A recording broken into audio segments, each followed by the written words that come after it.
Studios. Please start your archive recording. Stations. If you encounter technical issues during the broadcast, please call the studio hotline at 336-831-0863. Coming up on 30 seconds until airtime. Mark, 30 seconds until airtime. Stations, your final time cue will be with 15 seconds until airtime.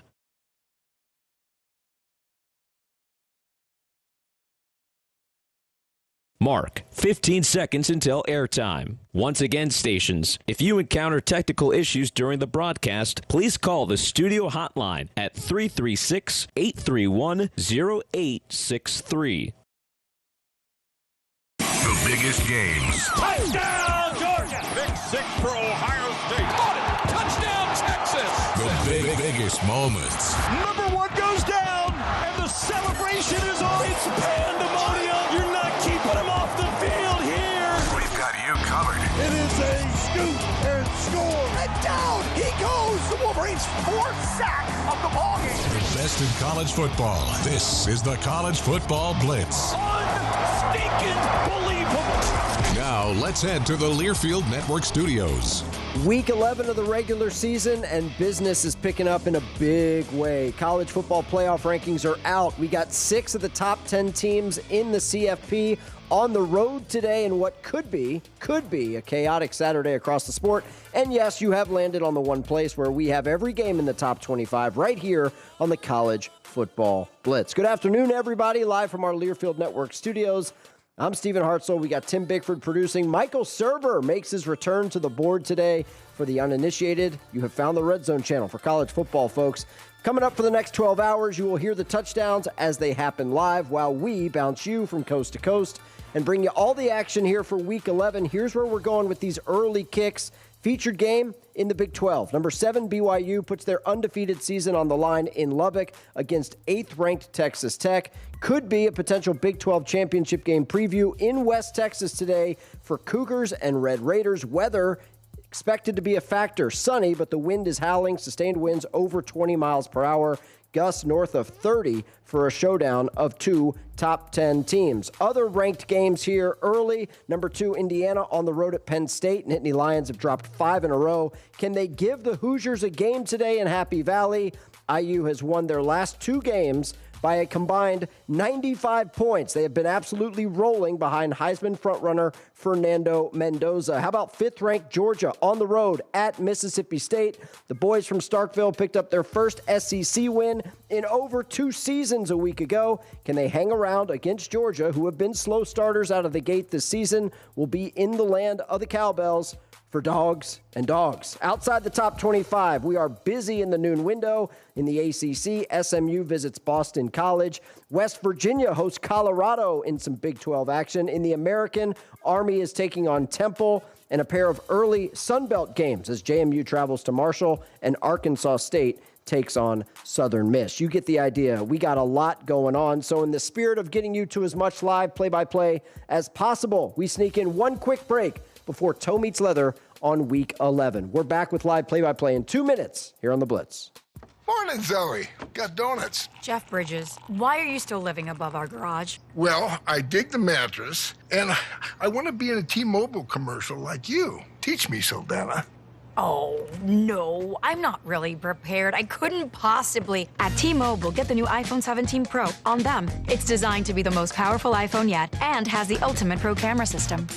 Wow, impressive. Let me try. T-Mobile is the best place to get iPhone 17 Pro because they've got the best network. Nice, Jeffrey. You heard them. T-Mobile is the best place to get the new iPhone 17 Pro on us with eligible trade-in in any condition. So, what are we having for lunch? Dude, my work here is done. 24 monthly bill credits on Experience Beyond for well-qualified customers plus tax and $35 device connection charge. Credits end and balance due if you pay off early or cancel. Finance agreement iPhone 17 Pro, 256 gigs, $1,099.99 and new line minimum $100 plus a month plan with auto pay plus taxes and fees required. Best mobile network in the U.S. based on analysis by Ookla Speed Test Intelligence Data 1H2025. Visit T-Mobile.com.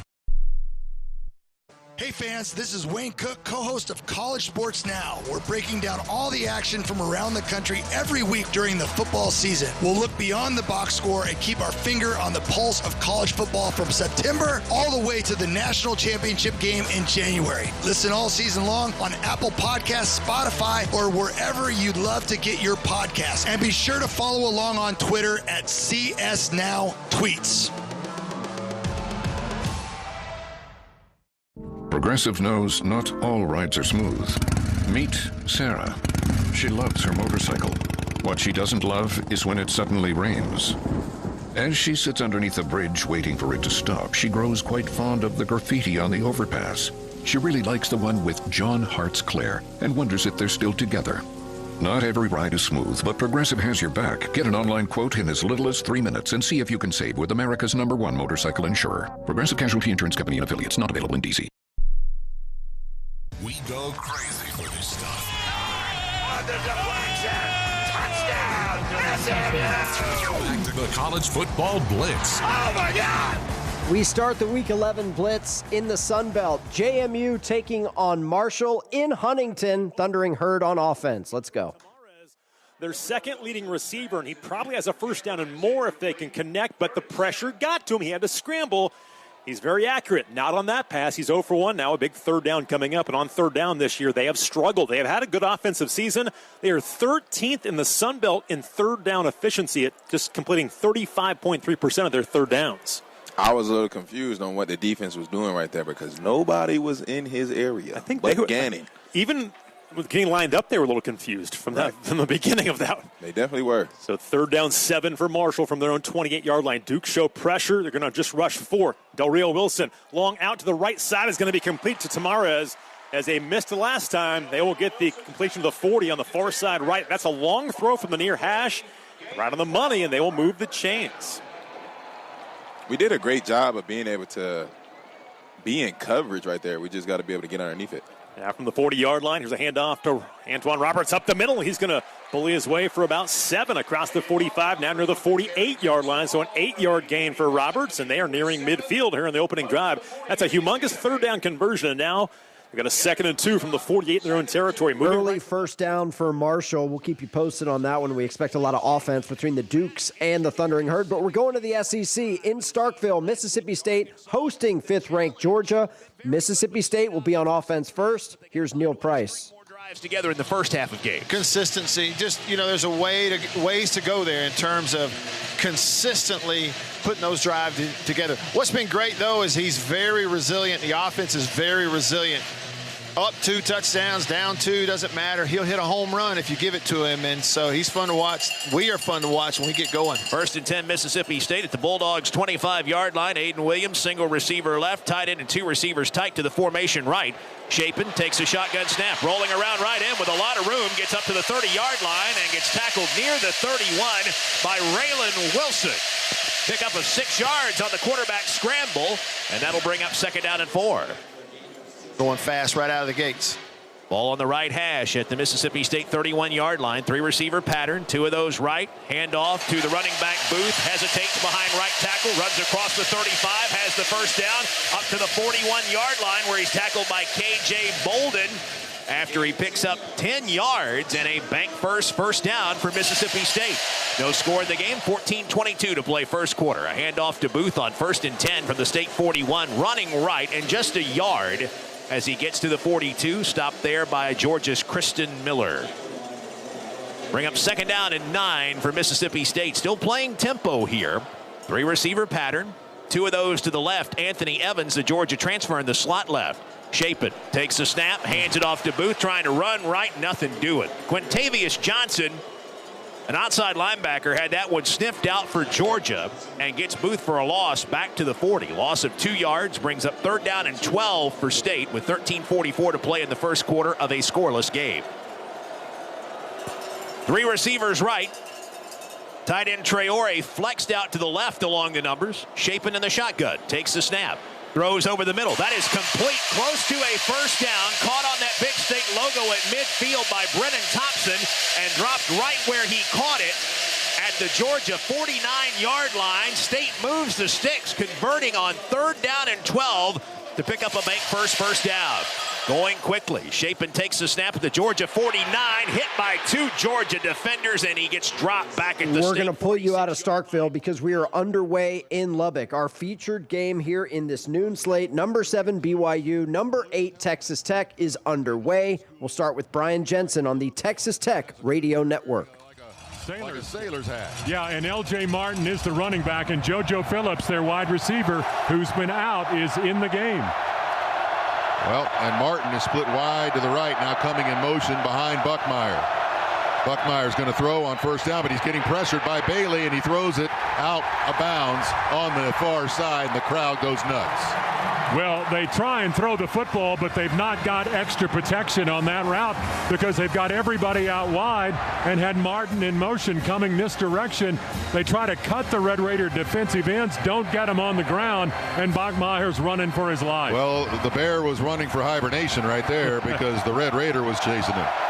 All right, you got 2 backs in the backfield now alongside Buckmeyer. Handoff goes to Martin, and he's got a hole, breaks a couple tackles, and is all the way up to the 35, 37-yard line. That's a first down, about a 12-yard pickup. Man, great blocking on the right side with Gentry and Leasa.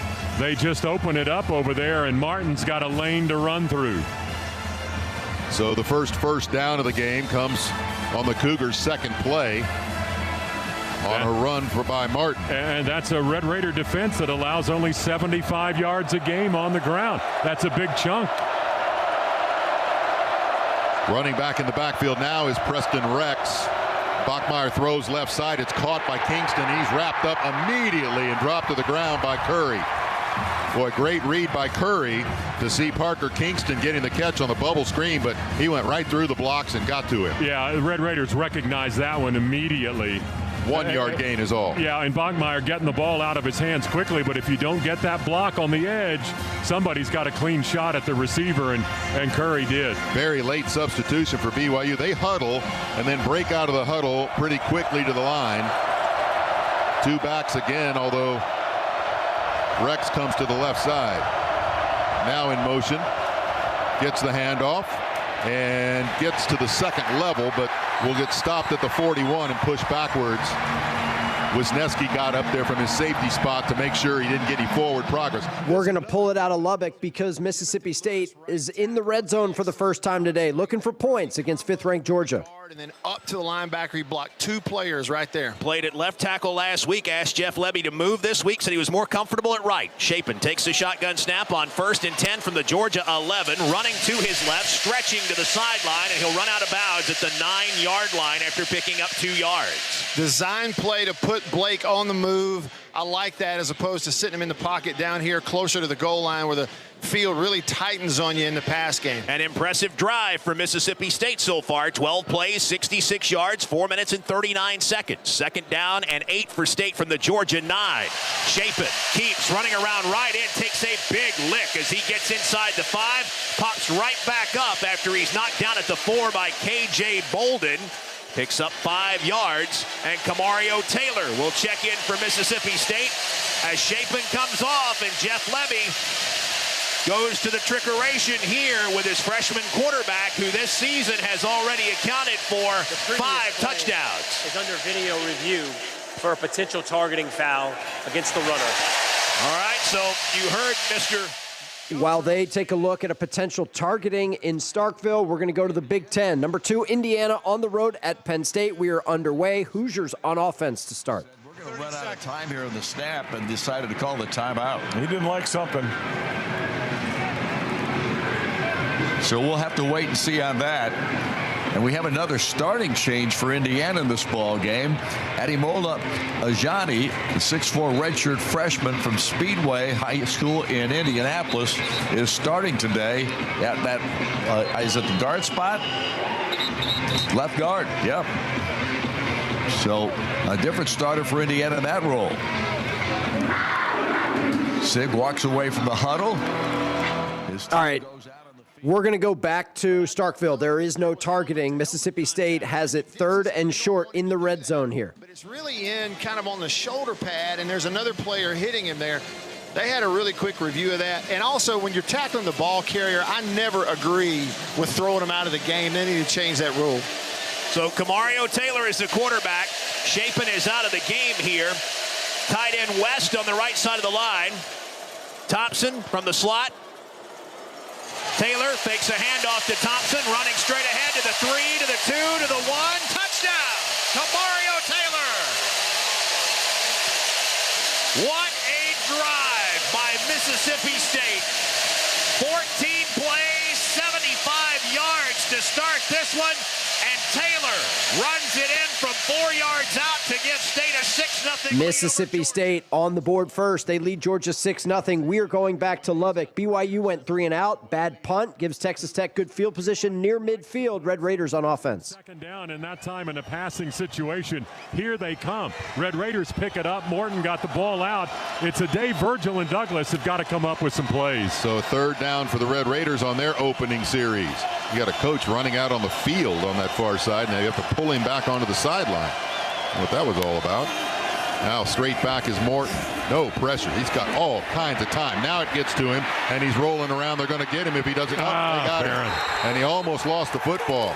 They got him all the way back to the 22. Boy, yeah. Barron just couldn't find anybody open downfield and had plenty of time to do it. Once it broke down, though, it broke down quickly. Man, he's just got to get rid of the ball. That's a 20-yard loss. He had a huge 15-yard loss in that ball game against Kansas State, but just get rid of the football. Siali Acera with the sack. That's his 18th sack of the season for the Cougars. So Burgess back to punt at his 10 with the wind, and he's got, oh my gosh, what a kick. It carries to the 20, juggled, and the Red Raiders may have it. Officials looking at it, and yes, the Red Raiders have it. Great coverage, beautiful kick by Burgess, and the juggle of the punt. Rolling on the field was enough by the receiving team, recovered by the kicking team. First down. I believe that was Ashton Hampton, and it's his birthday. Happy birthday. We're going to stay with this after BYU muffs the punt. Texas Tech's going to have it in the red zone. Do want to let you know that Indiana went 3 and out on their first possession. They have punted it to Penn State. There is no score in Happy Valley. Let's go back to Lubbock, see if Texas Tech can cash in. And Hampton dives onto it. And I'm telling you, the wind makes that ball do funny things in the air. It doesn't come in clean. Well, Tech's in the red zone, the Wiley Case IH red zone, based in Lubbock and serving you with 13 locations across Texas and Oklahoma. First and 10 from the 17. Morton back to throw. Left side going to the end zone for Williams. Incomplete. And he was chased on the play. It went to the end zone, but couldn't quite get to it. He was chased by Jack Kelly, the Rover linebacker. Morton could have dropped that one in. The Red Raiders had a touchdown. The receiver behind the defender, ready to put the Red Raiders on top, and Morton couldn't connect. So second down and 10. And Morton still looking for his first completion. Second down and 10 from the 17. Going from left to right, north to south here. Morton hands it off to Williams. He's got a hole on the left side, but it quickly gets closed, and slinging him down to the ground is Isaiah Glasker. And that's at the 15. Only got 2 yards when it looked like there was a gaping hole there for a second. Yeah, it looked like there was a lot of room to run on the left side with behind Sampson and Jados, but Glasker, the linebacker, steps up in there and just slings him to the ground. A lot of substitutions for this defense. They'll go with the, looks like 3 down linemen, and then you've got the linebacker Glasker in a blitz look, and they are coming after Morton. He can't get rid of it again. He's going to get chased and sacked back to the 30. You've just taken yourself out of field goal range. Well, you're not quite with this wind and the leg of Harrington, but yeah, you can't afford to do that. You got to throw that thing away. Yeah. Don't throw it into harm's way, but throw it away. I mean, that's a 13-yard loss and 2 sacks, more than 30 yards of losses. Well, you've got Stone Harrington in. It's going to be a 47-yard try from the left hash mark with the wind at his back. Need a clean snap. It is. Hold by Burgess. Field goal plenty long, and it is good. So Stone Harrington puts the first points on the board for the Red Raiders with 10:07 left to play in the first quarter. So Texas Tech cashes in after the muff punt with a field goal, and we got points in Lubbock. 3-0, Red Raiders on top of BYU. Let's go back to the Big Ten. Penn State has crossed midfield. We are scoreless between the Nittany Lions and number 2, IU. Turning on the tape of Indiana's running backs, just running through everybody, running their rear ends off and saying, why can't you guys do this? And it looks like Allen took that to heart because that guy is running hard today. So Allen stays in the ball game, and he splits a little bit to the left side now. Now they're shifting around. They've gone with like 7 linemen at one point in the lineup at the same time. Here's the snap. Here's the throw to the sideline. Payne couldn't handle it. He bobbled it for a moment, and then it went to the ground, and the throw was just okay, and it's going to be second down and 10. Yeah, you're pretty easy grader there, Todd. Yeah, it was thrown a little bit low. It was just okay. I'm going with you, but you're an easy grader. He's made 2 throws that you need to be better than that for this offense to move the football throwing it. Second and 10. They line up 3 receivers to the near side, but in tight. 1 to the far. Here's the snap back, and it's Allen, and this time he is hit and brought down for a loss of a yard or 2. Right at the 40-yard line. That's where he goes to the ground. Now you've got 3rd down and 12. Elijah Hardy was involved in the stop for Indiana that time. And coming up off the bottom of that pile was Mario Landino again. They are throwing all sorts, you mentioned it, all sorts of different personnel. 4 different Penn Stater just came in the lineup there. There was 5 that were used in the last play that came in. They're rotating guys in here everywhere. And Nicholas Singleton's in the ball game now, but he's lined up as a receiver. Now he comes in motion, and he sets up on the right side of Grunkemeyer. Here's the snapback. Grunkemeyer back to throw this time. Fires it out here. Incomplete. He threw this pass behind Devontae Ross, the intended receiver, and now it's 4th down. 4th down at the 40-yard line of Indiana, and I'm assuming they're going to send in the punter. They're going to have to here. I think if they got anything out of that, it would have been 4-down territory, but this is way too much. Now, this is the biggest punter in the country. Same guy. He has thrown the football before. Not this year necessarily, but he's a talented athlete, as big as he is. Here's the snap back. He'll punt it away. It's high end over end, and it's going to be bouncing down and goes backwards for Indiana's sake. It does so, and they down it at the 14. All right, so a couple of early punts between Indiana and Penn State. No score there. However, we do have points in the Sun Belt. Let's get you an update on JMU Marshall. The snap, a fake toss. Barnett will throw over the middle, deep into the end zone, and the ball is tipped and caught through the hands of a Marshall man and grabbed for a Duke's touchdown by Braden Wisłowski. JMU leads. I don't know how that ball got through to him. That is Steve Cotton, longtime voice of the Thundering Herd. That's the Thundering Herd Sports Network. JMU with the early touchdown. They have a 7-0 lead on Marshall. Elsewhere, we got an early touchdown. SMU leads at Boston College. Still no score between Colorado and West Virginia. We're going to sneak in a quick break. We'll send you back out to live play-by-play. Glad you're with us here on the Week 11 edition of the College Football Blitz. He's got the speed. He's got room. He's going to score. No one gets you closer to the game than Sirius XM College Sports Radio. For the win. Got it. Let's go. Tune in for news, talk, and analysis from the offseason through regular season and into the postseason. We've got your team covered anywhere you go. Deep to center field. Oh, it's gone! Get a free trial at SiriusXM.com/College Sports Radio 2025. Your morning shave with Barbasol is a time for self-reflection. Look in that mirror and ask yourself, can I make a real difference in this world? Of course you can. Just not today. There's football on. Barbasol. It's a can of can-do. If you can plan barbecues and weddings, you can plan to protect yourself from a natural disaster. Sign up for local alerts, prepare an emergency kit, and make a family communications plan. Get started at ready.gov/plan. Brought to you by FEMA and the Ad Council. Hey fans, this is Wayne Cook, co-host of College Sports Now. We're breaking down all the action from around the country every week during the football season. We'll look beyond the box score and keep our finger on the pulse of college football from September all the way to the national championship game in January. Listen all season long on Apple Podcasts, Spotify, or wherever you'd love to get your podcasts. And be sure to follow along on Twitter at CSNowTweets. When you're on the move and looking for nonstop college sports action, get the Varsity Network app and take the game with you everywhere. Stream live play-by-play from schools across the country right from your phone, free. Catch hundreds of weekly podcasts, including shows from your favorite teams, all in one place. From football Saturdays to midweek hoops, it's your all-access pass to the college sports world. Whether it's game day or just your daily drive, the Varsity Network app has you covered. Download now and listen live for free on the Varsity Network app. All the best plays from coast to coast. Coast call! Touchdown! The Blue Devils have the lead. Into the end zone. Touchdown, Washington.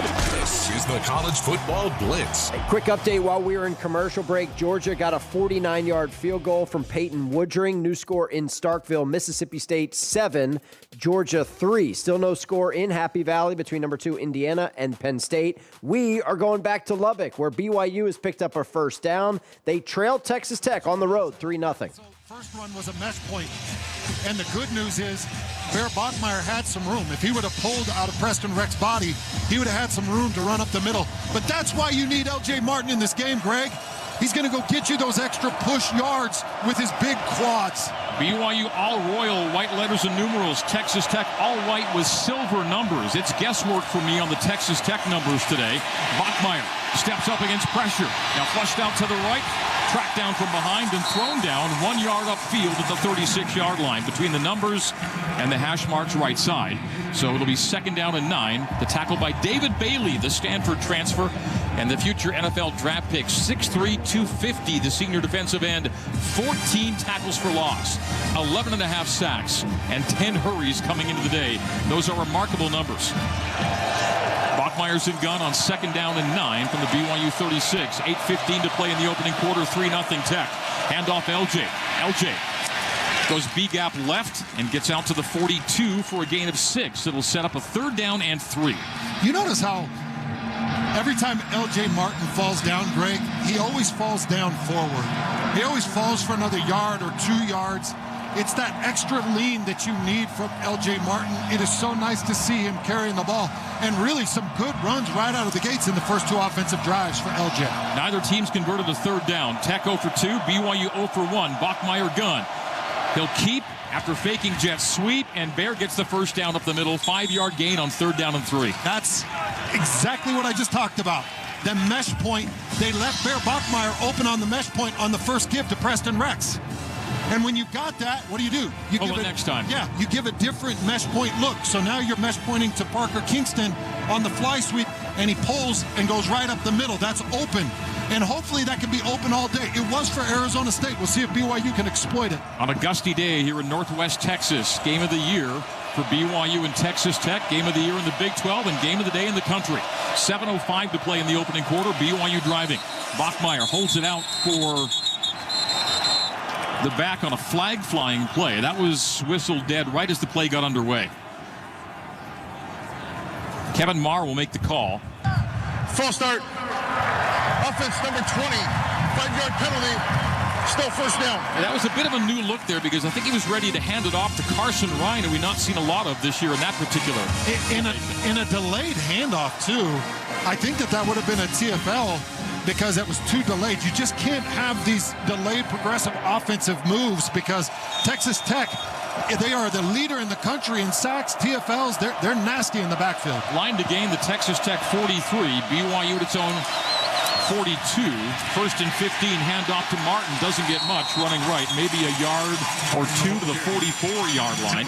It'll be 2nd down and long for BYU. 6:40 to go in quarter number 1. Texas Tech. We're pulling you out of West Texas. We're going to Chestnut Hill, where SMU has it 3rd and goal. They lead Boston College on the road 7-0. Mustangs already up 7-0. Well, you'd really like to punch this thing in and get some extension between you and your opponent on the road here. T.J. Harden, the running back, and Jennings is going to throw, looking left left corner of the end zone and up, and Romello Brinson can't come up with a one-handed grab. He was covered very well in the corner of the end zone, and it'll be 4th down and goal. Well, he was covered well. I thought he was going to make a one-hand catch. He was fending off the defender with one hand. That was Isaiah Ferris, and then almost made a one-hand catch with the other. Ferris, so Sam Keltner will come on for the field goal. Yeah, it was Ferris who had that big interception on the go route up the seam against Notre Dame, and that was good coverage by that cornerback. This will be just a 20-yarder for Keltner. Right inside of the right hash. Wade McSparron is the holder. Morgan Tribbett is the snapper. Hold is down. And the kick for Keltner is good from 20 yards, and that now makes him 12 of 17 on the year. That's Rich Phillips, Scott Garner on the SMU Sports Network. Field goal makes it 10-0. Stangs on the road at BC. BYU's just punted it back to Texas Tech, so you haven't missed anything there. We're going to send you back to live action in Starkville, State's second drive of the game. They scored a touchdown on their first. They lead Georgia 7-3. This one may be against Mississippi State. They got to see what Georgia wants, decline or keep.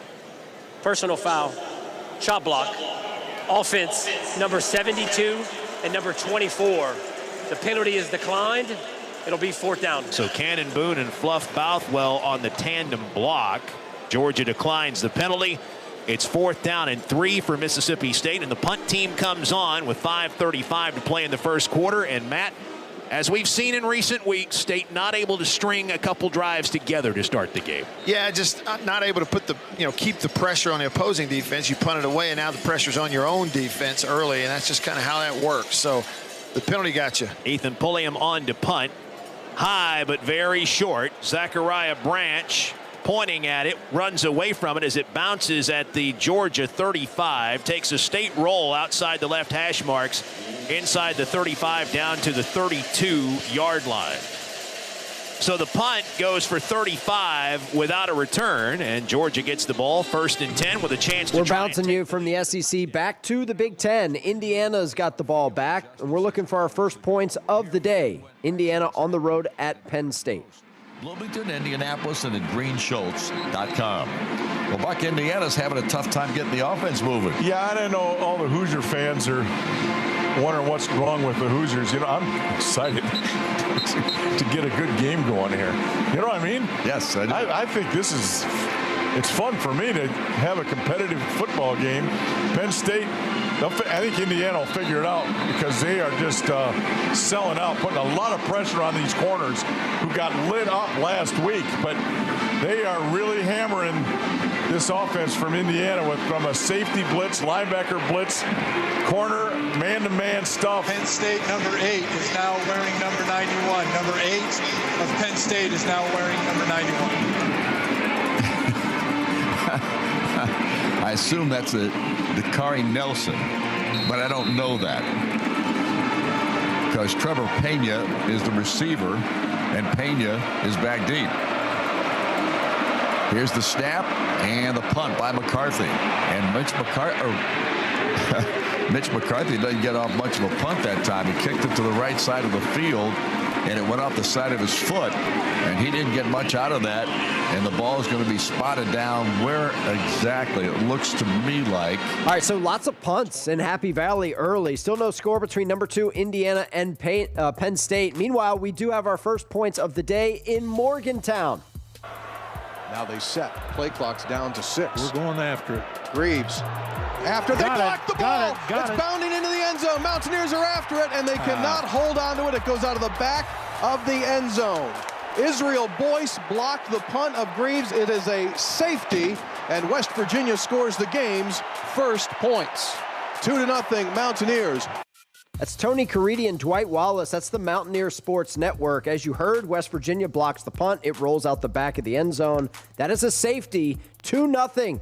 West Virginia on top of Colorado, and safeties are sponsored here on the College Football Blitz by the Sickos Committee and their safety alert system.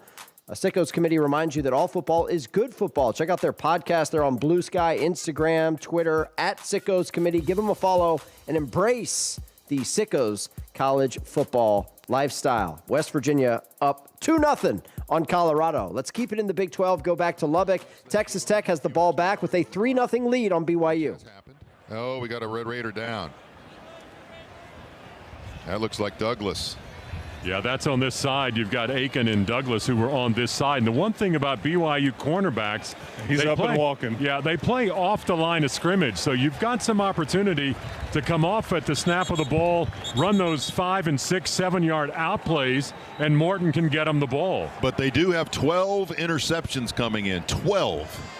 And a lot of those, or let me say some of those, are jumping routes. So you got to be a little careful that you don't overdo it. Yeah, and Micah Hudson in. Yeah, Douglas out and Micah Hudson there. 2nd down and 1. Handoff goes to Dickey. He waits to see where he can get a seam to get the first down. He got it on the left side at the 31. Then they shove him backwards.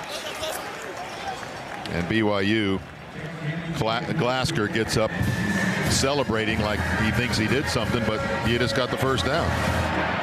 Going with some tempo here. 3 in the backfield, and it's a snap directly to Dickey. Fakes a pitch, carries it himself on the left side to the 35, and picks up about 4. And Baron Morton just sticks his hands up like, I give up. But yeah, don't hand it to me. And motion now coming to the right side is Virgil. Morton. Play action, rolls to his right, going to take it himself. Wait a minute. He cut it upfield and got hit. He's going to lose a yard.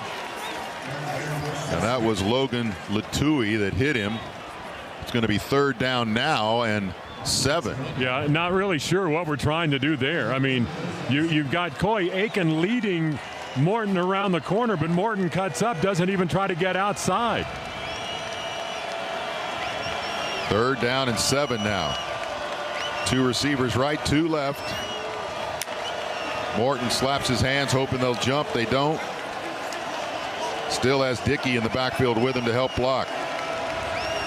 They do have a blitz look now. They back off of it, and Morton back to throw. Has time. Throwing down the right side, and Aiken comes back for it, makes the catch. He's at the 40, 35, 30. Tackled inside the 30, down to the 27-yard line. Oh, that ball was underthrown. Aiken was wide open at one time deeper down the field, but he saw that the defender was going to get Texas Tech on the move. Big play for the Red Raiders. Georgia, meanwhile, has strung together a couple of big plays. They're in plus territory, trailing Mississippi State on the road, 7-3. Get the pylon.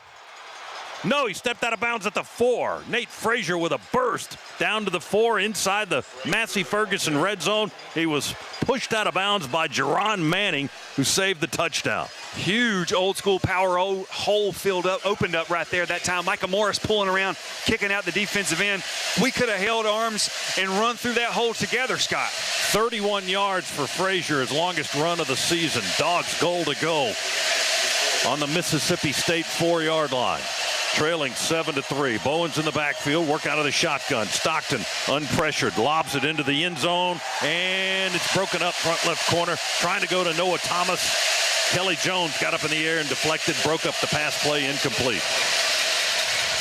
Kelly Jones, one of those very athletic and very long and rangy at 6'4", 195. That's an odd height that you see for a corner at any level. Got his hands up there. One of the few guys that can go toe-to-toe with Noah Thomas's size. Yeah, we went right after their big guy. You said 6'4" for their defensive back, and Thomas at 6'5", so it was a jump ball, and they won the battle that time. Handoff on the end around this way to Dylan Bell. He's trying to find his way down to the 2-yard line. Ball came out, I think. Ball came out. Mississippi State's recovered it. Georgia fumbles it inside the 5. Mississippi State recovers it at the 3-yard line. Is a fumble recovered by the defense. You heard the official there ruling on the field is a Georgia fumble inside the 5-yard line. That was Scott Howard, Josh Brock we were just listening to there on the Georgia Bulldog Sports Network. So score remains 7-3, State on top of UGA. Let's go back to this Texas Tech drive. Red Raiders threatening. Coleman for Douglas. It is touchdown Red Raiders. Caleb Douglas has the score in the corner of the end zone near side. And it's going to be pass interference on BYU. That one's going to count, guys. Darian Alexander III. Number 1. The penalties decline. Touchdown. Boy, he was just able to get one foot in. The other one was out of bounds, tapping second. And the Red Raiders spread out on this extra point look with 3 Lineman right, 3 linemen left. Previous play is under further review. Oh, they're going to take a look at it, of course. The field was a touchdown. They do on every scoring play, but usually they'll just send it. While they review that, call on the field was a Texas Tech touchdown. We got West Virginia, goal to go against Colorado. They overload the right side with tight ends, and whistles blow, and Deion Sanders runs on the field, and he takes a timeout. So Colorado sees the formation, and they use their first timeout of this afternoon's game. Let's talk about potential plays. Timeout on the field in Morgantown. Let's go back to Lubbock. Make sure that this touchdown stands after the review. Sorry, shouldn't have said that. Well, this gives the fans a chance to get back in it again. You can hear him in the background. Here comes the call. After further review, the ruling on the field is upheld. Touchdown. Yes, indeed. All right.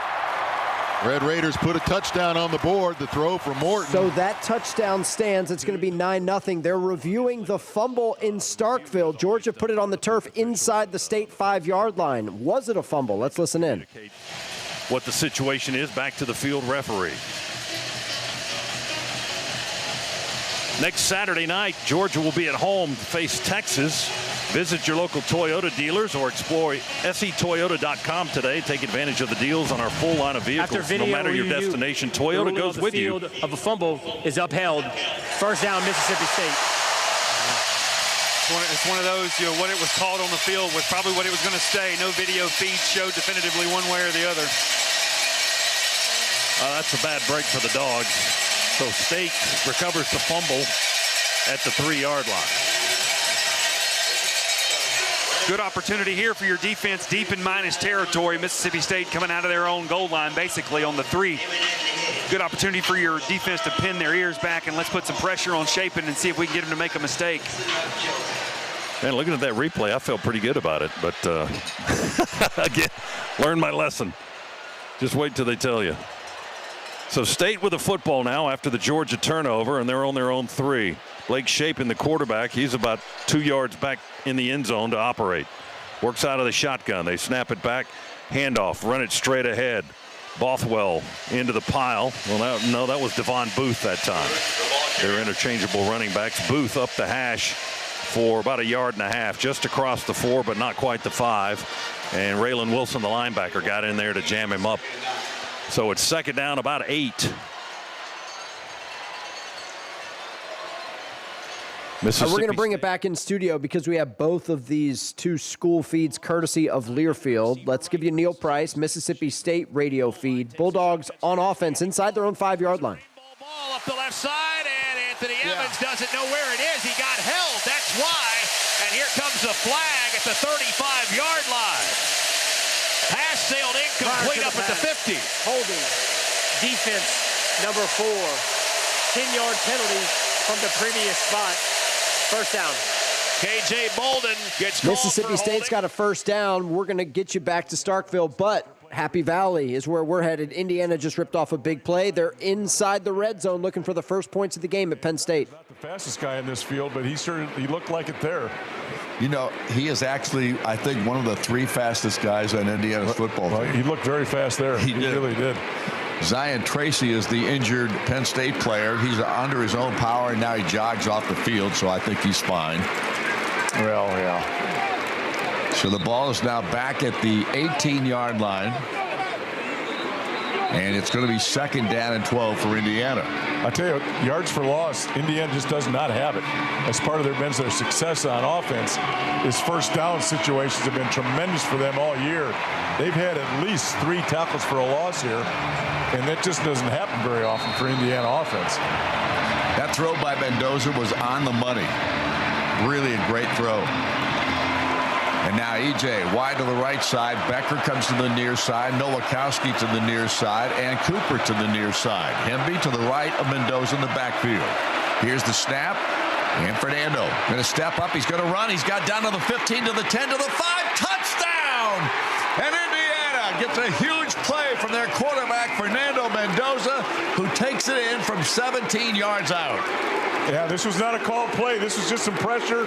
Nobody, linebackers went out. in coverage, and there was nobody there, and they took a long time to react to him. And Mendoza's been using his legs, and it's been a real problem for this Penn State defense the last 4 weeks. So Fernando Mendoza, a huge play in the passing game, and then he runs it himself to That's Don Fisher, Buxer, Indiana Sports Network. Fernando Mendoza, who coming into the weekend was your Heisman frontrunner, at least in terms of the odds to win college football's most prestigious trophy. Gets it done with his legs there. 6-0. We got points in Happy Valley. Extra point away from making it 7-0 Indiana on top of Penn State. We're going to sneak in a quick timeout. We'll get you back to live play-by-play after this 2-minute break here on The Blitz. He's got the speed. He's got room. He's going to score. No one gets you closer to the game than Sirius XM College Sports Radio. For the win. Got it. Let's go. Tune in for news, talk, and analysis from the offseason through regular season and into the postseason. We've got your team covered anywhere you go. Deep to center field. Oh, it's gone. Get a free trial at SiriusXM.com/College Sports Radio 2025.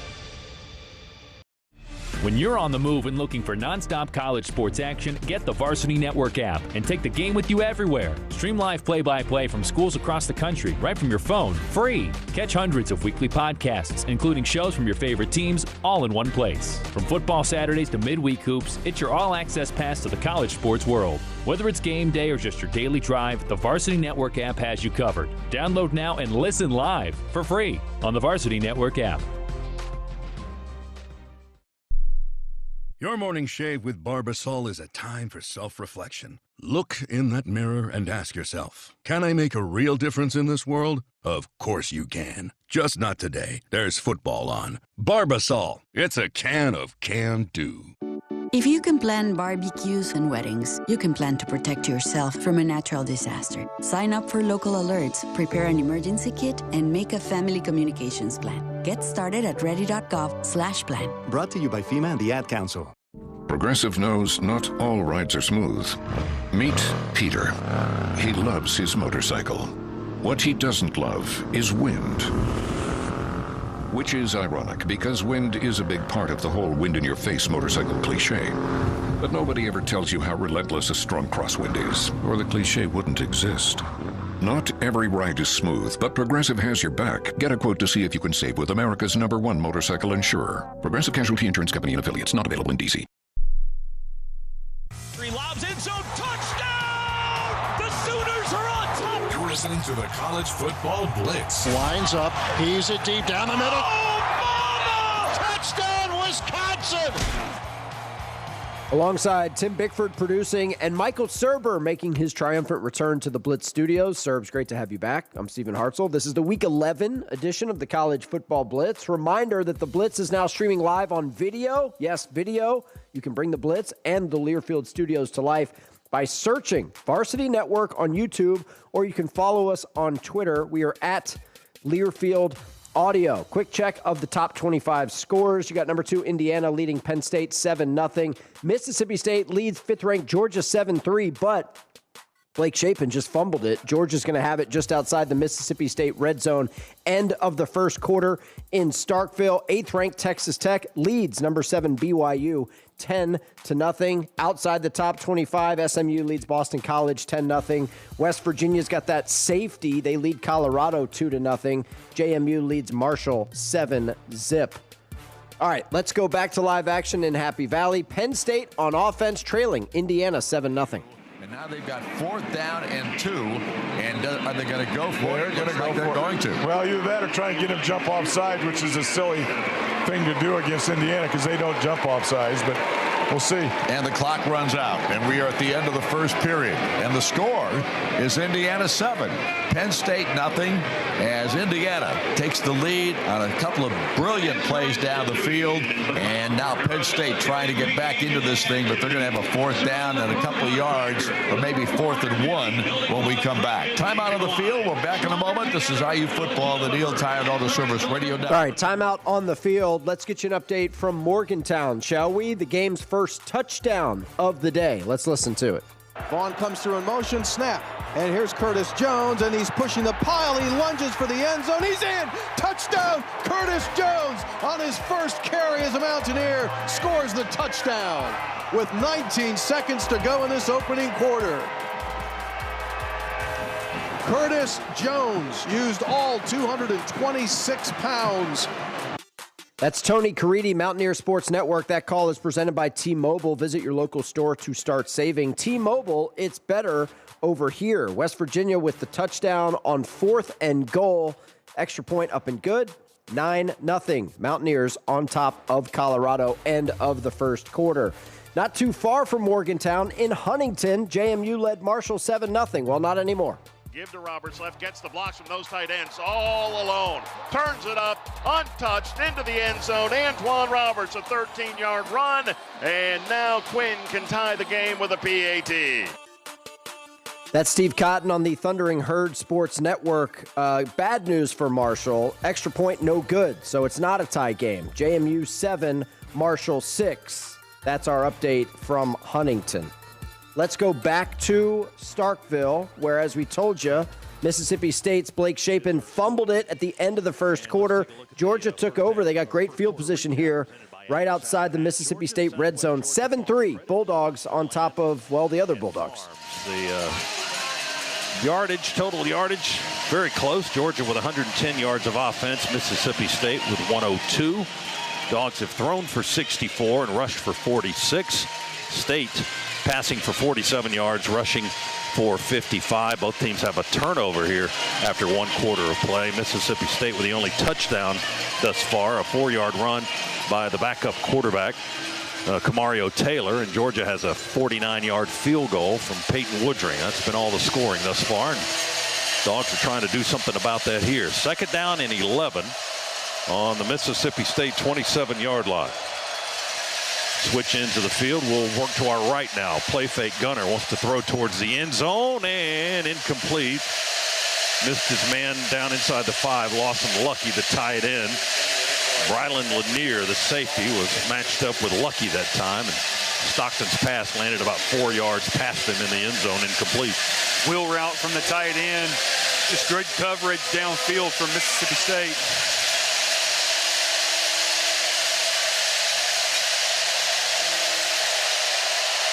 Third and 12 for the Dogs on the 28. Stockton to throw, same spot on the field. This time Elias Williams goes up high, 2 hands, and comes down on his back at the 4-yard line. A tremendous catch by the freshman Elias Williams, 6'7" and 255 from Kingsland, Georgia. Wow. You can defend 6'5" Noah Thomas. You can't defend 6'7" Elias Williams. What an athletic play from the big freshman. 24-yard gain inside the Massey Ferguson red zone now. Dogs trying to take the lead here. They trail 7-3 on the State 4-yard line. In the shade, handed off to Bowens. Unimpeded right into the end zone. Touchdown on the 4-yard run. There's that cowbell. He's got another huge hole on the left side of that Georgia offensive line. Also, too, London Humphreys getting in the blocking party, also driving his guy. Georgia with the quick strike touchdown. They take their first lead of the game, 9-7 at Mississippi State. Let's go back to Lubbock. BYU facing 3rd down. The snap, he gets 2-3 steps in, and he pitches that out to LJ. Defensive end didn't fully commit down and was able to pursue. That's why LJ couldn't quite turn that corner. If you can hold that D end inside just a little bit with that pitch, that'll give LJ an opportunity to turn up the field. BYU 1 for 3 on 3rd downs. That's 33% for the year. Texas Tech's 3rd down defense at 32%. Top 20 nationally. Direct snap to LJ. LJ will hand off to Bear, and Bear throws in the right flat to Carson Ryan, who makes the catch and moves the sticks for BYU to the 41-yard line. A lot of movement. A lot of movement in this one. As Greg called it, that direct snap goes back to LJ. LJ gives it to Bear. Carson Ryan breaks off the block, goes out into the flats away from the action. Bear Bachmeier takes that ball, gets back to the play side, and fires it out to Carson Ryan for the first. BYU now at the 40-yard line of Texas Tech. 1st and 10. Deepest incursion for BYU today. Shotgun snap, Bachmeier. Give LJ. LJ does a nice job shaking off one tackle attempt and gets 2 yards out of it, running between the tackles and between the hashes to the 38-yard line. So BYU ended its first 3 possessions on its own side of the field. They've now gotten into Texas Tech territory for the first time. 38-yard line of the Red Raiders. We're going to pull it out of West Texas, and we're going to JMU Marshall. Dukes lead 7-6, and they're inside the red zone here. Fresh set of downs. Goal to go. That's what you want out of a receiver. Fuller going to stay in the football game as the back to the left of Alonzo Barnett from the 6-yard line. Dukes trying to answer the Marshall touchdown with one of their own. Here comes DeGennaro in motion. They fake it to him. Going to throw a slant, and it's going to be up in the air and goes out of the back of the end zone as Landon Ellis could not hang on. Not a perfect pass, but a pass that Ellis needs to catch in the end zone for 6 and could not hang on. It was a great route concept and the play call. With DeGennaro coming in motion, that put a lot of eyes on him, and then he faked going out, came back in. He's got to catch the ball. Return Again, route. It wasn't a great throw, but he's got to catch that football. He knew it, too. He slapped his hands immediately. Oh, yeah. Missed one. 2nd and goal from the 6. Wayne Knight, the back now to the right of Alonzo Barnett. Going to snap it right to Wayne. He'll run left side to the 5-yard line. Bounces outside. Stiff arm. Breaks the tackle. Gets inside the pylon. Touchdown. JMU. The strength of Wayne Knight to break tackles. Use a stiff arm, and the Dukes answer the Thundering Herd touchdown with one of their own. Dukes extend the lead 13-6 at Marshall. Quickly back to Lubbock. Here comes a field goal for BYU. From 51. And it is no good, wide left. BYU remains with a 0 on the board. Well, it's tough. Special teams needs to That's show Greg up. Wrubel, Hans Olsen that you're hearing there on the BYU Sports Network. Field goal, no good. Score remains Texas Tech 10, BYU nothing. Back to Happy Valley we go. Penn State has it goal to go here, trailing Indiana 7-0 after a big play. Pass. Indiana may have to bring more than 4 to get pressure on this quarterback. First and goal at the 3. Ruckemeyer takes a quick snap, hands it off to Singleton. He pounds his way up the middle, and he's got a touchdown. So Penn State comes right back. A big pass play opens it up for them, and they score a touchdown. So both teams kind of the same way. Buck get a big play in the passing game and then run it in. Yeah, and again, it started with a good kickoff for Penn State to put them in a good field position, Don. And then some good runs, and then a bad play for them, and then just a tremendous job of blocking. So Penn State is an extra point away from tying things up against the number 2 team in the country. Touchdown makes it 7-6. We're going to sneak in a quick break. We got top-ranked Ohio State on the road at Purdue, and number 6 Ole Miss hosting the Citadel. Both of those games kick off at the top of the hour. We will send you to those games after this 2-minute break here on the Blitz. Morning, Zoe. Got donuts. Jeff Bridges, why are you still living above our garage? Well, I dig the mattress, and I want to be in a T-Mobile commercial like you. Teach me, Saldana. Oh, no, I'm not really prepared. I couldn't possibly. At T-Mobile, get the new iPhone 17 Pro. On them, it's designed to be the most powerful iPhone yet and has the ultimate pro camera system. Wow, impressive. Let me try. T-Mobile is the best place to get iPhone 17 Pro because they've got the best network. Nice, Jeffrey. You heard them. T-Mobile is the best place to get the new iPhone 17 Pro on us with eligible trade-in in any condition. So, what are we having for lunch? Dude, my work here is done. 24 monthly bill credits on Experience Beyond for well-qualified customers plus tax and $35 device connection charge. Credits end and balance due if you pay off earlier or cancel. Finance agreement iPhone 17 Pro, 256 gigs, $1,099.99 and new line minimum $100 plus a month plan with auto pay plus taxes and fees required. Best mobile network in the U.S. based on analysis by Ookla Speed Test Intelligence data 1H 2025. Visit T-Mobile.com. Progressive knows RV owners like to travel at a nice, relaxing pace. Just like this commercial. They're not rushing to a departure gate at the airport because they depart from their driveway. And they can relax even more knowing they're protected by Progressive. Now here comes the fast part. Progressive Casualty Insurance Company and Affiliates. When you're on the move and looking for nonstop college sports action, get the Varsity Network app and take the game with you everywhere. Stream live play-by-play from schools across the country right from your phone, free. Catch hundreds of weekly podcasts, including shows from your favorite teams, all in one place. From football Saturdays to midweek hoops, it's your all-access pass to the college sports world. Whether it's game day or just your daily drive, the Varsity Network app has you covered. Download now and listen live for free on the Varsity Network app. Bringing you the most memorable moments from the biggest games. There's a man, touchdown! Touchdown, Kansas State, and the Wildcats have tied the game. 10-5, touchdown! Davis-Wade Stadium explodes! You're listening to the College Football Blitz. Going back to Lubbock, Texas Tech leads BYU 10-0, and the Red Raiders have it just outside the red zone, looking for more here. Red Raiders in the red zone, brought to you by the Wiley Implement and Stray Center, your Case IH dealer. Man, the Red Raiders do line him up all over the field, as Chris just alluded to. Came into the game with 27 catches, but he is a difference maker in that spot because of so many things he can do. 2 receivers right, 1 left. Cameron Dickey now in the backfield, motion. Hand off Dickey on a delay. Breaks 1 tackle in the backfield. Now bounces off of 2 more. He's inside the 10 to the 8. It'll be second down. And about 7. Well, they now move. Yeah, they got it at about the 8. A little bit inside the 9. So second down. Motion right to left is Carter again. Morton going to look middle of the field, now right, and it's incomplete. Tried to get it to Aiken, and diving in front of that one was Jonathan Cabella out of Richland Hills, Texas, and boy, he almost got himself one.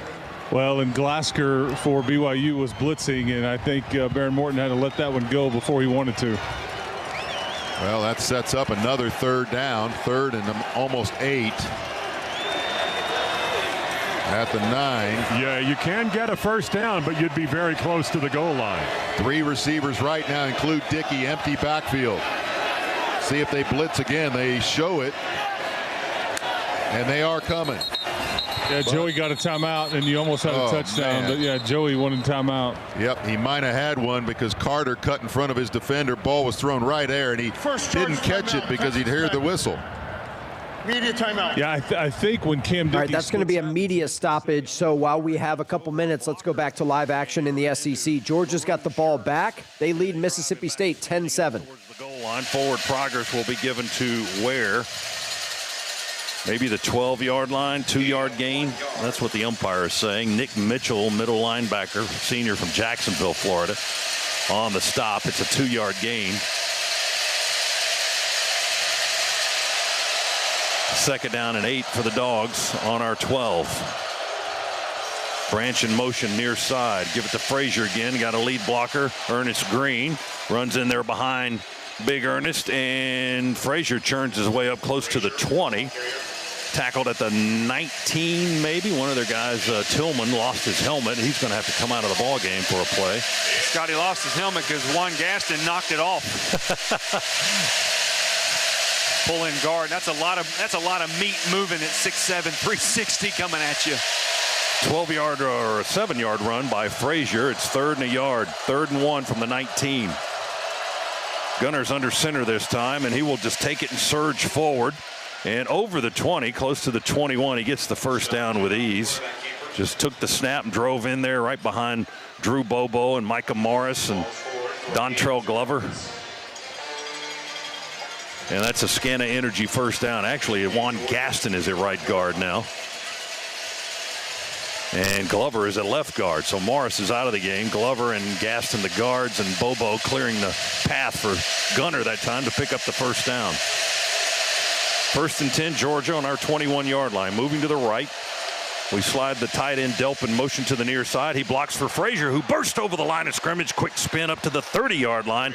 Hit in the back as he tried to spin away from a defender. Hunter Washington, the safety, up to make the tackle, as Frazier quickly burst up to the 30 for a 9-yard gain. Second down and less than a yard now. Georgia being very methodical offensively, just taking what the defense is giving you. The running backs are being very patient, and when they see that gap, Scott, they are busting through it.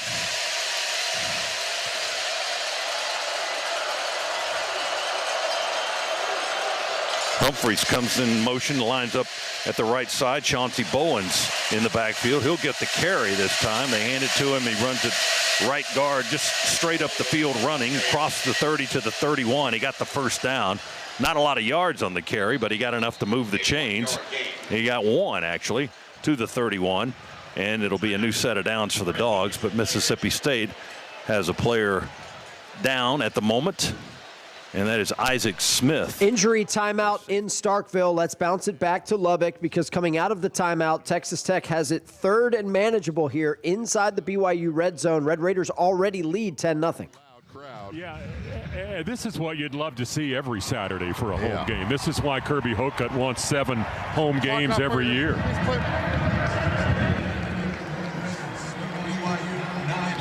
Teams are back out. Officials Clock operator, please put 8:17 on the game clock. adding 4 more seconds to the clock.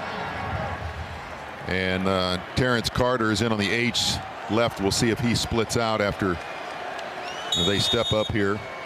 3rd down again and 9, or 3rd and 8 rather, from the 9. Play action. Morton having to roll right, getting pressure, throws to the corner of the end zone, incomplete, outside of Douglas, was unable to break away from his defender to get to that ball at the pylon. So the field goal unit will come in, and Baron Morton is limping. Baron Morton is coming to the sideline with a limp again on that right leg after he rolled to the right. And I think, as they've told us, it's just going to be something that they're going to deal with the rest of the way. That bye week coming up in a couple weeks certainly will help him. Stone Harrington remaining out there as the field goal kicker to try this one. And it is good into that north end. Forget the wind. It was short enough and in the center of the field, and good. So the Red Raiders, with 8:08 now left in the first half, extend the lead to 13-0 over BYU. Once again, that's Brian Jensen, John Harris on the Texas Tech Sports Network. Field goal makes it 13-0 Texas Tech on top of BYU. Let's go back to Indiana, Penn State. Hoosiers are driving here in plus territory. We're tied at 7. 30. 2 receivers, far side, Cooper and Becker. Near side, Williams. Hemby's back in there as the running back. Fernando takes the snap. Mendoza looks, fires it out here, caught. Nowakowski picks up the first down, then some down to the 15-yard line. Really good look and a good throw and catch by Randy Nowakowski. Amari Campbell makes the stop on the play, but Indiana's lining up in a hurry now. Yeah, good pick by Becker. 15-yard gain, 1st and 10 at the 15 of Penn State. Mendoza takes the snap, throws it to Omar. Cooper gets hit and still hasn't hit the ground. The official says he did, however. Omar doesn't believe it. Zion Tracy makes the stop on the play, so really no gain on the play. I tell you, Cooper and Black have the football. You better get a lot of people there, and you better be strong to get them to the ground. They are tremendous runners. So Indiana huddles up this time. Tried to get it going quick in that last play. Didn't work out. But now you got Becker and Cooper splitting to the far side on 2nd and 10 at the 15 of Penn State. EJ to the near side. Mendoza takes the snap. Throws it into the end zone. Incomplete. That was dropped. EJ Williams had a chance at that one. Didn't pull it in. Zion Tracy is the defender on the play, but was that EJ or was that Omar? Omar. That was Cooper. I don't know if he got a hand on that or not, but that was a perfect throw under tremendous pressure from Mendoza. 2:04 on 3rd downs today. Indiana in a 3rd down and 10 at the 15-yard line.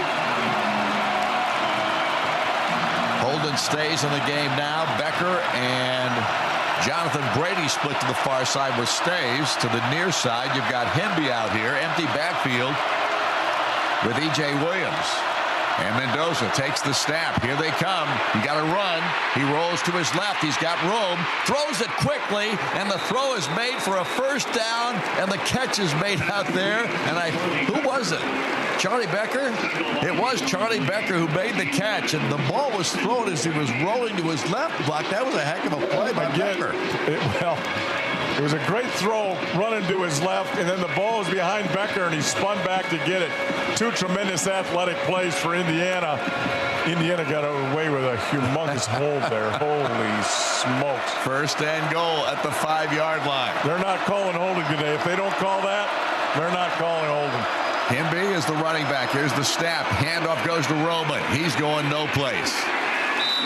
That left side he tried to go over, and there was no place to go. Got him basically back to the line of scrimmage. Darius Dixon makes the stop for Penn State. That's second down and goal. I think that snap dribbled back to him, didn't it? I think it did. I think he had a one-hopper there. So now it's second and goal. The ball just shy of the 5-yard line. Yeah, he dribbled it after he tried to catch it. You know, come on, go ahead and shoot that thing. Don't dribble it. Right? Three receivers near side, one to the far. Snap back, and Mendoza gets hit. And ball's loose. He fumbled the football. Nope, he didn't. He got it back. Oh, boy. He does recover it. Darius Dixon makes the stop on the play, but Penn State putting up a real tough stand here in the red zone. We're going to stay with this third down play coming up for Indiana, but we're going to send you to Mississippi State, Georgia as soon as this drive is over. Bulldogs are in the red zone leading Mississippi State 10-7. Here comes third and goal for IU. Second time out here in this first half. And the two teams, and Indiana second. I think, again, they're going to check it out and see what they want to do here, but it's going to be third down now at the 12-yard line. Let's pause 10 seconds for station identification. You're listening to Indiana University. While they pause for station ID, let's go to the Georgia feed. He was the shortest pass, and Delp does the rest of it, guys, getting into the end zone. What a drive from Georgia. Very methodical, very physical offensive drive, a statement. Point after try by Peyton Woodring.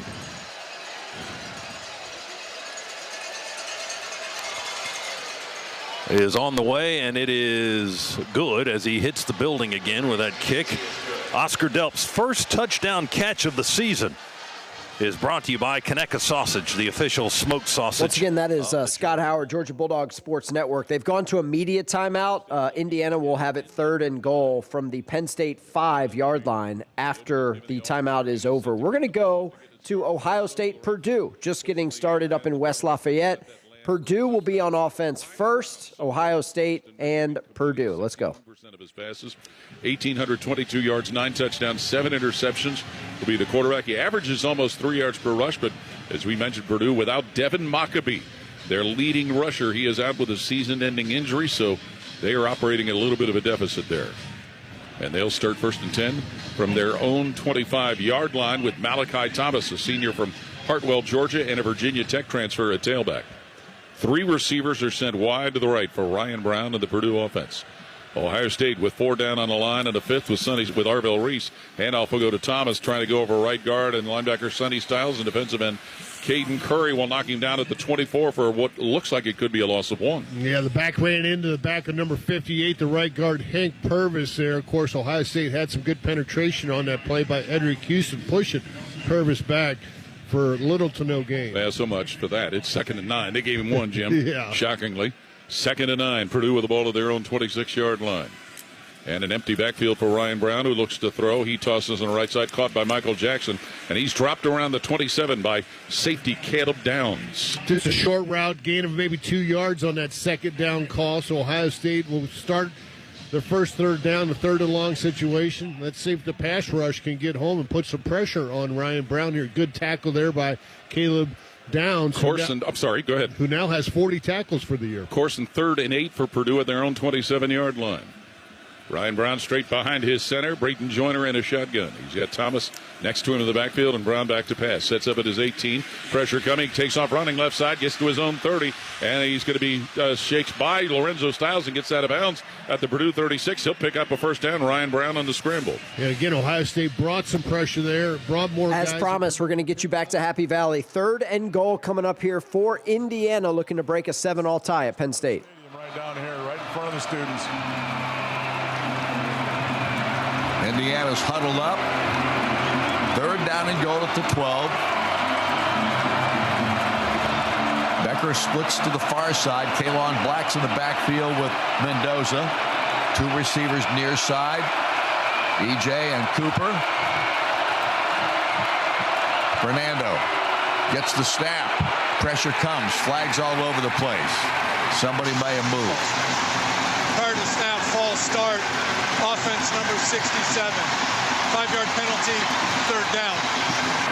So Khalil Benson is the man who got movement out there, and that puts the ball back now at the 17-yard line. And so now it's goal, 3rd and goal at the 17. I don't blame him. There was Penn State guys in sprinter stance everywhere coming at him right there. They were full out coming after Indiana again. Holden Stays checks in for Charlie Becker. Omar Cooper splits to the far side. E.J. Williams to the near. Rodney Nowakowski's in there with Stays. Both lined up to the right. Fernando Mendoza ready to take the snap. Does so. Looks. Pressure comes. Rolls to his right. Throws the football. Omar makes the catch. 10-yard line, but he's knocked to the ground there. So Indiana picks up just maybe 3 yards on the play. Davian Collins makes the stop, and Indiana's going to send in the field goal unit. Yeah, way too much pressure on Indiana that time without blitzing. Forced to the right. He's done some tremendous throws on the move today, being forced out of the pocket. Mendoza playing really well. Maybe the stats aren't showing it as much because there's not a lot of yardage maybe. Well, he is really playing well. Penn State putting a lot of heat on Indiana. Now Radicic trying to give Indiana the lead. Here's the kick on its way. It is up, and it is through. And Indiana does take the lead back, and with that good kick, the good hands at All-State will contribute to the Hoosiers Athletic Scholarship Funds for student athletes across all sports. Thank you, All-State. Well, Indiana comes up with the... Hoosiers get the field goal. New score 10-7. IU with the lead at Penn State. Let's go back to Starkville, where since scoring the opening points of the game, Georgia has answered with 17 unanswered of their own. 17-7 is where we stand. Mississippi State with the football at midfield. Medicine. Motion to the left, run it back to the right to the weak side, pop it around the edge, big run. 1st and 10, Mississippi State out of the shotgun. Shapen drops, line drive throw. Evans makes a leaping grab inside the numbers at the Georgia 27-yard line and gets knocked down there by Elias Robinson, the 4th, after a pickup of 20 and a bank first down. Great job in protection by the tight end, Traore. And now a flag will break the rhythm. State was trying to go tempo. False start. Offense, number 52. Zach Owens, right guard, got a head start. And that's going to cost State 5 yards. So the Bulldogs go back across the Georgia 30 to the UGA 33-yard line here. 4:05 left in this first half. Georgia leading 17-0. State has not scored since the opening drive of the game. Looked impressive doing it, but the offense has floundered since. Kamario Taylor in at quarterback. State has 4 wide receivers in this pattern. Taylor all alone in the shotgun. Takes the snap, now looking for room to run. Makes one man miss with a shifty move to his right. Runs between the hashes down to the 30 and dives close to the 29-yard line. Gabe Harris makes the tackle on the freshman signal caller. Officials will spot him down at the 29 after a pickup of 4 yards. 2nd down, right? Not 3rd. Chains are You're wrong. right. Over there. Chains are wrong. It's 2nd down. 2nd down and 12 for State. Taylor takes the snap, loads up, throws a line drive outside the left hash marks, overthrows Anthony Evans, who was the closest man to it. He was bracketed at the 3-yard line, and the ball lands on the back line of the end zone. Incomplete, 3rd down. Well, good read, just sailed the throw. That's all that was. The safety stayed back. You had the skinny slant. It's open. And if you stick him, he may score, but just overthrew it right there. Chapin checks back in now on 3rd and 12 for Mississippi State. Georgia leads 17-7, 3:13 left in the first half. 3 receivers in a triangle. Evans, Thompson, and Aiden Williams along the numbers left side. Traore, the tight end, split out wide right. Chapin under duress throws a dart complete along the numbers to Aiden Williams at the 25. Dropped there by K.J. Bolden. Going to be well shy of the first down. They're actually going to mark him down at the 24-yard line. It's a gain of 7. And it's 4th and 5. And now Jeff Levy's got a decision to make. 2:55 and counting here. Will he try and take 3 points here just to get something on the board, or is he going to leave his offense out there and try to convert this 4th down? Well, it depends on how much you need. Like, if you could get an offsides, get a free first down, but he may look at this and call a timeout. They give you a pressure look. 4th and 5. Chapin all alone in a shotgun backfield, takes the snap. Looking right, throws to Bothwell. He had him in the flat, but it's off Fluff's hands and incomplete. A drop kills the drive on 4th and 5. Well, and, you know, even if Fluff catches it, he's about 2.5 yards shy of the sticks, running angle to the sideline, and a defender's about to eat him up. He's going to have to make a really nice one-on-one play to break a tackle, even if he catches it. So it's just not there. The promising drive stalls in plus territory. Georgia will take over, leading Mississippi State 17-7. Let's check in on JMU Marshall. 14-9, Dukes with the lead and the football. 3 minutes to go in the first half. Right side, now throws it short, incomplete for Ellis. And now down the field, this should be a hold on the defense, I believe. Yep. There's a flag in the secondary. On number 1. Holding, defense, 10-yard penalty, automatic. First down. And that's Boogie Trotter, their defensive back, who is tied for the league lead in the country in interceptions with 5, including 2 for touchdowns. But that will move the football now into Marshall territory, and we have 2:40 left. I saw that right away. And I was wondering if he was going to throw it, but I wasn't going to say anything. Oh, yeah, he spun Lakota around. Literally. So now trips to the right side. Dukes get a 3rd down conversion, now a penalty into Marshall territory at the 47. George Pettaway, the back now to the left of Alonzo Barnett with trips to the far side right. Here's a fake handoff. Barnett comes near side, cuts inside, spins across the 44 to the 43-yard line and picks up 4 yards on first down. We'll see if that will take us down to the 2-minute timeout. I would imagine it will. But the Dukes have a tremendous opportunity now in Marshall territory, 2nd and 6 coming up at the 43 to get a score before the half and then get the ball to start the second. 2-minute timeout, yeah, coming up in Huntington. 14-9, JMU at the lead. Let's go to Ohio State, Purdue, where they've already taken points off the board because of a holding penalty for Ohio State. We're still scoreless for now. Buckeyes driving. To the Purdue 45, and he is cut down right at that spot, the 45, by cornerback Smiley Bradford. Yeah, I noticed we haven't seen any of Carnell Tate yet. In this ball game. Brandon Ennis has been in there, and then the last time you saw number 5, Mylan Graham in there, and he's out there again. 2nd and 7, Ohio State at the Purdue 45. In the backfield, Isaiah West off the left hip of Julian Sand, who's going to throw. Pressure coming, and Sand hit, and he is sacked right around the Ohio State 48-yard line, and is Manny Powell, who comes in there, linebacker, to make the sack, a senior who lists Columbus as his hometown. Yeah, it looked like Isaiah West was attempting to block. Manny Powell there, ran him over, and Purdue comes up with a sack. You know, one of the keys I talked about, protecting the quarterback. That time we didn't get it done, and Purdue picks up their 22nd sack of the season. So 3rd and 13, Ohio State with the ball to their own 49. C.J. Donaldson is in at tailback. He will be off the right hip of Julian Sand. Mylan Graham, Brandon Ennis, and Max Clare wide to the left. Jeremiah Smith wide right. 3rd and 13, Ohio State at their own 49. Snap to Sand, back at his own 39 to pass. Sand looks and he fires middle of the field, and Mylan Graham can't grab it. Knocked away from him at the 33-yard line, and the Boilermakers able to get that play broken up by Taj Rael, their safety. Looked like Julian could have thrown to Graham, and then he also had Brandon Ennis a little bit deeper on that route. He went with the underneath route, and as soon as Graham was trying to catch that football, he got drilled, and the ball came out. Joe McGuire in to punt for the Buckeyes, averaging 41.1 per, and Michael Jackson is back deep for Purdue. Just under 10 to play, scoreless first quarter.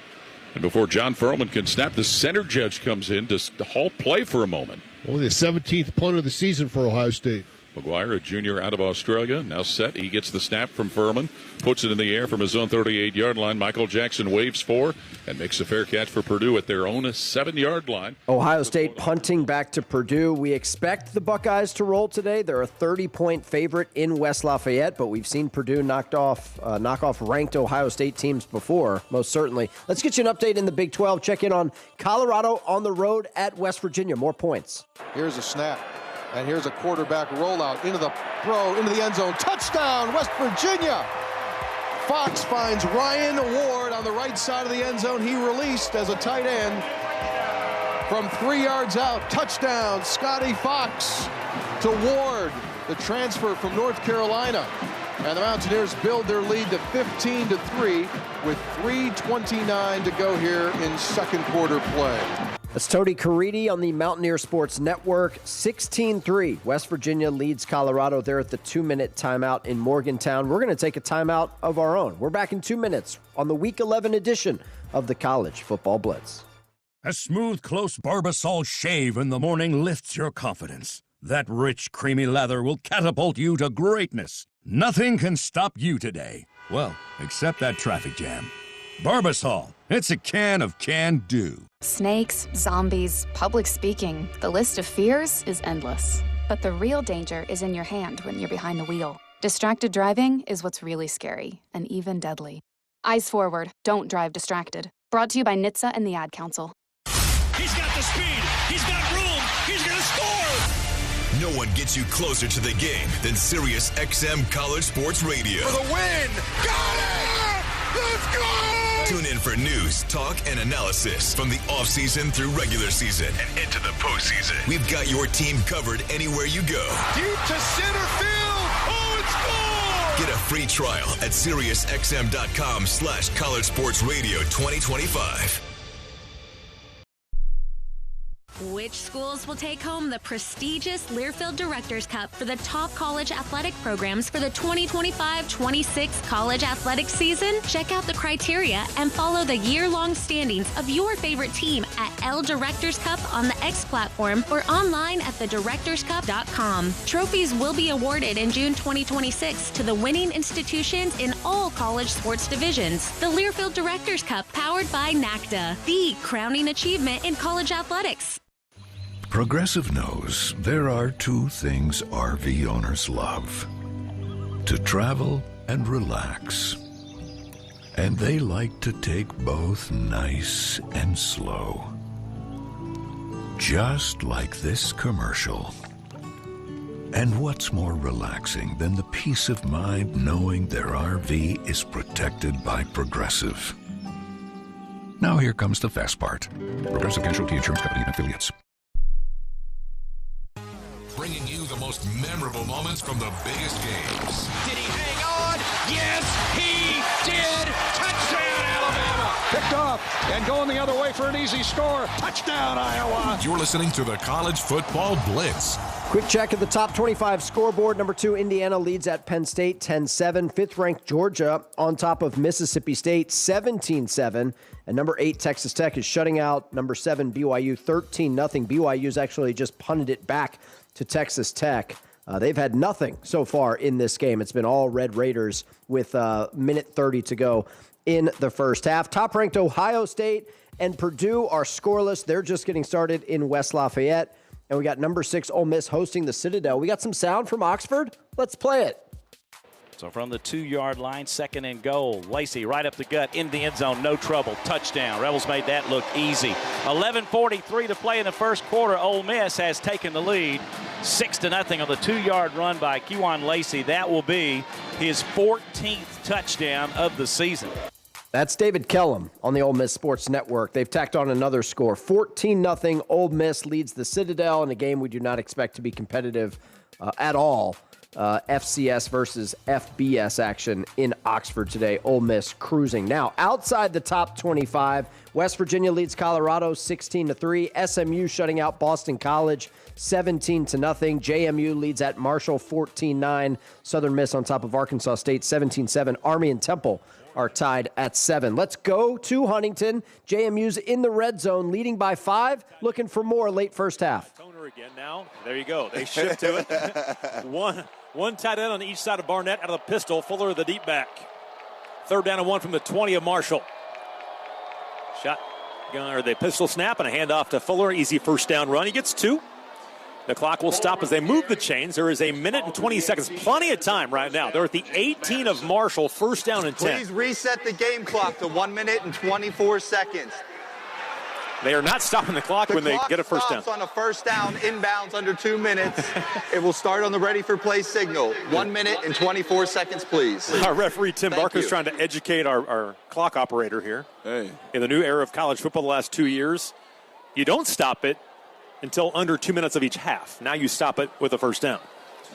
Dukes will shift again and put 3 receivers just off the right side where Pat McMurtry is. Single receiver near side left is Landon Ellis. Going to fake the toss sweep.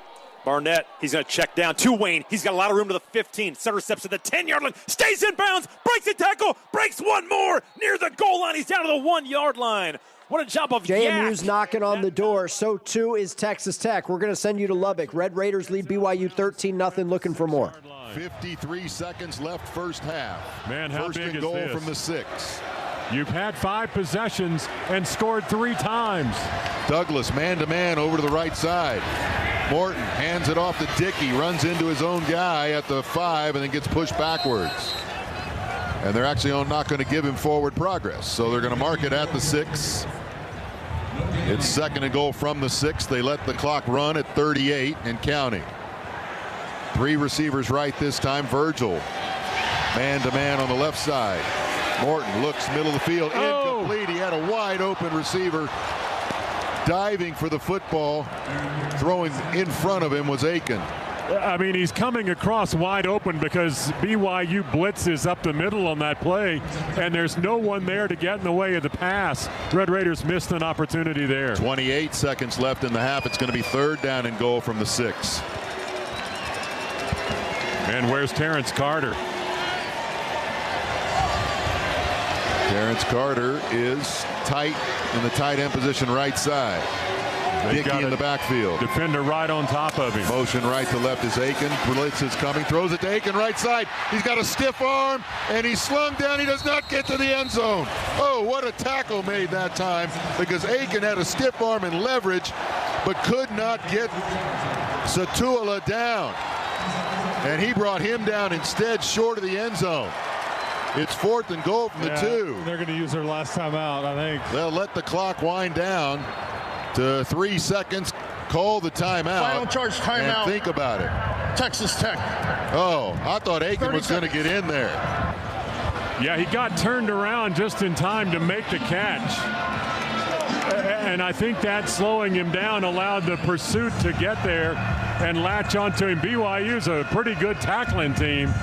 If they get their hands on you, yeah, and that time I they got thought that stiff arm was going to. While we have 30 seconds, do want to let you know JMU did punch it in from 1 yard out. New score there, 21-9. JMU with the lead at Marshall. There's 28 seconds to go in the first half. Let's see what Texas Tech does here. 4th and goal from the 2. 3 seconds left. 13-0 Red Raiders. It's a big call. And the thing about this is, if you didn't make it, you've given BYU a little bit of momentum, but you've got the ball to start that 3rd. Maybe that plays a role in the decision here that the offense is going back out there. And you got a limping quarterback, boy. He is struggling. 3rd and goal, or 4th and goal from the 2. Red Raiders' first attempt at a 4th down here. 50% for the season. This one's huge. Now the timeout called by BYU with 3 seconds to go in the half. Yeah, Sataki's out on the field. They wanted to see what Texas Tech was going to be lined up in. 30 seconds. And now you might surprise them and send out the field goal team. I mean, you think about it, BYU just hasn't threatened you. 16-point lead looks pretty good to me, but I get going for the throat, man. Well, yes, I get the 16-point lead, and I agree with you, but it's still a 2-score lead. It is, but it does require 4 plays to be made. Yes, it does. Yeah. But you've got 2-score lead right now. well, at least would take quick update from the Big Ten. Purdue just kicked a 40-yard field goal. They lead number 1 Ohio State 3-0 in West Lafayette. 4 minutes to go in the first quarter. We will get you there after we get to halftime in Lubbock. But again, Texas Tech, decision time here. Up 13-0, fourth and goal from the 2-yard line. 3 ticks to go in the first half. Receivers right include Jacoby Williams, split wide right. He's wide of Douglas there. 3 receivers left. That's the wide side. And Morton in the empty backfield. You're 6 of 12 on fourth down plays this season. Motion is going to be Williams just a little bit from the right side. Morton back to throw. Does to the end zone, and it's incomplete. Tried to get it to Terrence Carter. Great job defensively that time. It was Raider Demooney, the junior out of Provo. And that was the last play of the half. Red Raiders do not get in the end zone, but still have the 13-0 lead. And we'll get the halftime interview by the Red Raider Club. Well, and guys, he's going to talk to TV first, but you're in a ball game, but that's going to be a big call right there that we talk about. Love to have had some points, but you certainly went for it. Well, hopefully we won't have to talk about it, because if they come out of the locker room and score a touchdown, then that's fair. You've got that 3-score lead. But yeah, and it was last week that Joey, he said after the Kansas State game, before when we played Kansas State, weren't tough enough, and kind of said the same thing about playing BYU. But you're certainly shown some toughness in this game, and have largely controlled it. But boy, you've got to take advantage of opportunities, because this is what BYU does. They just kind of hang around and figure out ways to win at the end. The opening question's got to be, why? Tell us why. Why that decision? That's going to do it for the first half in Lubbock. Texas Tech 13, BYU nothing. Meanwhile, an update in the Big Ten. Let's check in on the number 2 team in the land, Indiana at Penn State. They're going quick. Mendoza takes the snap, hands it to Kalon Black, pounds his way forward. Does he get it in? Touchdown, Indiana! Kalon Black forces his way into the end zone. That's Don Fisher on the Indiana Sports Network. Indiana with some breathing room here. Late first half, they lead at Penn State 17-7. Let's check back in on Mississippi State and Georgia. We got 30 seconds to go in the first half. 17-7, Dogs with the lead. Pretty good field position with 2 timeouts and not 3 before half. And, roughly 30 seconds now, you'd be somewhere around 20. Now, punt team back out. Let's see if they do it all over again.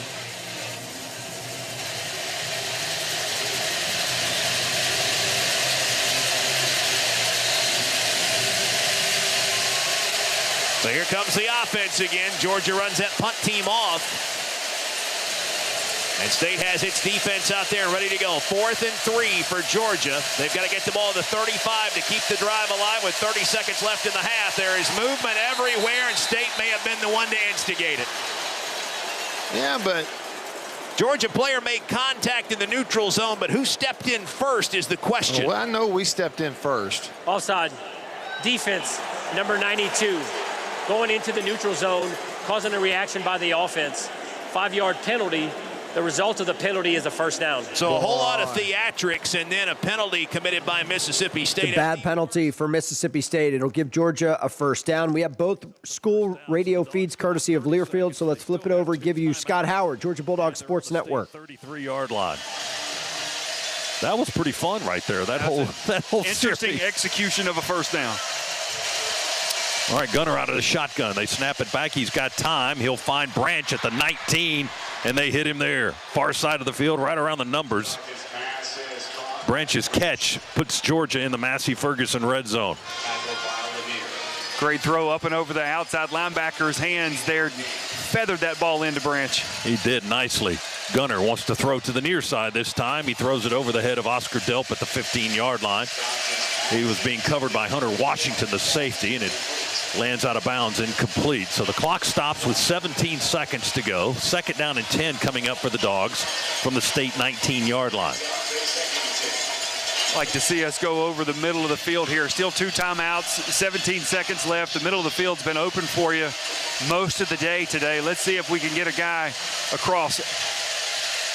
They found Branch on the last completion for 19 or 14 yards to the 19. He's in motion to the left. And we'll throw it to him at the 21. He catches it to the 15, to the sideline, to the 5. End zone. Touchdown, Zachariah Branch.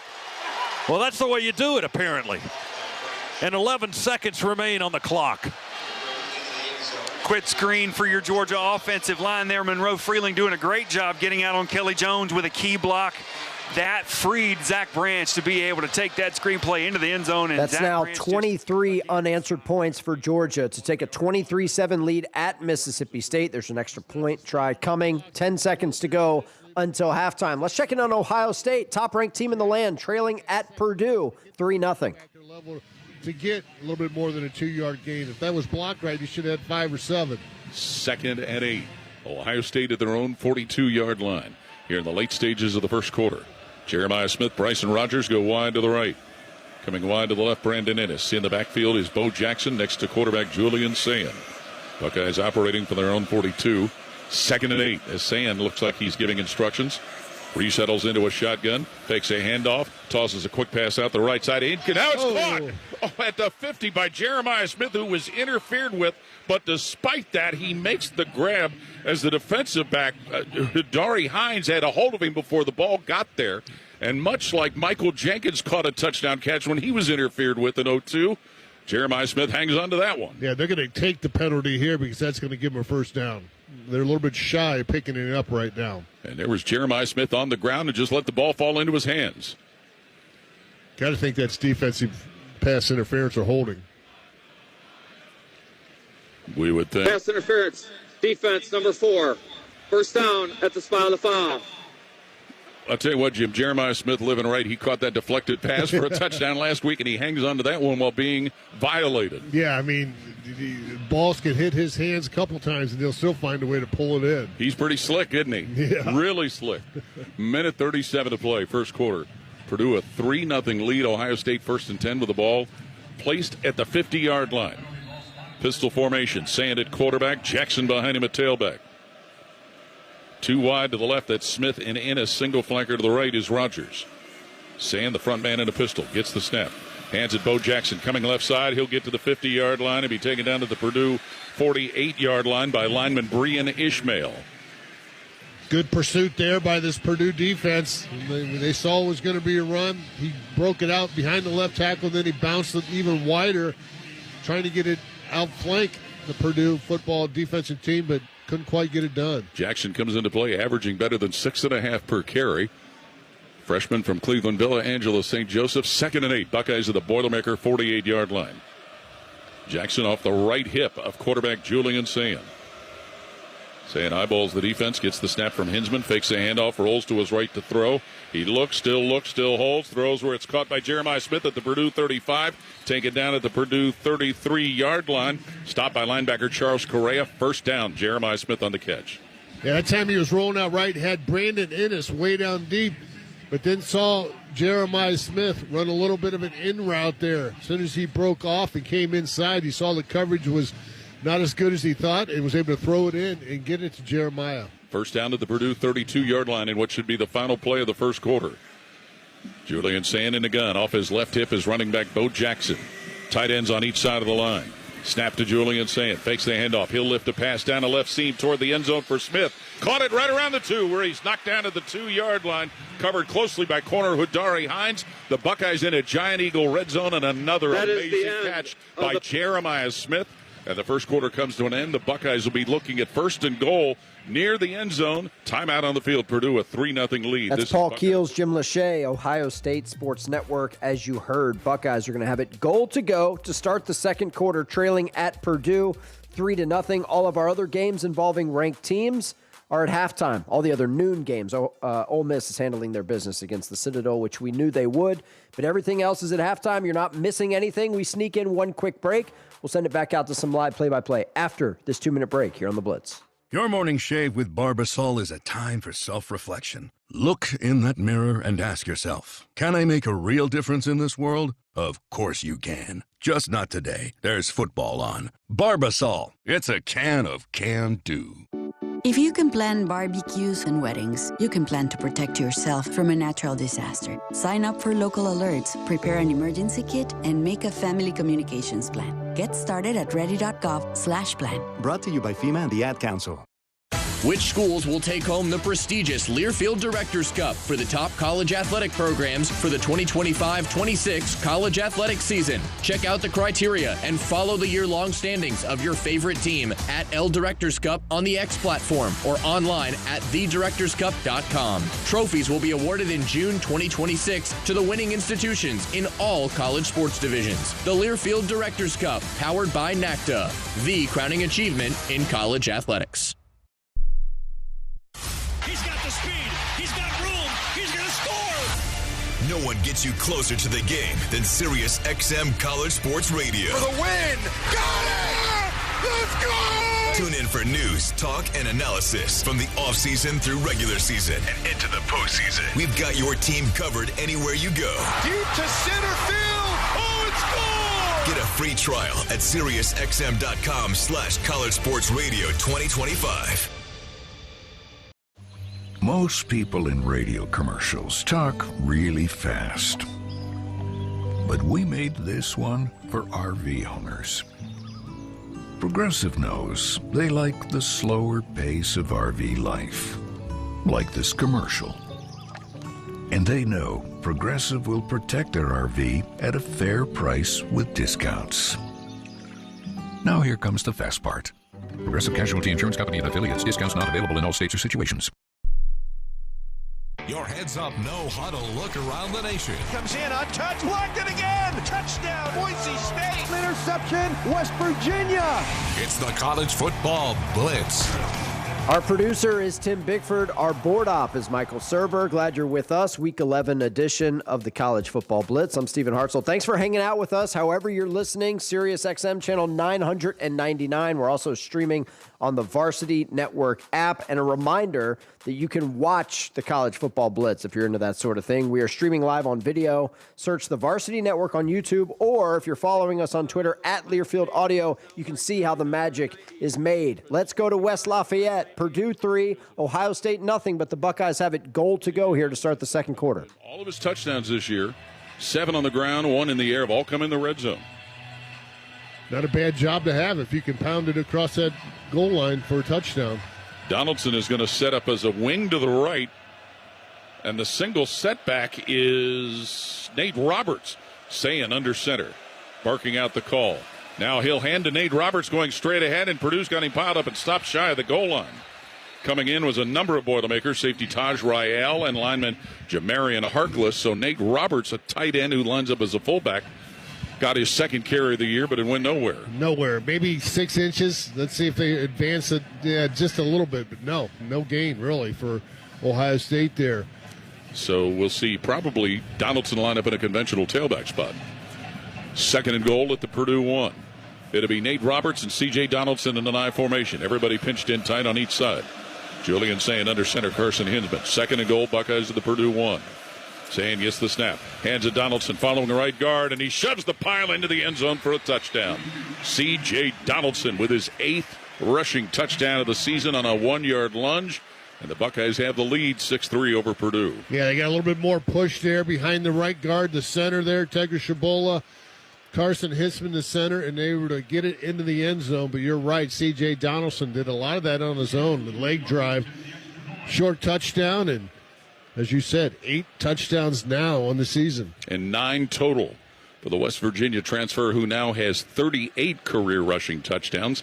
PAT unit on. John Furlman to snap, Joe McGuire to spot, and Jaden Fielding kicks for point number 7, and he knocks it through the uprights to give Ohio State. So Ohio State takes their first lead of the game 7-3. Quick check of everything else in the top 25 right now, because we told you all of our noon games are at halftime. Indiana leads Penn State 17-7. Georgia on top of Mississippi State 24-7, and Texas Tech is shutting out BYU 13-0. Our other ranked team in action here is number 6 Ole Miss, who's taking on the Citadel and leading 21-0 as they start the second quarter. Here's DK, David Kellum, Ole Miss Sports Network. 3-yard punt. And Ole Miss leading 21-0 with 13:27 to go in the second quarter. We'll have the football again. Another great stop. But once again, we talk about nothing but running the football by Citadel, and the Rebels have certainly dominated that statistic. 13 yards on 9 plays in the first quarter for Citadel. A 44-yard punt, they say. Should have been 43, but we'll take it. Nonetheless, at the 32-yard line. First down for the Rebels. Chambliss has gone the distance at quarterback. He's in there again. The ball's on the left hash, the wide side to his right. He's got 3 receivers out there. The lone back is Lacey. Fake to Lacey, quick pass near side on the sidelines. It's grabbed and caught by Alexander. He spins to the sidelines to try to get away from Bradley Jones. Jones is giving him a little cushion, but he's not letting him break away, if you will. This will be spotted at the 37-yard line, a gain of 5.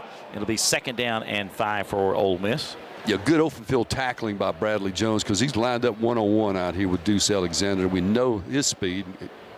There's the snap. Handoff is to Lacey off right tackle. Spins through 1 tackle and grabbed at the 40 and turned and driven back. 3-yard gain. 3rd and 2 for Ole Miss. The linebacker Rosa on the stop for the Citadel. Yeah, great patience there. Good vision by Lacey of finding the open hole. Quickly, the Rebels go to the line of scrimmage. They'll send White out to the right. Alexander by himself. Rebels 3 for 4 on 3rd downs. 3rd down, about 2. The handoff is to Lacey. He's going to get it off the right side. Dives to the 43-yard line. Needed 2. Got 3. And the Rebels pick up another bank first down. Nolan Jones on the tackle. Yeah, very close there, though. A long game. Lacey just got tripped up as he went through the line of scrimmage. From the 43-yard line, first down for Ole Miss. Rebels at their own 43. There's the snap. Chambliss in the pocket. Lots of time down the near sideline. 1-on-1. Got some holding there. Flags are flying. He really threw that into double coverage as the safety came over the top to help the cornerback Jones. To Marcus Elam was the safety in the game right there. Sophomore from Augusta, Georgia. Pass interference. Defense number 7. 15-yard penalty.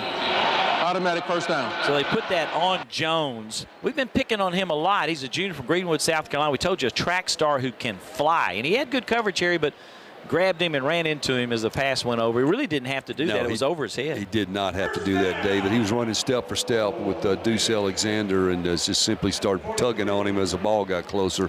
Tough break for the Jones, the corner. So that'll bring it to the 43 on the 15-yard penalty of the Citadel. A bank first down via the penalty. 12:05 to go second quarter. Ole Miss leading 21-0 from the 43. Right hash this time for Chambliss.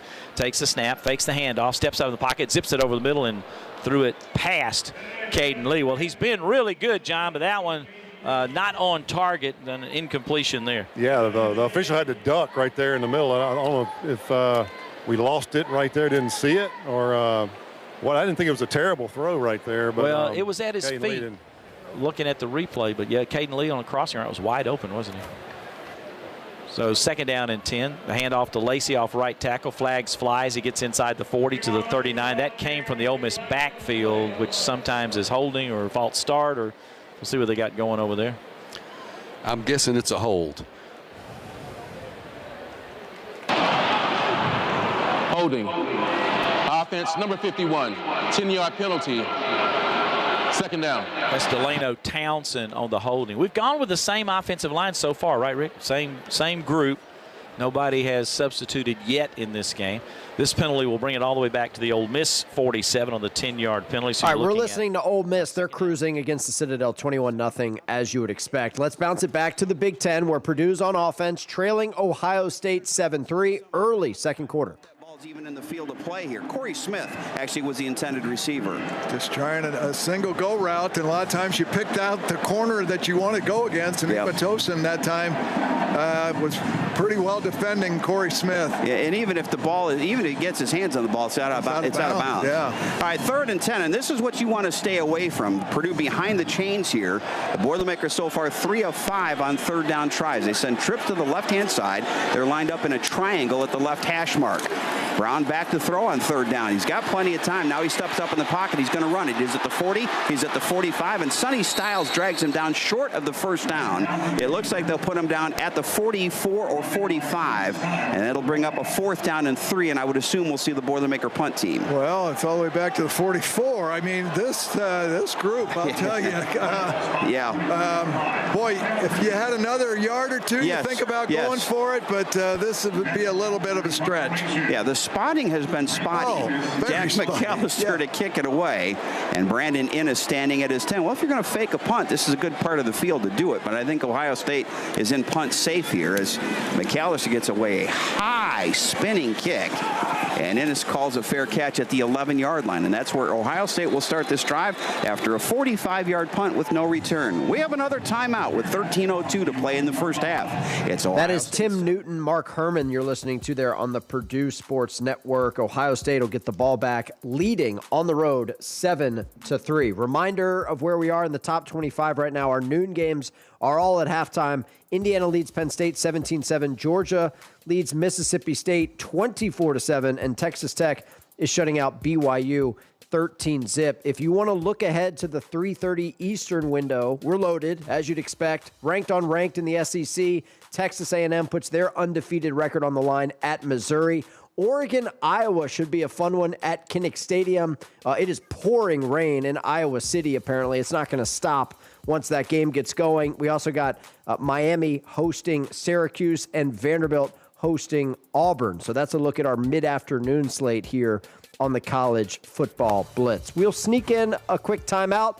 Maybe some of these noon games will get ready to start some third quarter action when we get back in 2 minutes here on the Blitz. Morning, Zoe. Got donuts. Jeff Bridges, why are you still living above our garage? Well, I dig the mattress, and I want to be in a T-Mobile commercial like you. Teach me, Saldana. Oh, no, I'm not really prepared. I couldn't possibly. At T-Mobile, get the new iPhone 17 Pro on them. It's designed to be the most powerful iPhone yet and has the ultimate pro camera system.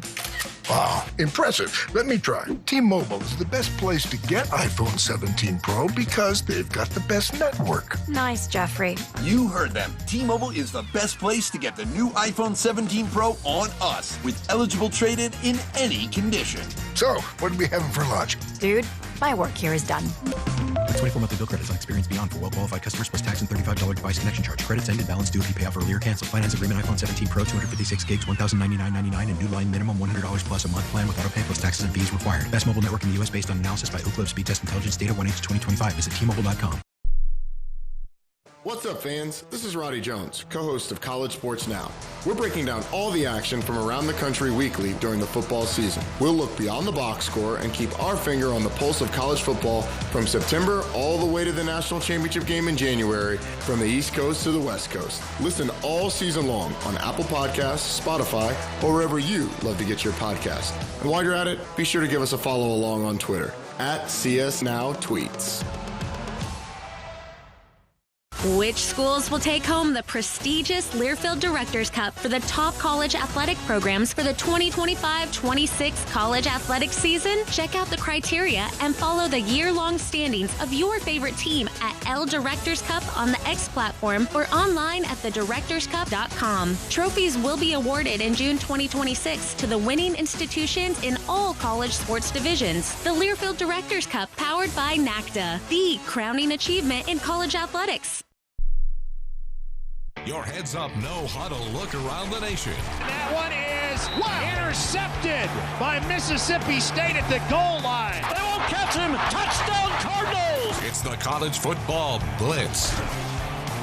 As we approach 2 o'clock in the East, quick shout-out to our friends at Split Zone Duo. What is Split Zone Duo, you ask? Well, it's a college football podcast that takes you deep inside the action every week of the college football season. It delivers reporting, analysis, and fun tidbits on the sports wild coaching carousel. Hosted by Richard Johnson of CBS Sports and Alex Kirshner, who writes for Slate, The Athletic, The Ringer, and more. You can find Split Zone Duo wherever fine podcasts are served. We're going back to West Lafayette, Ohio State. No, we're not, because they're in a media timeout. So let's go to Lubbock. Texas Tech leads BYU 13-0. Red Raiders on offense to start the third quarter. And Morton from the shotgun hands it off to Williams. Hits the hole quickly. and gets up to the 29-yard line for a quick 4-yard burst. Typically, you see Jacoby kind of patient back there, but that was just a hit the hole and go. Yeah, nothing patient about that at all. 2nd down and 6, play action throw left side on the screen, and it's caught by Aiken, but he's pushed out of bounds just as he crosses the 30 to the 32. Kind of went backwards a little bit trying to see where the blocks were and couldn't quite get to the first down, so it's a 3rd down on this first series. Yeah, you sure want to find a way to get this. Empty backfield for Morton. 3 receivers right, 2 left. Now he slows things down, steps up to see where the blitzers are coming from. Yeah, try to spread them out. You got Glasgow right in the middle of the field. He steps back, 4-man rush. Throw right sideline, up high, and incomplete. Jacoby Williams jumped up in the air to try to pull that one down, but he jumped a little bit early and couldn't come down with a football that kind of held up in the wind. Yeah, and Jacoby's got 21 catches this year on 25 targets, but that's an interesting decision to use your running back long downfield on a 3rd down play. Just bad timing on the jump. He went up high and was able to get to where the linebacker Jack Kelly wasn't looking back. Punting, Burgess is back to punt, line drive kick. Takes a Red Raider bounce at the 25. Now going to be taken back by Kingston, and he's hit at the 16-yard line and knocked out of bounds on the near side there. And that's where BYU starts their first series. So a 3 and out to start. That's Brian Jensen on the Texas Tech Sports Network. Remember, end of the first half, Texas Tech had it, 4th and goal. Final 3 seconds, they elected to go for it. They elected to go for the touchdown. They ended up coming up empty, but they could have had a 16-0 lead at halftime. We'll see if BYU can get anything going here in the second half. Let's go to the start of the 3rd quarter in the Big Ten, where Indiana leads Penn State 17-7 to start the 3rd quarter. And Nittany Lions on offense here. Let's listen in. 2-yard line. So it comes all the way out to the 35-yard line, and that will not make Kurt Cignetti very happy, because that's the last thing you want to do is give him an extra 10 yards on the kickoff. Well, it doesn't make me very happy either. So the ball is marked at the 35. Coach Cignetti's writing notes down right now. He's not going to forget that one, I don't think. Nope. Although he didn't run down and didn't say a word to him. He'll get that later. Now, Ethan Grundemar is the quarterback for Penn State. And he fakes the pitch out, and he's going to throw the football down the field deep. And it is almost picked off by D'Angelo Pons. I'll tell you what, he rode with Devontae Ross stride for stride and was in perfect position to knock the ball away or knock it down, and he was able to do.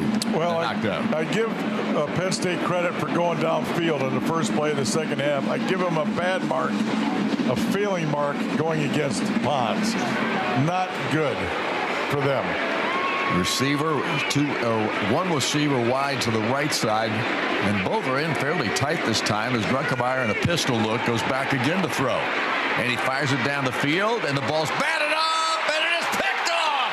Indiana with the interception, and Aiden Fisher picks it off for Indiana.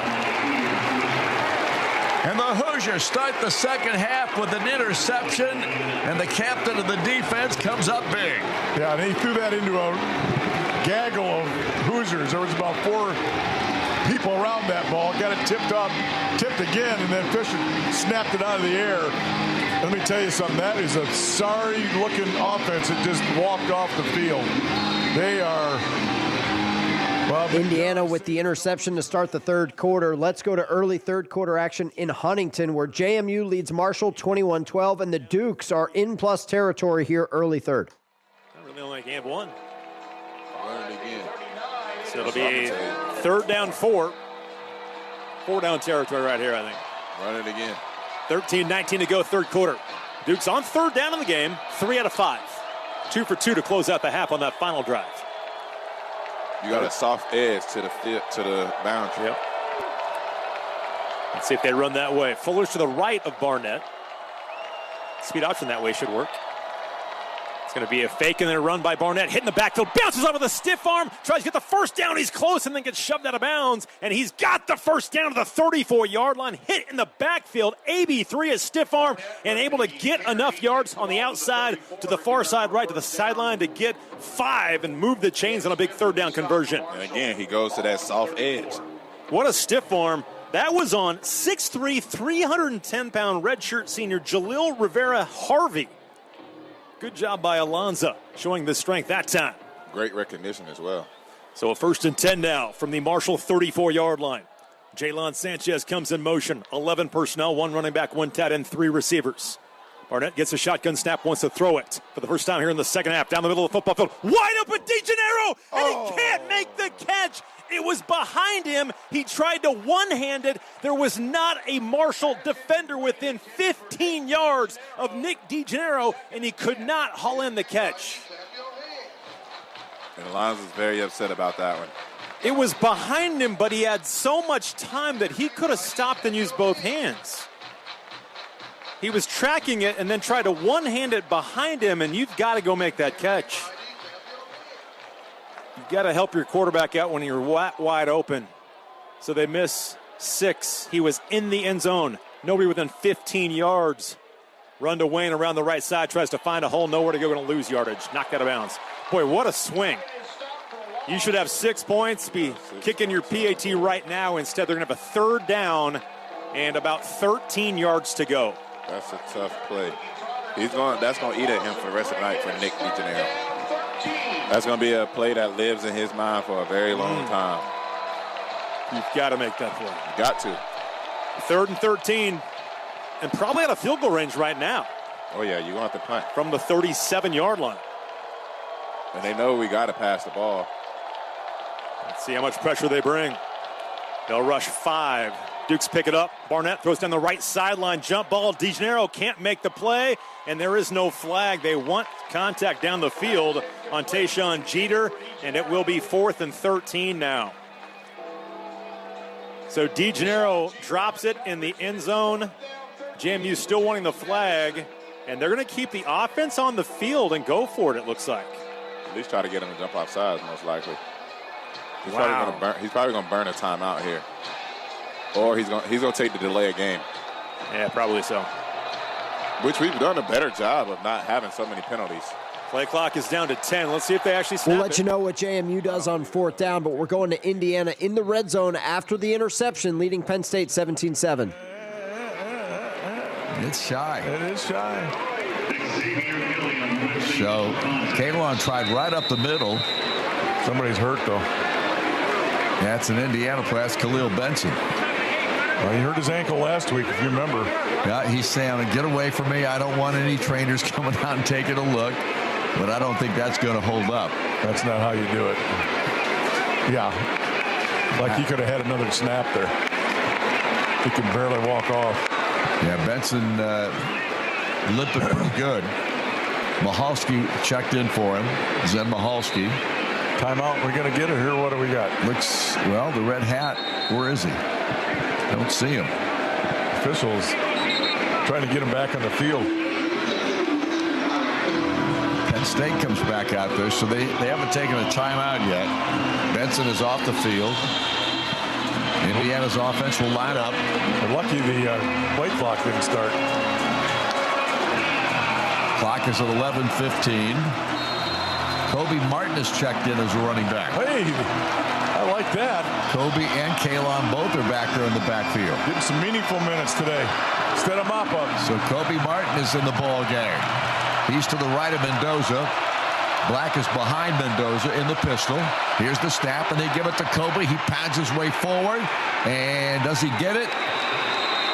I think this time he did. I'll tell you what, they made it tough, but he made the first down based on how those There's officials nobody were signaled running up first there. down yet. I know, I don't understand that.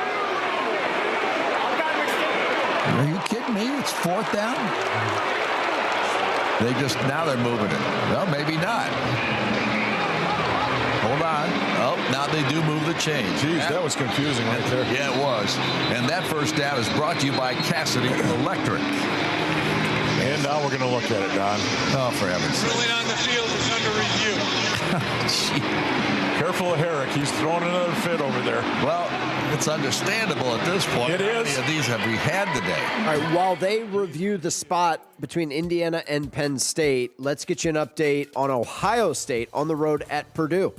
First down at the Purdue 35-yard line. Brandon Innes, Jeremiah Smith off the line to the left. Bryson Rogers wide right. And West in the backfield with quarterback Julian Sand, who's going to throw. Sand stops, looks, fires down the left seam toward the end zone. Smith with a catch for the touchdown. 35-yard strike through the air. Julian Sand to Jeremiah Smith. Gives the Buckeyes their second TD of the day. And Ohio State has a 13-3 lead over Purdue. That's Paul Keels, Ohio State Sports Network. Buckeyes cruising up 14-3 at Purdue midway through the second quarter. Let's go to early third quarter action in Lubbock. Texas Tech has the ball back. They lead BYU 13-0. He's going to come off, take a breather. And you got Cameron Dickey back in at running back. Two receivers right. John Carlos Miller, tight end right. And Virgil split to the left. On second down and 6. Motion on the right side is Aiken. Handoff Dickey. Finds a hole. 45, 40. And he carries a defender down to the 36-yard line. First Texas Tech is moving the chains. Let's go back to Indiana in the red zone here. Goal to go after the review, leading 17-7 on Penn State. Dennis Sutton makes the tackle for Penn State. The ball is just inside the 14, so we'll call it the 13-yard line. Charlie Becker returns to the lineup now as Hemby comes to the sideline. We're running two backs in here a little bit this second half, which is a little bit different for Indiana. They very seldom run two-back offense. Now they're back in their one-back. Three receivers to the far side in the Arrowhead formation. Becker to the near side. Here's the snap back. Fernando wants to throw it. Pressure comes. Looking for help. Back he goes. Throws the football. Throws it away. Not much else he could do with that one. There was nobody open. And Zane Durant was putting on the heat that time, but Indiana forces now a situation where they have third down and 10 at the 14-yard line, and Penn State hadn't given up yet. Indiana's running the football at a pretty good, strong roll. Yep, they are. I bet they, well, we'll see what happens here. What is the score? 17-7. I don't know if a field goal does you that much good. This might be two-down territory if they get it close. EJ and Omar Cooper both split to the far sideline. This could be a run here. They're playing pass. Mendoza awaits the snap, gets it, throws it out here. It's caught by Omar Cooper, turns the corner, and he gets tripped up right around the 12-yard line. Zion Tracy caught him from behind. He had to turn around and then had to turn around again after he caught the football. And he couldn't pick up any speed. And Tracy caught him and brings him down at the 13. So now Indiana's got fourth down, and Niko Radicic is on the field. Yeah, no decision here. Again, really good open field tackle on Cooper. Very few people bring him down one-on-one. So Radicic will try a 20. This will be a 31-yard kick. McCarthy will hold. Mark Langston will snap it back. And the kick is on its way, and it is good. And Niko Radicic is perfect on the season. And with that, once again, that's Don Fisher, Buck Sur, Indiana Sports Network. New score 20-7. Indiana having to work for it today against Penn State. It should be said. Nittany Lions hanging around against the number 2 team in the land. But 20-7 is the score there. Let's get you an update in Starkville, where the third quarter has started and Georgia has scored again. Frazier in the backfield with Gunner in the shotgun. Give it to Nate. He runs to the right. Big hole. Nate, he stumbles at the 50, keeps his feet 40, 30, sideline. Foot race to the end zone. They miss a tackle at the 10, and Frazier's gone. Touchdown, Nate Frazier, 59 yards. Scott Howard, Georgia Bulldogs Sports Network. How about 31-7? Georgia cruising on the road. They trailed this game 7-0 way back in the first quarter. Since then, it has been all dogs from Athens. Those dogs, not the other dogs, the ones in Starkville. They're losing at home by 24. Nate Frazier with that touchdown run, as you heard. 7 carries, $120 on the ground for the Georgia running back. That's more like it if you're Georgia, who again hosts Texas between the hedges next Saturday night. No look ahead for Georgia today. They are up big, 31-7 at Mississippi State. Timeout there. We'll take it with them. Back to more games after this here on The Blitz. Morning, Zoe. Got donuts. Jeff Bridges, why are you still living above our garage? Well, I dig the mattress, and I want to be in a T-Mobile commercial like you. Teach me, Saldana. Oh, no, I'm not really prepared. I couldn't possibly. At T-Mobile, get the new iPhone 17 Pro. On them, it's designed to be the most powerful iPhone yet and has the ultimate pro camera system. Wow, impressive. Let me try. T-Mobile is the best place to get iPhone 17 Pro because they've got the best network. Nice, Jeffrey. You heard them. T-Mobile is the best place to get the new iPhone 17 Pro on us with eligible trade-in in any condition. So, what are we having for lunch? Dude, my work here is done. The 24 monthly bill credits on experience beyond for well-qualified customers plus tax and $35 device connection charge. Credits ended. Balance due if you pay off earlier. Cancel. Finance agreement iPhone 17 Pro 256 gigs, $1,099.99 and new line minimum $100 plus a month plan with auto pay plus taxes and fees required. Best mobile network in the U.S. based on analysis by Ookla Speed Test Intelligence data 1H2025. Visit T-Mobile.com. Hey fans, this is Wayne Cook, co-host of College Sports Now. We're breaking down all the action from around the country every week during the football season. We'll look beyond the box score and keep our finger on the pulse of college football from September all the way to the national championship game in January. Listen all season long on Apple Podcasts, Spotify, or wherever you'd love to get your podcasts. And be sure to follow along on Twitter at CS Now Tweets. When you're on the move and looking for nonstop college sports action, get the Varsity Network app and take the game with you everywhere. Stream live play-by-play from schools across the country right from your phone, free. Catch hundreds of weekly podcasts, including shows from your favorite teams, all in one place. From football Saturdays to midweek hoops, it's your all-access pass to the college sports world. Whether it's game day or just your daily drive, the Varsity Network app has you covered. Download now and listen live for free on the Varsity Network app. Bringing you the best in the game today. Hit the horn. Touchdown, TCU. Blockers in front. He's gone. He's gone. Touchdown, Stanford Cardinal. It's the College Football Blitz.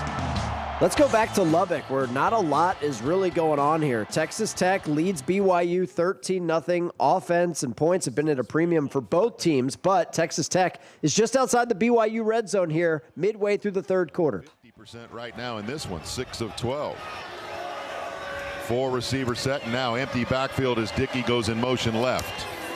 From the right hash mark, throwing right towards the end zone, incomplete. Douglas went up for it, but he was defended over there by Evan Johnson, who was in his grill. Yeah, he got pushed out of bounds, too. I mean, it was the referee on the far side threw his hat down where he got pushed out.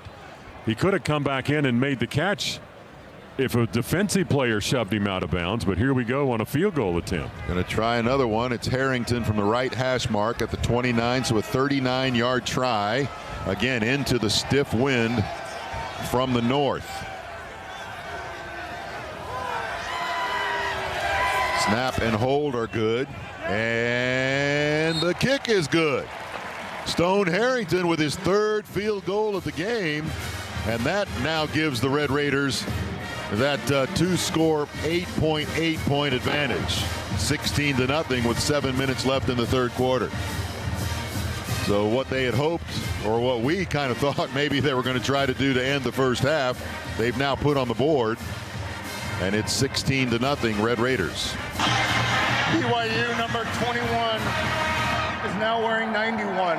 21 is now wearing number 91 for BYU. Scoring drive summary brought to you by Gene Messer Auto Group, proudly continuing 50 years of Lubbock tradition as part of Group 1 Automotive, your hometown dealer. 12 plays, 59 yards, 4:10 off the clock, and the 39-yard field goal by Harrington. He now has 14 field goals for the season. Yeah, Red Raiders have 8 possessions in the ball game. They've scored 4 times, have the Morton touchdown pass and the 3 field goals by Stone Harrington.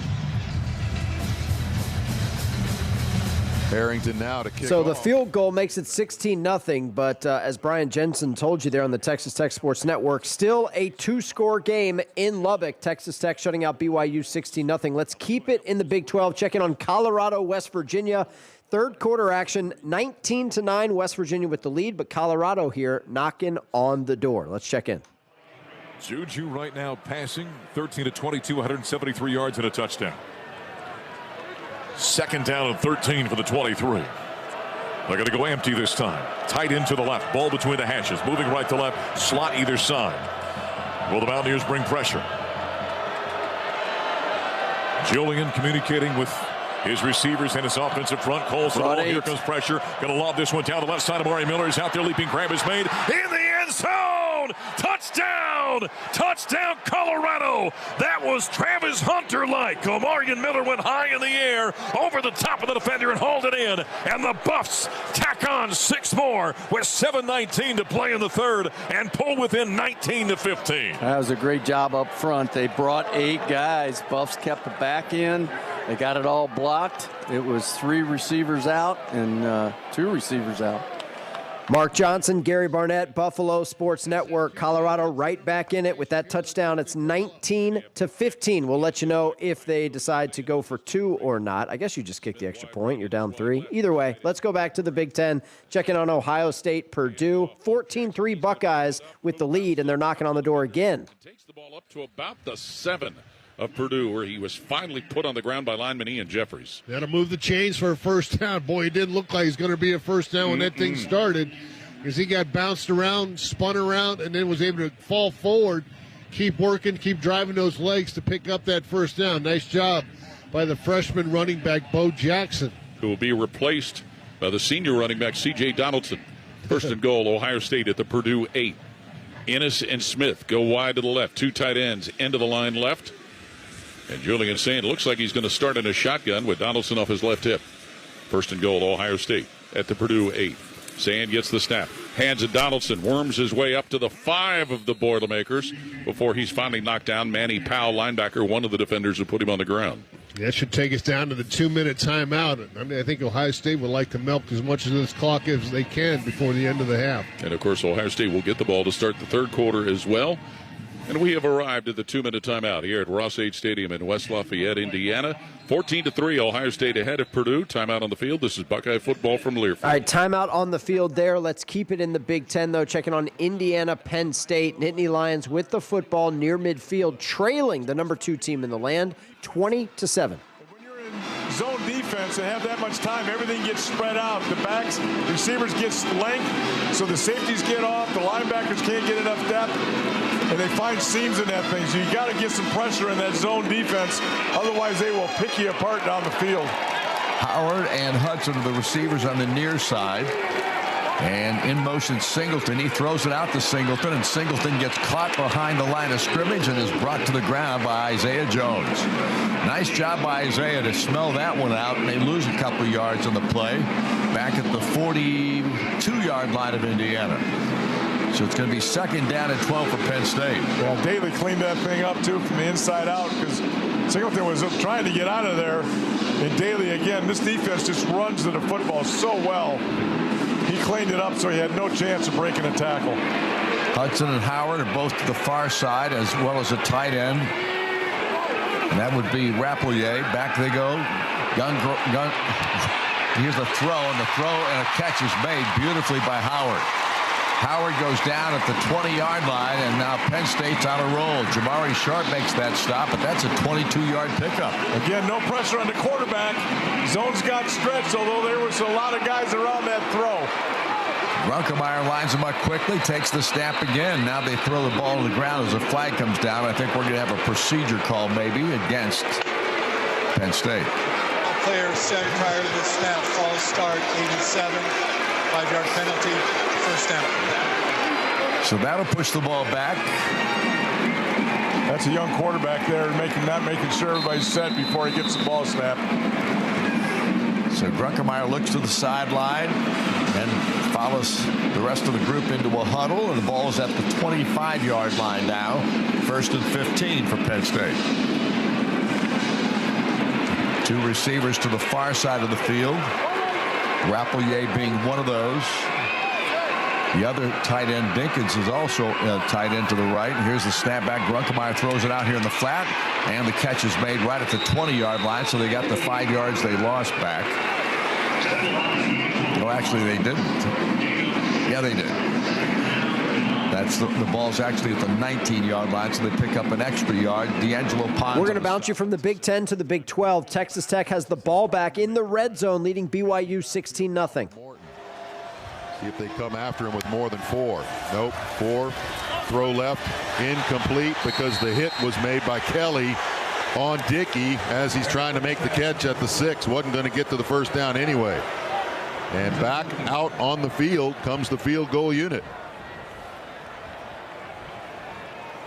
Well, this one would at least make it a 3-score game if Harrington can sail it through again. All of this set up by the Jacob Rodriguez interception. Ball's being marked at the 19, so a 29-yard try from the left hash mark in the north end against the wind. Snap, hold, good, and the kick is also good. Stone Harrington with his 4th field goal of the game. And that field goal makes it a 3-score game, 19-0. Texas Tech on top of BYU. Back to this Penn State drive now in the red zone, looking for points, trailing Indiana 20-7. To the receivers to the far side. Ross the near side. Here's the snap back to Grunkemeyer. Wants to throw it. Does throw it. Incomplete. He was going for Ross. Ross couldn't come up with it. And now it's 4th down.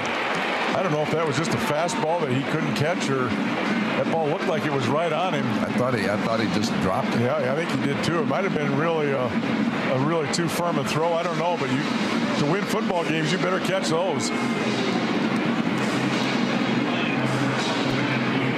I mean, that was there. Yeah, he came back for the football. Probably didn't need to. Put a lot of pressure on himself. So now the field goal kicker is out there, and that's Ryan Barker, southpaw kicker. Ball's going to be marked at the 27, the 37-yard try. The kick is on its way. Had plenty of distance on it, and he got it through. And so Penn State has their first points of the second half as they make it a 10-20. Field goal makes it a 20-10 game. Indiana leads on the road at Penn State. 3:40 to play in the third quarter. An update in Starkville. Georgia running away from Mississippi State. He's in the backfield with Gunner, and we bring Humphreys in motion. Bootleg by Stockton. He rolls around in the pocket, finds Noah Thomas, caught at the 50. Thomas 40, breaks a tackle 35, angling this way between the hash marks. Weaves back 10, 5, touchdown! Noah Thomas all the way! That's Scott Howard on the Georgia Bulldogs Sports Network. That call is presented by T-Mobile. Visit your local store to start saving. T-Mobile, it's better over here. How about 38-7? Georgia on top of Mississippi State. They have pulled Blake Shapen in this game for Mississippi State. It's probably not going to matter. Mississippi State trailing at home by 31 to the 5th-ranked Georgia Bulldogs. To the Sun Belt we go. JMU on the road at Marshall. Officials give the go-ahead, ready to play. From the 20-yard line, Alonzo Barnett takes the snap, fakes a handoff, back straight up the throw. Has a pocket, launches deep down the right hash mark, and that ball is caught at the Marshall 30-yard line, and that's going to be a touchdown for DeGennaro. He goes the distance. I'm sorry, that is Sanchez. It is Jaylon Sanchez over the top, and an 80-yard touchdown after James Madison ran the play fake. That's Steve Cotton on the call. Thundering Herd Sports Network.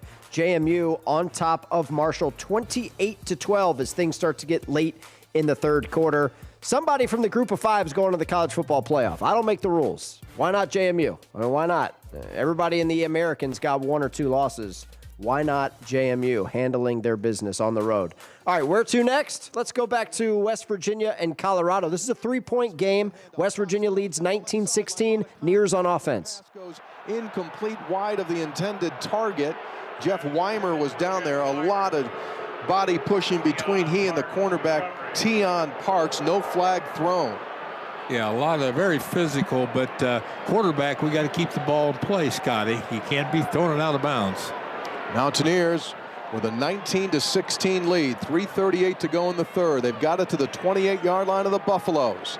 A massively important drive for West Virginia. Here comes 2nd down and 10.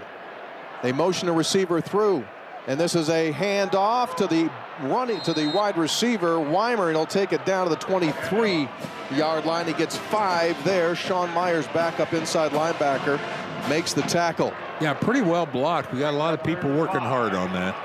3rd down and 5 facing the Mountaineers. They've got it to the 24 of Colorado. Out of the gun, Fox walks to his offensive line while looking over to the Mountaineers sideline.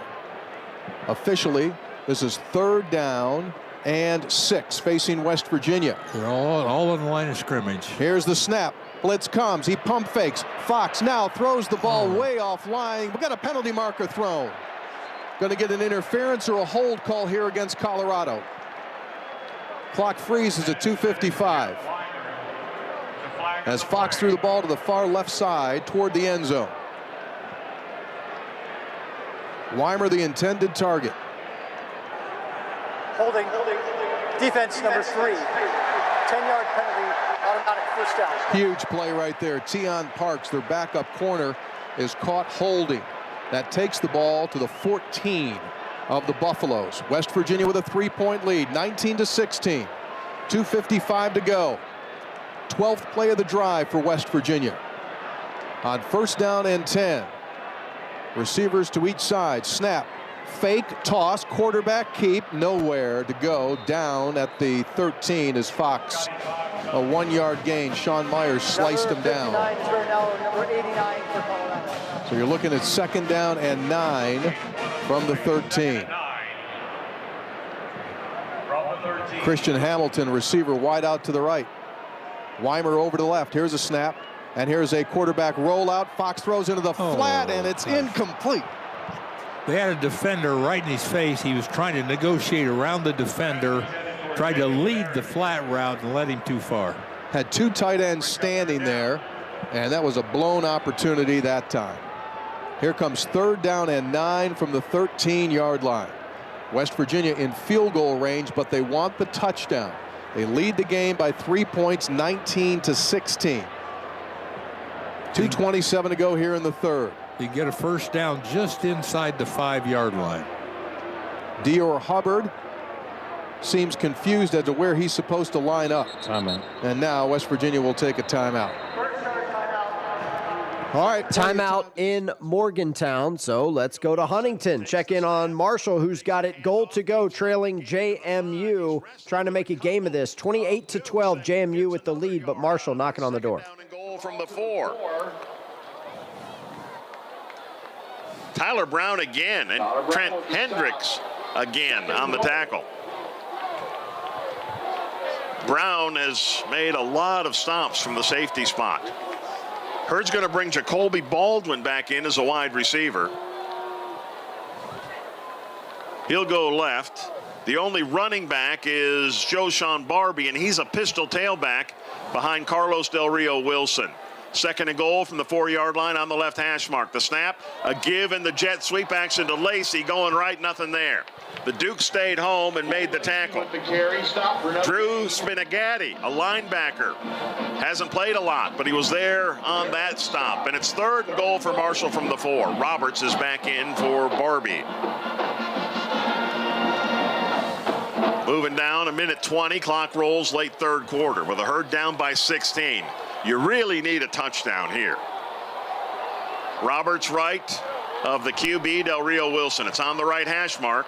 Couple of tight ends in the game for Marshall. The snap, play action, throw it over the middle, and it is caught for a touchdown by Tracy Stevens. His first catch earlier this quarter of his career. Now a touchdown, and Marshall will probably go for 2 here, 28-18. With high traffic area there, and Carlos Del Rio Wilson whipped it in there, and good hands by Stevens. So Tracy Stevens, the 239-pound sophomore tight end, is the man of the quarter for Marshall. So the Herd going for two, trying to make it a one-possession game. 1:04 on the clock, third quarter, 28-18. Marshall will put the ball on the left hash mark, so there's a wide side right. Adrian Norton's a receiver left.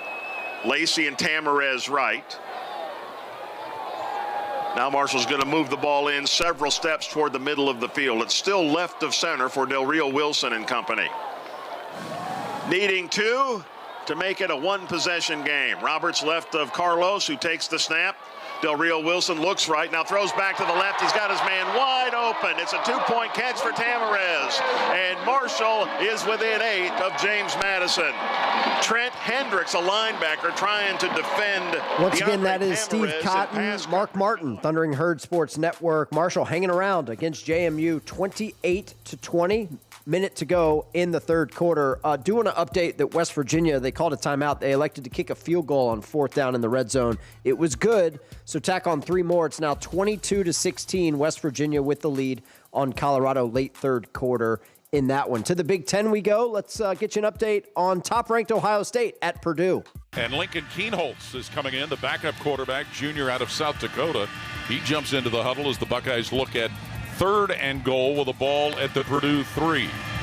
Jeremiah Smith will go wide left. Kienholz, the front man in a pistol, with an offset eye to the right, Nate Roberts and C.J. Donaldson. 3rd and goal, Ohio State at the Purdue 3.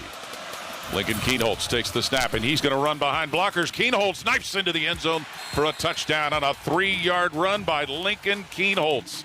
That is his 2nd rushing touchdown of the year. So Ohio State's backup quarterback comes in, and it's 20-13 on his scoring run, 20-3, excuse me. Buckeyes leading Purdue. It's Paul Keels, Ohio State Sports Network. Extra point makes it 21-3. Buckeyes with the lead. Final minute of the first half on the road in West Lafayette. To the SEC, an update on Georgia and Mississippi State. Thompson, single receiver left. Traore split off the line to the right. Now he slides in motion across the formation. Taylor takes the snap, running right. Great block from Bothwell, and he'll score in the front right of the end zone. Touchdown, Camario Taylor, his 2nd of the game. And State scores for the first time since its opening drive. And with 4:49 left in the third, it's 38-13 Georgia. That's Neil Price on the Mississippi State Sports Network. As you heard, that touchdown makes it 38-14. There's 4 minutes to go in the third quarter in Starkville. All right, let's go live to Indiana driving on Penn State. 20-10, Hoosiers with the lead and the football late third quarter. Yeah, he threw it fast. Sometimes you don't get the seams when you throw it that fast and it slips out of your hand. A lot of guys will practice throwing without the seams just because it doesn't happen. If it does happen, you're able to adjust, but that ball was way overthrown. 2nd down and 10. Ball's right on the 50-yard line. Fernando Mendoza waits, gets the snap, then he hands it off on a delay to Kalon Black. Black tries to get it across the 50-yard line, does for only a yard gain. So it's going to be 3rd down and 9 now at the 49 of Penn State. And Indiana having a tough time moving the football. Every once in a while they get a big play or a play that gives them a little few extra yards, but Penn State's played good defense today. They have, and they've just given the ball up twice in their side of the field on offense. Otherwise, this defense has played good enough to win. And everybody's walking to the sideline right now as the third quarter is about to come to a close with Indiana leading 20-10 over the Nittany Lions of Penn State. We know it's going to be a tough one here this afternoon. It's been that, and we'll be back in a moment. This is IU Football, the Neil Tide Auto Service Radio. There you go. End of the third quarter. Indiana leading Penn State 20-10. Quick check of the rest of our ranked teams in action. Georgia leads at Mississippi State 38-14. There's 2 minutes to go in the third quarter there. Texas Tech continuing to shut out BYU 19-0, and they've reached the end of the third quarter in Lubbock. Ohio State's just tacked on a late first half field goal to extend that lead over Purdue to 24-3. Ole Miss shutting out the Citadel as expected, 35-0. No problem for the Rebs today in Oxford. Quick check of the time. We're about an hour away from some ranked games in the SEC. Texas A&M at Missouri. We've also got Oregon on the road at Iowa. In the ACC, Miami hosting Syracuse. All those games set to get going about 1 hour from now. We will, of course, have all of them for you right here on the College Football Blitz. Okay, let's go live to Starkville. Georgia is at midfield, leading at Mississippi State 38-14. Doesn't jump, and we don't snap the ball. Now Gunner gonna walk up and talk to his line with the play clock under 10 seconds. You don't want to get an aggressive snap count penalty here. He was really hard counting there, clapping his hands, but we don't snap it. Now comes the flag for delay of game unless we call the timeout in time. Delay of game. Offense. 5-yard penalty.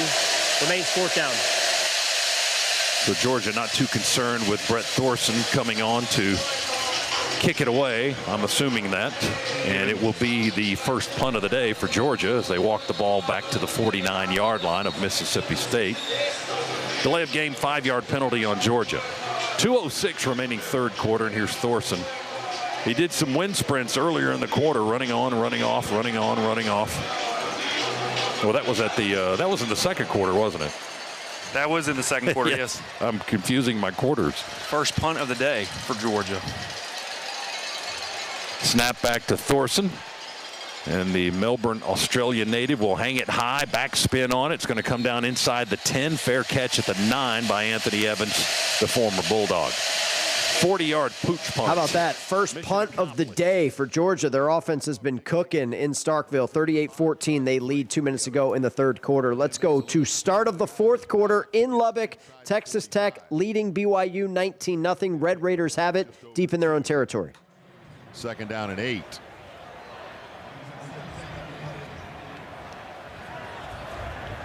Running game going here on this series so far. 4 receivers set, and Dickey still in the backfield.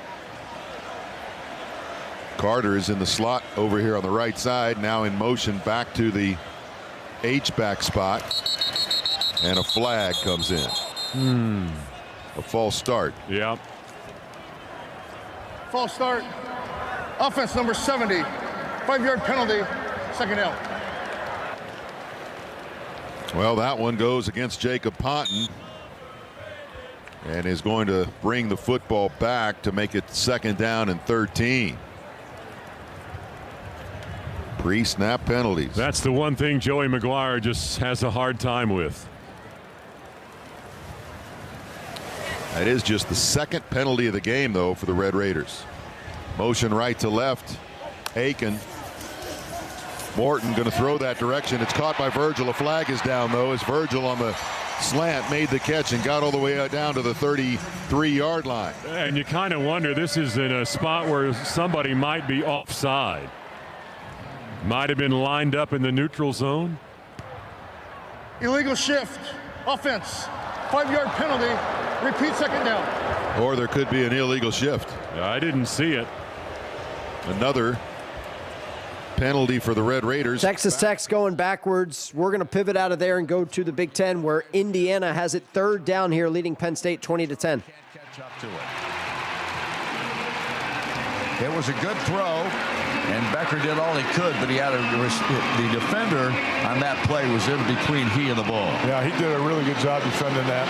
Was running right with him, squeezed him to the sideline, nowhere to get that ball completed. A late blitz by Penn State, trying to keep Mendoza from running the football on that thing.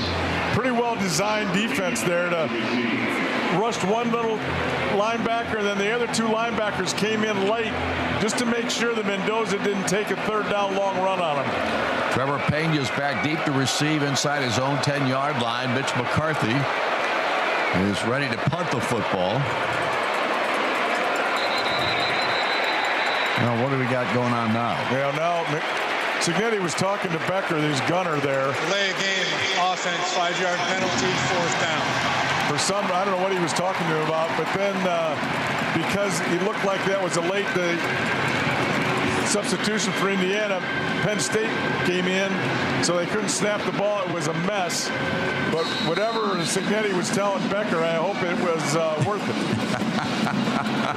It's only 5. It's not a big deal. Trevor Pena's back deep to receive. McCarthy will punt the football. Takes the snap at about the 32, pumps this one into the air, and a fair catch is going to be called for at the 15. And so that's where the ball will be placed. Penn State's got the ball back. They trail number 2 Indiana by just 10 to start the fourth quarter. Back to Lubbock where the drive continues. Texas Tech leads BYU 19-zip. Got on a Cougar, and that allowed Dickey to get the edge. Those people that get hurt don't have your moves. 1st and 10 from the 19. Play action throw. Morton left side going for the end zone. No, went for the pylon, but Virgil cut a little bit inside. Incomplete. This trip to the red zone brought to you by the Wiley Implement and Spray Center, your Case IH dealer. John Carlos Miller coming out after that incomplete pass. Terrence Carter back on, and BYU making some defensive changes as well. 2nd down and 10.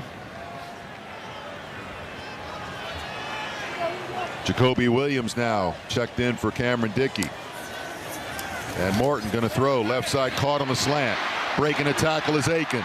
Tries to get to the 10. He's got 3 carried. He is inside the 10-yard line. They're going to mark him about a foot short of the first down. Boy, and Aiken that time, after taking the first hit, it was just nothing but effort as he carried 3 Cougars with him. It's going to be 3rd and less than a yard. Boy, he's got 4 catches today. And off goes to Williams. He's got the first down, spins. Now he comes right side, breaks the tackle, and gets tripped at the 5. Whoo, man. Somehow Raider DeMooney got a shoelace. Or that would have been a score. Well, they're going to back it up. He landed at the 2. They back it up to the 3. That's what they do. Do they ever? It'll be 1st and goal for the Red Raiders from the 3. 11:08 and counting. Come on now. 19-0. Can you put a nail in it? Williams in the backfield. He gets the pitch left. Finds a seam. Keeps fighting. Keeps pushing his legs. Gets to the goal line. There is a flag. Yep, in the end zone. They call holding or... Man, that is way away from the play. How many does BYU have out there? Yeah, you may get a first down here. Yep. I think, yeah, they're coming over to talk to Joey. I just heard him say we got an illegal something, but I can't. Now he's turned his back to me. Okay. Illegal substitution. Defense, 12 players in formation. Half the distance to the goal. First down. Now you brought in the big boys. Yeah. Jason Llewellyn, Deanthus Upshaw. All your beef. Yeah, you can't get much bigger. Texas Tech number 65 is now wearing number 49. Yep, that's Deanthus Upshaw. Yep, he's been playing a little switcheroo with his jersey number. 1st and goal from 1.5 yards. Handoff. Dickey. He walks into the end zone. Touchdown, Red Raiders. Great blocks on the left side there. Sampson and Jados. Also had Carter over there. Carter had a safety on the ground on that play. Cameron Dickey goes in untouched, and the Red Raiders are blowing this one open with 10:46 to go. So the game of the day in Week 11's turned into a one-sided affair, 25-0. Texas Tech cruising at home against BYU. Looks like the undefeated season for the Cougs is going to end in West Texas. Let's go back to the Sun Belt. Marshall has picked off JMU. They're in the red zone, trailing by just 8, 28-20. Thundering Herd with the football. On the clock, it's right on the 10-yard line. 1st and goal. Antoine Roberts, 114 yards on the ground, and he stays in as the running back, now right of Carlos Del Rio Wilson. Trip receivers go right the wide side. The snap, the give left to Roberts. He is hit high and taken down for no gain by McMullen. McMullen's a sophomore defensive lineman. We've called his name several times today. Out of Newport News, came in with 20 tackles. You know, he just grabbed him around the wrist and pulled him back. Second tight end, Tracy Stevens, the touchdown man, is on the field. Joshawn Barbie's now in at running back for Marshall. 2nd and goal at the Duke's 10-yard line. There's a receiver each way. Both tight ends go right. Del Rio Wilson takes a long look at that James Madison defense. Claps his hands, takes the snap, fakes the toss right, keeps it himself left, bounces off one man, he's ahead to the 5. It'll be 3rd and goal for Marshall from there. Trying to potentially score a touchdown and give yourself a chance to score a 2-point conversion and tie the game. Xavier Holmes, defensive end on the stop, outside the 5. Del Rio Wilson, he runs so hard. He is not easy to bring down, and he loves having that football in his hands. Again, they ran it behind Tyler McDuffie in place of Tariq Montgomery at left tackle for most of this game. So 3rd and goal from outside the 5. Barbie right of the QB. They fake the handoff. Del Rio Wilson keeps it and gets nothing. I don't think that was the plan. Del Rio Wilson stopped for no gain. I think Barbie was supposed to possibly get a handoff there and wasn't ready to do that. We'll let you know what Marshall does on 4th and goal, but we got to go to Penn State. They've got it 1st and goal, trailing Indiana 20-10. Yeah, and ran all the way in. Why he was over there, I don't know, unless the trainers had him somewhere. But he got there real late, and it was a mess. They line up quickly. Grunenmeyer gives it off to Singleton. Singleton got pounded right at the 1. He got hit hard there. A really good stop by Indiana. And Tyreek Tucker is the guy who brought him down. Tucker and Mario Landino, both those guys were involved. Yeah, that whole defense just stoned the offensive line for Penn State. The good news is there, Indiana had a guy in the quarterback, so that quarterback's not going to be running in there free either, I don't think. And now Indiana sends in Amari Farrell back into the ball game. And now Grunenmeyer sets him up in the pistol look.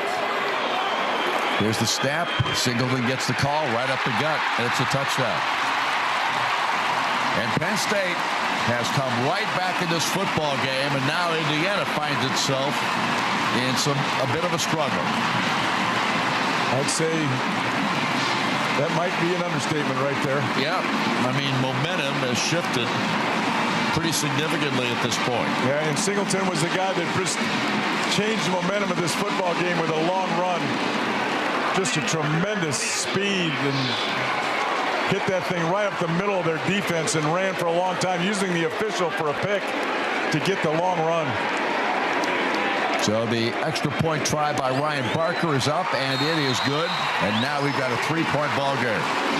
Indiana 20, Penn State 17, 11:36 to go in this one, and Indiana now. All right, so you got Penn State hanging around against the number 2 team in the land, 20-17. The Hoosiers' lead is 3, and there is still a lot of football left. 11:30 to play in the ball game. TV's taking a break. There, we'll take one as well. We'll get you back out to some games in 2 minutes. Hey, y'all, this is Michael Felder, co-host of College Sports Now. We're breaking down all the action from around the country every week during the football season. We'll look beyond the box score and keep our finger on the pulse of college football from September all the way through the national championship game in January. Listen all season long on Apple Podcasts, Spotify, or wherever you love to get your favorite podcast. And be sure to follow along on Twitter at CSNowTweets.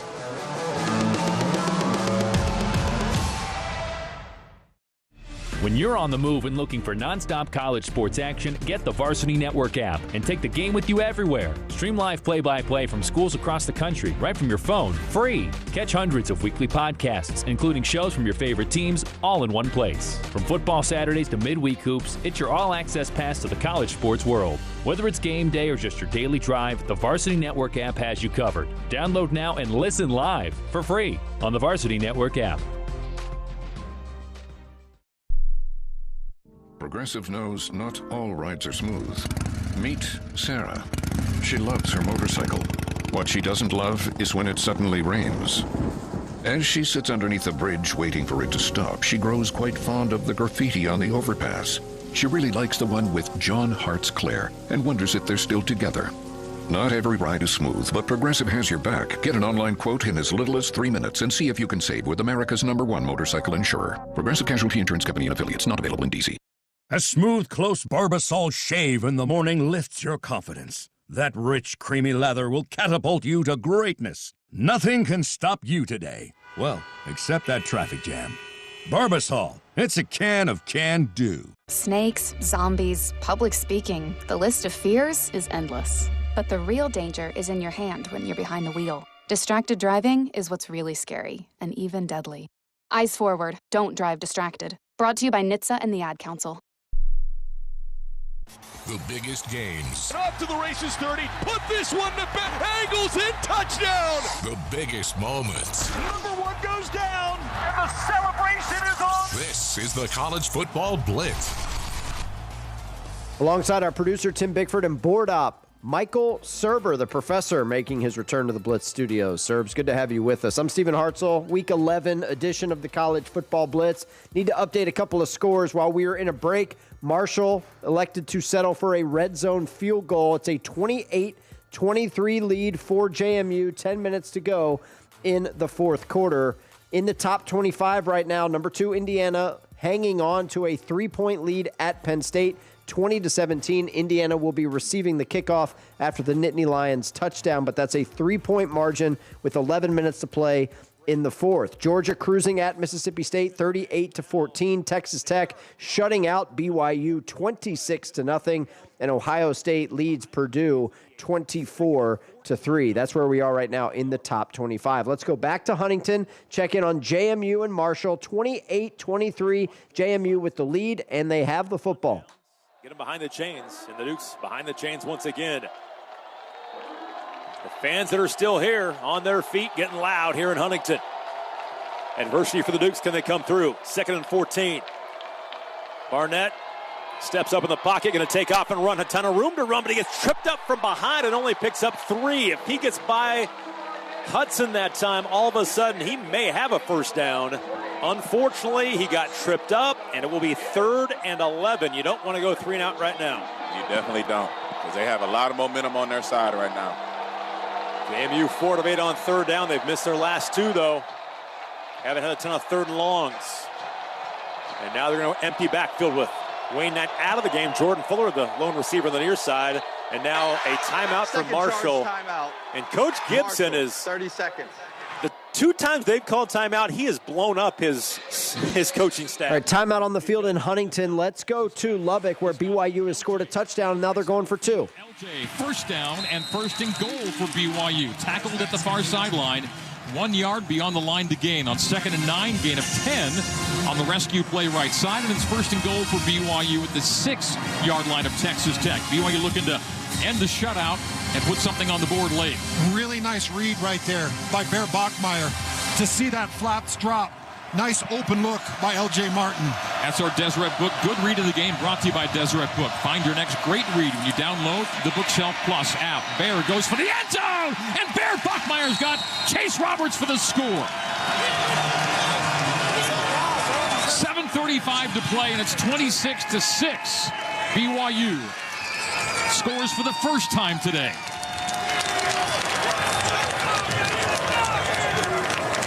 You're going to find just a nice pocket for Bear. Bear's getting nice open looks now. He got hit in the first 2 pass attempts of this drive, and then his offensive line settled in, started picking up some blocks. Chase Roberts is just going to run right along the baseline of the back of the end zone, and Bear Bachmeier puts a heater in there, and Chase Roberts finally comes down with a big catch. BYU will go for 2. 26-6 the score. Ball near hash from the 3. Bachmeier with trips to the right. Tight end left. LJ is the back aligned left. Bear quick fire on the slant. And falling into the end zone for the touchdown. The 2-point conversion is Chase Roberts, but 2 flags on the far side. They're going to call pick. They're going to call pick, but yeah, you got to look and see if this was caught behind the line of scrimmage and allow it to be a screen. We'll let you know about the 2-point try. It's still going to be a 3-score game, even if BYU converts, but they're on the board 26-6. We'll let you know about the 2-point try. We're going back to Happy Valley. Fernando Mendoza has been picked off. Penn State has the football, trailing by 3. 10 minutes to play. It is caught for Penn State. I think it's one of the tight ends. Nope, yeah, it is the tight end, Khalil Dinkins. And Elijah Hardy makes the tackle on the play for Indiana. So it's a gain of about 5, actually about 6 in total, and now it's 3rd down and 5. The pressure on the quarterback, he was able to step up and then threw a needle throw in there. Really good coverage by Indiana, but threw it right away from the defender for the catch. Hudson is the wide receiver to the far side. To the near side, they've got Howard. And here's the snap, and they give the football to Allen. He's got a first down. Catherine Allen picks up the 1st and 10. Lewis Moore makes the stop on the play, but they pick up 5.5 yards, and that's all they needed. Now the ball's at the 34-yard line, certainly in field goal territory for the kicker. And Indiana's out there right now scrambling a little bit. Yeah, and Penn State wants to use this clock, too. They want to take as much time and get it, well, how obvious is this statement? Right. A touchdown, but they want to take some time off this clock. But they will take a big play for a touchdown, I'll guarantee you that. Both running backs are in the game, Singleton and Allen. Back there with the quarterback, Grunemeyer, back to throw it. Looks, fires it over the middle. They got it to Repoulet, and he is a tight end as well. He gets another first down. Well, I take it back. They're going to mark him shy of the first down initially. Yes, they do. Oh, really shy. D'Angelo Pons is the man who makes the stop on the play, so it's going to be 2nd down and 1. That was a Fisher spot there. Down at the 25-yard, just across the 25-yard line. Got to be careful here. I know they want to use clock, but in this situation, be careful of play fake. They ran a wheel route with the back that time, and then the tight end behind him got him wide open. Here they come. Quick snap. Handoff goes to Allen. Allen tries to cut up in the middle. He's going to pick up about 3, it looks like. Right around the 21-yard line is where the ball will be spotted now. And Mario Landino makes the tackle there. So it'll be, well, it was a first down. My apology on that. So it's a 1st and 10 at the 21. Again, they're having their way with this running game right now. This last couple series, they're blocking Indiana pretty darn well. They ran the one counter play, and Daly beat them for a tackle for a loss. But other than that, they're getting this defense pretty good. Runkemeyer is the quarterback, awaits the snap. Allen to his right. They pitch it out to Allen. Allen turns the corner, turns it upfield, gets it to the 15, down to the 14-yard line. Dominic Radcliffe makes the stop, but Indiana's giving up yards. And it's going to be 2nd down now and about 4. 2nd and 3, actually. They line up again quickly. This time they give the ball to Allen again, but we got a flag. And that's going to be a procedure called against Penn State. False start, offense number 16. 5-yard penalty, 2nd down. And that's the tight end Dinkins who's the guilty party there. So the football moves back to the 19-yard line. Boy. That was a costly penalty. Yeah, Penn State just does enough not to win. You know what I mean? I mean, they had that thing rolling. And again, they do too much on offense. They just do. Why have to hurry that thing up with a young quarterback? It's just happened too many times with that quick stuff. Just settle down and knock people off the football. Quit being so cute. Here's Runkemeyer, takes the snap. Looks, throws it out here. It's Singleton. Singleton gets past the man. He's at the 10 to the 5. It's a touchdown. And Indiana is now trailing in this football game. 6:27 left. And the Nittany Lions score a touchdown. It is 23-20, and they have a chance to take it beyond the 3-point margin. Yeah, who invited Singleton to this party? He showed up late, but he's the one blowing out the birthday candles, isn't he? Absolutely right now he is. There's no doubt about that. Ryan Barker will try the extra point.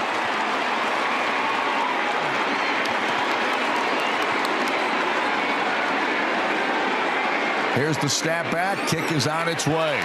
And it's good. And now, Indiana down 24-20. All right, we officially have a situation on our hands. As you heard, Penn State with the go-ahead touchdown. The margin is 4, 24-20. 8 minutes to play, beg your pardon, 6 minutes to play in the ball game. We're going back to the Sun Belt. We're going to see if Marshall can get their first lead of the game on JMU. 28-23, JMU with the lead. Thundering Herd with the football at midfield. 5 of 13 on 3rd down conversions. Herd converted a 3rd and long on the first series of the game. Would love to convert 3rd and long here. We're at over 7 minutes now to play in the 4th quarter. Double doubles for Del Rio Wilson. The Dukes have a bunch of guys up near the line of scrimmage, and Marshall slams on the brakes and sends a new play call in. 2 receivers right, 2 receivers left. Running back left of the QB. Carlos Del Rio Wilson takes it. Big blitz on the way. Marshall picks it up. Long pass down the right side. Incomplete for the Thundering Herd. Intended for Norton, who was covered pretty well by Elijah Culp. 4th down, and the Herd's going to have to punt the ball away and rely on the defense. 1 first down for the Herd, but then the next 3 plays gained nothing. So the Dukes keep the lead 28-23. James Madison guarding against another fake here. I think Carlos, boy, would love to have that one back. Just a little too much on it. The returner, Knight, back at the 20. Totten gets it, bangs it away. A little wobbler, drives Knight back. He lets it hit. It hits at the 10. It's headed toward the goal line, though, and it's going to go in for a touchback. Tayshawn Jeter couldn't quite run that down and keep it out of the end zone. It's a 63-yard punt. The net is 43. The Dukes have it on the 20-yard line, 1st and 10. JMU gets the ball back, leading by 5 with 7 and change to play. We got early third quarter action between Ohio State and Purdue. Let's go there. Buckeyes lead 24-3. Jackson's first catch of the ball game. He had 11 receptions coming in, so give him one more. So the drive will continue for Ohio State. Ball at the Purdue 43-yard line. Buckeyes moving from right to left, and a lot of scarlet in the stands here at Ross-Ade Stadium. First down, Ohio State at Purdue's 43. Smith wide right, Ennis wide left. 2 tight ends on the left side of the formation. The quarterback, Julian Sayin. And Sayin feeds it Bo Jackson running straight ahead. Jackson with room. Grabbed, it looked like by the face mask as he got inside of the Purdue 40 and finally put down right around the 38-yard line to the Boilermakers. And Purdue's able to get that stop made by Jamarius Dinkins. Another time-consuming drive, taking off almost 4 minutes on this opening drive of the third quarter. And the Buckeyes cross midfield and hoping to do some more damage here. 2nd and 5 at Purdue's 38. Jeremiah Smith breaks wide to the right.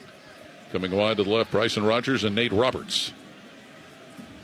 Robertson now motion to a slot right position in the backfield is James Peoples next to quarterback Julian Sayin, who sets up to pass. Sayin now moves to his left to avoid a defender, flips that ball incomplete over the head of tight end Will Kazmarek at the Purdue 35. Yeah, you don't get too many of those throwaways by Julian Sayin. He's 18 of 21, now making 18 of 22 as he felt that pass rush and just had to get rid of that football. So the train horn sounds. 3rd and 5. Ohio State at Purdue's 38-yard line. Under 11 to play, third quarter. Buckeyes leading 24-3. Smith and Clare wide right. Rogers and Ennis wide left. No Carnell Tate today. Precautionary. C.J. Donaldson is in at tailback. It's 3rd and 5. Ohio State at Purdue's 38. Julian Sayin looks to pass, shoots out up the middle of the field where it's caught by Bryson Rogers. Gets to the Purdue 20 where he is taken down at the Purdue 20 by linebacker Manny Powell. But Bryson Rogers with a catch that gives the Buckeyes the first down and gets them in the Giant Eagle red zone. Real good throw again by Julian Sayin there. He looked over to the right. We're going to bounce you from one Big Ten game to another because right now the story of the day is what's happening in Happy Valley. Penn State 24, Indiana 20, 6 minutes to play. Hoosiers on offense. Here's Fernando. He's running with it, throws it down the field. Catch is made. A beautiful job done there as Charlie Becker makes another grab.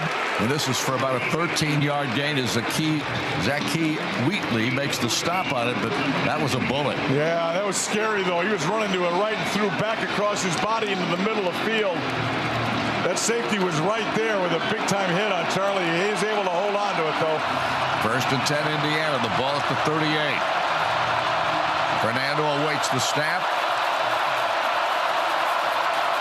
Black this time gets the call. He runs to the left side. Not much there. Picks up a couple, maybe 3. They're going to give him just across the 40. Zion Tracy makes the stop on the play. And it's going to bring up a 2nd down, and we'll call it 8. Yeah, pretty good job by that corner right there, fighting off a block and making a hit. A lot of the offenses you try and do is try and get your back to the corner because they're normally not very good tacklers. Penn State's held up pretty well back there. Becker and Cooper both split wide to the far side. To the near side, Williams and Nowakowski. Here's the snap back to Fernando. Steps up in the pocket, and he's in trouble. And he's going to be a hit from behind, and he gets pulled to the ground right around the 37-yard line. Denied. Dennis Sutton caught him from behind. And brings him down. They mark it at the 37. It's 3rd down and 11 for Indiana. Nobody open. Caught him from behind. He did not run great there. Boy, Penn State's all jacked up. Look at him out there. 4 of 10 on 3rd downs today, Bucks. That's one of the bigger problems in this ball game. Yeah, Cooper got into the huddle really late here, too. There's some confusion here. Yep. Fernando sends Omar to the near sideline with Charlie Becker in the slot. Now they're going to tell Omar. They want a timeout if they can get it. It's 3rd down. Apparently a flag comes down. Was a timeout called by Indiana? They were trying to get one. Delay a game offense, 5-yard penalty. Oh, my goodness. Well, right now, Indiana looks like they're shaken by this whole thing. Well, I guess Cooper must have run a streak route because he got there extremely late. There was 13. Whoa. What was that? Well, I'm going to shut up. I just put my hands in the air like I got arrested. That had to be an official. Had his mic on. I'm blaming Herrick. 3rd down now and 18. Here's the snap to Fernando Mendoza. He gets chased again. Throws it up the field. Incomplete. He was going to throw it out of the backfield to Kalon Black. And incomplete pass. And that means Indiana has to punt it away again. And we're down to 4 minutes left in this football game. Indiana's going to punt it. They do have all 3 timeouts left. There's 4:22 to play. Penn State leads by 4. Let's go back to Ohio State-Purdue because the Buckeyes are in the red zone leading 24-3. Carnell get a few of those. You mentioned Brandon Ennis had a 58-yard TD catch from Devin Brown 2 years ago in this stadium. 2nd and goal, Ohio State at the Purdue 5. Ennis wide right, Smith wide left. Tight ends each side of the line, and Sayin in a pistol gets the snap, hands it to Peoples, and he's going to be knocked down for a loss. Charles Correa, linebacker, slowed him at first, and the other linebacker, Manny Powell, put him down around the 7 of Purdue. This is approaching an 8-minute drive right now for Ohio State. They've dominated this 3rd quarter offensively, just finding a way to move the chains, and they're going to have work here to do on this 3rd and goal at the 7. Yes, they are. 6:47 and counting. 3rd quarter, 24-3, Ohio State leading, looking for more. Max Clare, Jeremiah Smith wide right. Bryson Rogers, Brandon Ennis wide left. C.J. Donaldson to the backfield to the right of quarterback Julian Sayin, who's got the ball in his hand. Sayin, look, rolls to the right. Sayin, still with it, throws back in the middle of the field, and it is intercepted by Purdue. It was intercepted in the end zone. The Boilermakers had C.J. Nunley waiting for that ball to come into his hands, and he picks it off with the touchback. That is the 4th interception thrown by Julian Sayin on the season. Buckeye football brought to you in part by Encova Insurance for auto and home, encircling you with solutions you can trust.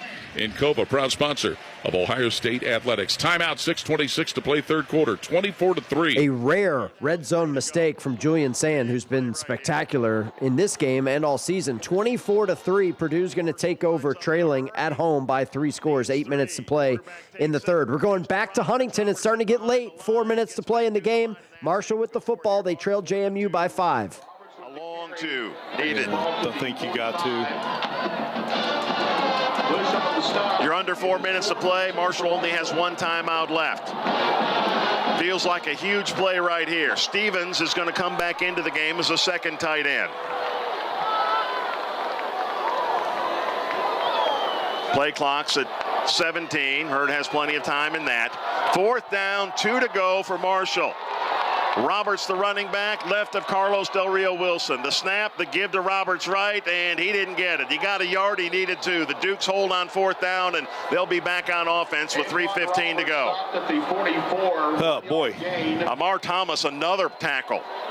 Did he make 3 of the 4 stops on that sequence? Yeah, he had a heck of a series there. Well, and you got what you wanted. You got that football back into your hands. Big defensive stand there for JMU, leading by 5, 28-23, and a little more than 3 minutes to play in the ballgame. Marshall only has 1 timeout left. JMU's going to take over at their own 45-yard line. Let's get you an update in the Big 12 on West Virginia, Colorado, because that game might be out of reach. Out of the gun, snap, Another Jones carry. He's heading to the end zone. He's in! Curtis Jones with his second touchdown of the game. From 4 yards away, West Virginia takes the lead with 4:15 to play. That's Tony Caridi, Mountaineer Sports Network. 29-19, West Virginia with the lead. 2 minutes to play in Morgantown. Back to Indiana, Penn State. Allen runs it right up to the 39-yard line. Aiden Fisher makes the tackle, but another first down. And so the clock continues to run now. 2:45. And they're going to let it go down as far as they possibly can here. And I think Indiana will probably get down to the 2-minute timeout and then use their other two on the other side of that. But maybe they'll jump in here with another one before that. See what Penn State does. They got to keep the ball on the ground, I got to believe. Penn State lines up quickly. Indiana adjusts. Allen's the running back. Here's the snap back, and they hand it off to Allen. This time there's no place to go. And the Hoosiers do a good job on that play. Aiden Fisher makes the stop. Indiana's using another timeout here. So they don't want to lose any more time, that's for sure. But now you don't have any time left, you know, as far as timeouts are concerned. You have to rely on your offense getting the ball out of bounds inside 2 minutes and all those things, those kind of things. First things first, though, you got to stop them for 2 more downs here, and they're going to run a play here. There's no way they use another timeout, I don't think, before the 2-minute. So there'll be another play inside the 2-minute, and whatever happens from there, happens from there. And it's got to be a run, does it not? I mean, if with his accuracy, I can't believe they'll try fast play. They might on 3rd down. Depends on what Indiana does here. If Indiana calls a timeout before the 2-minute, they'll throw it on 3rd down. And I think that's what you got to be a little concerned with for Indiana is you call a timeout and give them some time, and they don't care about the clock, they'll throw it on 3rd. Runkemeyer waits the snap, gets it, hands it off, and no place to go. It's going to be 3rd down. They called the other timeout. Aiden Fisher makes the stop. That gives them the opportunity to throw the football here, Don. 30 seconds. So Indiana's lose. While we have 30 seconds, just some housekeeping. Mississippi State has scored another touchdown, but that thing is out of reach. Georgia leading 41-20 in Starkville, a little more than 4 minutes to play in that one. You have not missed anything in the Texas Tech BYU game. 26-7, Red Raiders with the lead, 6 minutes to play over BYU. Let's quickly go to Huntington for a big 3rd down for JMU, leading by 5 on the road at Marshall. 49 of Marshall. Wayne Knight to the right of Alonzo Barnett. 2 receivers near side right for the Dukes. Can they finish it off right here? The Marshall faithful on their feet. DeGennaro motion. Comes to the near side right. They will throw the football. It's a throwback. Wide open Wayne Knight. He's got the first down and more. 35. He's going to break it. No one will catch Wayne Knight, and he will score. Touchdown, James Madison. From 49 yards away, the throwback to Wayne Knight. I watch that play every day in practice. They've been Dave Rigger with the call, JMU Sports Network. That's going to do it in Huntington, 34-23. Back to Happy Valley. Isaiah Jones makes the stop on that play. Indiana does its job. 4th down, and they'll be forced to punt, or we assume Penn State will punt it when we come back. 2 minutes left, and Indiana down 4. So, 2-minute timeout in Happy Valley. Penn State leads number 2 Indiana 24-20. Media break. We're going to sneak it in as well so we can get you back out for the finish. Drama in the Big Ten. You love to see it. Back in 2 minutes here on The Blitz. Morning, Zoe. Got donuts. Jeff Bridges, why are you still living above our garage? Well, I dig the mattress, and I want to be in a T-Mobile commercial like you. Teach me, Saldana. Oh, no, I'm not really prepared. I couldn't possibly. At T-Mobile, get the new iPhone 17 Pro. On them, it's designed to be the most powerful iPhone yet and has the ultimate pro camera system. Wow, impressive. Let me try. T-Mobile is the best place to get iPhone 17 Pro because they've got the best network. Nice, Jeffrey. You heard them. T-Mobile is the best place to get the new iPhone 17 Pro on us with eligible trade-in in any condition. So, what are we having for lunch? Dude, my work here is done. 24 monthly bill credits on experience beyond for well-qualified customers plus tax and $35 device connection charge. Credits end and balance due if you pay off earlier. Cancel. Finance agreement iPhone 17 Pro 256 gigs, $1,099.99 and new line minimum $100 plus a month plan with auto pay plus taxes and fees required. Best mobile network in the U.S. based on analysis by Ookla Speed Test Intelligence data 1H2025. Visit T-Mobile.com.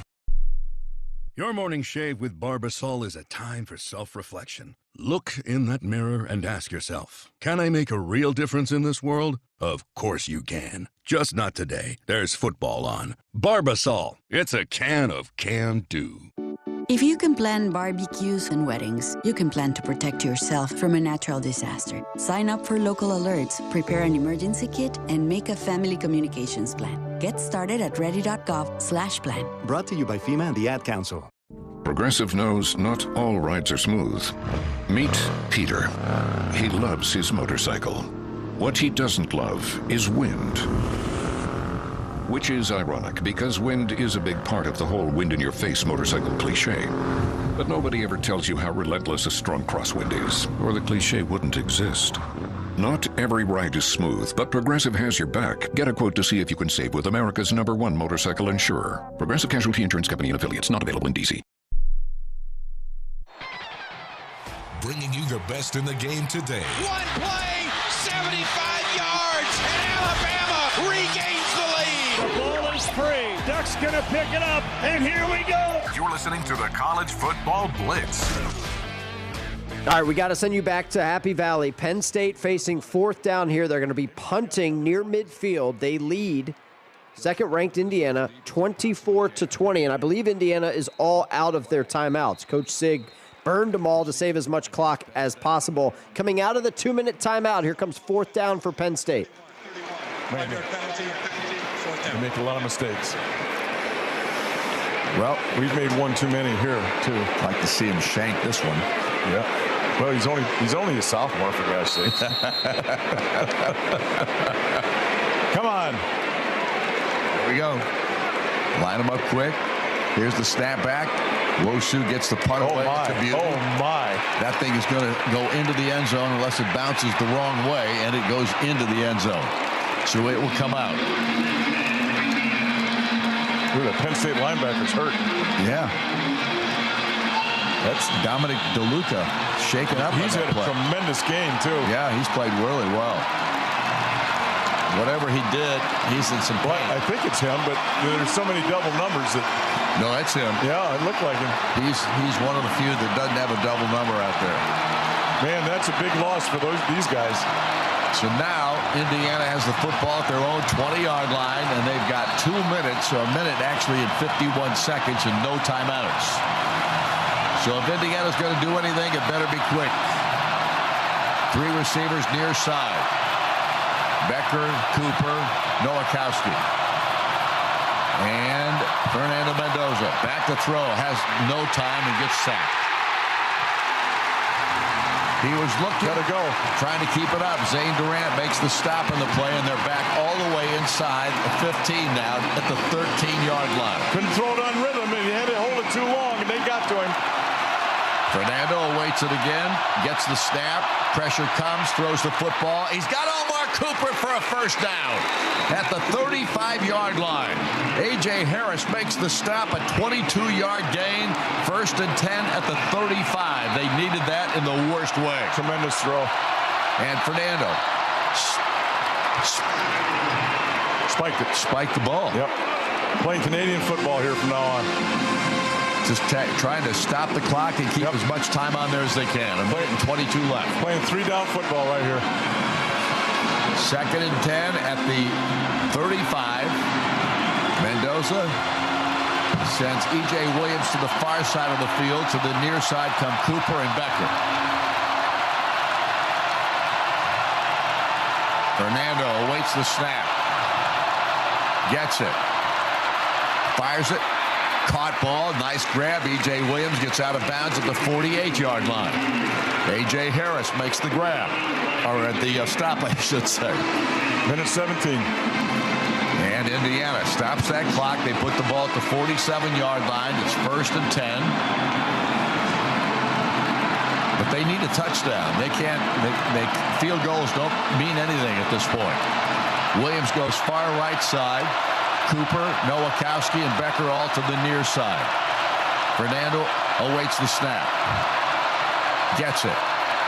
Looks, throws it down the field, and Omar, the intended receiver, but he had to throw it sooner than he wanted to, and he overthrew the receiver, Omar Cooper. Wide open, but had to, you said it, lofted it a little bit early. He could have held that a tick longer because he was wide open. So now it's 2nd and 10. Clock stops, though. 1:13 to go. 2 receivers on either side now. Fernando Mendoza has Kalen Black back there with him. Back he goes. Throws it down the field, and it is caught. Nowakowski, the tight end, with a grab inside the 25. Riley Nowakowski is shaken up a little bit as he limps to the sideline. Holden stays, takes his place. A lot of time left. 1:07 to go. Here's a whistle. Yeah, Indiana was trying to go fast, but they substituted. The offense snapped the ball prior to the defense completing its substitutions, which it will be allowed to do now. The clock is going to start on my signal. So, do it now. Ball spotted at the 24-yard line. And defensive players making changes now. Now the clock starts again. Well, Indiana got away with some time there. The clock is running. And we're down to a minute. Ball's at the 25-yard line, 24-yard line. Here's the snap back. Fernando throws it out here to Charlie Becker, who makes an incredible catch. Now, was he out of bounds or not? It's a catch inside the 10-yard line. What a grab by Becker. Wow. 17-yard gain in the play, and the football is now inside the 15-yard line, actually down inside the 10-yard line. What a throw, what a catch. Fernando. They're going to look at this. They're going to look at this. Penn State. The Penn State calls timeout. All right, while they review this, just a quick check of the scores. We're parked on Penn State, Indiana, because the number 2 team in the land is losing by 4 with a minute to go. You kind of have to be there. Everything else in the top 25 is a lopsided score. 5th-ranked Georgia cruising at Mississippi State, 41-21. You got Texas Tech handling their business against BYU to the tune of 26-7. Both those games are late in the 4th quarter. We don't expect any drama or shenanigans there. Top-ranked Ohio State leads Purdue 24-3, and 6th-ranked Ole Miss shutting out the Citadel 42-0. We are fully loaded with 3:30 Eastern kicks, highlighted by Texas A&M, Missouri, Oregon at Iowa, and Miami hosting Syracuse. So all those games coming up here in the next 10 minutes or so. Back to Happy Valley we go. Goal to go for Indiana, trailing by 4. These throws in this last drive are crazy good. Crazy good is right. Receivers, quarterback, phenomenal. Penn State better look out for the quarterback run, because I know that's in their hip pocket, except the run doesn't. It scares you just a little bit. Right, time. But they got a lot of time. This is a lot of time. Becker and Stays and Cooper all far right side. EJ left side. Empty backfield now. Fernando takes the snap. Pressure comes, throws it. It's deflected. Into the ground. It'll be 2nd down.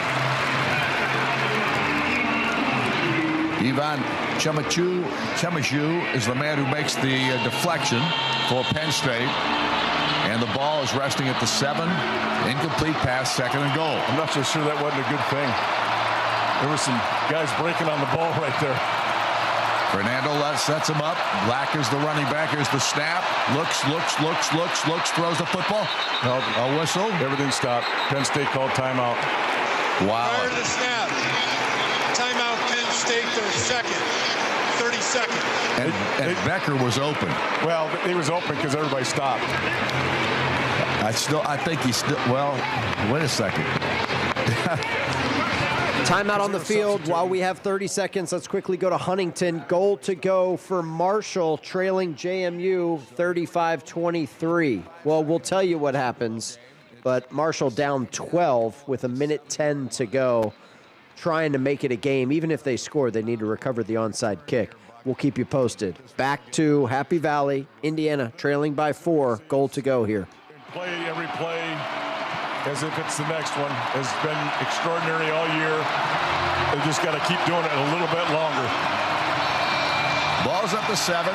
Indiana huddles up.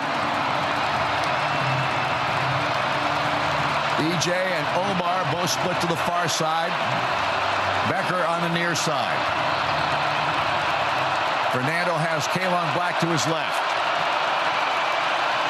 2nd and goal. Snap back to Fernando. Pressure comes. Throws the football. Incomplete. And Fernando got belted before he threw the football. Well, my heart just went in my chest. That ball was in the air forever. It was close to being an interception. Now it's 3rd down and goal. I tell you what, Penn State just blitzed the house. If they had 15 guys, they'd have blitzed 15 there. They just came after him. I'm not sure where he was trying to go with that football. Maybe that curl route in there to EJ, but man, they were after him. 2 more downs. 2 more chances here. 41 seconds to go. EJ and Omar both far side. Becker near side. Mendoza in the backfield. Back to throw. Pressure comes again. Throws it to the end zone. And the catch is made. Is it a touchdown? Touchdown! Unbelievable! Omar Cooper with a grab. And he put his foot down. It's a score for Indiana. Awesome. And we talked about Cooper, but now Penn State's cheering here. You just never know. Ruling of a touchdown is under review. You know, they got to call touchdown there, so they review it. So, you know, it just it used to be you get a touchdown, you get a touchdown. Now you get a touchdown, and I don't know what Penn State crowds. Well, there's a toe tap there that they have to look at. Up, catch. The right foot on the line. Got it. I don't know. You think not? I don't know. Well, his second foot didn't get in. I don't know what they call there. I think the line in the back is out, Don. The line in the front is good, but if that foot hits the white line, it's not a catch. It didn't. It didn't. That's a touchdown. That's got to be a touchdown.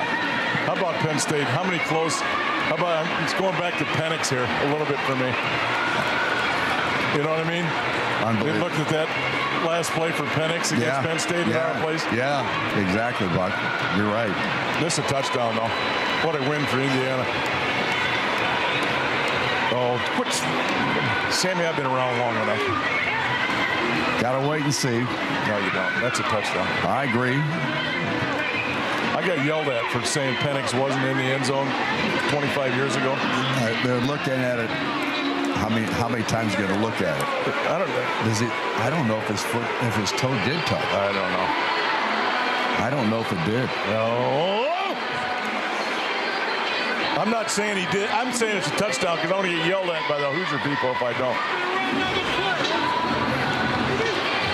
Why is it taking so long? That's what I want to know. Well, I think they're looking to see if there's any air underneath that toe.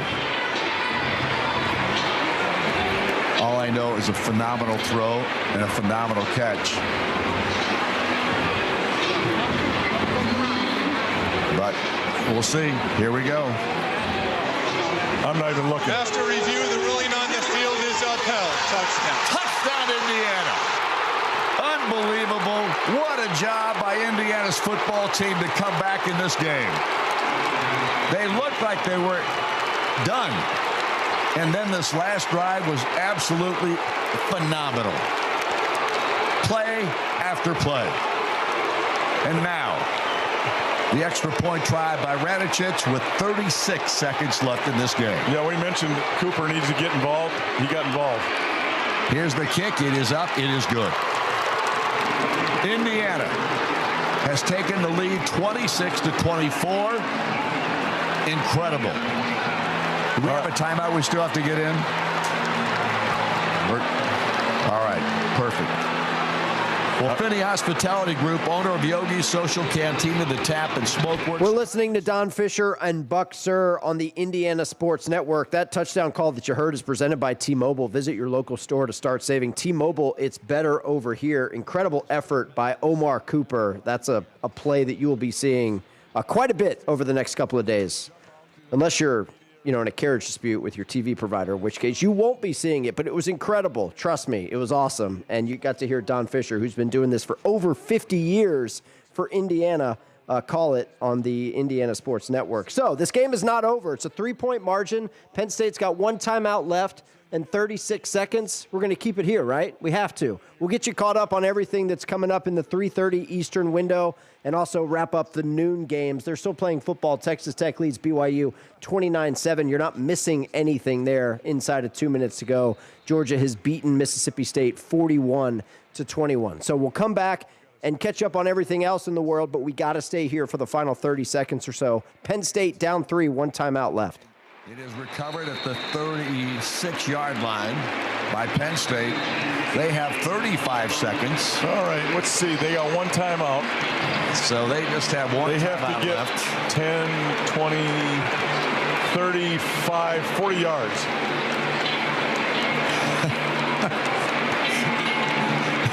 There's too much time on the clock. There is. I think Indiana's going to hold on here. But I think I'm not quite as sure as I was a minute ago. Runkemeyer is the quarterback. Has a man coming in motion. He's back to throw it. He looks, he throws it out here. It's caught by the big tight end. And he is tripped out of bounds at the 41-yard line. So they stop the clock. Well, you got to try and keep him in bounds there. Yep. Jamari Sharp is the man who got a tackle on him. Pressure on the quarterback. He had to come down to his dump down. Second. If they can make him do that for a while, that'll be good. Second down and 5. 29 seconds left. Got to at least get to the 30 for them, I would think. Wide receiver to the far side is Hudson. A couple of receivers near side. Runkemeyer ready to take the snap.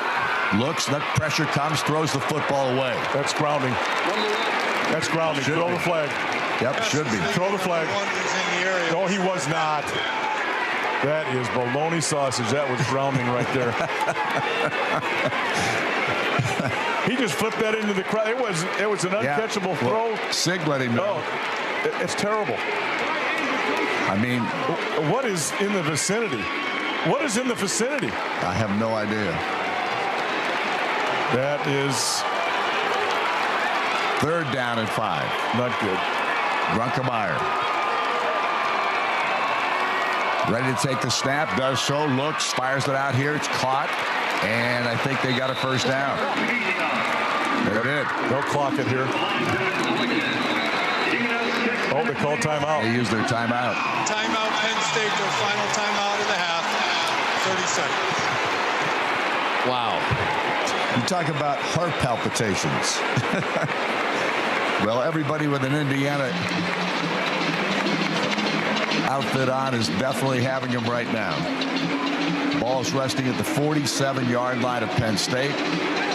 20 seconds left in this football game. They have a 1st and 10. That's the last timeout for the Nittany Lions, however. This is really, it was hard enough as it was. Now, they're going to have to play some Canadian football through 3-down football here. And it's going to take, forget the ball downfield, it's going to take 8 seconds on every play they get. So let's just call, they got 3 plays left of any significance. Maybe 4. If they don't get sacked. 2 receivers far side, 1 to the near. Runkemeyer awaits the snap. He's got Singleton back there in the backfield with him. Here's the snap. No flags. Ball is thrown. Incomplete. Did a flag come down? Offside in the neutral zone at the snap. Defense number 6. 5-yard penalty. That's all right. That's all right. That's nothing. That's 15 seconds left. I mean, that's nothing. But the ball is now at the 48 of Indiana. That's really that's an okay penalty there. especially if you get to the quarterback and they don't call it. You know what I mean? Yeah. That's an okay penalty. Ball's at the 48 of Indiana. 1st and 5. 3 receivers to the far side. Everybody in tight on the near side. Here's the snap. Grunkemeyer looks, fires the football, and it is incomplete. And they were going to hit Devontae Ross, and Amari Farrell's the guy that upended him. He was kind of open in that seam there. But it's down to 9 seconds. He was kind of open in that seam there. And that would have been field goal range. I would cover that little seam up a little bit. Let's get a little more depth out of that corner, okay? No question. They send in Kyron Hudson again. He's one of the receivers in the ball game. They got 2 more plays at the very most, probably just 1. 2nd down and 5. Here's the snap out. Grunkemeyer looks. Now he runs with it. Now throws it out here. Incomplete. Down to 5 seconds.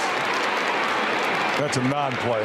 Yep, he threw that one to Singleton, but he was just trying to get rid of it because he was going to get hit. Now get your tall guys back there because we're getting a long throw. Can this guy throw it 60 yards? I don't know if he can or not. But right now it is down to this play right here. Everybody says you can. About 0.5% have even a shot at it. Wide receivers, 2 to the near side. Actually 3 receivers to the near, 1 far. Grunkemeyer takes the snap, back to throw, looks, gets chased. Now he's going to fire as long as he can down the field, and it is knocked away by Indiana. Ball game! And Indiana has beaten Penn State here today for the first time in school history. The final score, Indiana 27, Penn State 24. And Indiana stays unbeaten in this 2025 season. Well, they've won a lot of different ways this year. That was a little bit different. Don Fisher, Buck Sir, Indiana Sports Network. Phenomenal audio there. And as you heard, Indiana, for the first time ever, winning at Beaver Stadium and beating Penn State in their own building. They're 10-0. Are the Hoosiers. We got to catch our breath. We got a loaded 3:30 slate of games highlighted by Texas A&M at Missouri. We got Oregon at Iowa, Vandy hosting Auburn, Miami hosting Syracuse. Lots of football to get to. We're just getting started here on the Week 11 edition of the College Football Blitz. We're back in 2 minutes. What's up, fans? This is Roddy Jones, co-host of College Sports Now. We're breaking down all the action from around the country weekly during the football season. We'll look beyond the box score and keep our finger on the pulse of college football from September all the way to the national championship game in January, from the East Coast to the West Coast. Listen all season long on Apple Podcasts, Spotify, or wherever you love to get your podcast. And while you're at it, be sure to give us a follow along on Twitter at CSNowTweets.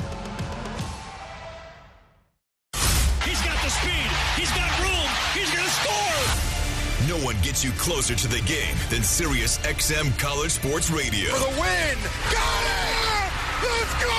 Tune in for news, talk, and analysis from the offseason through regular season and into the postseason. We've got your team covered anywhere you go. Deep to center field! Oh, it's gone! Get a free trial at SiriusXM.com/College Sports Radio 2025. A smooth, close Barbasol shave in the morning lifts your confidence. That rich, creamy lather will catapult you to greatness. Nothing can stop you today. Well, except that traffic jam. Barbasol, it's a can of can-do. Snakes, zombies, public speaking. The list of fears is endless. But the real danger is in your hand when you're behind the wheel. Distracted driving is what's really scary and even deadly. Eyes forward. Don't drive distracted. Brought to you by NHTSA and the Ad Council.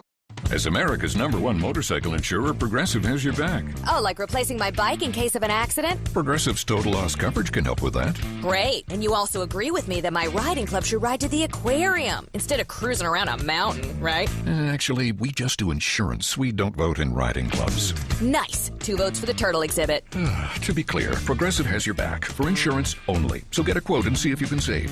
What are you, some kind of turtle hater? Progressive Casualty Insurance Company and affiliates, covered subject to policy terms, limits, and conditions.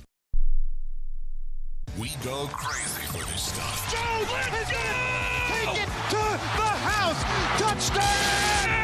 Back to the College Football Blitz. All right, we're back. Week 11 edition of the College Football Blitz. Our producer is Tim Bickford. Our board op is Michael Serber. I'm Stephen Hartzell. Appreciate you hanging out with us. However you may be listening, we are streaming live for free on the Varsity app, also SiriusXM channel 999. And for those of you that want to see what this looks like, we are streaming live on video. You can bring the Blitz and the Learfield Studios to life by searching the Varsity Network on YouTube or by following us on Twitter. We are at Learfield Audio. Quick check of our scoreboard. Top-ranked Ohio State leads at Purdue 27-3. They've just started the fourth quarter there. No problem for number 6 Ole Miss as expected. They are shutting out the Citadel 42-0, 9 minutes to play in Oxford. Miami and Syracuse are underway in South Florida. No score in that one. We're minutes away from Texas A&M on the road at Missouri, Oregon at Iowa, and then about 30 minutes from now, we got Vanderbilt hosting Auburn and a ranked Washington team on the road at Wisconsin. Finals from earlier today, we were parked on number 2 Indiana, coming from behind, beating Penn State 27-24, keeping the perfect season alive for the Hoosiers. Georgia cruises at Mississippi State 41-21, and Texas Tech never really tested against BYU 29-7. The Cougars pick up their first loss of the season. There are now just 3 remaining unbeatens in FBS football after BYU goes down. Indiana, Ohio State, and Texas A&M. And again, the Aggies getting ready to take the field against Mizzou here in a matter of minutes. Let's go to South Florida, shall we? Let's check in on Miami. Coming off the loss to SMU in overtime a week ago. They're hosting Syracuse, and we were going to send you there, but they're in a media timeout. So let's go outside the top 25, shall we? How about Kansas, Arizona? It would make for one heck of a basketball game, but they're playing football today in Tucson. We are scoreless, just getting started. Brian Haney on the call here, Jayhawk Sports Network. Coming up. And again, Zabrowski is just going by what he's seen on tape is a lot of times quarterback power by opposition of the Wildcats brings in some big gains, but good job by the defensive end staying home. JD was able to pick up a couple on first down. No score, just underway. 11:28 to go here in the opening quarter. Kansas on the move. Daniels lobs a pass toward Le'Shawn Williams. He catches it on the right edge of the sideline area, but he's immediately pushed out of bounds by Brown. It's maybe a 2-yard pickup. It's going to be 3rd and medium for Kansas. Jayhawks 1 for 1 on third down conversions today. Yeah, Tay Brown, very active early on, was able to make both these last 2 plays. So Kansas has that 3rd and medium. B-Mac, what are you thinking on this? I'd look for Gruen to get open in the middle of the field. If you get man, maybe a rub concept to free E-man. They ended up giving Le'Shawn just 1 yard on the reception, so it's closer to 3rd and 7 now. First down would come at the 44. Trips to the left, JD in the gun, 5-step drop, plants, throws, broken up, incomplete. He was looking for Cam Pickett, but Arizona with a nice pass defended that time. Got a hand in with Stukes, who batted it to the turf. Yeah, the Wildcats were in a cover 1, so they were manned up, so that underneath stuff is not going to bring some big yards on that. And we're going to pull you out of the desert and go to Kinnick, where it is pouring rain, 44 degrees and rainy for Iowa hosting Oregon. Classic Big Ten football right here. We got both of these 2 radio feeds courtesy of Learfield. We're going to start with Iowa on offense here. Just getting started at Kinnick. And again, in the pouring rain, here is Gary Dolphin on the Iowa Sports Network with the call. Our O-line got a really good push there. They just sifted through backside. Yeah, Bryce Betcher, the linebacker, one of the best in the Big Ten, senior from Eugene, hometown boy. He's very quick off his feet at 235 pounds, and he got the stop. So 2nd down 8, call it for the Hawks. Again, in the short gun is Gronowski. 3 receivers, a running back. Weegan goes in motion. They get it to him. Short side, seam, and he fights his way up to near the 25, 26-yard line. Short gain. Oregon is so fast, rain or not, to the football. Yeah, just set up a little screen to Caden Weegan in the flat, and it looked like it took a little bit too long to develop to where our lineman couldn't get out there and get that block. Betcher again, along with Mateo Oiugalae, the defensive end on the stop. Iowa gets a net of, we call it 3. Third down 5, third down long 5, short 6. Slot right side, 3 wideouts for the Hawks. 1 running back, that's Moulton. Now Large goes in motion out of the slot. Long count, Gronowski straight back. Now he rolls out right, looking to throw on the run. Has a man, but threw it behind the intended receiver, Jacob Gill. That looked like just a slippery pigskin that got away from Gronowski. Yeah, had Jacob Gill in that out route. It was a really good job, almost a sprint out to the right, and just looked like the ball slipped out of his hands. Jaden Kennedy, the weak side linebacker, was running in coverage, so Gill was open, to Pat's point, but Hawks will have to punt it away on the incomplete. So a 3 and out to start the game for the Iowa offense, and here's Reese Dakin. He's averaged 43 yards a punt. What if we told you that Iowa would go 3 and out to start this football game? Is that something you might be interested in? There will be offense in this game, we think, but 3 and out for the Hawkeyes there to start. Let's go to the SEC. Check in on A&M at Missouri. Texas A&M on offense to get this thing started. Andrew Monaco on the call here, Aggie Sports Network. Owens to the right of Reed. 2 receivers right, single receiver left. On a 1st and 10 for the 25-yard line. Orbit motion by Concepcion. It's a swing to him, and he catches it at the 25 to the 30 and out of bounds at the 33-yard line. The 8-yard pitch and catch to KC. Oh, I like the play. Take the dive up the middle and then dump it out in the flat to a speedy wide receiver, and you pick up 8. Concepcion, along with Craver and Bethel Roman, the 37th catch of the season for KC. On the right hash, going from left to right are the Aggies. At the 33-yard line, it's a 2nd and 2. The 4 down lineman, another quick pass right side, and that is through the hands of Mario Craver, bringing up a 3rd and 2. That throw to the right towards the Missouri sideline. And Mario would tell you he should have caught that one. It was a little bit high, but very catchable. Owens leaves, and E.J. Smith comes on for Texas A&M. On a 3rd and 2, where the Aggies in SEC play have gotten much better on 3rd down at 47% in conference, 42% overall. And E.J.'s to the left of Marcel. 3 receivers bunched to the right by the numbers. In motion comes Nate Borkacher, and it's a run up the middle by E.J., and he powers his way across the 35, just enough for a 1st down. They brought the tight end in motion from his pro set out to the left side, and he was the lead blocker. And that got just enough for the 1st down. Borkacher leaves, Smith leaves. Amari Nyblack comes on. 2 receivers left, single receiver right. On a 1st and 10 after the 1st down run by E.J. Smith. In motion goes Owens to the left. Marcel, slant, caught, Nyblack tackled at the 39-yard line. A 4-yard completion for Amari, his 5th catch of the season. Yeah, a big hit, but a nice gain on 1st down, almost 5 yards. His first catch on the road. His last catch was against Florida when he had 2 catches for 19 yards against the Florida Gators. A&M throwing underneath a lot early. That seems like something Missouri will give you when the Aggies look at their defense all season long. 2 receivers left, 1 to right, 2 tight ends on the right side of the line for A&M. Missouri showing pressure. Empty backfield for Marcel Reed. The high snap, pressure from his left. He avoids, throws to the sideline, too high for Jamarian Morrow. Threw it away and lives to play another day. It'll be a 3rd and 6. Good job of getting rid of this football before he took the sack and knew his wide receiver was out there and it wouldn't be grounding. And Damon Wilson, the Jack. That is his 10th quarterback hurry of the season. He leads this team in that category. The 2 ends are Wilson and Young, with Chris McClellan and Sterling Webb, the interior. Aggies face a 3rd and 6 on what is the 6th play of this drive.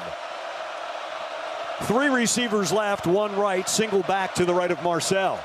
Belt high shotgun snap in the pocket, across the middle, nearly intercept, and a flag. Concepcion may have been held on that route. Oh, interference. They're going to call interference on Missouri. Automatic 1st down. Pass interference. Defense, number 0. Ball be placed in spot of the foul. Automatic 1st down. Stephen Hall, the redshirt senior from Washington State, allows this drive to continue for Texas A&M. to the 50. Aggies at midfield. Ball on the left hash, going from left to right. Two receivers stacked on each side. Theo Mellon-Nordstrom leading Mario Craver on the right. The two stacked receivers to the left. Spin, Morrow met at the line of scrimmage. Maybe a yard, if we're generous.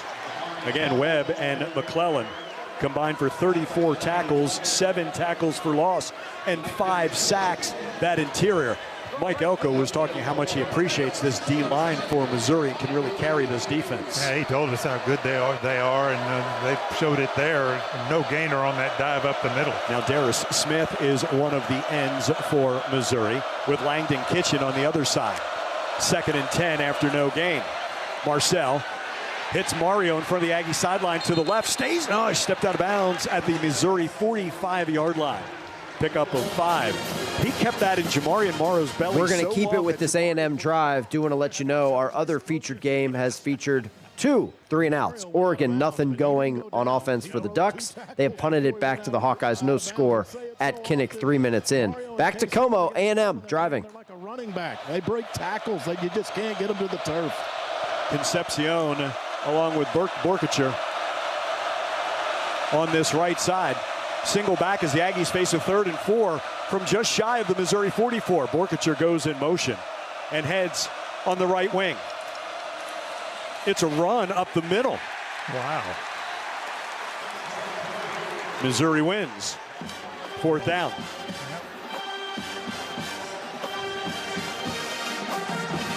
I'm a little surprised by the call. I was too. I think they were trying to surprise them. And it didn't work, and so the Aggies will be forced to punt it away, but a pretty nice first drive against a very good defense. Kevin Coleman Jr. is inside his own 10-yard line as Tyler White comes on. 7 inside the 20 of his 29 punts. He's 3rd in the SEC, over 45 yards per punt. This is more accuracy, backwards end over end spin, and Coleman, fair catch at the 9.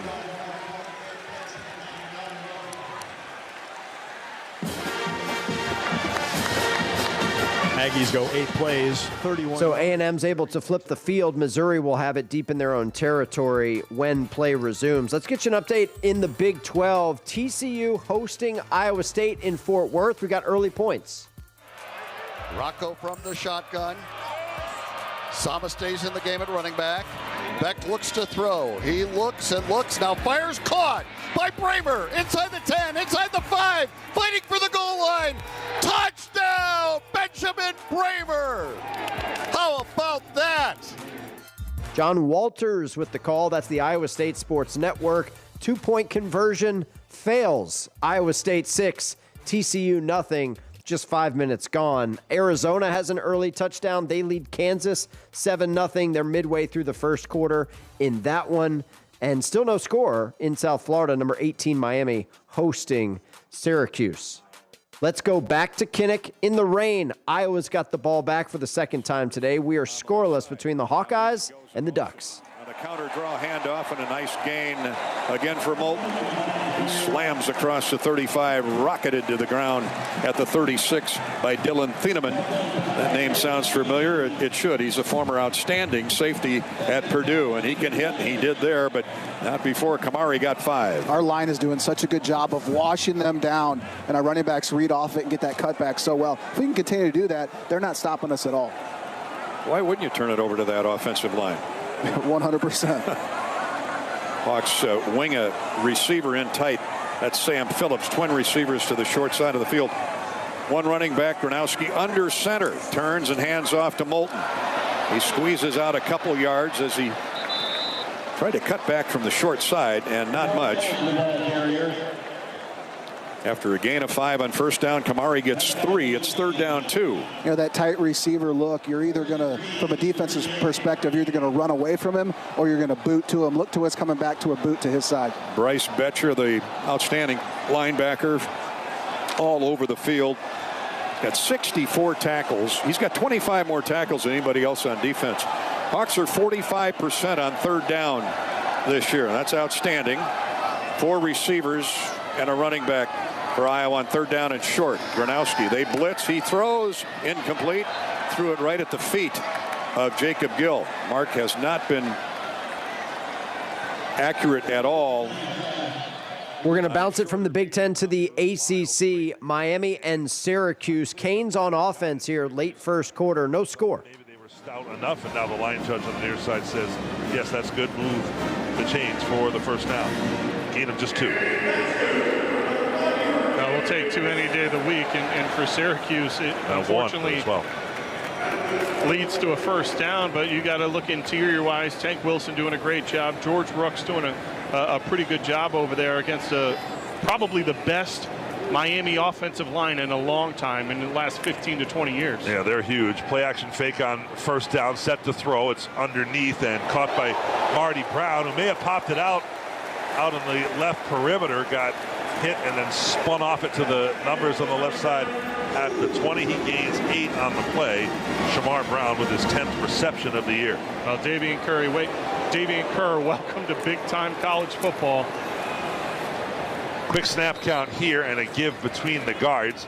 Straight ahead to the 22-yard line for Brown. First name Sharmar, Charmar. They call him Marty. He's a sophomore from Omaha. That's how it goes, right? Sure. Converts to Marty? Yeah. Well, Marty met Kerr, and Kerr bounced off. We're going to bounce it out of the ACC because we just had some shenanigans at Kinnick. We're going to go to the Oregon feed. We think this is a safety. Taking the field right now, and they're all huddled up as they're getting ready to go out and take the field, because if it's on the 2-yard line, half the distance of the goal puts it on the 1. Illegal kicking team number 9. The results of the play is a safety. Thank you. I don't know how you get the ball at the 1-yard line. That would have been a new rule interpretation for me. Well, he touched it there. Yeah. So that's why I thought maybe if he touched it there, they would call it dead there, but it was still live, because if Oregon would have recovered it, it would have been a touchdown. So kicked it out of the end zone. Illegal kicking. 2-point safety? When's the last time Oregon got a safety? That 2-run homer. 2-run homer. Timeout. Oh, that could be one of those games, isn't it? 9:55 remaining, first quarter. The Ducks. That's Jerry Allen, Mike Jorgensen on the Oregon Sports Network. I actually think it is going to be one of those games. 2-0, Oregon with the lead on Iowa. A really bad snap on the punt, way over the Iowa punter's head. He touched it at the 1. It rolled into the end zone. He then kicked it out the back of the end zone. Crisis averted, I guess disaster averted for Iowa. Could have been a touchdown for Oregon instead. It's a safety. Those are sponsored here on the College Football Blitz by who you ask, by our friends at the Sickos Committee and their safety alert system. All football is good football. Check out the Sickos Committee on Blue Sky, Instagram, TikTok. They're everywhere. They also have their own website, sickoscommittee.org, if you want to buy some coffee mugs or stickers or something. Give them a follow and embrace the Sickos college football lifestyle. All right, we're going to take a break. They've taken a break in Iowa City. We will take one as well. 2-0 Ducks on top of the Hawkeyes. Back in 2 minutes here on The Blitz. Morning, Zoe. Got donuts. Jeff Bridges, why are you still living above our garage? Well, I dig the mattress, and I want to be in a T-Mobile commercial like you. Teach me, Saldana. Oh, no, I'm not really prepared. I couldn't possibly. At T-Mobile, get the new iPhone 17 Pro. On them, it's designed to be the most powerful iPhone yet and has the ultimate pro camera system. Wow, impressive. Let me try. T-Mobile is the best place to get iPhone 17 Pro because they've got the best network. Nice, Jeffrey. You heard them. T-Mobile is the best place to get the new iPhone 17 Pro on us with eligible trade-in in any condition. So, what are we having for lunch? Dude, my work here is done. 24 monthly bill credits on experience beyond for well-qualified customers plus tax and $35 device connection charge. Credits end and balance due if you pay off earlier. Cancel. Finance agreement iPhone 17 Pro 256 gigs, $1,099.99 and new line minimum $100 plus a month plan with auto pay plus taxes and fees required. Best mobile network in the U.S. based on analysis by Oak Grove Speed Test Intelligence data 1H2025. Visit T-Mobile.com. Your morning shave with Barbasol is a time for self-reflection. Look in that mirror and ask yourself, can I make a real difference in this world? Of course you can. Just not today. There's football on. Barbasol. It's a can of can-do.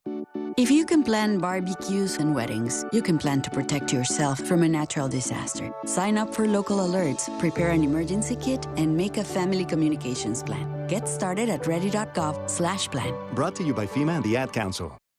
Hey fans, this is Wayne Cook, co-host of College Sports Now. We're breaking down all the action from around the country every week during the football season. We'll look beyond the box score and keep our finger on the pulse of college football from September all the way to the national championship game in January. Listen all season long on Apple Podcasts, Spotify, or wherever you'd love to get your podcasts. And be sure to follow along on Twitter at CSNowTweets.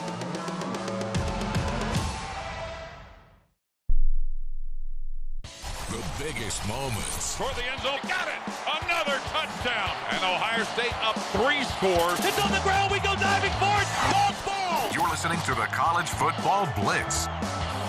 4 o'clock in the East. Glad you're with us. Week 11 edition of the College Football Blitz. Here's where we are in the top 25 right now. Top-ranked Ohio State leads Purdue 34-3. They've hit the 2-minute timeout in West Lafayette. Number 6, Ole Miss, shutting out the Citadel in Oxford 49-0. Final minute of the ball game there. Still no score in Columbia between number 3, Texas A&M, and 22nd ranked Missouri. 9th ranked Oregon has a safety. They lead 20th ranked Iowa 2-0 in the first quarter, and there is still no score in South Florida between number 18 Miami and Syracuse. Kicking off here in a matter of moments, it'll be number 16 Vanderbilt hosting Auburn, and number 23 Washington is on the road at Wisconsin. Both those games can be heard right here on the College Football Blitz. You don't even have to worry about changing the channel. We do it for you for the next 8 hours or so. We're with you until midnight Eastern time. Let's go back to the SEC, check in on Texas A&M and Missouri. A&M has the ball back.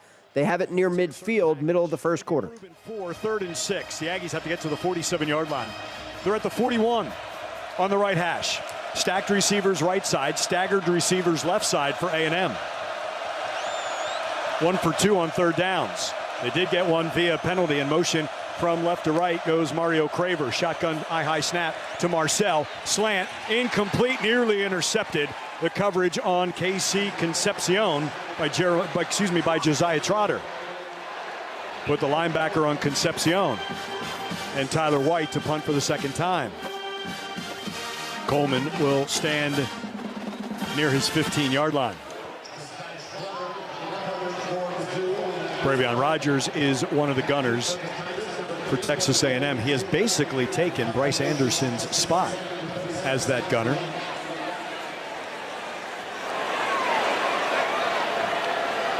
Julio Humphrey is the other. Aggies have had 2 punts blocked, so there's a lot of communication. The snap to White and the left-footed punt. End over end. Coleman fair catch at the 23. 36-yard punt. Tyler White's not inside the 20. So Missouri nothing but punts so far between A&M and Missouri. Let's go back to Kinnick. Speaking of punts, Oregon has crossed midfield. They lead at Iowa 2-0 in the rain. So both backs beside.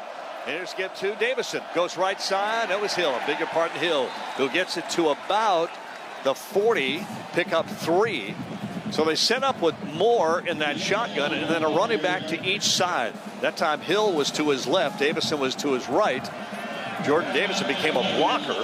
And when that combination's in, that's the common play that they run right there. Here's a full house backfield with Davison now, or Deer Hill behind. Running back beside. Back play action, wanting to throw, wanting to go deep down the right side. It is caught inside the 20. Nice catch, Gary Bryant Jr. So you load the backfield with running backs, send out only 2 receivers, and they got him. Gary Bryant's hurt. Gary Bryant is down on the field right now. Looks like maybe an ankle type of situation. But again, great protection. You've got the same man-to-man type of coverage on the outside, deep safety. So it's just a matter of one-on-one, beat the guy, put the ball on the money, and that's what Dante Moore did. But Gary Bryant looks like he's dinged down there a little bit. And we'll get a timeout while they look at him. He's sitting up. Timeout on the field. I think it was the way he was tackled. Yeah, kind of spun him around. 2-0 Oregon right now.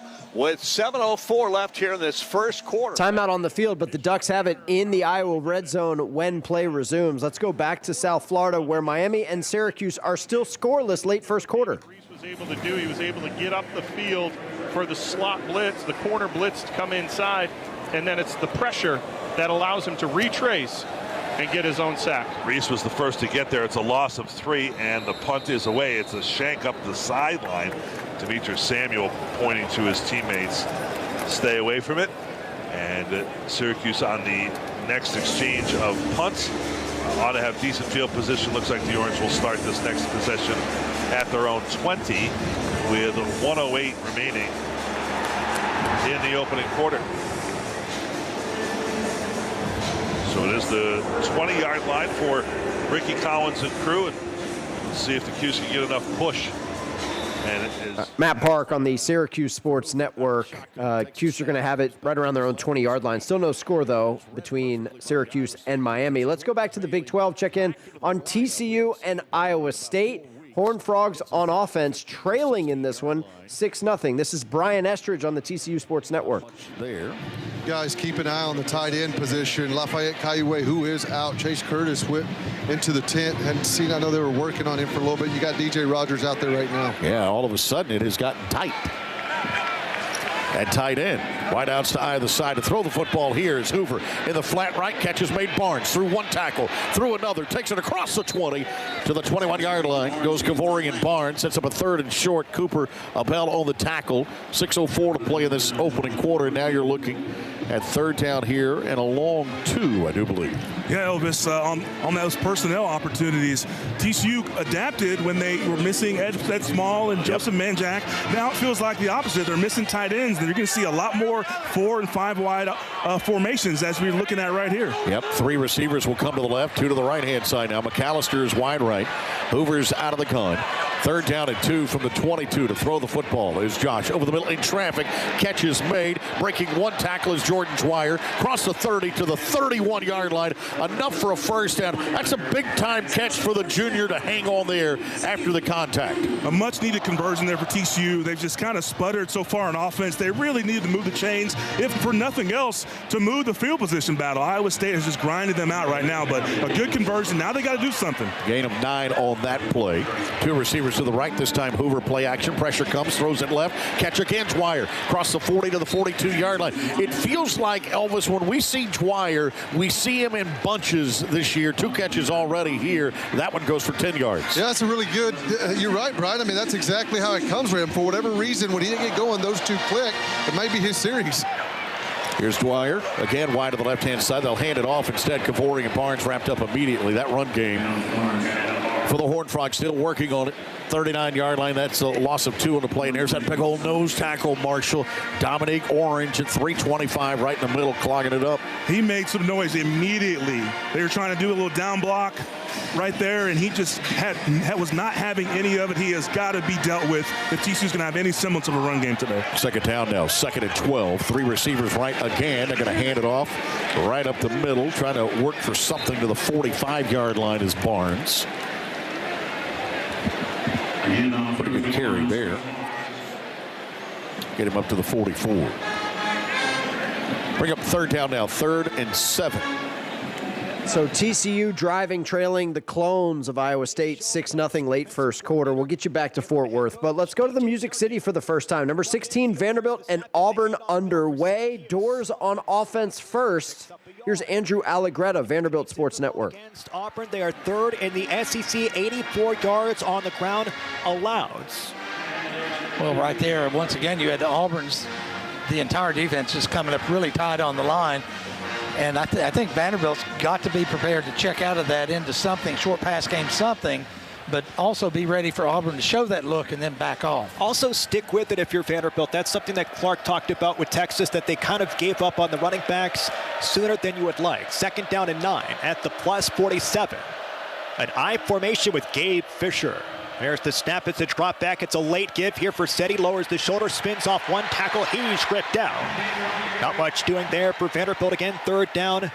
Bryce Diaz, the freshman from Maryland, makes the stop on the delayed handoff.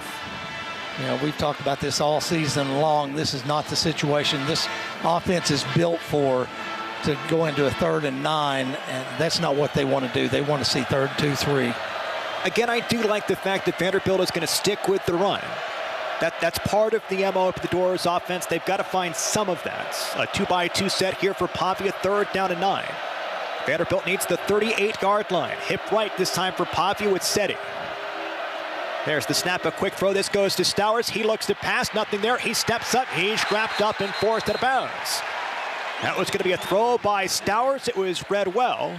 And Vanderbilt, it looks like, is going to go for it on 4th down and 10. At midfield, they're going to try to make an early statement. Pavia's in the shotgun. 5 wide. Again, Vanderbilt needs the 38. It's 4th down and 10. They're going to see if they can get them to jump, perhaps. Play clock is down to 14. Make it a more reasonable 4th down. Play clock's at 7. Play clock's at 4. Stowers in motion. There's the snap, nothing doing. Play clock will wind down.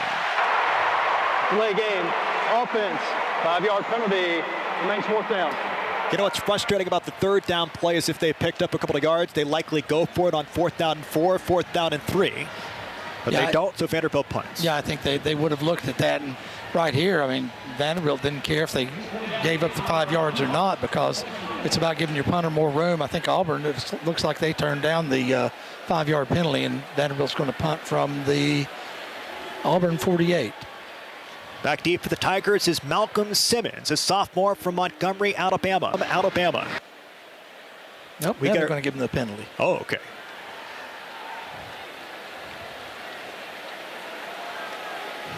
So this flips back onto Vanderbilt's side of the field.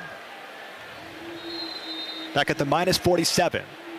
And our first look at Nick Haberer. There's the snap. Here's the punch for the Australian. This one is end over ends. It's back for Simmons at the 11. Makes the fair catch, and that's where Auburn takes over offensively for the first time.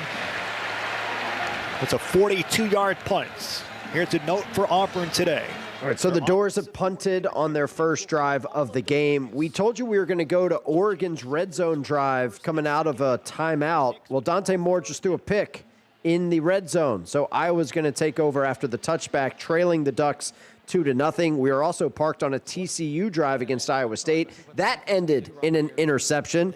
Iowa State will take over leading 6-0. Just to close the book on the Ohio State-Purdue game, not so meaningless touchdown late for Purdue. For some of you, 34-10, the final score. Buckeyes get the win at West Lafayette. They are 9-0 on the season. All right, where to next? Let's go back to the SEC, check in on A&M and Missouri. A lot of punts in this game, no points late in the first quarter. Aggies back out on offense. Bring him in motion and hand it off to him. He's proven that he can run. Bussey widest to the right, Craver slot right, Concepcion one-on-one on the left side with Stephen Hall. The 45-yard line. In motion goes Bussey towards the line of scrimmage. Play action fake. Quick pass. Concepcion. Aggie sideline across the way. He's in Missouri territory at the 48-yard line. It's a first down gain. Yeah, just a stop route. He came back to the football really well, so he's a little bit short of the first down, able to turn up, pick up the first down. In Missouri territory, they'll be at the 47-yard line. 6 of 10 is Marcel. 37 yards. 3 receivers in that arrowhead formation on the right side. And need blockers. Craver, 35 on his feet, down the sideline and out of bounds inside the 20. Mario Craver. They say they're going to say he stepped out at 40. They say he stepped out at the 24, but that's all right. Big play down the sideline is very simple. Just dump it out in the flat and let Mario do what he does. 23-yard gain. Excellent block, Terry Bussey, to free Mario Craver. That's that men of the 10. We know who the ball carrier is or the ball handler is. What are the other 10 doing to free Mario? Yeah, Mario couldn't do it on his own. On the 24-yard line of Missouri on the right hash. Craver in motion to the left. 2 receivers left, 2 right, including Borkacher across the middle. He sits down, catches at the 20, and then lugs that football to the 13-yard line. That's that same route that they completed earlier, just a stop route for the tight end right over the middle, right in front of the quarterback. And he hits him for the first down, and they're going to be down at the 13-yard line. So the Aggies in the Wells Fargo red zone. Wells Fargo is the official bank of Texas A&M Athletics. A&M a 75% touchdown rate from the red zone. That's really good. It ranks 12th nationally. 2 receivers stacked to the left, single receiver right. Owens flanks Marcel to the left in motion. Craver heads back. Marcel, shotgun snap. On a slant, caught. Ruben Owens out of the backfield to the 4-yard line, the 9-yard gain. He's going to be down at the 3, it looks like, and they're going to call it a first. I think they called it a first. They did. First and goal. It's a first down. Bussy down in the end zone. Ooh, he's back up. Yeah. He's all right. He popped up. Actually, they marked him just short, I think. Yeah, the head linesman on this side. Of a yard. Yeah, the 4. So 2nd and 1. Bussy leaves. Bethel Roman comes on with Craver and Concepcion. 3:15 to play. Scoreless first. Aggies driving at the Missouri 4. 2nd and 1. Ball's inside the right hash. Theo Mellon-Orstrom and Casey Concepcion will be stacked receivers to the right. Bethel Roman and Mario Craver stacked receivers to the left. In motion, Mellon-Orstrom sets up behind Demetrius Crownover. Run up the middle, Ruben Owens. First down gain, he gets to the 2. Good job opening up that right side. This is where it gets really hard against a good D-line. And they'll pick up 2 on that dive to the right side. Missouri has only surrendered 11 touchdowns in 21 red zone trips for the opponents. 2 receivers left, single receiver right. That's Concepcion. On a 1st and goal from the 2 on the right hash. A look over to the Aggie sideline to the left. The Trezun snap. Marcel shovel to Ruben Owens. Oh, and a flag is down after Ruben down at the 1 on the ankle tackle. Yeah, he just got a hand out and got him by the ankle, and down he went. Let's see what the call is. Zune is the center as Deuce is now at left tackle. Josiah Trotter, the touchdown saving tackle for Missouri. 2:15 to play, scoreless first. There is no foul for a face mask. 2nd down. 2nd and goal from the 1. I was going to say, he just spotted the ball in the wrong place. Then he moved it to the 1 instead of the 2. Nyblack leaves. Theo comes on. Kind of held your breath with that flag down, didn't you? Yeah. It'd be costly if you had to lose 5 or 10 yards when you got the ball down here at the 1-yard line. Ruben to the right of Marcel Reed. 2 receivers left, 1 right. 2nd and goal from the 1 for A&M. Shotgun snap, Marcel. Ruben hitting the backfield. He's going to lose a couple of yards. Yeah, he is. Never got back to the line of scrimmage going off that left tackle. E.J. Smith comes on for A&M.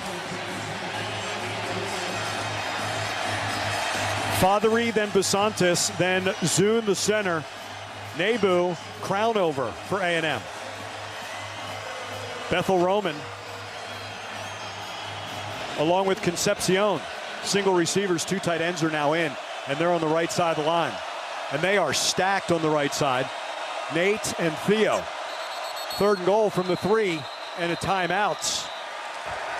First charge Missouri. timeout. Missouri. 30 seconds in length.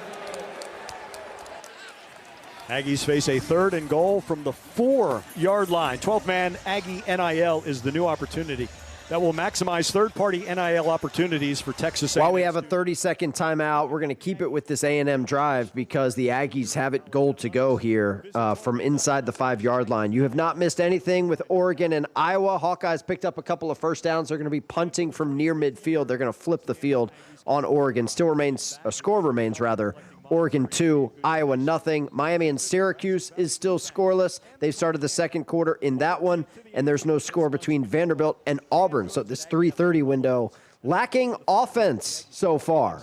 Let's see if A&M can change that here coming out of the timeout. 3rd and goal, late first quarter. Thank you to Brookshire Brothers and HEB. So 3rd and goal from the 4. 2 receivers left, 1 receiver right. E.J. Smith is the running back to the right of Marcel Reed. Now in motion from left to right comes Mario Craver. He and Concepcion on the right side on a 3rd and goal from the 4. Marcel throws, end zone, caught! Ashton Bethel-Roman, touchdown, Aggies! Nice job, play action fake. Roll back to the left side, hit Ashton Bethel-Roman. Oh, nice catch because that defender was right in front of him, almost got a hand on it, may have touched it, but Bethel-Roman pulls it in for the touchdown for the Aggies. The 6-foot Bethel-Roman going above the 5'10 Toriano Pride Jr. Second touchdown of the year for Ashton Bethel-Roman and Marcel's 18th touchdown pass. And now Graham to White for the Bond extra points. And Randy bangs it through for our first score. Aggies 7, Missouri nothing. Once again, that's Andrew Monaco, Dave Elmendorf on the Texas A&M Sports Network. Aggies on the board first. They lead at Missouri 7-0. Timeout there. We're going to take one as well. We'll get you back out to some games after this 2-minute break here on The Blitz. Morning, Zoe. Got donuts. Jeff Bridges, why are you still living above our garage? Well, I dig the mattress, and I want to be in a T-Mobile commercial like you. Teach me, Saldana. Oh, no, I'm not really prepared. I couldn't possibly. At T-Mobile, get the new iPhone 17 Pro. On them, it's designed to be the most powerful iPhone yet and has the ultimate pro camera system.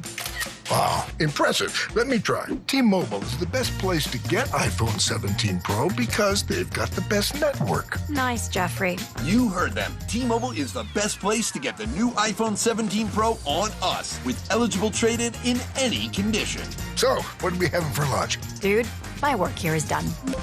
24 monthly bill credits on experience beyond for well-qualified customers plus tax and $35 device connection charge. Credits ended, balance due if you pay off earlier. Cancel. Finance agreement iPhone 17 Pro, 256 gigs, $1,099.99 and new line minimum $100 plus a month plan with auto pay plus taxes and fees required. Best mobile network in the U.S. based on analysis by Ookla Speed Test Intelligence Data 1H2025. Visit T-Mobile.com.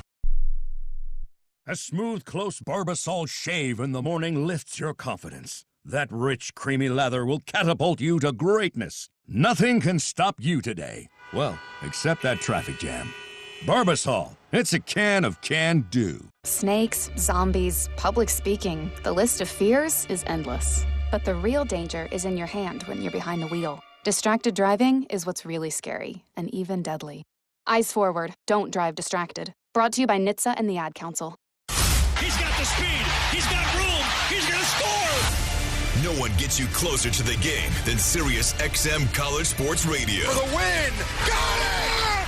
Let's go!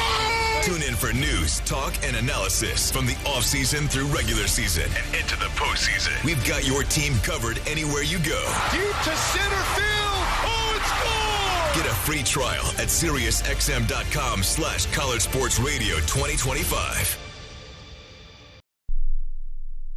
We go crazy for this stuff.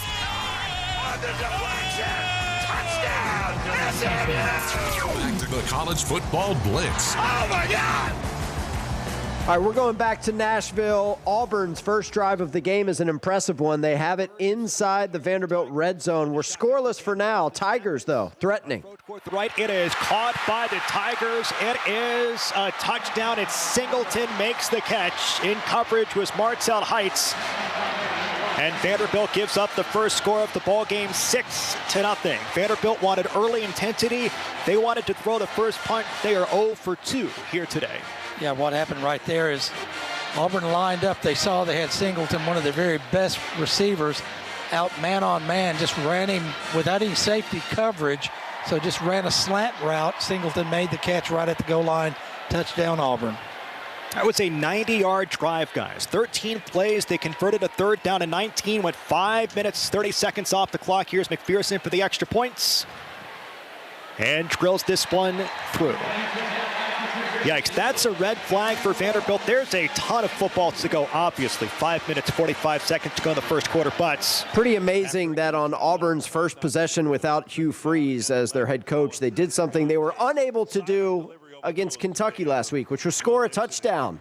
7-0. They lead over Vanderbilt. By the way, DJ Durkin, in case you're wondering, the interim head coach for Auburn today, defensive coordinator, assuming the head coaching roles. 7-0 Auburn with the lead at Vanderbilt. Let's go back to Syracuse and Miami. Orange on the move here, looking for the first points of the game, early second quarter.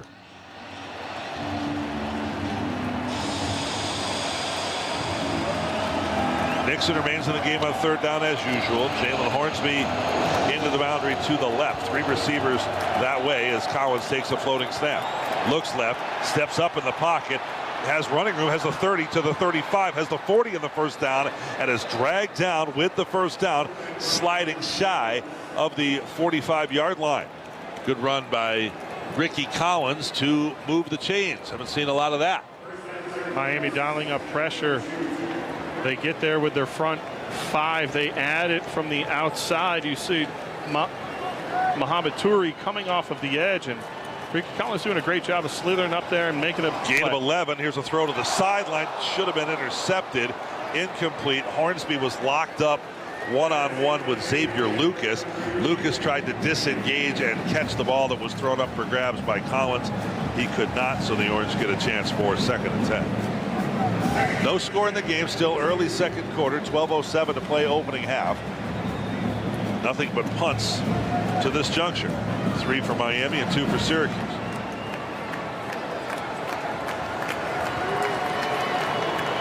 Two receivers to the wide side.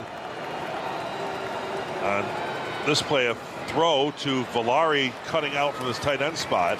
Crosses the 45 with the catch. And advances to the 48-yard line, gaining 6. Sandwiched by 2 defenders there. And it's 3rd down and 4.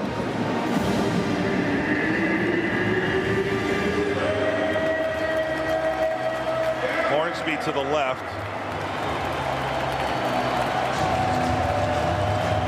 Now Darian Williams in motion, the CBA product. Collins takes, looks, throws, a sinker caught by Williams near the first down marker. Looks like he's got it in Miami territory at the 47-yard line, first down.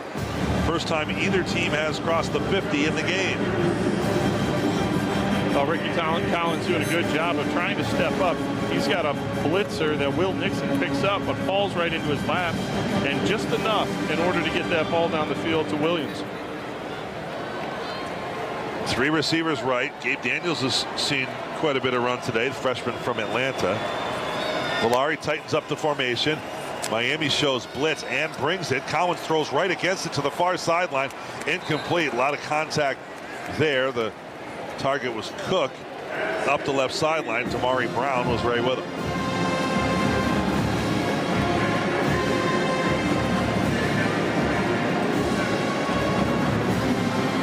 Second down 10.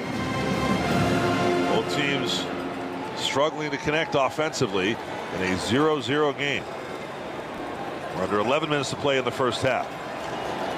3 receivers fairly tightly bunched to the right. Now, one of those, Darian Williams. We're going to pull you out of ACC country and go to the rain in Kinnick, where Oregon is in the red zone. They lead Iowa 2-0 and looking for more here early second quarter. Davison to his left. Hill to his right. On first down. Dante looks over the defense, likes it, wants the ball, got it. Gonna hand it off. It's gonna be Davison. Hill runner going left, gets free, 5-yard line. Can he get there inside of the 1? Goal line touchdown. Deere Hill. What an effort. Got slowed down a little bit and then used the leg drive. It looked like he was going to get tackled around between the 10 and the 5-yard line, kept his balance, and then got to about the 1 where a guy was going to shove him down, and he kept the momentum going. What a run by Jerry Allen, Mike Jorgensen, Oregon Sports Network. 8-0 with an extra point still to come. Let's go back to the ACC and this Cuse drive. Orange on the move. We are scoreless in the second quarter. On the run, still shy, of course, of the line to gain, and Fran Brown now does send the punting team back out. So it's that chess match. If you can pin Miami back again, you're winning here in terms of flipping the field, although it feels like not a lot has happened.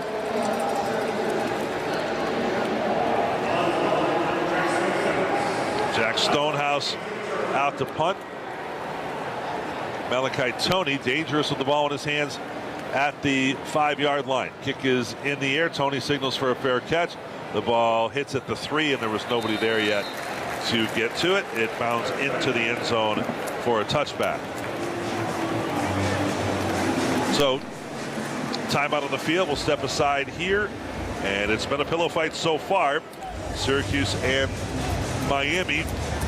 First downs have been at a premium, and just crossing mid. In fairness to Matt Park, a pillow fight's what you want. I mean, you're a 28-point underdog on the road, and right now you're tied with the Canes. That's not the worst place to be. 9 minutes to go in the first half. Let's go back to Music City, check in on Vanderbilt, trailing Auburn 7-0. Doors football near midfield. Yes. Vanderbilt needs the 47, balls at the 43.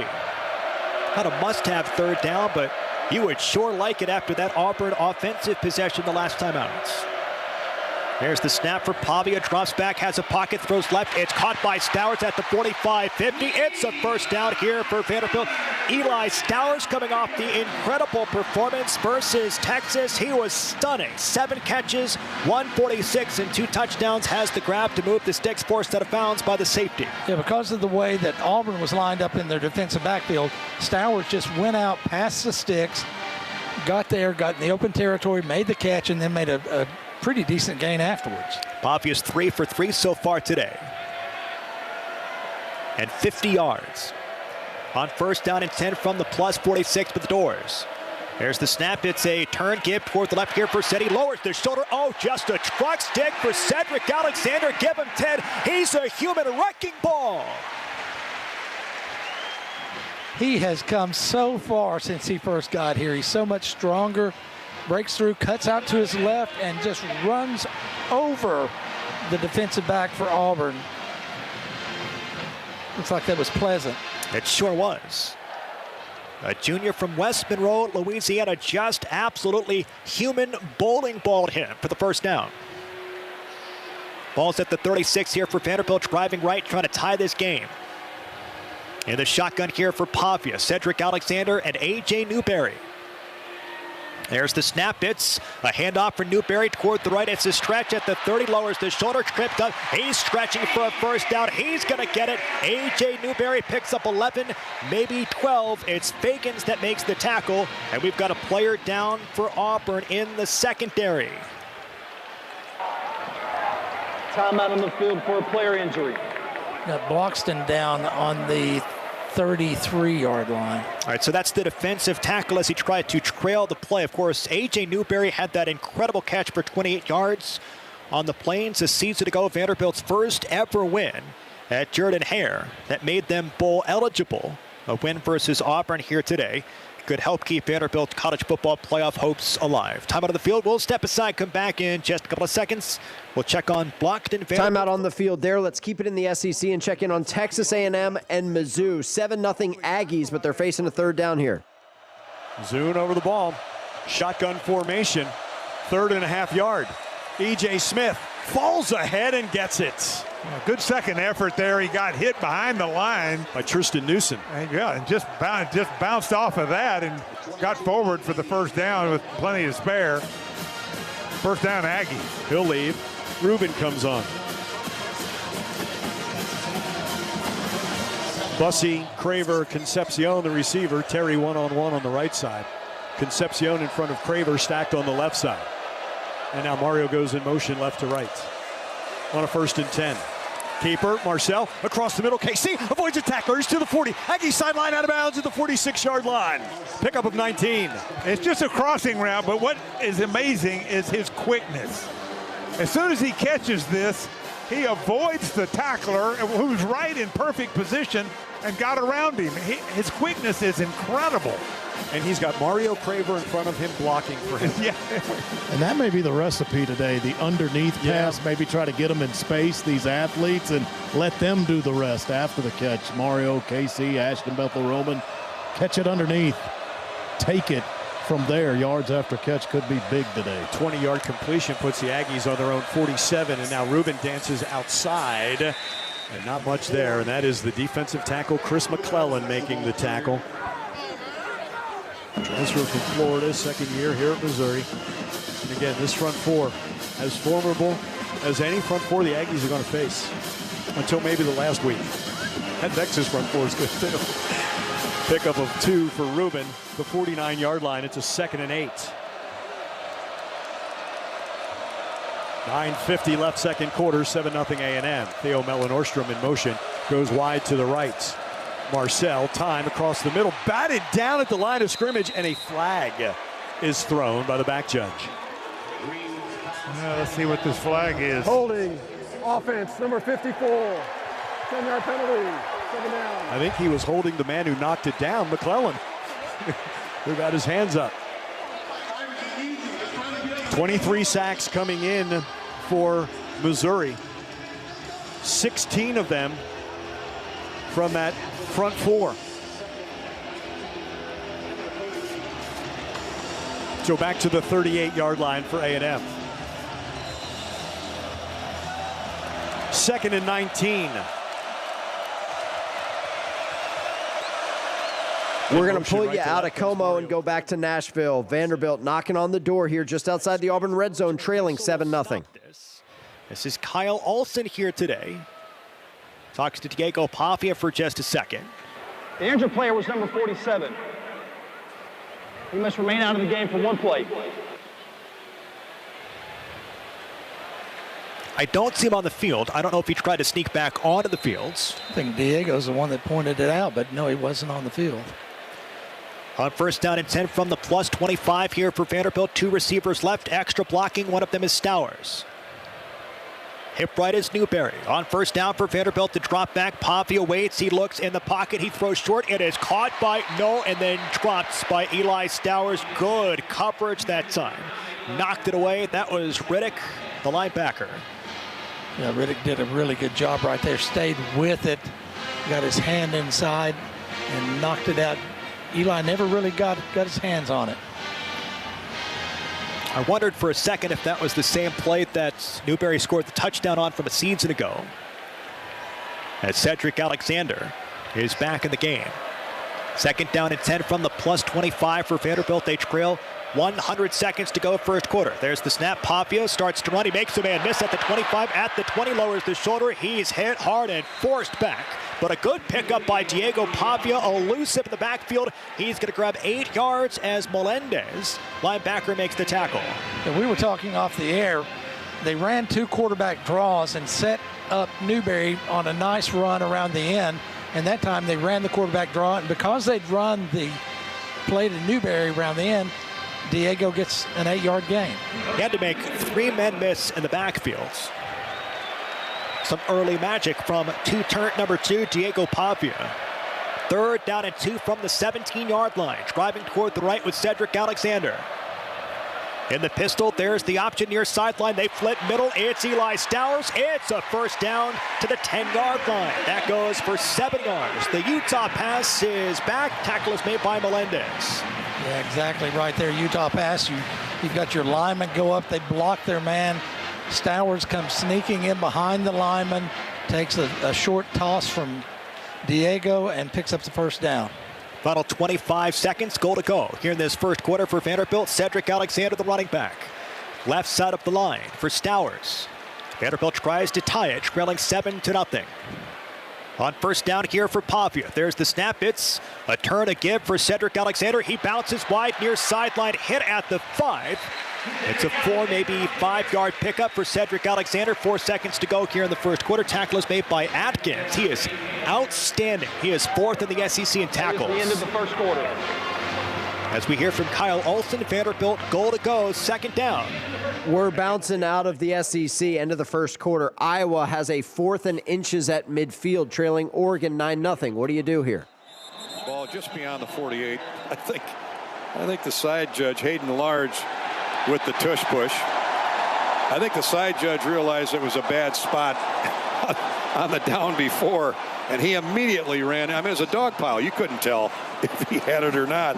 But I think the officials didn't do the Hawks any favor on the previous down, but they give it to him here. 1st and 10. Ball at the 48-yard line, right at the 48. Xavier Williams is into the game. Low snap from center. Therefore, the handoff wasn't the cleanest.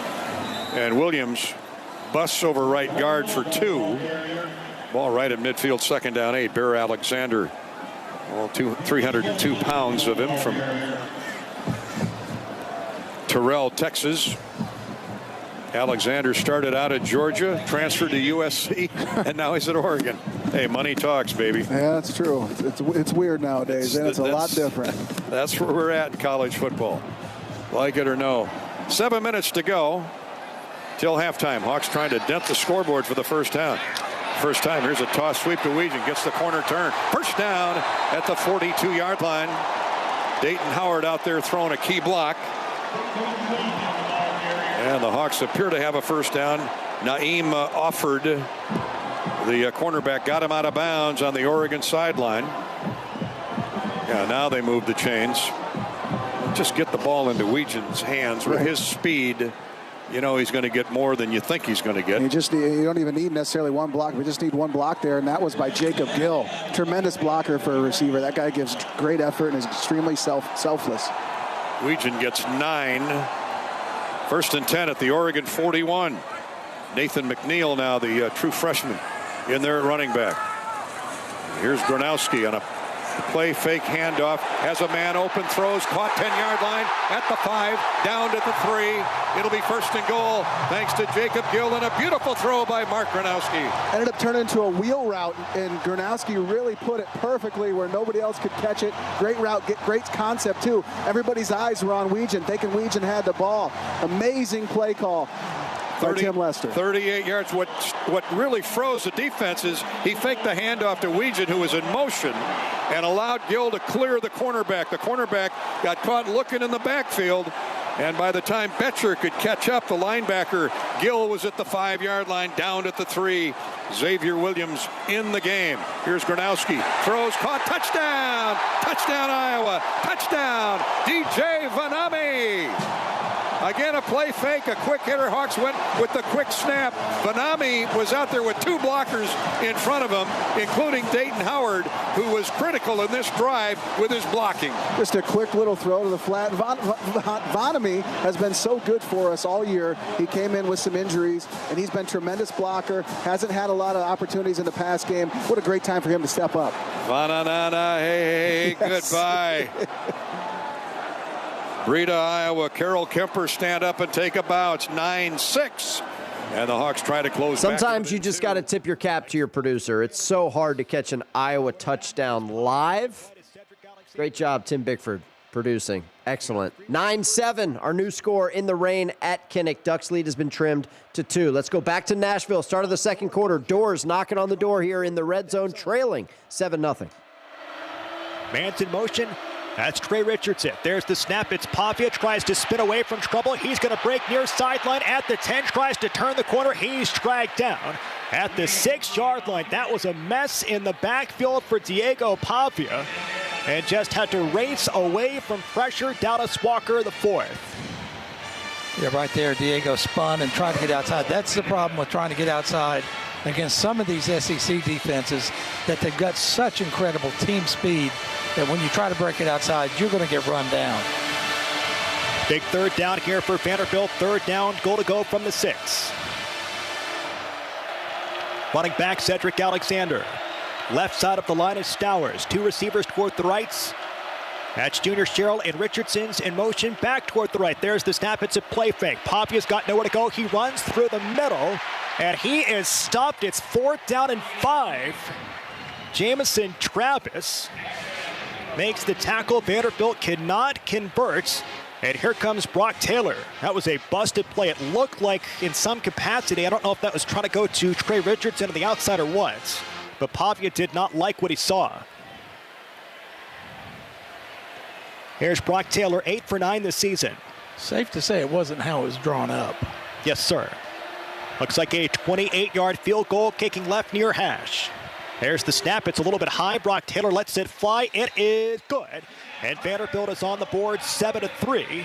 Good drive, but it's not capped off with a touchdown. Vanderbilt is on the board 7-3, 23. 23-yard field goal, excuse me. 13 plays, 70 yards, 7 minutes, 15 It's Andrew Allegretta, Vanderbilt Sports Network. New score, Auburn 7, Vanderbilt 3, early second quarter. Let's go back to Miami and Syracuse, where it's still scoreless. All punts so far between these two ACC teams. Canes on offense, 4 minutes to go in the first half. The formation right to left. Handoff to Brown going the other way right. At the 30, outruns a man to the right side, and Tank Wilson grinds him to the turf at the 33-yard line. Gain of 8 off the right side. But again, they had advanced as far as the 35 on that original completion. You're seeing Miami give a heavy dose of outside zone. So Syracuse doing a great job of controlling the line of scrimmage, keeping gap control on the front 4 guys, and able to walk down the line, allowing linebackers to come up and fill. 2 receivers to the right. Snap looking that way. Screen pass is caught on the right, and it's a breakaway for Miami up the right sideline. Late to the play to make the stop into Syracuse territory, and out of bounds at about the 20-yard line is Miami. Yeah. Miami receiver Judd Anderson on the catch. Whenever you see a tunnel screen like that, Matt, you know that a big offensive lineman came from the middle of the field and kicked out onto the outside. Unfortunately for us, James Brockmeyer, number 52, decleats Demetri Samuels up that sideline, allowing to spring that. Advance ahead to the 25, biggest gainer for either team in the game. And on the next play, it's a move off to the left side into the inside the 15-yard line for Joshua Moore. Reception is his 11th of the year. Good throw there by Beck away from the defense.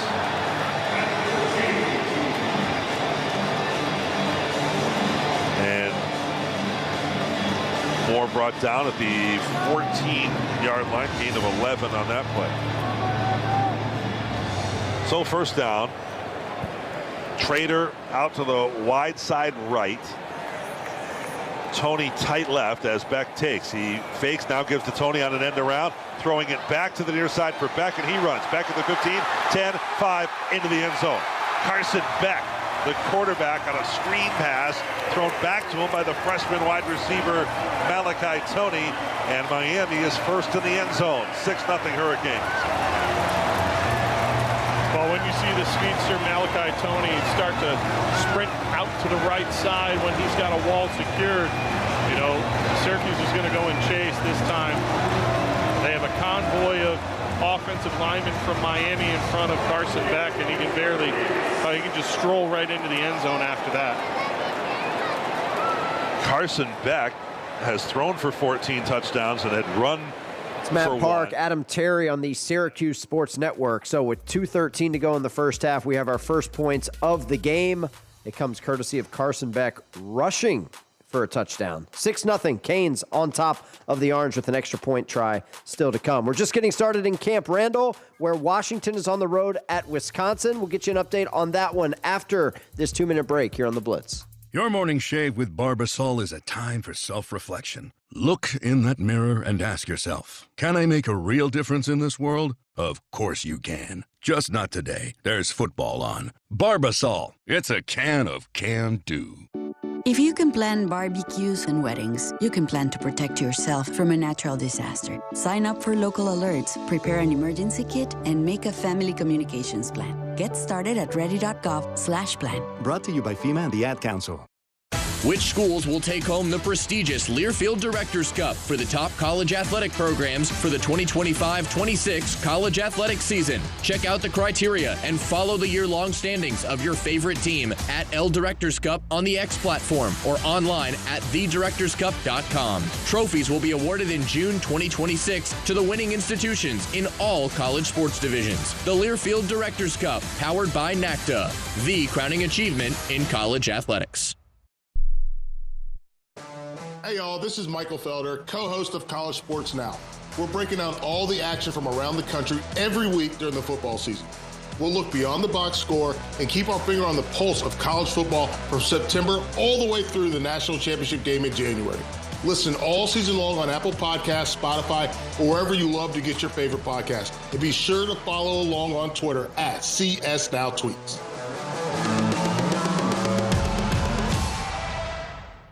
Progressive knows RV owners like to travel at a nice, relaxing pace. Just like this commercial. They're not rushing to a departure gate at the airport because they depart from their driveway. And they can relax even more knowing they're protected by Progressive. Now here comes the fast part. Progressive Casualty Insurance Company and Affiliates. All the best plays from coast to coast. House call! Touchdown! The Blue Devils have the lead. Into the end zone. Touchdown, Washington. This is the College Football Blitz. Let's update where we are in the top 25 right now. A&M leads at Missouri 7-0. 5 minutes to go in the first half. Iowa trails Oregon 9-7. There's 4 minutes to play in the first half in that one. Miami has a touchdown, which you heard right before the commercial break. They lead Syracuse 7-0. Auburn leads at Vanderbilt 7-3. And Washington and Wisconsin just getting underway. No score up in Madison. That's where we are in the top 25 right now. Scores outside the top 25, you ask? Rutgers leads Maryland 28-17.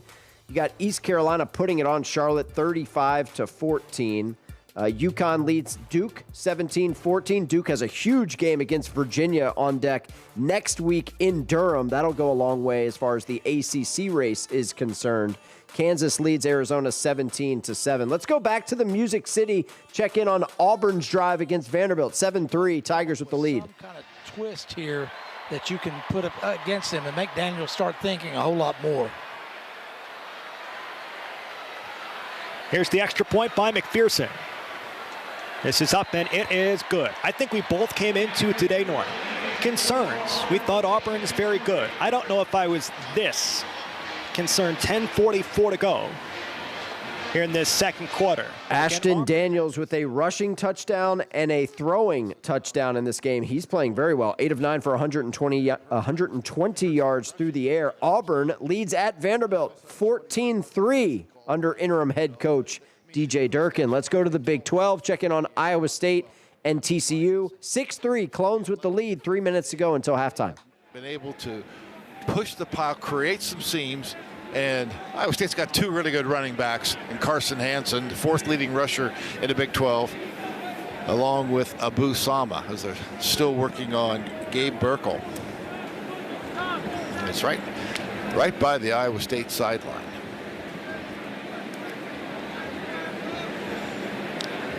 Which schools will win the Learfield Directors Cup for the top college athletic programs for the upcoming year? We'll check out how your favorite school is doing at L Directors Cup on the X platform or online at thedirectorscup.com. Winners announced in June 2026. The Learfield Directors Cup, powered by NACDA, the crowning achievement in college athletics.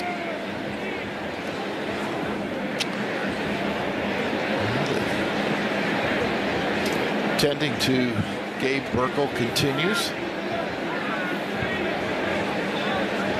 Let's head down to Ryan Harklaw for the Farm Credit Services. So we got an injury timeout in Iowa State TCU. Let's go to Madison for the first time. Wisconsin hosting number 23 Washington. Couple minutes into this game.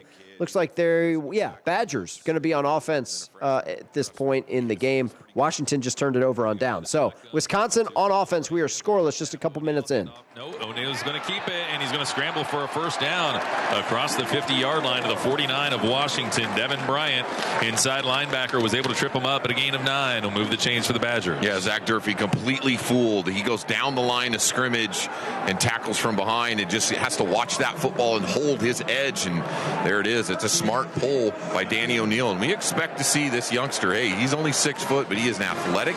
Expect to see a lot of runs by this guy today. 47 carries, 28 rushing yards on the season in the games he has played. They've played with 3 different quarterbacks this year. 3 down linemen for the Huskies here. 5-man front. Snap. O'Neal rolls out to the right. Chased by Uyunglele. He's going to unload downfield. Incomplete. Good coverage On the near side of the field, Alex McLaughlin there after the tight end, Lance Mason. It'll be 2nd and 10. Yeah, they run, and a lot of teams have run the tight end over route. Amack doing a good job of turning his head on that ball. Good pressure from the outside, too, giving chase. O'Neal, Indianapolis native. Highest completion percentage of the 3 quarterbacks on the team. Wisconsin had completed only 38% of its passes over the last 4 games coming into today. 2nd down and 10. Toss sweep to the right. Atuka just swarmed under, but breaks the tackle from Zach Durfee and a couple other Huskies and motors forward inside the 40-yard line to the 36. A gain of 12 for Atuka. Rashawn Clark, the nickelback, eventually takes him down, but man, the Huskies had a great opportunity of forcing 3rd and 10. Instead, Atuka breaks off 12. Man, that's frustrating. Inside out, you have leverage coming from inside out. Beats Zach Durfee jumping back to the left, but everybody overruns this guy. 2nd and 10, and then you just move the chains. Madison native Ontario Thompson checks into the ball game next to Armand Parker. They're the 2 down linemen with Lane and Durfee off the edges. Shotgun snap to O'Neal. Handoff. They'll run it straight ahead with Jackson Aker, who gets just his 6th carry of the season, but he picks up 4 yards before Exree Alexander was able to stop his progress. 2nd and 6 for the Badgers, who are creeping into field goal territory. They're at the 31-yard line of Washington on their opening drive. Scoreless first quarter. Heavy to the right side already, Wisconsin. Heavy to the right side.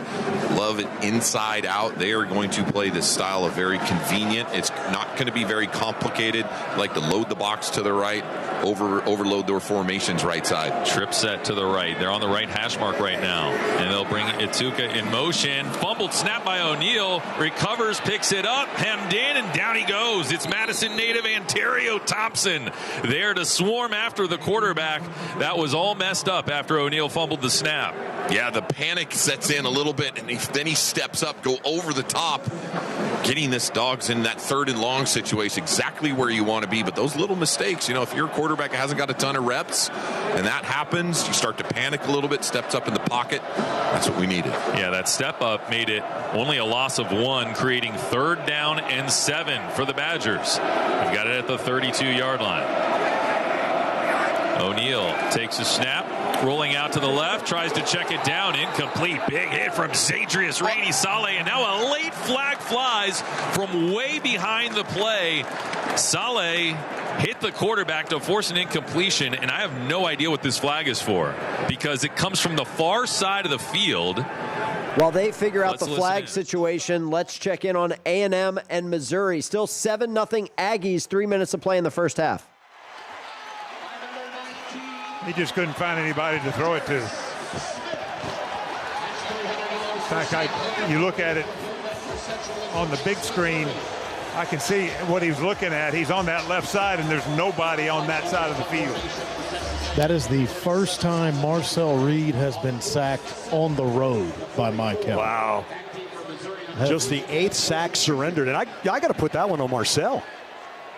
I didn't like that that's call not on either. the offensive line. I'm not a big fan of that call either. Yeah, that's not on the offensive line. That ball was hung on to a long time. Like Dave mentioned, coverage downfield having something to do with that. Tyler White, high, wobbly spiral. And Coleman has to go across the field to the left hash to the 17-yard line. And Missouri with 1:57. We'll have it. Texas A&M up 7-0. It is our under 2-minute timeout. We will keep it here. This is the 2-minute timeout. No one gets you closer to the game than Sirius XM SEC Radio.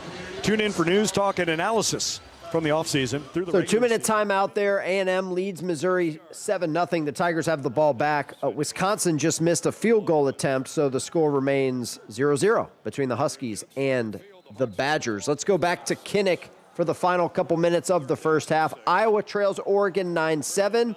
Hawkeyes have it near midfield. 6th ranked Oregon. And here we go. Weegan in motion. Gronowski in the gun. Moulton the tailback.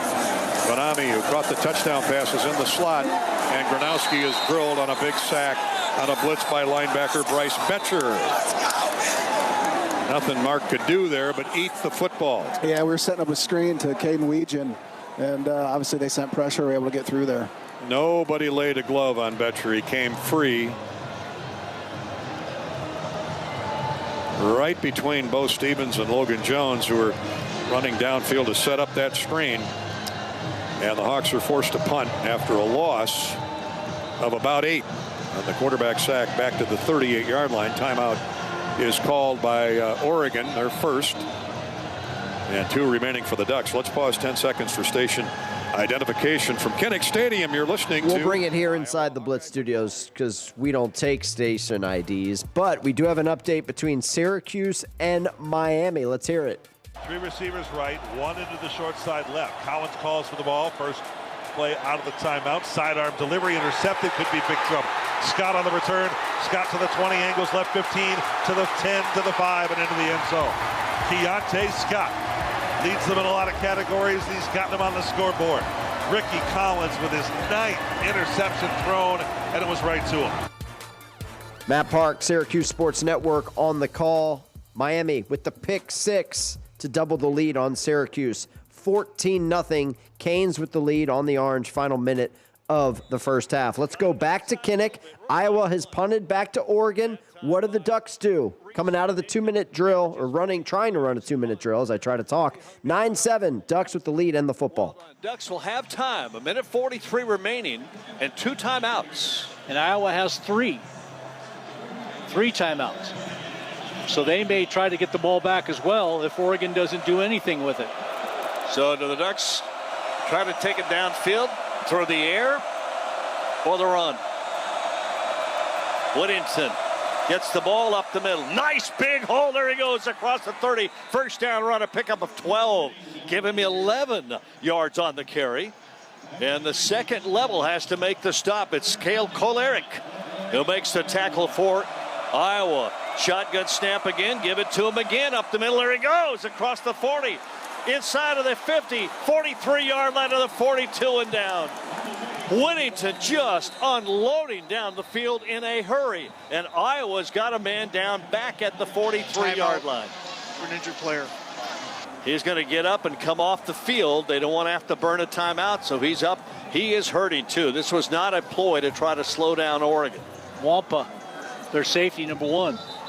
One of their leading tacklers on the team, 43 total tackles, an interception. He comes off the field and looks like he might be okay, but he was injured on that play. Might have just got a stinger. You're going to sit him down and take a look at, it looks like a shoulder. So the next first down, Whittington all the way to the 42-yard line of Iowa. And he's getting through in a hurry. 1:32 remaining, still 2 timeouts.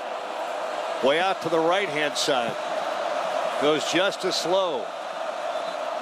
Johnson inside of him, and now Iowa's going to call a timeout. First charge, team timeout, Iowa. Probably a smart timeout. Timeout on the field at Kinnick. Let's go back to South Florida. Orange driving here. Final 30 seconds of the first half. Athletically brings it down, hands to Willis, and he gets to not quite the 5. Let's call it the 6. Gain of 2 and a timeout by Coach Fran with just 22 seconds left.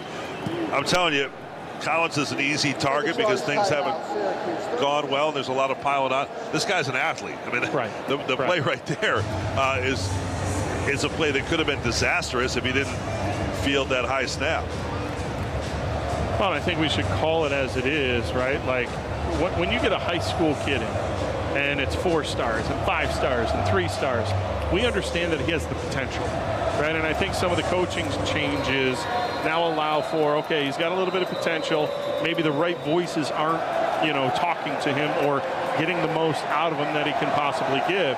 And if this is something where you see some considerable growth by Ricky Collins, it's fantastic because, as we've stated over the last few games, he has the intangibles. He has the speed. He has the size. He has the arm. And now it's fitting it within this offense to make it succeed and move the ball down the field. Line of scrimmage is just off the 5-yard line. Orange with a very heavy formation. They wanted to snap it directly to Willis, but Miami calls timeout. Miami didn't like that. We got dueling timeouts here. Let's go back to the Big Ten. Oregon leads Iowa 9-7. They're in plus territory. 1:20 to play. Dante 59 seconds left. Back to throw. Swings it out. Driving down or falling down catch by Whittington at the 35. It's going to be 3rd down and 3. Kept the clock moving with 48 seconds. Oregon still has 2 timeouts. It's just 2 down territory right here. Yeah, no doubt. 3rd down and 3. Dante. Whittington to his left. Changing the play at the line. They're set. Whittington to his right now. 2 receivers each way. Dante with a snap. Hand it to Whittington again, up the middle. Get the first down and then tackle just short of the 30. The 31-yard line. Stop the clock to move the chains. Whittington running hard. Now they start the clock. Oregon's got to run a play. They have 2 timeouts. 19 seconds remaining. There's a snap. Dante wants to go down the right side. Catch made. Got to call timeout. And they do right away. It was Justice Lowe going low to make the grab right at the 18-yard line. Make that 28-yard line. Timeout at Kinnick. Let's go back to South Florida. Q's trying to punch this in. And wow, false start. Can't have it in this situation. False start. 0. 5-yard penalty. First down. That's what happens with road teams in this situation. David Clement, the young tight end from Albany. So back 5 to the 10. They don't feel so good about running it in or anything like that. Cook is left.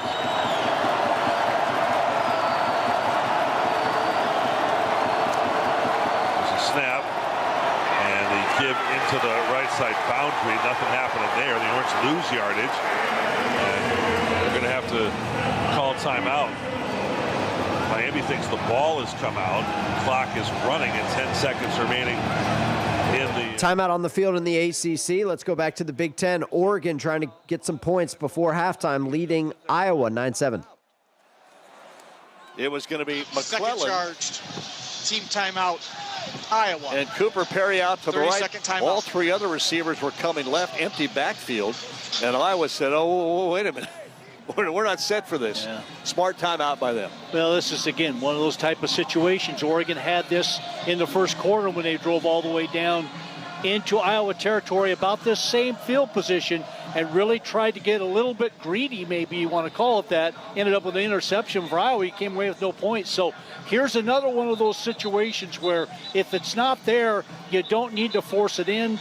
Maybe throw it out of bounds, take the short throw, 12 seconds. You can complete a pass and be able to call a timeout and attempt a field goal. So just be smart here if you're Dante Moore and the Oregon offense.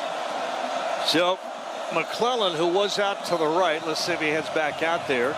See where Jamari Johnson goes. And Justice Lowe. 2 receivers, Cooper Perry out to the right with McClellan. If I'm Iowa's defense, keep everything in front of you. Don't let somebody get behind. Empty backfield. Whittington comes outside as well. 5 receivers set on second down. Back to throws. Throw the screen. Try to get it upfield. Whittington will not. It'll be a very short gain. Back to the line of scrimmage. And Oregon will call timeout with 3 seconds remaining. Now 2, and they will try the field goal. 3rd and final. Tried to set up a little what they call that a tunnel screen. We're going to keep it with this Oregon field goal attempt in the rain. This could be dicey. It was, in fact, a Syracuse fumble. So Miami is able to get that fumble, and it's 14-0 going into the locker rooms down in South Florida. Miami leads Syracuse by 2 scores. Back to Kinnick. Oregon 9, Iowa 7. Field goal attempt coming up here for the Ducks to end the first half. Dusty, much wind down there at all? Check with Dusty Hara. There's a little bit of wind coming in the face of the kicker. All right. Atticus Sappington, and now timeout. And I guess Iowa's going to burn their last timeout. They will. 30 seconds. Cut ice the kicker. James Ferguson Reynolds is the holder. Luke Basso, the snapper. This will be a 46-yard try. Guys, we watched both kickers warm up in the showers before the game started, and both of them were kicking the ball pretty well. So, I don't know, Dusty, you mentioned something about a little breeze into the kicker's face. Yeah, if you look at the flags on the top of the goalpost, you won't see much of a wind, but as you look up at the top of the Big Ten flags and the black and yellow flags at the rim of the stadium, you can see The wind is blowing a little bit towards the kicker's face. It's a big, big kick at this point in the game. I could reenact 1989 right now if you want me to, Jerry, under the counter. You're not climbing under the counter. Sappington. James Ferguson Reynolds to hold. Bassa will snap. Snap good. Hold good. Kick up. It's long enough. And it's good. Oregon will add to a 9-7. At the break, 12-7, Oregon with the lead after that field goal attempt is good. Impressive stuff in the rain. Let's go to Como. A&M knocking on the door here, leading Missouri 7-0. Hold up. Now he'll get the timeout. Second charge timeout. Texas A&M. 30 seconds in length. Aggies back in the Wells Fargo red zone. Wells Fargo is the official bank of Texas A&M athletics. One trip into the red zone today, and it resulted in a touchdown. Obviously, the only touchdown scored in this game. And coming into today, that TD rate from the red zone, I told you, was 75%. That ranked 12th nationally, trying to cash in and go 2 for 2 with touchdowns on 2 red zone trips today. They are going to have to earn this last yard. Well, remember, they had trouble getting it in earlier, but they had to throw. They had to throw on third down. Well, probably you're going to see some kind of, they're either going to run it up the middle or they're going to, some kind of an option where Marcel can run it or toss it. Borden is in as an extra lineman. He goes to the left of Deuce Fothery. So Borden, Fothery, Basantis, Zune the center, Nebu, Crownover. Theo is the tight end, right side of the line. E.J. Smith to the right of Marcel Reed. In motion, Nate Borkacher. E.J. up the middle. E.J. into the end zone for a touchdown. Aggies! And then some. With 20 seconds left in this second quarter, E.J. Smith delivers, and the Aggies get 6 off the forced fumble and the fumble recovery. They're up 13-0. Good job by that O-line against a very good defensive line, opening up a hole for E.J. Smith and getting that touchdown. It's not easy. E.J.'s second touchdown of the season. And now the Graham snap to White to hold for the point after for Randy Bond. 14-0 Texas A&M with 20 seconds left in our second quarter. The defense sets up the offense. Andrew Monaco, Dave Elmendorf on the Texas A&M Sports Network. Yeah, defense sets up the offense. A&M gets a fumble recovery from Matty Zollers in the final minute of the first half. Missouri was trying to get some points of their own. Instead, after the fumble recovery, as you heard, A&M punches it in. 14-0, Aggies with the lead on the road at Missouri. TV timeout coming up there. We're going to step aside and take one as well. We'll send you back out to some live play-by-play after this 2-minute break here on The Blitz. A smooth, close Barbasol shave in the morning lifts your confidence. That rich, creamy lather will catapult you to greatness. Nothing can stop you today. Well, except that traffic jam. Barbasol, it's a can of can-do. Snakes, zombies, public speaking. The list of fears is endless. But the real danger is in your hand when you're behind the wheel. Distracted driving is what's really scary and even deadly. Eyes forward, don't drive distracted. Brought to you by NHTSA and the Ad Council. When you're on the move and looking for nonstop college sports action, get the Varsity Network app and take the game with you everywhere. Stream live play-by-play from schools across the country right from your phone, free. Catch hundreds of weekly podcasts, including shows from your favorite teams, all in one place. From football Saturdays to midweek hoops, it's your all-access pass to the college sports world. Whether it's game day or just your daily drive, the Varsity Network app has you covered. Download now and listen live for free on the Varsity Network app.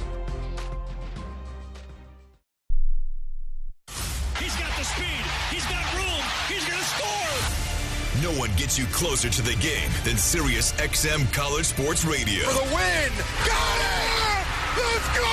Tune in for news, talk, and analysis from the offseason through regular season and into the postseason. We've got your team covered anywhere you go. Deep to center field! Oh, it's gone! Get a free trial at SiriusXM.com/College Sports Radio 2025. Progressive knows there are two things RV owners love: to travel and relax, And they like to take both nice and slow. Just like this commercial. And what's more relaxing than the peace of mind knowing their RV is protected by Progressive? Now here comes the fast part. Progressive Casualty Insurance Company and Affiliates. Three lobs in zone, touchdown! The Sooners are on top! You're listening to the College Football Blitz. Winds up. He's it deep down the middle. Oh, mama! Touchdown, Wisconsin! All right, we're going to go to Madison. Wisconsin hosting Washington. We are scoreless, and the Badgers coming out of this timeout are in the red zone. Apparently, the Badgers have not scored at home since September the 20th. They're trying to punch this in. Let's see if they can. Baker to the left of the QB, Atuka to the right. 4th and 2, Wisconsin at the Washington 6-yard line. Mason motions, reading, keeping it as Smith. Drive into the first down marker, close to it, thrown down. He needed the 4. Looks like they'll mark it at about the 4. Illinius Davis, a defensive tackle, on the stop. And it's that old line, where are they going to mark the football here? It's going to be very, very close. And the defensive guys pointing one way, the offensive guys pointing the other. And I'm not real optimistic where they're spotting this. It looks like it's going to be short. Let's see. Yep. They won't even bother to measure. So the Huskies get a stop. So both teams lose the ball on downs. This one especially disheartening. It'll be interesting to see if they'll replay this, though, because where he landed, that ball was close to the line to gain. And let's see. Let's take a look at it. Absolutely. While they take a look, we're going to bounce it to Music City. Vanderbilt looking for points against Auburn. At the 20-yard line, Richardson broke deep. Pavia found him. What a big strike for the Doors. 44. Vanderbilt got really lucky right there. There was a hold on the offensive line. Richardson did the smart thing and stayed down the sideline, made a good catch. Ball's at the 19. Shotgun for Pavia. Drops back, has a pocket. He steps up. He throws end zone. Looking for Sherrill. He has got him. Touchdown. Vanderbilt. A massive play. A massive strike for Diego Pavia. It goes for 19 to Junior Sherrill. First touchdown of the ball game here for the Doors. Yeah, this is what we saw against Texas in the second half as they went to Diego, said, Diego, we need you to make the plays. He came out here and made the plays on this drive.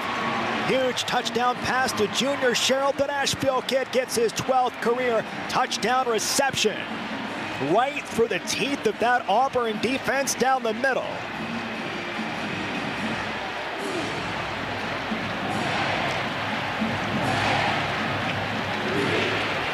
Brock Taylor for the extra point.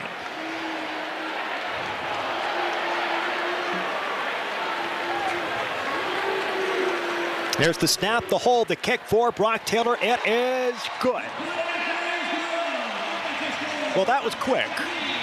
We talked about Auburn fans saying, where's this Daniels guy? That's Andrew Allegretta on the Vanderbilt Sports Network. Doors needed that badly. 17-10, the new score. Auburn's lead is 7 with a minute to play in the first half. Let's go back to Camp Randall. Washington takes over after stopping Wisconsin inside the 5.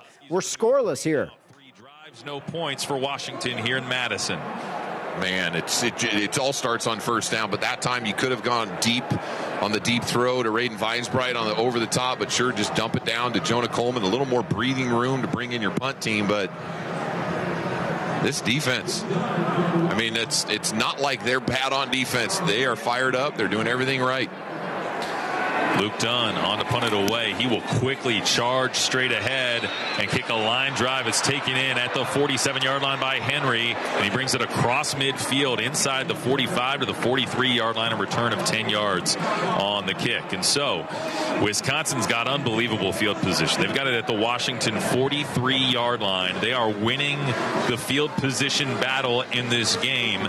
Wisconsin outgaining Washington 79 to 43. They've got 5 first downs to the Huskies 2, and now the Dogs need to turn the tide with a big havoc play defensively, something the Huskies have really struggled to generate this year. Yeah, and just generate turnovers, and I don't think they're going to allow Carter Smith to be a guy that's throwing down the field. They're going to be very simple. If you're going Tony Castricone, Cam Cleland there on the Washington Sports Network. We'll let you know if there's any action there. It's still early in that one. First quarter score. There is no score between Washington and Wisconsin. Let's go back for the final minute in Nashville. Auburn leads Vanderbilt 17-10. Tigers football. Receivers near sideline toward the right. First down snap.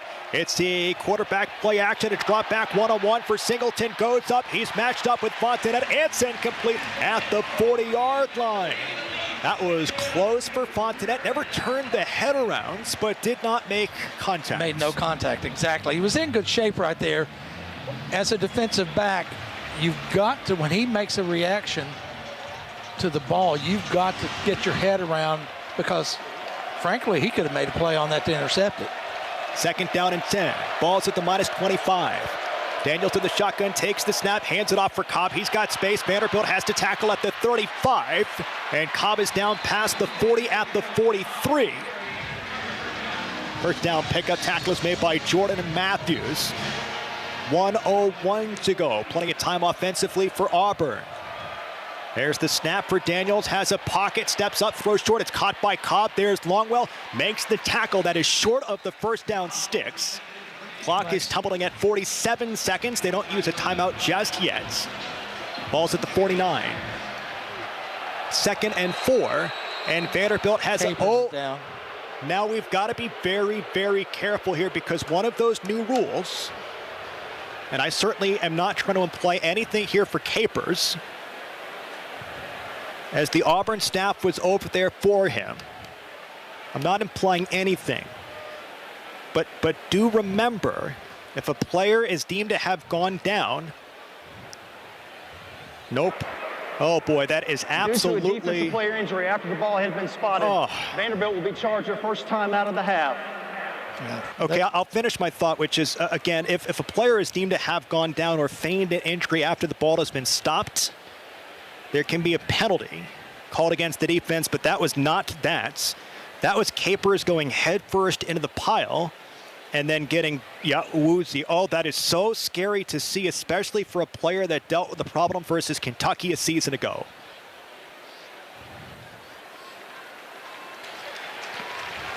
He is on his feet, which is wonderful news. He's walking off. Please reset the game clock to 41 seconds. 4-1. He did the right thing. If he did get his bell rung a little bit right there, just get down, because you've got to get to the sideline and get assessed. Boy, I sure hope he went down on purpose and didn't just kind of lose himself. What a good young man, Miles Capers, who has committed so much to this program, a graduate student from South Carolina. 8.5 career sacks has been such a huge factor. Of course, had the strip sack of Jalen Milroe a season ago versus Bama. 17-10. Auburn leads with the football. 41 seconds to go here in this second quarter. 2nd down and 4. So Coote, the Alabama transfer, takes his spot on the edge. 3 receivers toward the right. 1 safety back is C.J. Hurd. Howard, the tight end, is in motion on 2nd down and 4. Daniels is going to keep up the middle. There's Longwell, breaks the tackle. A flag has been thrown at the 40, at the 30. He is going to go at the 20, at the 10. Be a hold. Yeah. He's into the end zone, but we've got to check the laundry. I think Longwell got held.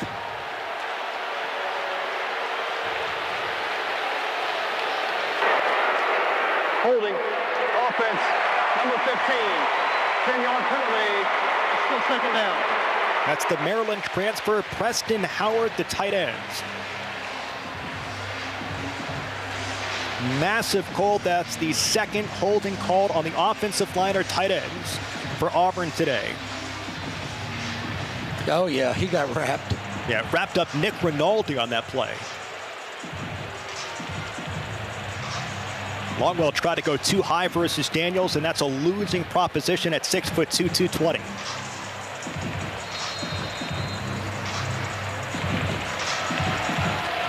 So 2nd down and 10. Ball's back at the 43. In the shotgun here for Daniels. 3 receivers toward the right. There's a snap. He's going to play action to throw middle. It is caught. It's a first down pickup. 25 seconds to go. It's Coleman that makes the catch, tackled by C.J. Hurd. Auburn's really spreading the field out right here. Vanderbilt not able to run it too deep. Timeout. Auburn, their first of the half. While we have 30 seconds, just a quick shout out to our friends at Split Zone Duo. What is Split Zone Duo, you ask? Well, it's a college football podcast, of course. It takes you deep inside the action every week of the college football season, and it delivers reporting, analysis, and fun tidbits on the sports wild coaching carousel, hosted by Richard Johnson of CBS Sports and Alex Kirshner, who writes for Slate, The Athletic, The Ringer, and more. Find Split Zone Duo wherever you find your podcasts. Reminder that the trio of games that kicked at 3:30 are all at halftime. A&M leads Missouri 14-0. Oregon leads Iowa 12-7. And Miami is shutting out Syracuse 14-0. Still no score in Madison between Washington and Wisconsin. So we keep it in Nashville for the final 25 seconds of the first half. Auburn leading Vanderbilt 17-10. You go cover. Well, 276 total yards for Auburn. Coach Lee says yards don't matter, points do. And a big couple of plays right here. 25 seconds to go, first half. Drop back for Daniels. It's a rush of 4. There's a throw toward the left. It is caught by Coleman at the 40. He's dropped. That is Matthews makes the tackle. And timeout is taken by DJ Durkin with 18 seconds to go. That is the second. Timeout. Auburn, their second of the half. And that's probably the last one that they can use, because they're going to want to keep a timeout so they can get a field goal team out there if they need it. Please reset the game clock to 19 seconds. And right there's what we talked about is they were trying to get the receiver in open territory, break a tackle, go all the way. What's that rushed on field goal call? Hurricane, right? I think they called it hurricane. If you got to sprint on your field goal units, hurricane. Someone can correct me if I'm wrong. Likely everybody's different, but 17-10, 19 seconds to go inside Vanderbilt's 40-yard line at the 39. Be a good time to get the defensive line, get some heat on Daniels. Yes, sir. Of which he has not been pressured after 7 sacks by Kentucky a week ago. On second down, the drop back for Daniel. Vanderbilt has no pressure. Quick throw. This goes toward the right. It is caught. It's a first down pickup inside the 35. Catches made by Thompson. Auburn is really fast to the line of scrimmage.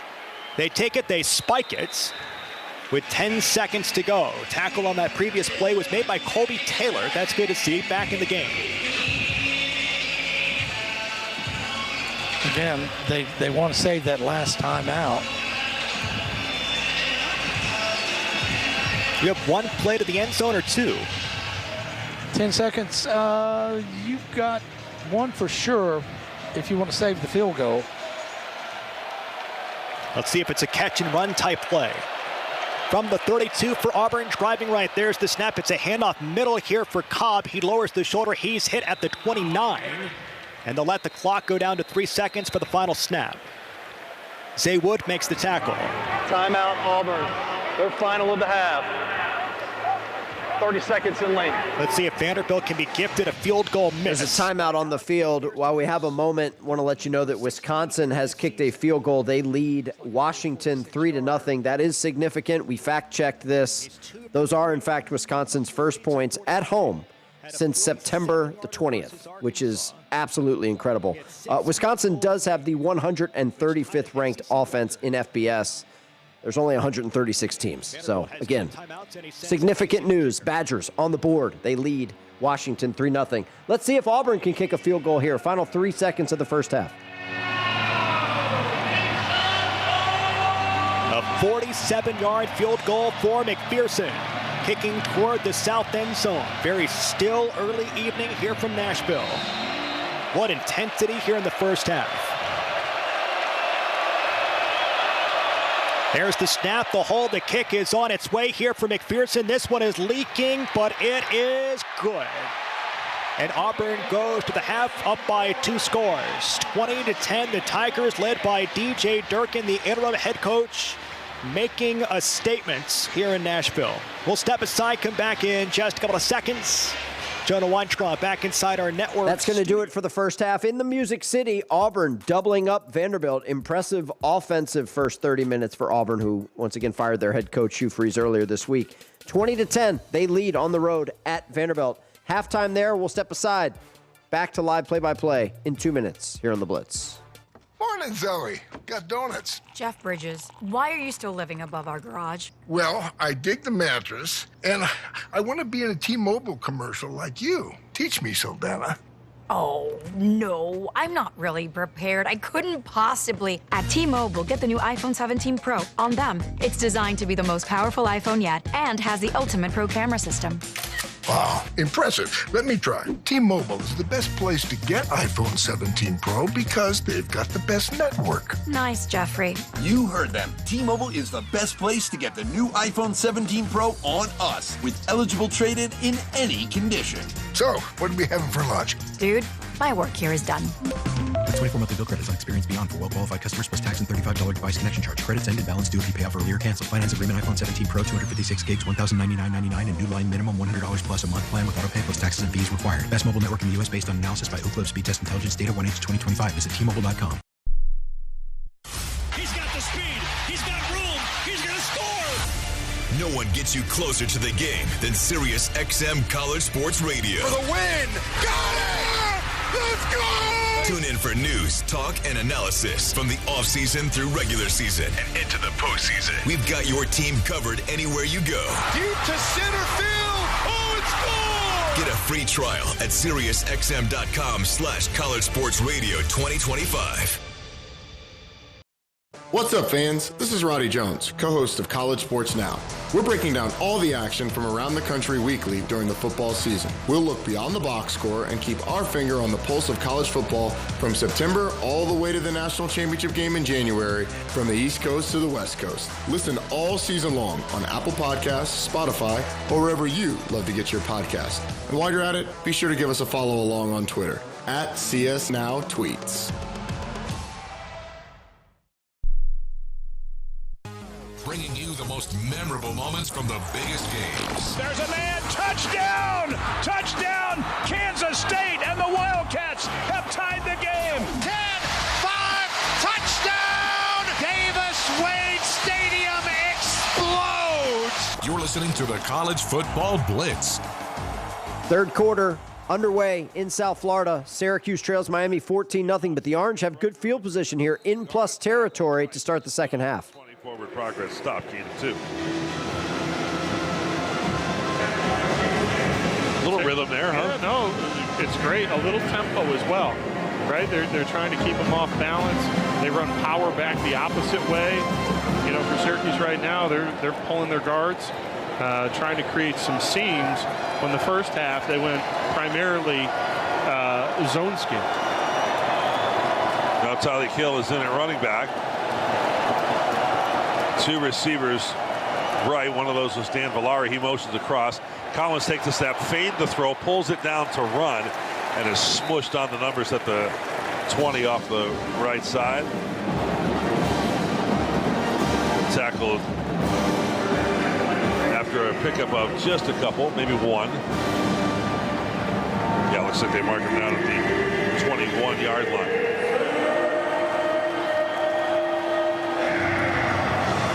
Syracuse right now, you got an opportunity to just take a shot at the end zone, right? Like, you know, if you miss this, you're going to try to kick a field goal and you're going to take it to 10. Take a shot at the end zone. Third down and 9. 3 receivers to the field, 1 to the boundary.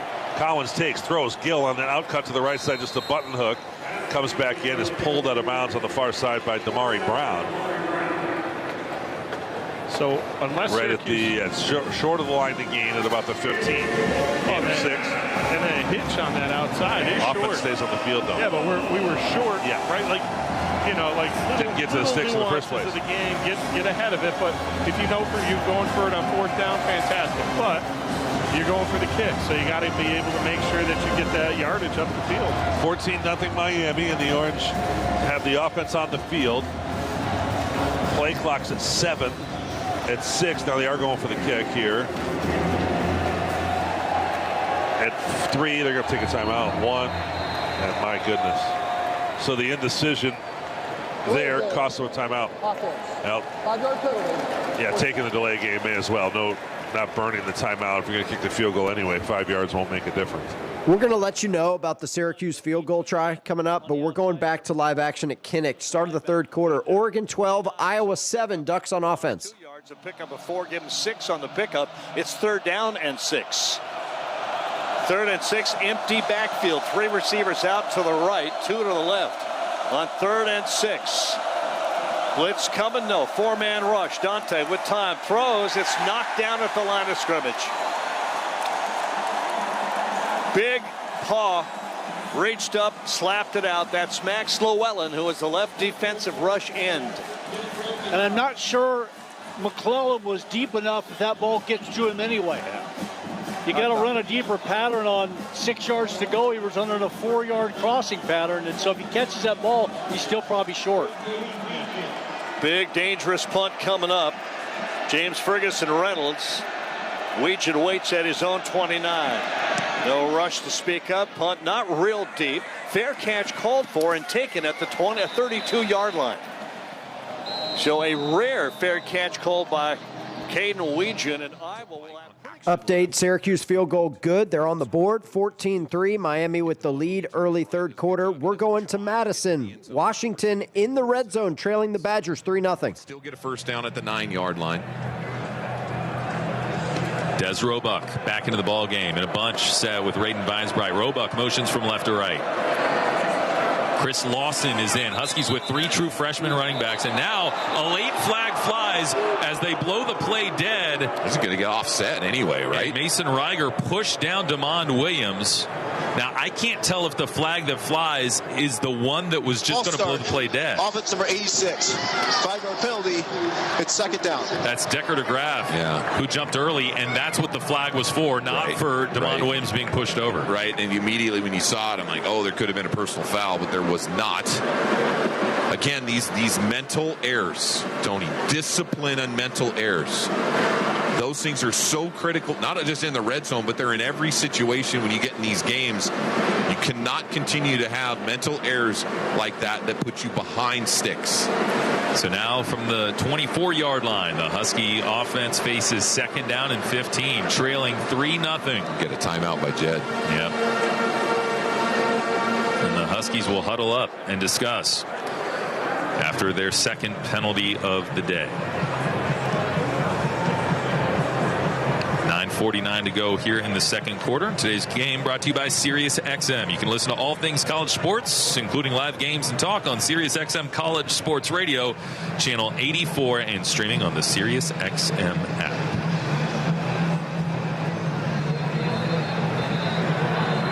Well, you're in the field goal range for sure. Grady Gross, who got off to a good start this year, has missed field goal attempts in the last 2 games. 1 at Michigan, 1 at home against Illinois. It'd be great for him to break that streak, but I'd rather get 6. Yeah, no doubt. And here, 2nd down. You don't have to get a big chunky play here. These are get it to 3rd and 7, 3rd and 6. You can get an over the ball route, something quick out of DeMond's hands, easy completion. 2nd and 15, snap to DeMond, drops back to the 33-yard line, lofts it towards Denzel Boston, incomplete, threw into double coverage on the far side of the field. Really had to thread the needle to even have a chance and overshot him. It's going to be 3rd and 15. Yeah, good coverage. They sank back into cover 2, and then usually cover 2, the corner, they like to stay in the flat. He didn't. He cheated it, dropped all the way back. He had Braden Weinsbright sitting at the stick. Could have thrown underneath, tried to force it into double coverage, and now you're looking at really 3rd and long. Safety Austin Brown came over the top to make it tough on Denzel Boston. 3rd down and 15 for the Huskies. They've got it left hash mark at the 24 of Wisconsin. DeMond Williams trying to communicate with his offensive line. Landon Hatchett turns around to get the communication. Decker DeGraff motions left to right. Snap. DeMond bobbles the snap in the pocket, steps up, looks downfield, fires toward the end zone. Whoa! Nearly an unbelievable catch by Raiden Weinsbright, who got his fingertips on the football as he laid out for it. But when his body made contact with the ground, it jarred loose. Yeah, DeMond just steps up. He's moving. The ball is it's just an elevate. It would have been one heck of a catch. Ball's in the right spot. Raiden had it, but the landing. Yeah, Weinsbright frustrated with himself that he couldn't finish that, but that would have been a tough one. So a 41-yard field goal attempt for Grady Gross, who's 6 of 8 this year, from the left hash mark to try to tie the game out of the hold of Luke Dunn. Placement down, kick on the way. Grady's end-over-end kick sailing toward the upright, and it is through for 3. Grady Gross puts the Huskies on the board With 9:33 to go in the second quarter, both teams with an early field goal in this game, and a low-scoring affair has broken out between Washington's on the board. We're tied at 3 up in Camp Randall between the Badgers and the Huskies. Let's go back to Missouri and A&M third quarter action. Missouri facing a 4th and 1 here, trailing by 14. Turning the football over and possibly giving up a quick, cheap touchdown here. They should get it in good field position unless Connor Wesselman can unload on one. Hits it from about the 5, a high spiral that turns over, running backwards, angling away from it, bounces at the 35, bounces out of bounds here near side at about the 30. The transfer from Stanford, Connor Wesselman does his job. Out of bounds at the 32, a punt of 52. Texas A&M takes over, leading 14-0. Chris Trevino's on. That's Mike Kelly on the Tiger Sports Network. So Missouri's offense continues to struggle. 14-0. A&M with the lead early third quarter. Let's go back to Kinnick, where Iowa's got the ball to start the third quarter, trailing Oregon 12-7. Tackle. That's just brawn on brawn there. Push the power forward. The Hawkeye line, offensive line, did that. First and 10, 44-yard line for the Hawks, who trail at 12-7. Toss sweep to the left side. Moulton on a cutback. Gets inside and across the 45 to the 47, where it's a gain of 3. Second down, 7. Theron Johnson, the former Northwestern Wildcat, native of Indianapolis, sliced in there and got the stop. And Moulton now with 50 yards rushing, 14 attempts. He's been the workhorse. And a long of 8. And the rain continues to fall at Kinnick Stadium. Hawks have 3 receivers. One goes in motion. That's Jacob Gill. They fake the counter handoff. Here's Gronowski on the keeper. And he's crossing midfield. Knocked down a yard shy of the first down at the 47-yard line of Oregon. Gronowski with a power run there. Mark is so tough. Mark is so tough. They got 5 guys in the box right now, and we're trying to find ways to get the outside. It was a great call by him, but Mark really took a shot there, got up, smiled, ran back to the huddle. That guy is as tough as it gets. Tatum, Tuioti on the stop. Hawks again look at third down. Third down and a full yard. Tight end Benami goes in motion. And out of the gun, here's the snap, the draw handoff to Kamari Moulton. He powers forward off right guard for the first down. They'll move the chains. A tough yard, but he only needed 1. Bo Stevens slow to get up, trying to lead the charge. He is a warrior. Yes, he is. Those guys, we're going to really rely on them this second half, and I believe in them. I really believe in these dudes because they are tough and they are violent. Mixon has been the leading tackler, the middle linebacker for Oregon today. The normal starter, Devin Jackson, we've not seen him. He's obviously out with an injury or illness. Logan Jones just keeps plowing downfield from center, and Gronowski is right up under his backside. Now Large shifts to the fullback. Here's a play fake, handoff to Moulton. Gronowski's trying to set up the screen and gets it back to the line of scrimmage on a throw to Moulton. That screen has been tough to execute today. Brandon Finney Jr., the cornerback, came up and had Moulton all the way. And the Hawkeyes looks like they lose a yard. So that'll make it second down 11. Again, good pressure brought by the Ducks. Defensive end Mateo Oyagale. Here's a toss sweep right side for Moulton. Looking to break through. Can't do it. Gets inside the 45 of the Ducks to the 44. So that's a gain of 3, maybe 4 yards on second down. Iowa faces 3rd and 8. Jericho Johnson, defensive tackle, redshirt freshman from Suisun City, California. Both teams rotating a lot of big guys in there. This has been a running game and a lot of pounding inside. Yes, they are. Those guys are all putting work in there. Well, you would think pass here. Benami, the tight end, in motion, stops in the slot left. And here's Gronowski back to pass. Oregon rushing 3, good protection. Mark rolls out right. We have a flag thrown at the line of scrimmage. Pass is caught, and it would be a first down if it stands. It would be a first down if it stands, but there is a flag. At least I thought I saw a flag. back at the line of scrimmage. Gronowski's saying it's against Oregon. While they sort out the flag, the penalty in the Oregon and Iowa game, we have an update from South Florida. Let's hear it. Back to throw. Guns over the middle. It's caught on the move and nobody's home. At 30 to 20 down the middle of the field and all the way to the house. The Orange had no deep. After gambling to pick it off, it's a touchdown by Keelan Marion. That's Matt Park. That's the Syracuse Sports Network feed of a Miami touchdown to make it 21-3.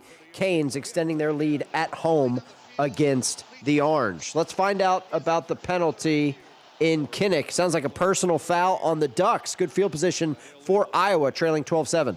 Now we're checking out the catch by Phillips. It sure looks like he had a foot in bounds. So the gain was roughly 10. Now add 15 on the personal foul hit. And the Hawks think they have the ball in the Case IH red zone at the 18-yard line. Well, what a job by Phillips to keep the toe down. In bounds. They're still sorting out the field position situation at Kinnick. Meanwhile, we've got a blocked punt, and Washington's in business here at the 1. In the backfield with Damon Williams. They going to review if this went in the end zone? I think they are. So we're going to see whether or not this ball gets recovered in the end zone in a 3-3 game. You mentioned, Tony, even, we'll see if this was a touchdown. But Washington comes out in heavy personnel, 2 tight ends. But you're right. They offset and gun with Damon. Give Jonah offset. They don't like to get a lot in the heavy downhill I formation. Cam, this ball. They're reviewing whether or not this is a touchdown for Washington. The Huskies blocked the Wisconsin punt, so they've got it in great field position. At worst, first and goal from the 1 could be a defensive touchdown. We'll let you know. Back to Kinnick, though, call on the field upheld. Iowa first down in the red zone, trailing Oregon 12-7. Heck yes. Gronowski engineering a nice drive. First and 10, 18-yard line of Oregon. Ducks leading 12-7. Here comes Howard in motion. They've had him on the run all day. Gronowski with a handoff to Moulton. He's thrown down at the 15, a gain of 3. Or check that, Xavier Williams snuck into the game, and now we got an injured Duck. Ooh. And is that Dylan Thieneman? No, that's not. That's a linebacker, I believe. Naeem Offord, I guess is how you pronounce that. No, it's Tatum Tuioti. He's a good player. We'll get it right yet. 9 tackles for loss,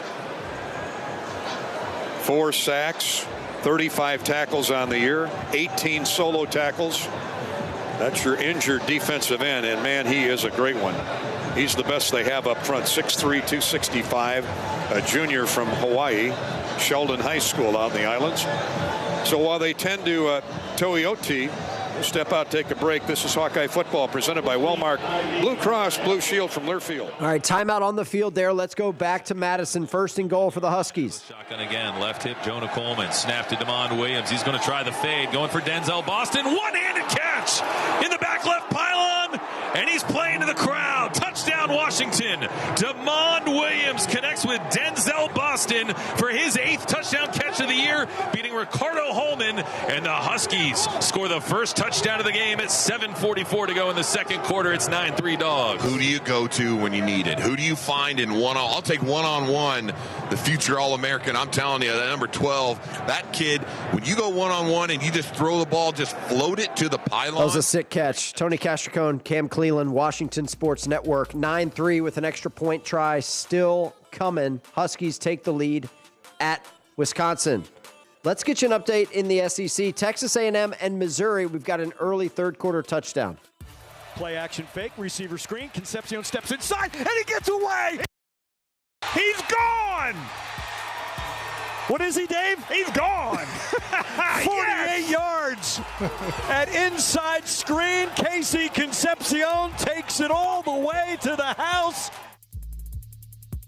Andrew Monaco, Dave Elmendorf. That's the Texas A&M Sports Network. That call is presented by T-Mobile. Visit your local store to start saving. T-Mobile, it's better over here. Casey Concepcion, one of the best transfers in the offseason in the SEC. He's been tremendous since coming over from NC State. And A&M pulling away from Missouri, 21-0, 10 minutes to go in the third quarter. It is all Aggies on the road. We're going to step aside for a quick break. Back in 2 minutes here on The Blitz. Your morning shave with Barbasol is a time for self-reflection. Look in that mirror and ask yourself, can I make a real difference in this world? Of course you can. Just not today. There's football on. Barbasol. It's a can of can-do. If you can plan barbecues and weddings, you can plan to protect yourself from a natural disaster. Sign up for local alerts, prepare an emergency kit, and make a family communications plan. Get started at ready.gov/plan. Brought to you by FEMA and the Ad Council. Hey fans, this is Wayne Cook, co-host of College Sports Now. We're breaking down all the action from around the country every week during the football season. We'll look beyond the box score and keep our finger on the pulse of college football from September all the way to the national championship game in January. Listen all season long on Apple Podcasts, Spotify, or wherever you'd love to get your podcasts. And be sure to follow along on Twitter at CSNowTweets.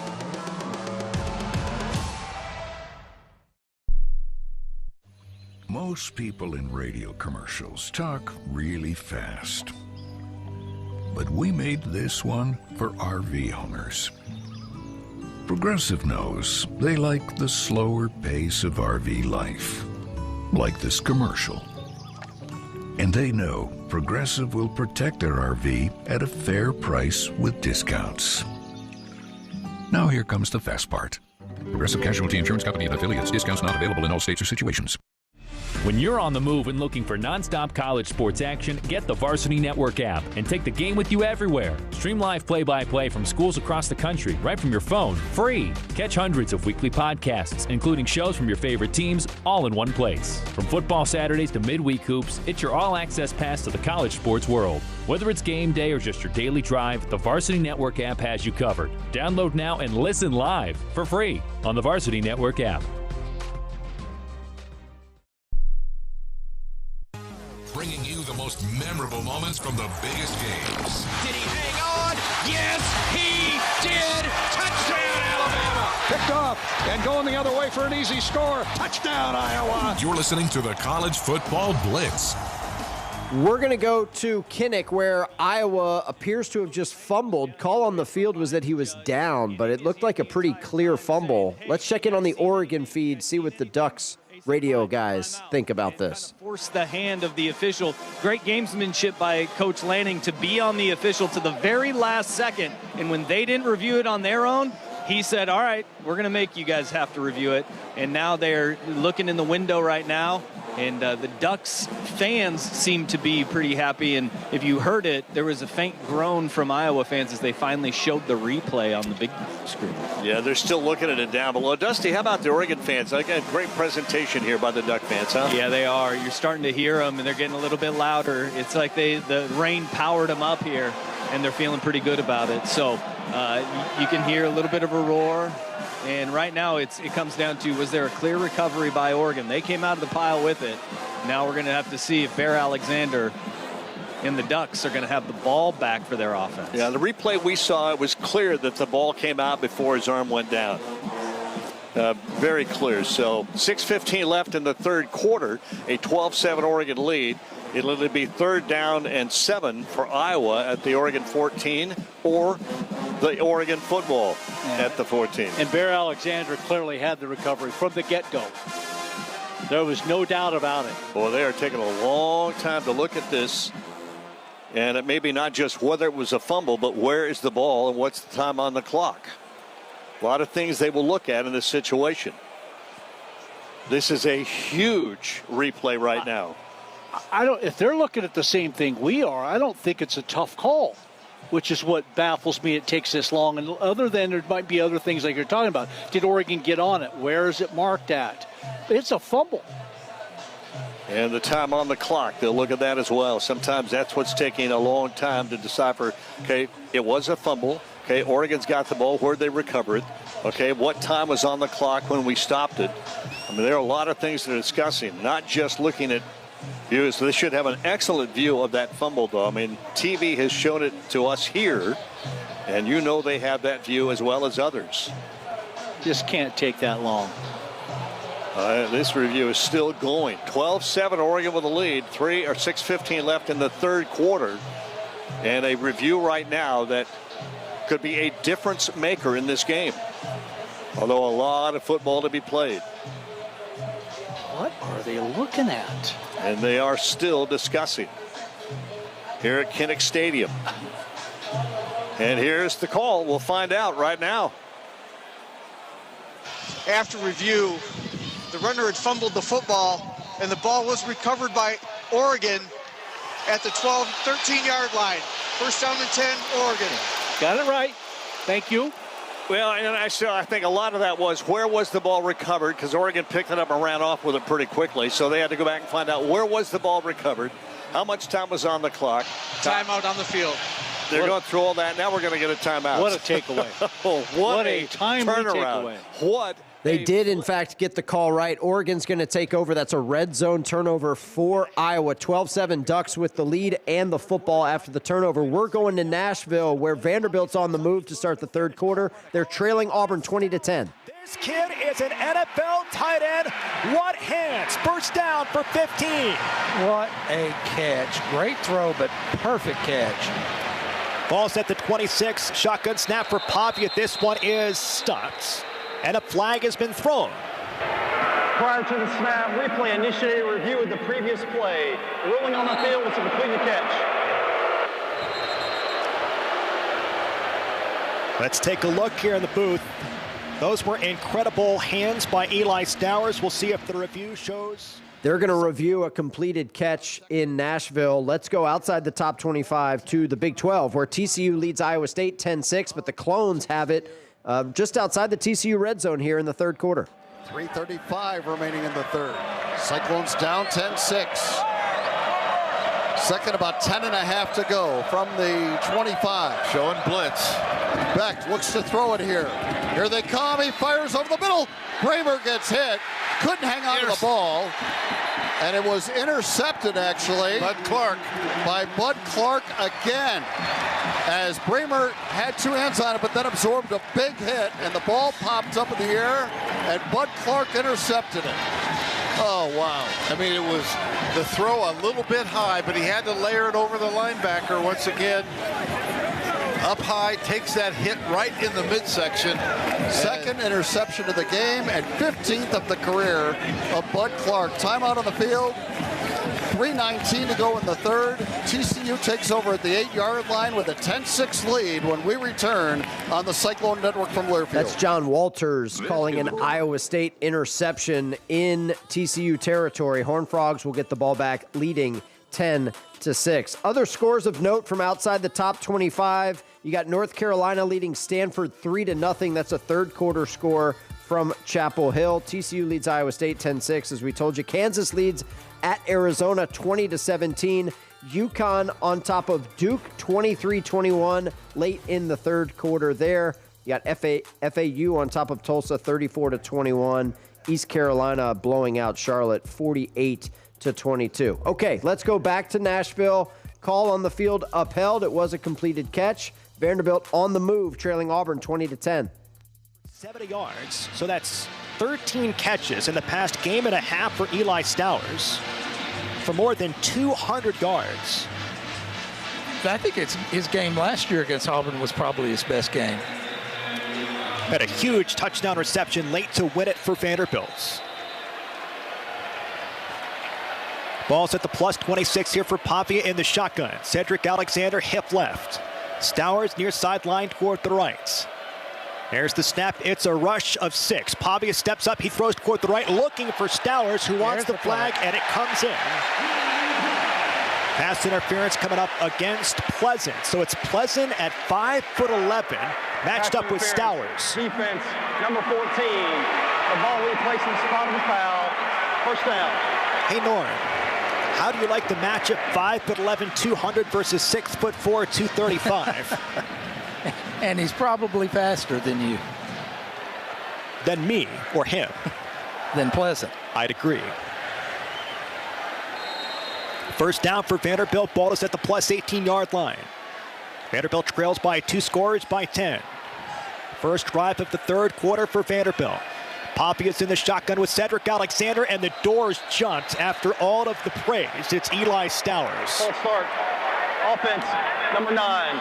5-yard penalty. Still first down. That's just the second penalty for Vanderbilt for 10 yards. And Eli, being the consummate teammate that he is, tapped himself saying, that's on me, my fault. Give me the ball, I'll get it back. That's right. This was for extra yardage. He is such a gentleman. First down and 15 for Vanderbilt back at the 23-yard line. Driving toward the right, it's Pavia, shotgun, hip left is Seti. Under darkness here from the Music City. On the shotgun snap, it's a blitz for the Tigers. Pavia steps up. He starts to run. He's off and running at the 15, at the 10, angled toward the left, at the 5. He is run down inside the 10-yard line, inside the 5. Diego Pavia for 19, tackled by Robinson. Yeah, Eli wanted to get the tackle by the helmet right there, but no call coming. Goal to go from the 4 here for the Doors. Hip left is Seti. There's the snap. It's a handoff for Cedric Alexander with power right through the middle. He's got it. Touchdown. Vanderbilt for 4 yards. Cedric Alexander makes it a 1-score game here in the third. Game on in the Music City, 20-16. Vanderbilt's trailing by just 4. Extra point pending. Let's go to Kinnick. Oregon on the move after a huge Dante Moore play with his legs. 12-7. Oregon has it just outside the Hawkeyes red zone. Grace at fullback, it looks to me. Maybe they're going to line him back up as a lead blocker on this play. Big 3rd and 2 for Oregon. And it is Whittington to the left of Dante, and now they all spread out. Empty backfield. 4 receivers out to the left, 1 alone to the right. Dante, snap. Keeps, runs it up the middle, first down inside of the 25-yard line. Design quarterback draw. Huh? Almost broke it for a touchdown. There's nobody past the last guy that gets his hand on Dante Moore's foot. Would have been a foot race to the end zone. Great play call. 4 receivers in a diamond pattern out to the left, 1 alone out to the right. Empty backfield, and Dante making it look like a screen. I thought it was going to be a screen. Here's Whittington behind Dante. 1 receiver out to the right. I believe that is Benson. Nope, it is not. It is Justice Lowe. Well, and beyond him, here's a give, and Whittington's going to go left side to get very short yardage. That snap seemed to come a little bit sooner than everybody else moving. I'm glad Dante Moore was ready for it, but it looked like that snap came way sooner than it was supposed to. Got it to the 23-yard line, a pickup of a little more than 1. Well, it's 2nd down and still 9, almost 8. Right in between there. Down to 2:24 left here in the third quarter. 12-7 Oregon. Pierre Hill now in the backfield, under center for Dante. And turn. I gave it to Hill going left, and turn gets away from one man, fighting hard. We'll go to the 16-yard line.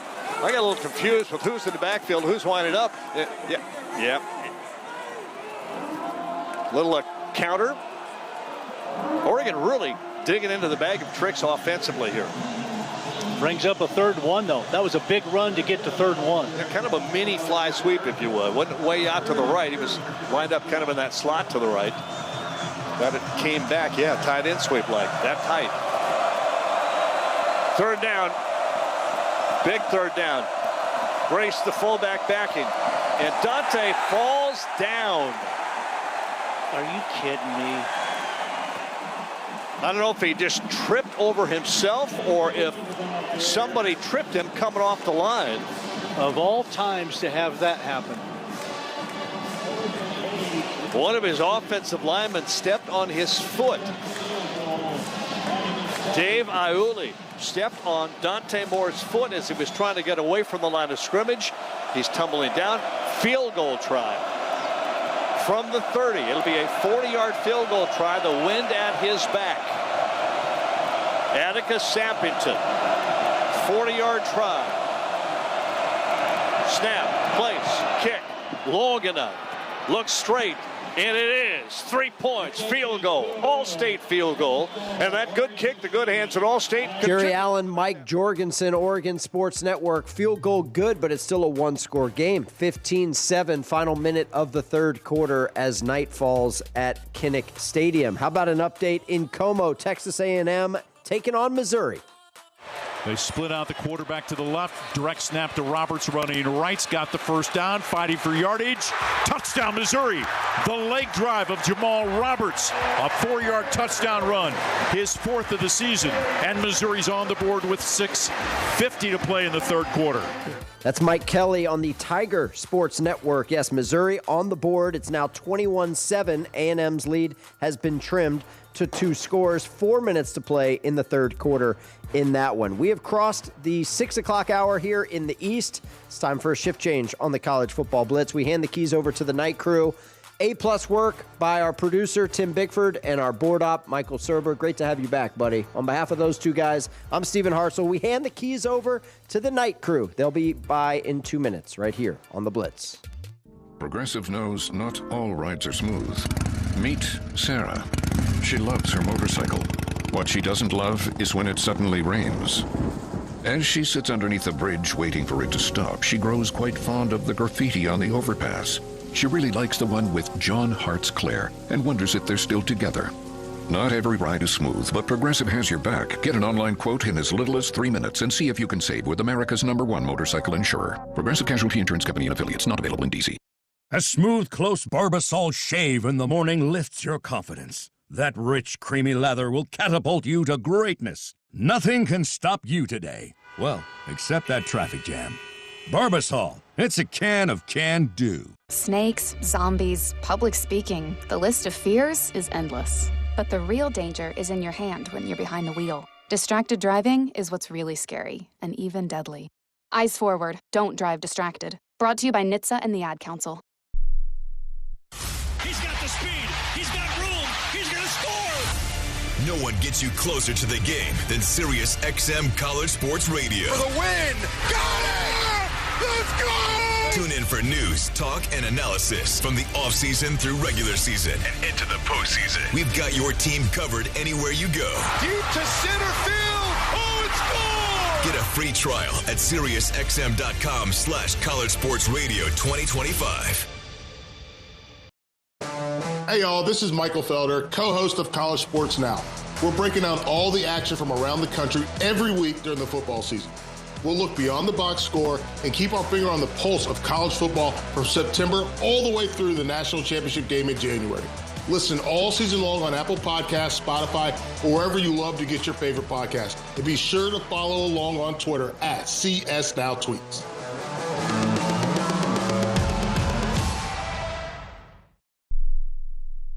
The biggest games. Touchdown, Georgia. Pick 6 for Ohio State. Caught it. Touchdown, Texas. The biggest moments. Number 1 goes down, and the celebration is on. It's pandemonium. You're not keeping him off the field here. We've got you covered. It is a scoop and score. And down he goes. The Wolverines' 4th sack of the ballgame. The best in college football. This is the College Football Blitz. Unstinking believable. Now let's head to the Learfield Network studios. 6 hours down, 6 hours to go. The night crew takes over here on the College Football Blitz. Trip Hurd producing tonight. Brennan Beavers on the board. I am Aaron Brunk, and we are going straight back to Nashville. 16th ranked Vanderbilt trailing Auburn 20-17. Tigers with the football. We hand it over to Andrew Allegretta. Derek Nix, the offensive coordinator, is calling all of the plays. There's a new quarterback in Daniels. So it's a new day on the plains that they've brought here to Nashville. This one is an elongated look. I think it's getting flipped. I do think his foot was in. I think you could see it on that last angle we just saw. And they're writing down. So where's the clock and where's the down marker? I don't know. Like, this is an over-the-top angle. Again, they might flip it, but I'm just trying to introduce enough doubts that the right foot of Coleman, which is dressed up in a neon blue sneaker or cleats, has his toe on the line. If they flip it, it's 32 yards. And if I can inject enough doubts, perhaps we can go with the inconclusive evidence, but we'll find out from Kyle Olson right now. After video review, it is a completed catch at Vanderbilt's 48-yard line. The receiver's right foot was inbounds when he had control of the ball. First down. Again, he's an outstanding talent. Leads Auburn in yards and touchdowns this season, about 500 receiving yards, a handful of touchdowns, the sophomore from Phoenix City, Alabama. And I believe that was the right call. I'm with you. So plus 48 offensively here for Auburn. As the clock spins. On first down and 10 from the plus 48. There's the snap. It's up the middle for Cobb. Vanderbilt is there and wraps him up. He's going to go. Boy, he breaks out of the tackle, starts running down the field. I thought Corday field. You have got to think that at some point a body part was down, but Cobb kept on racing down the field. Let's see. Ooh, he may have been right. I think he was right to keep going. How about that? Daniels drops back, quick throw toward the right, caught by Coleman inside the 30, and now all of a sudden here goes Auburn's tempo. Mark Davis makes the tackle. And that's what I'm talking about. You've got to tighten up the coverage right there. You know he's getting rid of it in a hurry. Oh. Just saw a look at the previous play. It was right. Daniels drops back, throws toward the right. This is caught here by Singleton. It's a first down pickup at the 22-yard line. Vanderbilt is trying to jump those routes. Tackle made by Sewell. Couldn't do so.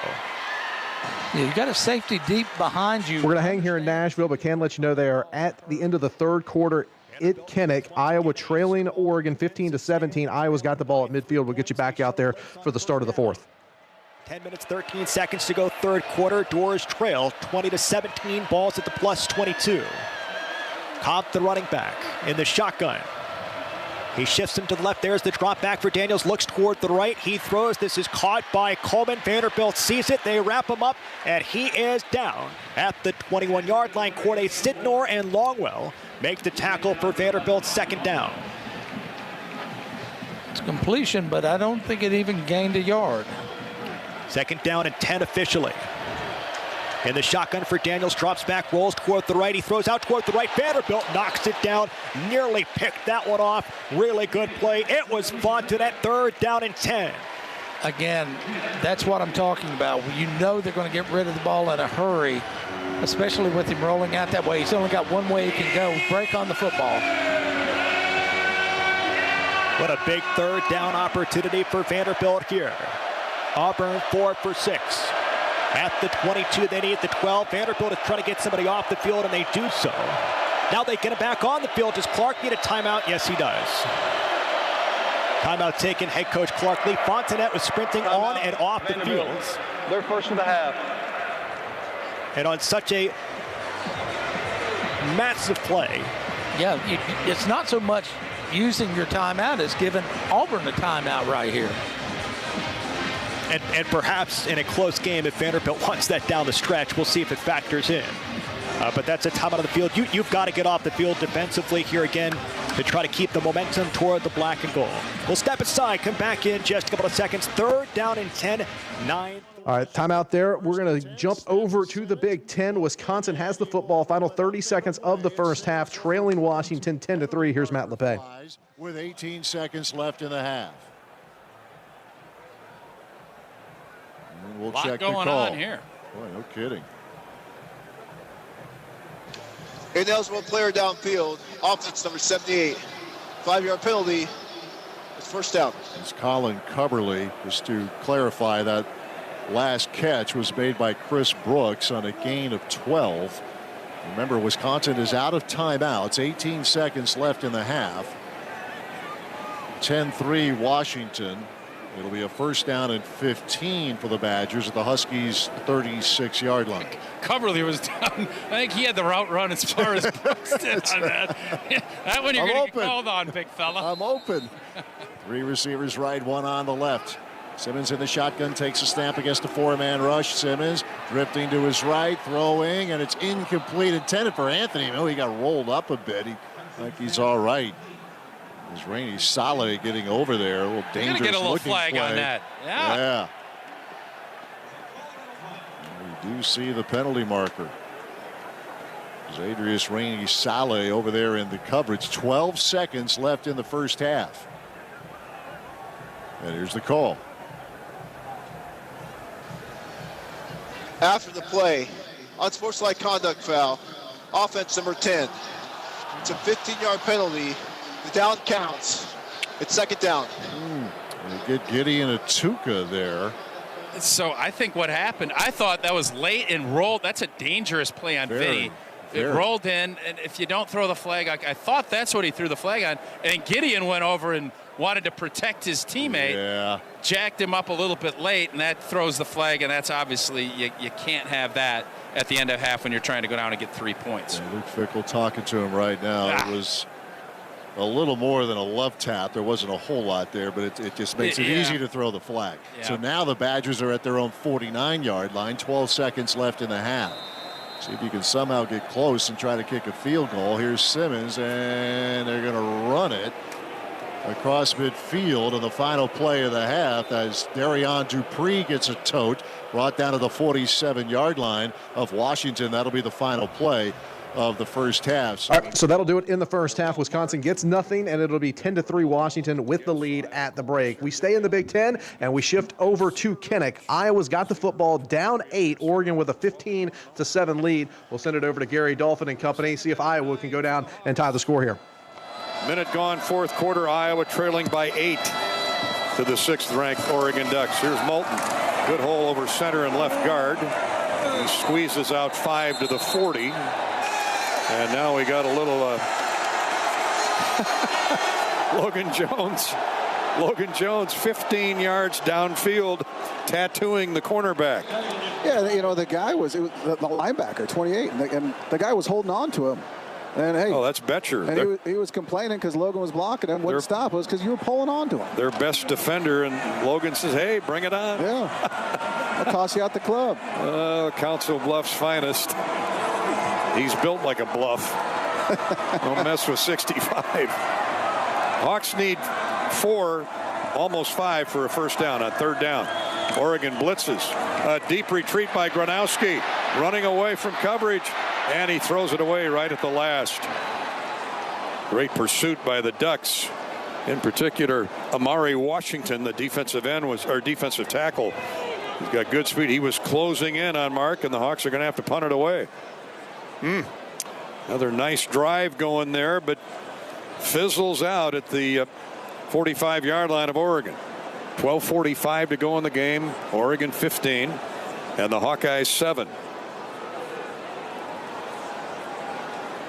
We mentioned at the top of the show, it's the 5th-ranked defense in the country Iowa's going against. They're giving up 13 points a game on average. So not only are they exciting to watch on offense with all that talent, they're pretty good defensively, too. They've been extremely impressive. They play really hard, and their attention to detail, they execute really well. Well, Drew Stevens is going to try a field goal from 58 yards out. He's got a nice breeze at his back. Let's see. Here's the kick. Line drive. Good. Oh, that ball never got more than, well, what's the width? What's the height of the goal? What's the height of the crossbar? What is it, about 25 feet? That ball line drived right through, and I mean it was dead center, right at the tuba player. Man, that was extremely impressive. And how huge is that? Honestly, I assumed that we were gonna punt it there to walk away from that drive. Big field goal there for Iowa. They knock it down. 15-10 now as Iowa hits the 50-yard field goal and climbs back into it in the driving rain at Kinnick. Game on in the Big Ten. We also can tell you that Auburn did settle for 3 on that drive that we left, middle of the third quarter. There, Auburn with a 23-17 lead on top of Missouri. Or Vanderbilt, I should say. Sorry. We are now headed back to the SEC. We are headed to Texas A&M as they lead Missouri, as we hand it back over to Andrew Monaco. 24-7, A&M leads with the football as we start the fourth quarter. 31-yard line, then fumbled, moved up ahead, and Missouri has it, or is he down? Or is Ashton Bethel Roman down? Nope, Missouri ball. 16-yard line. Came from behind him and raked it clean. They didn't see it. I was worried that his knee was down on the catch, but he stayed up and then poked from behind. Guys, that is the Aggies' first lost fumble of the year. First. How about that for a stat? It's the first play of the fourth quarter, so Aggies turn the football over. Missouri's going to get it back, and they were going to get it back deep in their own territory, trailing 24-7. We've got both sides here tonight, so we hand it over to Mike Kelly on the Tiger Sports Network, see if Missouri can go down and try and make this a 2-score game. Burks Jr. 1st and 10 for Matt Zollers in the offense. Hardy shifts to the right of the quarterback. Ball on the left hash. Play action fake. Steps up, fires left sideline. Incomplete, intended for Coleman. We needed a little more air under that football. If you know this, Mose Phillips, first cousin of former Mizzou running back Darrell Wallace. Made a play that Darrell would be proud of. 2nd and 10, 3 receivers bunched to the left side. Ball on the left hash. Alubide split to the right. 4-man front for the Aggies. Bootleg back to the right. Throw it underneath. Caught by Missouri's Hardy. By Roberts. Wrestled down at the line of scrimmage. Maybe got a yard on the play. Dalton Brooks has had a game. Turned the fumble late in the first half and then executed for the big run on the fake punt on the last possession, or 2 possessions ago. 14:20 to play, 24-7. Texas A&M leads. Missouri facing a 3rd and 9 from its 18. Jones and Roberts flanking. Matt Zollers in the backfield, 2 receivers right. Blood in motion to the left. Pressure comes up the middle, running right. Zollers throws it back over the middle, caught by Alubide. Flag on the play as he makes a reception at the 46, avoiding coming back from the contact from Will Lee for a pickup of 28. Pass interference, defense, number 4. Penalties decline, results of the play, 1st down. 2nd reception of the game for Donovan Alubide. And just a good job by Zollers evading the rush that came really close to getting him, and Alubide just keeping his eye on the football, never giving up on it. Central Bank 1st down, courtesy of the reception of Alubide. Inside handoff, Roberts bounces it left, 2nd level to the 45, dragged down by Ratcliffe. 1st down at the 42-yard line. Pickup of 13 on the play for Jamal Roberts, who goes over 100 yards. Jamal Roberts, 100 yards, first time since the Kansas game. 2nd time this season. Had a career at 143 against KU. 3 players bunched to the left. Zollers walks behind his offensive line, shifts Roberts to his left. Takes the snap, hands to Roberts running right, hitting the backfield, forward progress to about the 41-yard line. Picks up a yard on the play. Deion Hayes makes the stop. Hardy comes in, Roberts comes off with 13 minutes to play. Missouri trailing 24-7. Missouri, again, just going with that 1-2 punch, and Jamal Roberts is the guy who's got the hot hand this evening. Twins deed side, Hardy offset to the right. 4-man front for the Aggies. Zoller walks behind his offensive line. Play clock inside of 15. Shifts Hardy to his left. Takes the snap looking left. Ball comes out quick. Caught on the left side. 1st down for Missouri to the 29-yard line. Quick toss to Marquise Johnson for a pickup of 12 as he beat Des Ricks in coverage. Yeah, I think you need a lot of plays like that to keep Matt Zollers in rhythm. Zollers handed off, running left. Hardy, and he gets hit in the backfield and smacked down. Onyedem makes the stop for a loss of 3 on the play.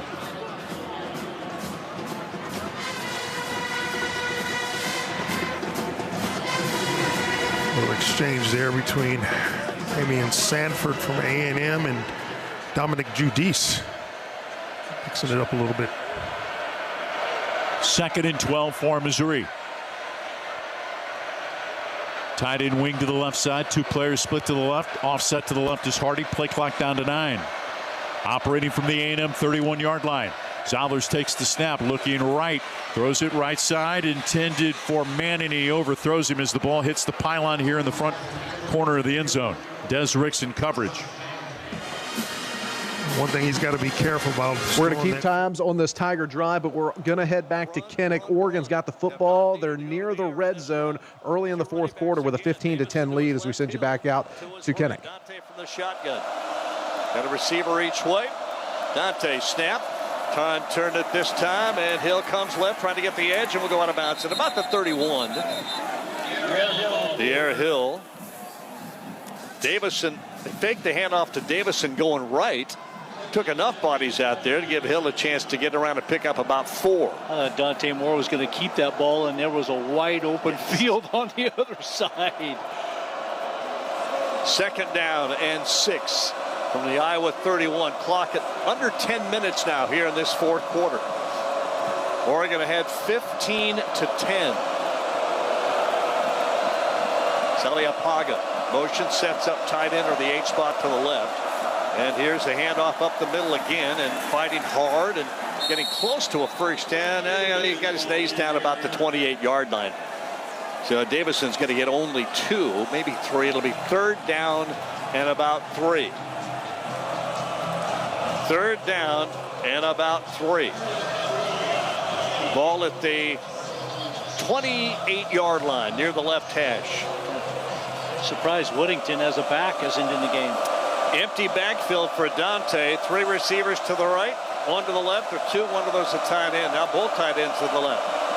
Dante keeps, gonna go left, try to get it outside. Will get close. Penalty down. Penalty flag down. He will not get the first down. They're going to call Oregon for a hold that they haven't called on Iowa all night long. Yep. No, yeah, exactly. Holding. Isn't that interesting? Offense, number 83. 10-yard penalty is still 3rd down. And they'll take the penalty because that now pushes Oregon. So that'll be 3rd and 13. Can't tell you that Missouri's drive ended in a 48-yard field goal, so they trimmed the margin to 14. 27-10. Texas A&M with the lead. They'll have the football with 11 minutes and 17 seconds to go. Back out to Iowa City. I didn't see it, but that Oregon gets called for those, that Iowa is not getting called for them. That's the most frustrating part. I mean, Saliapaga is engaged. You could call that penalty every play if you wanted to. 3rd down and almost 13 back at the Iowa 38-yard line. Empty backfield for Dante. Whittington motions to the right. Back to throw. Rolling right. Dante downfield. It is caught. And that'll be a first down if it is. Inside the 25-yard line. McClellan. Or did he drop it? He did not catch it. I beg your pardon. We thought it was a catch. Dusty Hara, you're down there closer than we were. I thought he had that football. Clear downfield. Offense number 74. That penalty is declined. Oh my gosh. Ball was right on the money. It would have been nullified anyway, but that thing went right through his hands. It hit him right in the chest, and with the ball and the conditions the way that they are, receivers often will try to have more body catches, and that one went right through the wickets, hit him in the chest and right between his legs. Would have been nullified anyway, so a promising drive now brings on the punt team. Lineman downfield is the call. Well, Oregon's getting no breaks on the officiating tonight. And I'm just going to say it straight up. Not that they aren't committing the fouls. They're committing the penalties. I don't doubt that. But so is the opposing team, is Iowa. And they're not getting called. James Ferguson Reynolds to punt. On 4th down. Kicks high. Not very deep at all. Fair catch called and made at the 7-yard line by Weegan. So Iowa's going to take over down by 5. It's 15-10, 8.5 minutes to go in the fourth quarter. So they're going to have the football and a chance to go down and take the lead. Speaking of teams trying to take the lead, Vandy trailed in the first half 17-3 against Auburn. They trailed all night. They don't anymore. They're on the ball at the 43-yard line. On 1st down, drop back for Pavia. Rush of 4, has a pocket, steps up, he throws deep. It's a man, wide open, they've got it. It's Richardson to the 10, to the goal line. Touchdown, Vanderbilts. Diego Pavia to Richardson for 57. We're tied at 23 here in the 3rd. Big touchdown pass from Diego Pavia, 57 yards to give Vanderbilt their first lead of the night. It's 24-23, 5.5 minutes to go in the third quarter. They've gone to a TV timeout in Iowa City, so we will take one as well. We'll get you back out there for the Iowa drive as they look to take the lead here against Oregon. More of the Blitz coming your way in 2 minutes. Morning, Zoe. Got donuts. Jeff Bridges, why are you still living above our garage? Well, I dig the mattress, and I want to be in a T-Mobile commercial like you. Teach me, Saldana. Oh, no, I'm not really prepared. I couldn't possibly. At T-Mobile, get the new iPhone 17 Pro. On them, it's designed to be the most powerful iPhone yet and has the ultimate pro camera system. Wow, impressive. Let me try. T-Mobile is the best place to get iPhone 17 Pro because they've got the best network. Nice, Jeffrey. You heard them. T-Mobile is the best place to get the new iPhone 17 Pro on us with eligible trade-in in any condition. So, what are we having for lunch? Dude, my work here is done. With 24 monthly bill credits on experience beyond for well-qualified customers plus tax and $35 device connection charge. Credits ended, balance due if you pay off earlier. Cancel. Finance agreement iPhone 17 Pro, 256 gigs, $1,099.99 and new line minimum $100 plus a month plan with auto pay plus taxes and fees required. Best mobile network in the U.S. based on analysis by Ookla Speed Test Intelligence Data 1H2025. Visit T-Mobile.com. Progressive knows not all rides are smooth. Meet Claire. She loves her motorcycle, and she's learned to love the insects she encounters on her rides. She may not know the difference between a gnat and a mosquito at 55 miles per hour, but she does know one thing. It's always gross when one flies into her mouth. But she's so used to it that it's weird when it doesn't happen. Not every ride is smooth, but Progressive has your back with comprehensive and collision coverage from America's #1 motorcycle insurer. Progressive Casualty Insurance Company and affiliates, not available in D.C. He's got the speed. He's got room. He's going to score. No one gets you closer to the game than Sirius XM College Sports Radio. For the win. Got it. Let's go. Tune in for news, talk, and analysis from the offseason through regular season and into the postseason. We've got your team covered anywhere you go. Deep to center field. Oh, it's gone. Get a free trial at SiriusXM.com/College Sports Radio 2025. Your heads-up, no huddle look around the nation. Comes in untouched, blocked it again. Touchdown, Boise State. Interception, West Virginia. It's the College Football Blitz. Iowa's got the football backed up deep in their own territory, trailing Oregon 15-10. We're sending you right back out there. They've got a chance to go down and take the lead. Starts to roll. Jordan Kennedy, the outside linebacker, and Jerry Mixon, the middle linebacker. Sandwich Bernowski down at the 10. Now they actually give him to the 11. It's a gain of 4 by the 235-pound Hawkeye quarterback. This next snap will have 8 minutes remaining in the game. Hawks wing a tight end at both ends of the line of scrimmage. Receivers are tight. Toss sweep to Kamari Moulton on a cutback. Doesn't get much.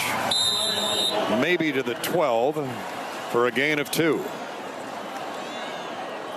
Iowa content to not take any chances down deep in their own territory. Bryce Betcher, the linebacker on the stop. Aaron Flowers, the safety, came up to help. Iowa's 4 of 10 on third down. That's a pretty good number against this defense. Yeah, I agree. I really do. I think we've done a good job, and hopefully we can get something here, maybe one of those tight ends across the middle. Yeah, time starting to escape. 7.5 to go. Hawkeyes. A lot of pre-snap motion here on third down. Third down, a long 4.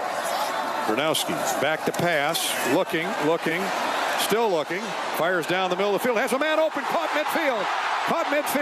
And it's Vanami, the tight end. First down at the Oregon 48-yard line. Nobody gave Vanami any attention. Just a post route was wide open. Not going anywhere. Can tell you Auburn down for the first time tonight is out near midfield against 16th ranked Vanderbilt. But we are staying here in Iowa City for this Iowa drive as they look to take a lead for the first time tonight.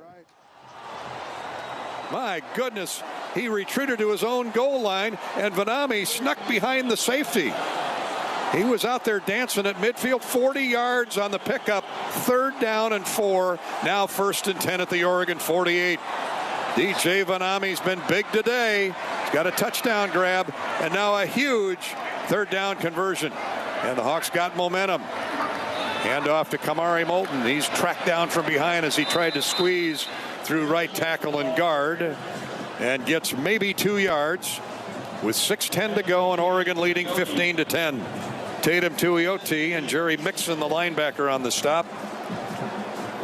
Welcome to our Hawkeye Sports Properties partners: Anheuser-Busch, Coke, John Deere, Kubota, Navigate Wellbeing, Old Dominion, Pioneer, U.S. Cellular, and Wimmers. Proud supporters of this proud Iowa football team, trying to rally and knock off Oregon. 2nd down 8. Gronowski steps up in the pocket, waits, fires, and it is incomplete. Vanami ran down the field, down the sideline, then turned in, and Gronowski threw as if it was a fade route. Yeah, I definitely think he expected him to keep going. Luckily, we got out of there without throwing an interception. Now it's 3rd down 8, though, at the 46 of the Oregon Ducks.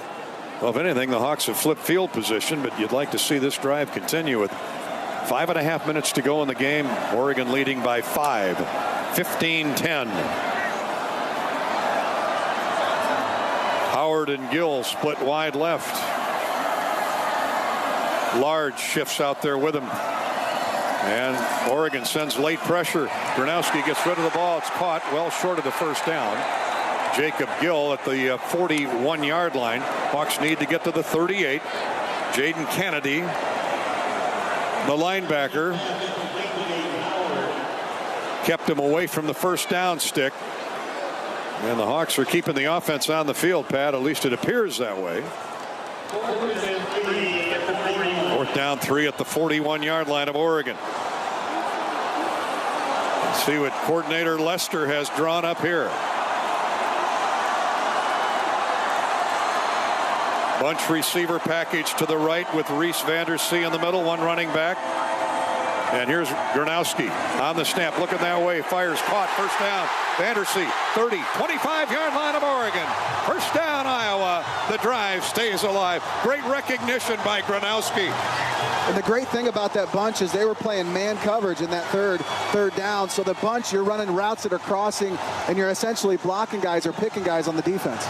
Vandersea ran right down the seam. Got shoved forward by a teammate, turned, came back, caught the ball at the 36, and got 11 more to the 25, and the Hawks have 1st and 10 at the Ducks' 26-yard line. 4:09 to go in the game. Here's the toss back up. Kamari Moulton, he breaks through a hole. 15, down to the 10-yard line. He's necktied there. 1st and goal, Iowa. Great job by our O-line making holes from him, and good job for Moulton hitting it downhill and not going down with one hit. Straight run over left guard on the toss sweep, cut it back, and ran through 3 white shirts, 16 yards for Kamari Moulton. Moulton now over 70 yards net on the day, 22 carries. He is a warrior. Yes, he is. Ball just outside the 10. The Hawks need 10 for the touchdown, and they need the touchdown. Trailing 15-10, 3.5 to go in the game. Up under center is Gronowski. Here's the same play. They toss it to Moulton on the cutback. Inside the 10 to the 8. Actually say his knee was down at the 9. Tatum Tuioti with an ankle tackle there. Swiped. Kamari juggled the football on the sweep. Took a heck of a shot inside the 10. He's slow to get up. He got twisted like a pretzel there. The Hawks have taken it from their own 7 to the Oregon 9. 2nd and goal, 2:50 to play in the game. Both teams have their full complement of 3 timeouts. Now, Gronowski has been going up under center, and he's there again. Now Howard in motion. Timeout, Kirk Ferentz. Team timeout, Iowa. Howard took off in motion late in the snap count, and Coach Ferentz did not like that, so he calls the timeout. First of 3 for the Hawkeyes. All right, timeout in Iowa City. We will let you know when they get back to action there. That game's got inside of 3 minutes to go. We're going to send you back to Vanderbilt and Auburn. It looks like Auburn may have just scored to reclaim the lead here late in the 3rd quarter. Time for that play to get strung out toward the near sideline without a hold. Here's the extra points. It is through, and you can hear First Bank Stadium react. Oh yeah, that's not maybe a hold. That's a disappointing missed opportunity there for the official. All right, so we did catch the tail end of an Auburn touchdown as they go back in front. It's going to be 30-24 if they can make the extra point. We can tell you though, we've got an update for you between Texas A&M and Missouri. 3rd and 2. Mellon Nordstrom in motion. Ruben follows behind him and breaks through the pack. He's gone. He's at the 35, the 30, the 20, the 10, and Ruben races into the end zone. Touchdown, Aggies! Yes! Another big run, another big score as A&M stretches the lead now 31-10 midway through the fourth quarter. Extra point was up and good for the Auburn Tigers, so they stretched the lead out over Vanderbilt. They now lead at 31-24. We're going to step outside the top 25, get you an update between the Duke Blue Devils and the UConn Huskies. They need to get to the 8-yard line to feel good about having the first down. They snap it in just inside the 10. Pistol set with Castle the tailback. Here's Mensah. And they're ready. Here's the snap. It's Mensah to throw. Wide open, Hazley. Touchdown, Jeremiah. What a time for your first touchdown of the season.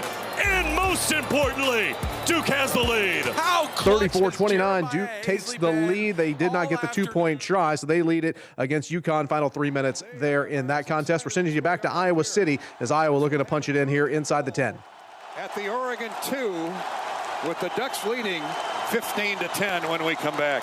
We're at the 2-minute warning presented by Explore Minnesota. Score a lifetime of memories. All right, 2-minute timeout there, so Iowa's going to have it goal to go when they come out of the 2-minute timeout. We are going to send you to that Duke-UConn game as UConn's down 5, final 3 minutes of the contest as they're going to try and go down and reclaim the lead here in the final minutes. First down. It's Vignano in the shotgun. He's ready. In motion comes Vereen. Here's the snap. Looks to throw. Has time. Over the middle. It's caught by Vereen. And he's chopped down as he got to the 19-yard line with a first down. And he's still down. They're going to stop play to tend to him. Took the big hit. And now he's hobbling to the sideline. And he'll go down again. Nope. Still trying to get over there. With 2:22 to go, Connecticut is in the red zone trailing by 5. They brought him in motion and were able to get him matched up over the middle on Weaver, the safety. A tough matchup, size issue. Now as we approach 2 minutes to play, Connecticut does not have to snap it if they don't want to, but they're at the line, and Vignano's ready, and here is the snap. Flag flies. I wonder if the Blues are offside. Vignano to the end zone, and it is juggled and caught for the touchdown. With 1:58 to go, now we'll check the marker, but Connecticut has the lead, 35-34, with 1:58 to go. There's a huddle at the 18-yard line. This officiating crew. The catch made by Raymelo Murphy from 19 yards out. Actually making Skylar Bell, excuse me. Offside. Defense number 7. That penalty's declined. Result of the plays, a touchdown. Yeah, you got to credit Vignano. He knew that he got Duke lined up in the neutral zone and had a free play at the snap, throws the football, just give your best receiver a chance, and he catches it. And now they'll go for 2, leading by 1, 35-34 with 1:58 to go. Duke has all 3 of their timeouts. We've also reached the 2-minute timeout. I wonder if they'll take it here or after the 2-point try. All right, we'll let you know about the 2-point try. This would make it a 3-point lead for UConn, but we're going to go back to Iowa City. Coming out of the 2-minute timeout, Iowa's got the football and a chance to take their first lead of the night against Oregon. Support America's farmers. Learn more at americaneedsfarmers.org. Hawkeye Football is brought to you today by Wellmark Blue Cross Blue Shield. They know you're here for every moment, every touchdown. We hope a touchdown here, and every tackle. Wellmark is here for every moment as well with health care coverage you can count on. Find the right plan for you at wellmark.com/touchdowns. Ball just inside the 3. What do you do? Right up the gut here? Score a touchdown right up the middle. Our guys versus your guys. Do what we do best. This is where Iowa usually goes straight forward. Got Williams in there at tailback. Gronowski looking to throw into the end zone, threw it away. Nobody home. Gronowski waited for somebody to escape from the line of scrimmage, and nobody did. Bo Stevens slow to get up. So here the Hawks are at 4th down and goal from the 3. Got to go for it. Hawks have 2 timeouts left. Clock stopped with 1:55 to play. Not sure what they were trying to do there. They were trying to do that little tight end release late, fake the run at the middle, tight end release late downfield, and just didn't show up. 2 by 2, 4 wideouts. Empty backfield for Gronowski. 4th down and goal. Game on the line. Gronowski's going to run for it. Touchdown! Touchdown, Iowa! Oh, deception is still the best. They split 2 wideouts either way. And Oregon doesn't play a lot of zone. There are a lot of press man coverage. And there was a gaping alley for Gronowski to prance into the end zone off the right side. Great job by the O-line. The Hawks have the lead. And we're going for 2 here to make it a 3-point ball game here. But that's why Mark is here, because he is a winner. They kept a guy in there to man him, to spy him, and Mark was still able to escape. 12th rushing touchdown of the year for Mark Gronowski. Iowa 16, Oregon 15. And now the no try for point after. The Hawks are going to go for 2. Try and get that lead to 3. Same formation. Twin receivers left. 1 receiver now to the right. Moulton in the backfield with Gronowski. Will he keep it again? He's looking. Fires. The ball is deflected away. Caught though. It's caught. Is it good? Yes! It is caught. A deflected pass caught by Kamari Moulton, who was in the backfield when the play started. Unbelievable. Iowa 18, Oregon 15. I can't wait to see this replay. Did the ball get tipped or hit up? Yeah, absolutely it did. I'm not sure who tipped it. Oh no, he's out of bounds. Dang it. Yeah. Moulton is out of bounds. The ruling on the field is that the try was successful. That play is under for the review. Of course, the officials are looking at it bang, bang, and just a couple quick updates while they review that. Miami has extended their lead. It's 38-3. We haven't mentioned that game in quite some time. They lead Syracuse 38-3. Big man touchdown for the Hurricanes there as they stretch things out. We can also tell you that UConn was unsuccessful on their 2-point try, so their lead against the Duke Blue Devils is 1. It's 35-34, but our focus is entirely on Iowa City right now. They're reviewing this 2-point try. Looks to us in the studio like he was out of bounds. It was indeed out of bounds. Okay, so Iowa does not get the 2-point try. So that's going to keep the score a 1-score game now, 15-16. Iowa's got the lead. We're going to send you back to Iowa City. We're going to send you to the Oregon feed. Jerry Allen and company will take you the rest of the way as Iowa tries to pull the upset here against Oregon. I hope they get a better angle than what we saw. After review, the receiver came down out of bounds. It's an incomplete 2-point try. Wow. The Oregon gets a break. Iowa still has the lead, but it's not by 3, it's by 1. Oregon with 1:51 remaining, 3 timeouts. Dusty Harrod, this is playing right into Oregon's hands because they got a 2-minute offense that's as good as anybody in the nation. They have been operating at a really, really high level with this 2-minute offense, not just tonight, but all season long. This is the pressure, and this is where we talk about the poise of Dante Moore and that even keelness. We are keeping very close tabs on this game. We will get you back here, but Vanderbilt is inside the 10-yard line, trailing Auburn 30-24. So we're going to jump back to Nashville very quickly here, see if they can punch it in. Second down for Vanderbilt. First 30 seconds of the 4th quarter. Vanderbilt trails by a score. Find Eli Stowers, right side of the line. 2 receivers right, that's Junior Sherrill and Richardson. Shotgun formation. On second down here for Vanderbilt with Cedric Alexander in the backfield next to Pavia. There's the snap. Pavia's going to run it himself through the middle. He finds a crease. He lowers the shoulder. He reaches for the end zone. He's got it. Touchdown, Vanderbilt. Who else? Diego Pavia right through the teeth of the Auburn defense. We're tied at 30. I think Vanderbilt got a break right there. I think Cedric moved a little early, but Diego did a marvelous job of getting that ball in the end zone. Diego Pavia, tough as nails. This kid is Albuquerque tough. He's a star. 99 yards on the ground for Diego Papia. That's coupled with 295 through the air. The ruling on the field of a touchdown is under video review. I suppose to see if Diego Papia was down. At worst for Vanderbilt's goal to go from the inch line.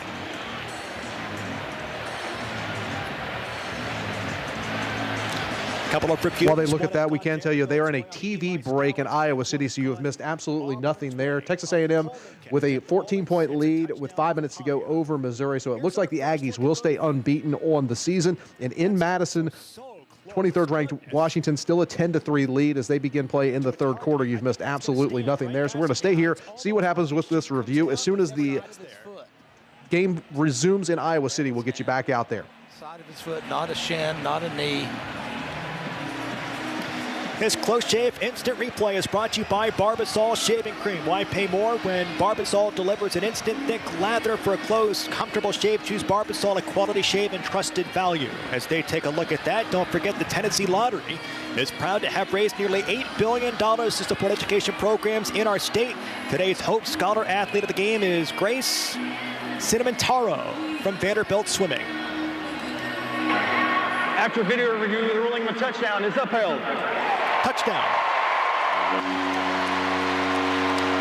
Boy, Vanderbilt has. We'll let you know about the extra point. That would give Vanderbilt the lead back. Currently, it's 30-30. We're going to send you back to Iowa City. Oregon's going to have the football, a chance to go down and win this one. They trail Iowa 16-10. Final 2 minutes.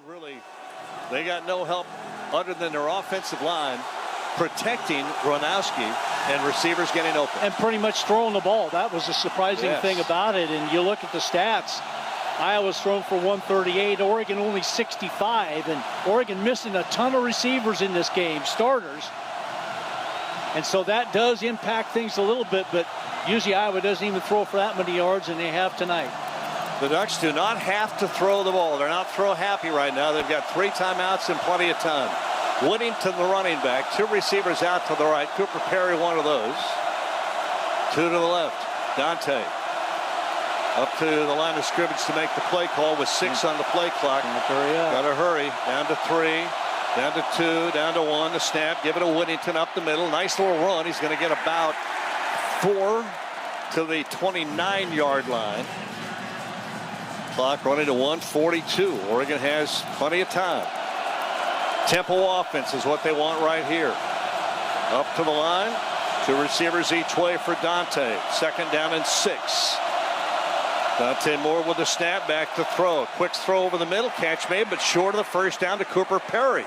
It'll be 3rd down and 2 with 1:20 in the clock moving. You do somewhat have to pick up the pace here a little bit and not take 20-25 seconds each play. 3 receivers out to the left. Whittington, the running back. He gets the ball up the middle. Powell running to the 36. That's a first down. They'll stop the clock with 1:05 remaining. Ducks have to be ready to run a play right here because they're going to wind that clock. At the 36-yard line, first down. Clock underway. We're going to approach under 1 minute left. 3 receivers to the left. Dante, empty backfield now. The snap and back to throw. Quick throw over the middle. It is caught, I believe. It is caught by Benson, Malik Benson. But about a 5-yard pickup down to 47 seconds left. 2nd down and 5. Dante Moore ready for the snap again. Back to throw. 4-man rush. Throws it out. It's caught. And trying to get out of bounds. No, but a first down is McClellan. That'll stop the clock with 34 seconds remaining. Going to have to really look at this or get yourself lined up and ready to go because 34 seconds isn't a whole lot of time and you're only at midfield. Dante waits for the snap. Got it. Back to throw. Wants to go deep down the right-hand side. It is caught. Benson inside the 30. Is it a grab? It is first down at the 27-yard line of Iowa with 23 seconds remaining. You could call timeout here. Yeah, you got 3 timeouts, and that's what they will do. First charge What a gutsy throw by Dante Moore. Not going anywhere. Just a quick update for you from Nashville. Vanderbilt did kick the extra point, so they take the lead back 31-30. Still 14 minutes to go in the fourth quarter as the Commodores lead the Tigers. And just a quick check-in on Texas A&M, looking like they're going to add some style points against Missouri. 31-17. Currently A&M with the lead. They're inside the red zone looking to add more, but for right now, we're just going to stay in Iowa City, see if Oregon can pull this one out. Even with the rain coming down a little bit, when you're in a rhythm, guys, the ball just seems to find its way to receivers' hands. We've seen fresh balls come in, no rain, and we've seen some drops. But this sense of urgency has really locked things in for this Oregon offense. Well, with 2 timeouts, you can run the ball here. And Dusty, is Oregon into the wind? Yes, they are. Okay. It will be Whittington to the right of Dante Moore. 3 receivers out to the left, 1 to the right. Dante on first down. Comes the blitz. Snap, back to throw. Pressure comes. Throw the ball right side, incomplete. Trying to get it to Benson. He wanted to kind of get that back shoulder throw, but it was too far outside. He actually had his man beat about a half a step. If he throws it down the field, but it was a back shoulder throw all the way. Clock at 19 seconds. Stops. Oregon still has 2 timeouts. The ball at the 27-yard line. Still can run the ball here. Dante on second down and 10. Whittington to his right. Snap, back to throw again. Quick throw, catch inside. McClellan goes to the 21 and down. And they'll have to call a timeout because it's 10 seconds. Now 11 seconds, and they'll burn their second timeout. At the 21 Update for you from Columbia. A&M did punch it in from 1 yard out, 38-17. Aggies are going to go to 9-0 as they're going to beat Missouri in Columbia. 38-yard field goal. Very much in Atticus Sappington's range, other than the wind. And again, Dusty, is it just kind of a breezy wind? Is it a gusty wind? What is it like? It's been a steady wind up high, but I think that when you think of where you are on the field right now, it is, all right, you got 1 timeout left, 11 seconds to go. Which hash do you want this kicker to hit the game winner from? Yeah. You're thinking, what hash mark do we need to get to with this amount of time left? Because Iowa's got 2 timeouts left. They're going to try to ice him as well. Yep. And not that you would, but with 11 seconds left, you could still run the ball. Yes, you can. Duck football brought to you by Pepsi. Go Ducks, drink Pepsi. So 11 seconds. Whatever play they do run, they will call timeout immediately afterwards. Run the ball to get more yards and potentially center it if that's what you want to do. Whittington to the right of Dante. On third down. Snap, back to throw. Wants to go end zone, trying to get it. Not going to get it there. It is be Benson intended for it. He thought he was maybe getting kind of tugged a little bit. I don't think so. The ball was just overthrown, and it will be 4th down, and Oregon will come in with a field goal try.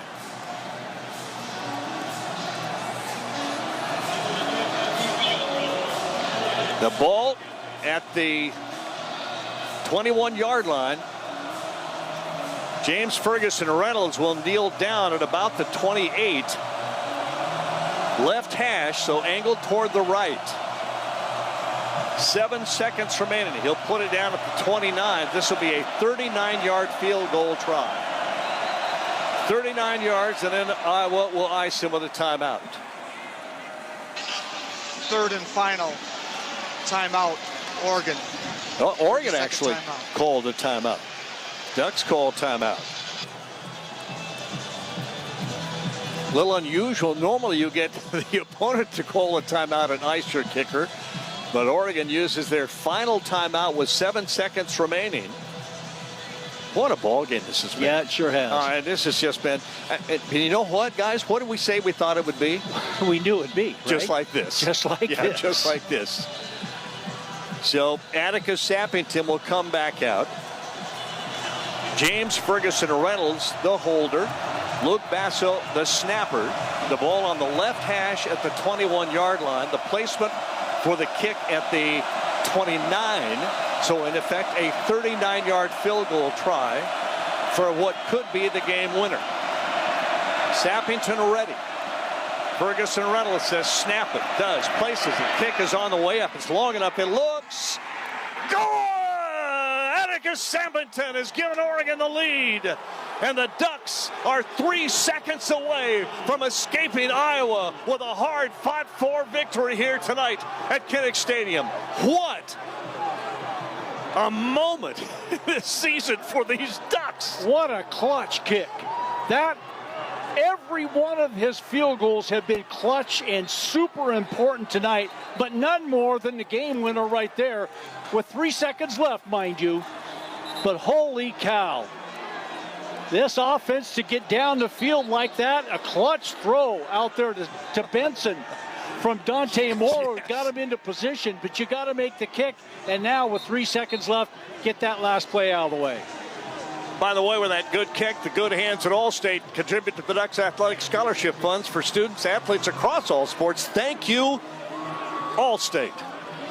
Now, here's the question. Dusty, I'll have you weigh in too. Let's all three talk about it. Do you kick it deep and try to get out of the end zone, or do you just squib it down the field? I think you kick it as far as you can. You do not want Weegan or anybody else on this Iowa return team to get their hands on the football. You're getting into a little bit of a win here, and you haven't been kicking it out of the end zone one time. I guess I would say you squib it someplace down the field and just don't allow him any chance to be able to field that and get a whole head of steam running up the field. Make somebody field it at the 20, 25-yard line and then play defense.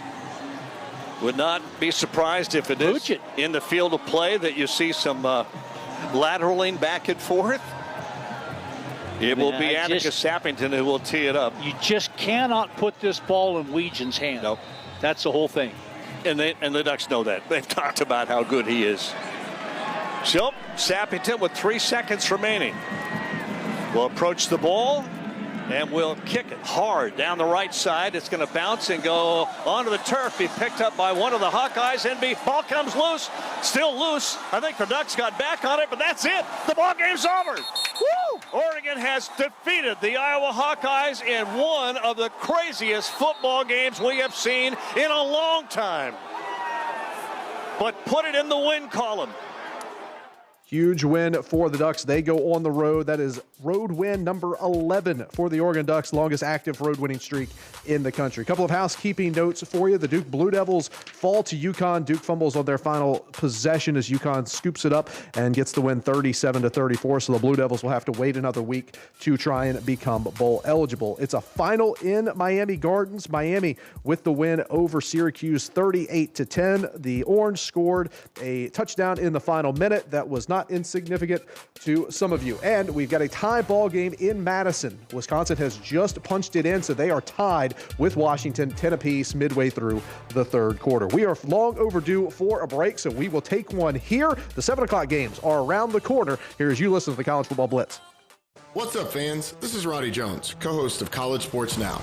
We're breaking down all the action from around the country weekly during the football season. We'll look beyond the box score and keep our finger on the pulse of college football from September all the way to the national championship game in January, from the East Coast to the West Coast. Listen all season long on Apple Podcasts, Spotify, or wherever you love to get your podcast. And while you're at it, be sure to give us a follow along on Twitter @CSNowTweets. Progressive knows not all rides are smooth. Meet Peter. He loves his motorcycle. What he doesn't love is wind. Which is ironic, because wind is a big part of the whole wind-in-your-face motorcycle cliche. But nobody ever tells you how relentless a strong crosswind is, or the cliche wouldn't exist. Not every ride is smooth, but Progressive has your back. Get a quote to see if you can save with America's #1 motorcycle insurer. Progressive Casualty Insurance Company and Affiliates, not available in D.C.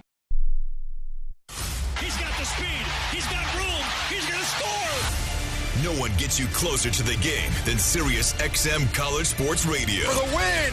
Got it! Let's go! Tune in for news, talk, and analysis from the offseason through regular season and into the postseason. We've got your team covered anywhere you go. Deep to center field! Oh, it's gone! Get a free trial at SiriusXM.com/College Sports Radio 2025. Your morning shave with Barbasol is a time for self-reflection. Look in that mirror and ask yourself, can I make a real difference in this world? Of course you can. Just not today. There's football on. Barbasol. It's a can of can-do. If you can plan barbecues and weddings, you can plan to protect yourself from a natural disaster. Sign up for local alerts, prepare an emergency kit, and make a family communications plan. Get started at ready.gov/plan. Brought to you by FEMA and the Ad Council.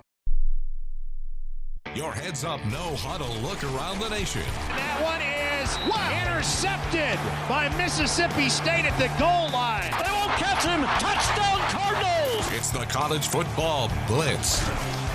Oregon a winner. They pick up road win number 11 in a row as the Ducks beat Iowa 18-16. It's a final for Texas A&M as well, 38-17 as the Aggies stay unbeaten. We're going to go back to the SEC. We're going to go back to Vanderbilt, who leads Auburn 31-30. 11 minutes to go in the fourth quarter as we hand it off to Andrew Allegretta. 22-1. Vanderbilt for the first time beat Auburn at Jordan Hare a season ago. They've got to do it at First Bank here tonight. First down and 10. Ball's at the +40 for Pavia. Two receivers toward the right. Running back is Cedric Alexander, an excellent blocker with all of the blitzes. On first down, shotgun for Pavia. Tigers show blitz. There's the snap. Pavia keeps through the middle looking for space. He finds some. He's hit at the 35. They pick up 5, so Vanderbilt is starting to anticipate the blitz. Tackle is made by Melendez, and Pavia sneaks through for 5. Yeah, the linebackers for Auburn are tipping when they're going to blitz. They're coming up and not backing off. On second down for Pavia, drops back. He looks toward the left. He throws. It is incomplete, knocked away from Richardson. Third down. Really close play. Tight coverage. Richardson almost had it through traffic. Take a look at it right here. Broken up at the last second. He got his hand on it.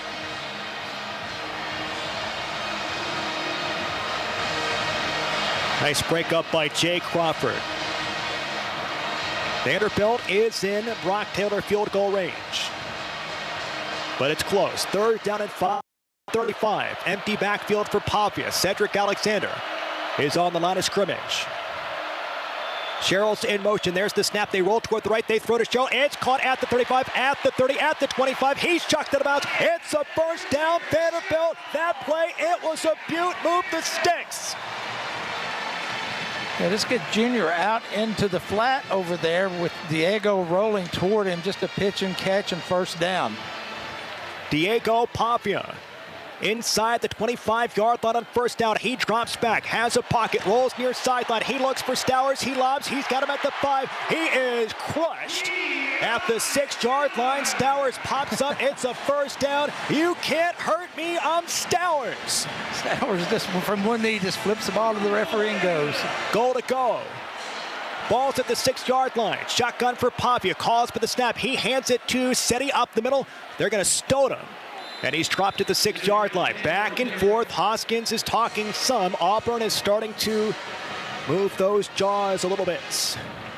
9:20 to go. Vanderbilt by 1, 31-30. What a drive for Vanderbilt. They've got to cap it. Here comes the 2 tight end package. Auburn subs. Ball's at the 6-yard line. Diego Pavia, 104 on the ground, 337 through the air. That sounds like New York City to me. In the pistol for Pavia. Running back is MK Young. Sherrill toward the right. There's the snap. It's a handoff for MK, and they say no way. That is stuffed. My word by Hardy. Third down. Really surprised by that call. I thought bringing in the big package that they would slip a tight end out right there. I did not expect a run because it looked so much like it was going to be a run. They come downhill so fast at you. So if you can get past them, you've got space. But if you can't, they're going to destroy you. All right, bigs are coming off for Auburn. Smalls are coming out. Third down, goal to go from the 9. Pavia's in the shotgun. Running back is Seti hip left. You've got Bryson Coleman near sideline toward the left, Stowers toward the right. There's the snap. It's a little pitch towards City at the 10. He's got space at the 5, looking for the pylon. Give it to him. Give it to him. Touchdown, Vanderbilt. A massive drive. Your college football playoff hopes on the line. They take it down to the house for 6. When Tim Beck does something, he's got something planned later on.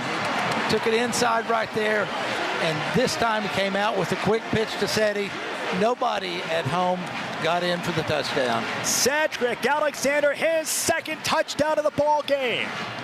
Still so much time to go, but Vanderbilt has a chance to make it an 8-point game with 8 minutes to go. Brock Taylor, where's number 88? The kid out of Knoxville Catholic. There's the kick on the way. It is good. 8 minutes to go in the fourth quarter. Vanderbilt back in front, 38-30. That is Andrew Allegretti, and that call is presented by T-Mobile. Visit your local store and start saving. T-Mobile, it's better over here. We want to go to Wake Forest? We're going to go to Wake Forest. They're underway against 14th-ranked Virginia. Demon Deacons with the ball first as we hand it over. Stan Cotton on the Wake Forest Sports Network. Can't turn it. Taken down on the grass right at the 50, maybe a little shy. Daniel Rickert is their Tennessee Tech transfer grad student. Who isn't on this Virginia team? He's from Nolensville, Tennessee. And so 4th down and into punt. Cal Joseph, who had to kick 6 times in the loss last week at Florida State, he averaged just shy of 40 yards. And back the ever-dangerous Cam Ross, grad student, averaging over 10 yards a return. He camps out at the Virginia 11 here in the first quarter. 13-17 clock runs. Wake had it. Couldn't keep it. Here's the punt from Joseph. It's blocked by Virginia and recovered back here at the Wake Forest 23-yard line. A block for the Virginia Cavaliers. Big plays. We talked coming into the game about how this is a veteran team that makes big plays at big times, and that certainly starts the parade off. It's Cam Robinson, the outstanding middle linebacker. Maddox Marcellus recovered. And here we are going to keep it in the ACC, and we're going to swing you over to Louisville and Cal. Cal's got the first possession of the game. The Golden Bears moving down the field inside the red zone. That time you had a good hand battle going between Tron and Mack, and it turned out that ball would have been a tough one to catch anyway. So they played good defense that time. 3rd and 1. They've yet to run on this opening drive. JKS under center. He'll turn. He'll hand off. There's a first down run and a barrel forward from Kendrick Raphael. Gets all the way down to the 11-yard line. Picks up 8 yards, and it's a 1st and 10 from the 11. First drives have been pretty good for the Bears this season, but I like what I'm seeing out of this offensive line so far. They're putting it together. They are up there playing hard. They are getting a hat on a hat, cleaning off holes, and they're getting the ball out quick. If you can get the ball out of JKS's hands quick and keep him clean early, he tends to have good games. Cole Basha moves to the left as a receiver now with DeJesus. Basha in motion, stops into the slot on the left hash. Snap taken from JKS, the turn, the handoff, an undercut right near the line of scrimmage is Raphael. Coming in with a long right hand was D'Angelo Hutchison from his safety position to make the tackle. And Basha had a great block on Wes Bailey, a defensive end. Bailey comes in at 6'5", 225. Basha comes in a little lighter than that as a wide receiver. Just a wee. He literally drove Bailey about 7 yards from his mark. Love to see that, though, from the wide. We were talking about it on the pregame. Somebody needs to step up from that wide receiver position outside of Grizel and DeJesus. Raphael to the left of JKS in the shotgun. They fake the handoff. JKS time to throw. Throws it out of the end zone, incomplete. He wanted, I think, Grizel underneath, but he saw a lot of red jerseys over there, so he just burned it out. Yeah, he had the slant shoot. It was very unclean. I can tell you as a quarterback, it's a very muddy look. And so you get DeJesus on the shoot to the outside, a quick flat, and you get Tron on his slant. And there's just nothing pure about it, so he threw it away, decided he could come back. That's a smart decision by a young quarterback. 3rd and 9 from the 11-yard line now. 5 receivers set for JKS. They're showing 4 up front, the Cardinals defense. And they might have jumped here. They did. And they did. Multiple flags will come in. So Spazovic Moko. Well, that's the one that has shot has been something that they've shot themselves in the foot so many times this year in that type of spot. Yep. False starts, you get a little antsy. You know, it's that performance anxiety, and it's like it's been infectious to that whole offensive line. Guys have caught that, and so they have to stop. You just have to play your assignment in the timing of the play. Instead, it makes it 3rd and 14 now from the 15-yard line. Bears trying to get an opening drive score here. JKS to throw. 4-man rush, steps up into the pocket. He's hit. He almost lost the football, and he goes down back at the 23-yard line. All right, so Cal's going to have to settle for a field goal. We'll let you know if it's good. We're going to go for the first time to Clemson and Florida State. Clemson inside the 5. First and goal at the 3 ball, right in the middle of the field between the 2 hash marks. Klubnik will send single wideouts either side. Randall to his right-hand side. Klubnik waits a shotgun snap, gets it, fakes it to Randall. Tried to hit Moore inside on the slant left side, had it, and then dropped it. Should have made the catch. Gotta have those. Yeah, it hit him in the hands. He should have caught that. Yep, beat the man on the inside. Yep. Nice job of being stripped by Rawls, the corner. That was more a good play by the corner than it was a drop. He just knocked it away. So 2nd and goal at the 3. Stops the clock with 9:08 showing here first quarter. 0-0 our score. Clemson has taken the opening kickoff and has gone from the 25 here to the Florida State 3. 2nd and goal. Klubnik awaits the shotgun snap. Gives it to Randall. Randall trying up the middle. No, he got stuck. He got in the hole. Good fill of the hole there by Elijah Herring, the linebacker. Just stuck Randall. May have lost a yard. He did. Lost back to the 4. Well, your biggest wide receiver is coming off the field. Tristan Smith, 6'5". I said, man, you at least see a fade or something down here for him, but need to score here. Moore and Williams both go wide right. Go double tight end left, but they're both left.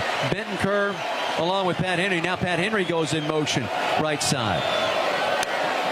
Klubnik takes a snap, wants to throw, going to call his own number up the middle, and he goes in the end zone, touchdown. It just opened up big time for Cade, and he takes it in the end zone from 4, 6-0 Clemson, 8:25 to go in the first. I've been complaining all season about red zone scoring. We haven't.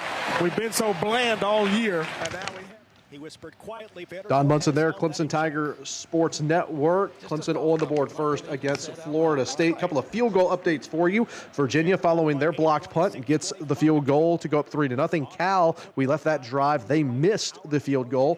And in Madison, Wisconsin has just kicked a field goal to go ahead of Washington, 13-10. They're about to start the 4th quarter, so we'll get you back to the ensuing Husky drive. Right now, though, we're going to send you back to Vanderbilt. Auburn's got the football, trailing Vanderbilt 38-30 inside of 7 minutes to play. Crashed hard on the running back.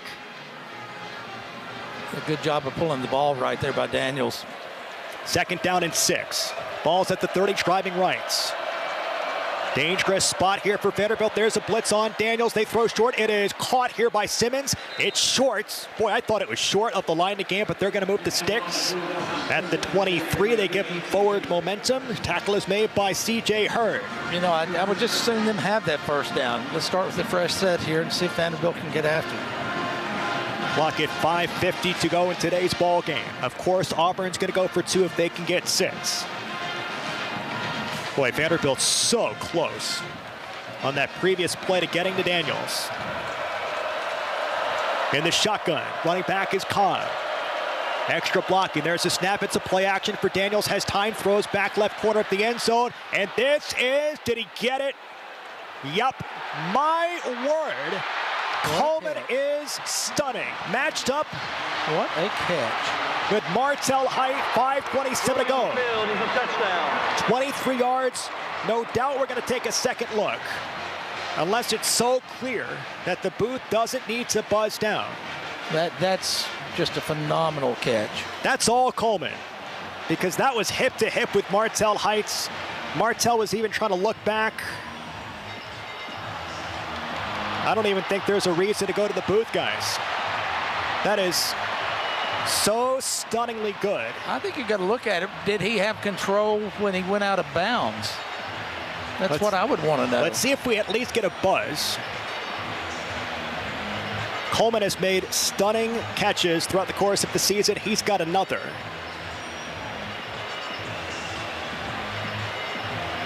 I honestly, Norm, I think it's so clean that they don't even need to, and they won't. Here we go, 2-point conversion. Shotgun for Daniels. 38-36 Vanderbilt. Sends a man in motion, that's Cobb. Here's Daniels, he looks toward the left. They throw to Coleman. This is a battle for the football. He's got it. Why not? And he flexes over the top of Martell Heights. We're tied up at 38. Yeah, Coleman turned to Daniels and pretty much said, get me the football right here. And at 6'3", he's the right person to get it to. We're tied up at 38, 5:27. That was the Cam Coleman show. That was two really impressive catches by Auburn there. 38 all, 6 minutes to go. And we are going to send you back to Madison, where Washington's got the football. The Huskies trailing Wisconsin by 3 early in the fourth quarter, and it is snowing in Madison. To gain 49-yard line, and Damon Williams with some guts dives forward for that first down, and there's some issue over the placement of the ball, and they're going to, I believe, move the chains. This should be a first down for Washington. I thought this was a clear first down. Down to the sidelines, Elise. Well, guys, you wonder with Demond as an Arizona kid, this has to be the coldest game he's ever played in. He's going to throw on first down, far side of the field, caught by another Arizona kid. It's Des Roebuck at the far side on a comeback. And he goes down around the 42-yard line, gain of 7, 2nd and 3. Hey, you picked Washington to say that you can play in all the elements, and there's Arizona to Arizona. Des Roebuck going up, elevating, number 81. Great hands just in these situations. Make sure that ball is nice and clean, but what a throw.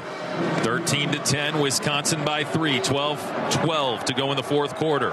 Shotgun set for Damon Williams at the 42-yard line. It takes the snap, hands off, stretch run to the right for Adam Muhammad, another Arizona native who just crawls over Badgers across the 40-yard line and out of bounds at the 36. Cooper Catalano finished the play for Wisconsin, but Adam Muhammad becoming the go-to back with Jonah Coleman out, and he has muscled his way to another first down. Did you see him drop his left shoulder and the inside-out tackle? He went, get off me right now. This is, 24 start to impress.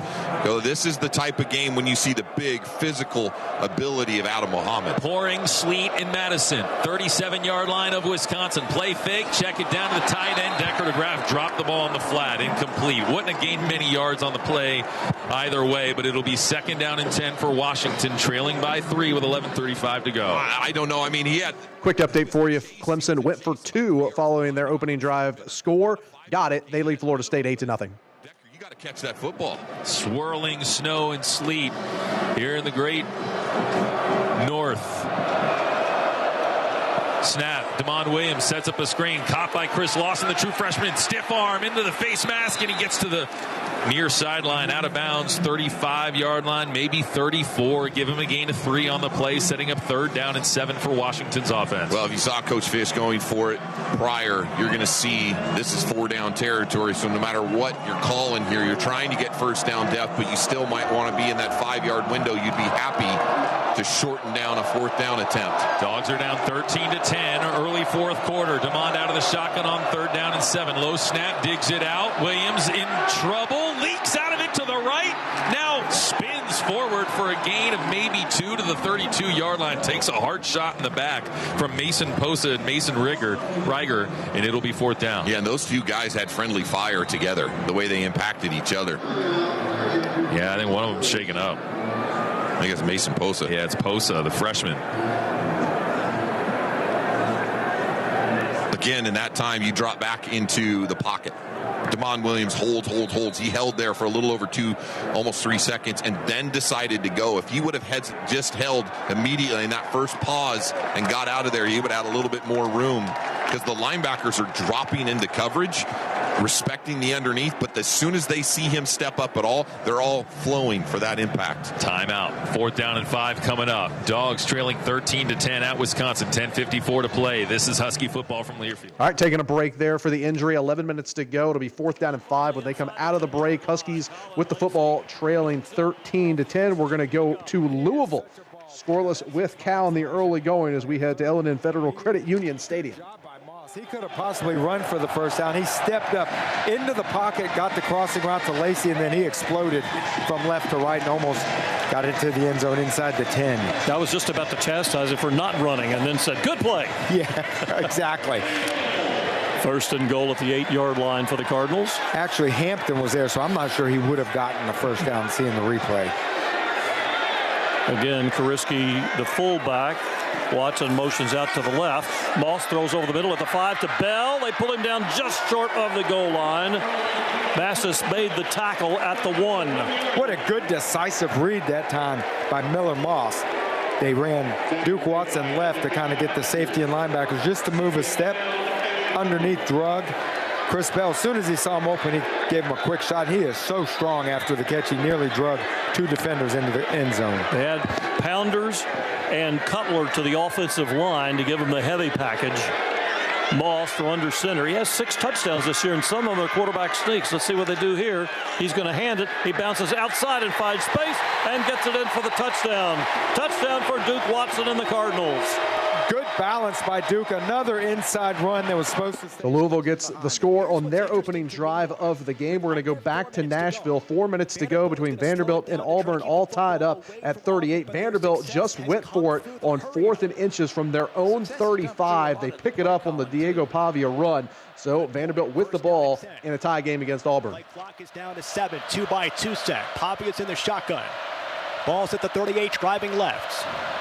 There's the snap. It's a handoff up the middle for Cedric Alexander. He breaks past the 45. He launches forward. It's close to a first down. They're going to stop him a yard short. Second down and 1, 3:07 to go. Somebody from Auburn down. Which the ball has been spotted. So again, here's Chris Klinakis, here's Clark Leith. They're all out there saying the ball has been spotted. Time out on the field for a player injury. So that is supposed to be, if the ball is spotted, if they feel like they're feigning an injury, which again, I say this respectfully, right? I feel like I've talked about this crew too much. I don't mean to.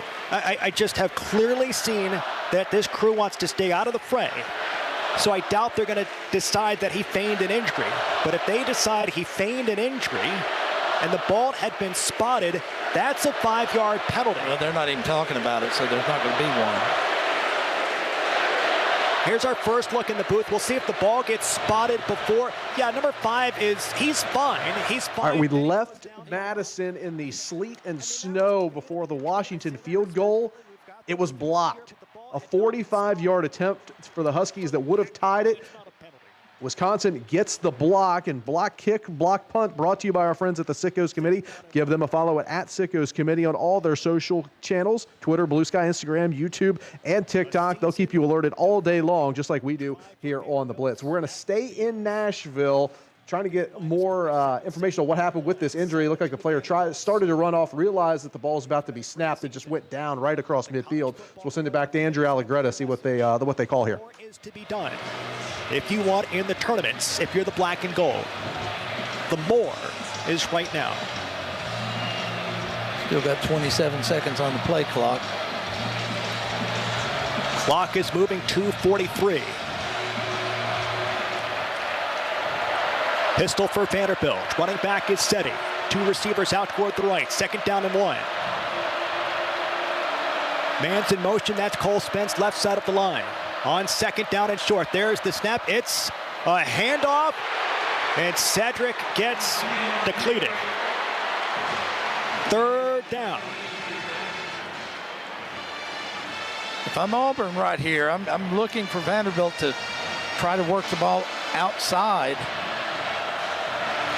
3rd and 3. Back at the 45-yard line. Shotgun here for Pavia. He slaps his hands together hard, and we've got a stoppage. That's going to be the 2-minute timeout. This is the 2-minute timeout. Okay, it's timeout on the field. We're tied up at 38. Vanderbilt 3rd and 3 with the football. A chance to win it. 2-minute timeout in Nashville, all tied up at 38 between Vanderbilt and Auburn. We're going to send you back to Madison in the snow, where Wisconsin has the football, leading Washington by 3, 9 minutes to play. intended for Anthony Prysock on the coverage at the 41 of Washington. Make it 3rd and 13 for the Badgers at the Huskies' 49-yard line. 8:46 to play. 13-10. Wisconsin leading Washington. I think at this point you have a lead. I don't think you put anything in harm's way here. It's a easy slant, something quick out of your hands, or you're running the football. You continue to play the field position game and lean on your defense here. Don't put in a position here for Carter Smith to turn the football over. 2 tight ends. Pekahuna in motion to the right. They'll fake the jet sweep. Smith will keep it straight ahead. He gets wrapped up by Takario Davis, the cornerback, crashing down as Smith is dropped at the 47 of Washington, where it's 4th down and 11 for Wisconsin with 8.5 minutes remaining. And I know that's super conservative, and I understand. You don't love it, but this is where you're at right now, and I think you've worked so hard. You want to make sure that you're safe and secure with the football here because your defense is playing so well. Atticus Bertram's on the punt. Roebuck is deep. Snap to Bertram's dropped the snap, picks it up, and calmly gets the kick away toward the far boundary, hitting inside the 10, and it worked out just fine. It rolls inside the 5, and in a world where nothing is easy, a dropped punt snap, Bertram's picked it up, and everybody can exhale. The Huskies will start at their 4-yard line after a 43-yard punt. So no damage done there for Wisconsin. Looked like that was going to be a mess, and the Huskies were going to get great field position. Instead, they're going to have a long way to go, trailing by 3, 8 minutes still to go in that contest. We're going to send you back to Clemson, Florida State. A very, very bad punt by Clemson gives Florida State great field position late in the first quarter, trailing Clemson 8-0. 3 wideouts, to his right, 2 to his left. Clemson like they're showing blitz and go man-to-man, it looks like. Castellanos takes a snap, looks downfield, flush, and it's going to run. Crosses the 30, 25, 20, 15, and comes to the right sideline and is out of bounds at the 10-yard line. So again, if you're going to play man-to-man, you're going to blitz. That means the quarterback's going to be free. Who has the quarterback? That's what I talked about in the pregame. The key to the game was let him go that time. Not letting him get away, and they did. 1st and goal at the 10 for Florida State. Pick up there of 24. Yep.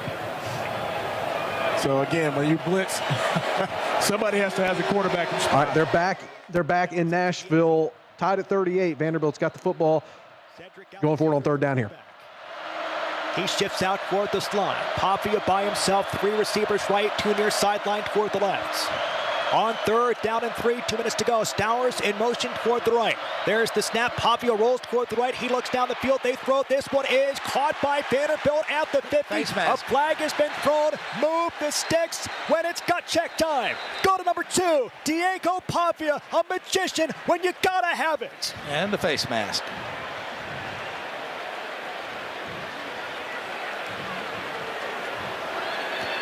Let's get the call from Kyle Olson. This would put us in Brock Taylor field goal range. Personal foul, face mask, defense, number 28. 15 yards to the end to the end of the play. 1st down.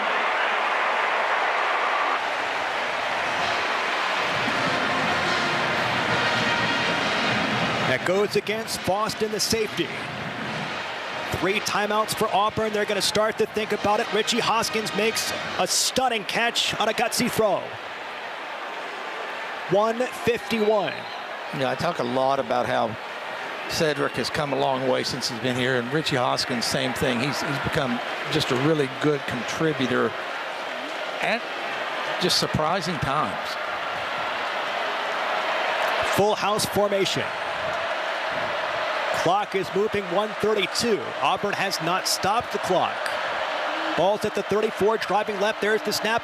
It's a handoff for A.J. Newberry. He slices left. He is swallowed. There's a timeout. There's a timeout. That's the first.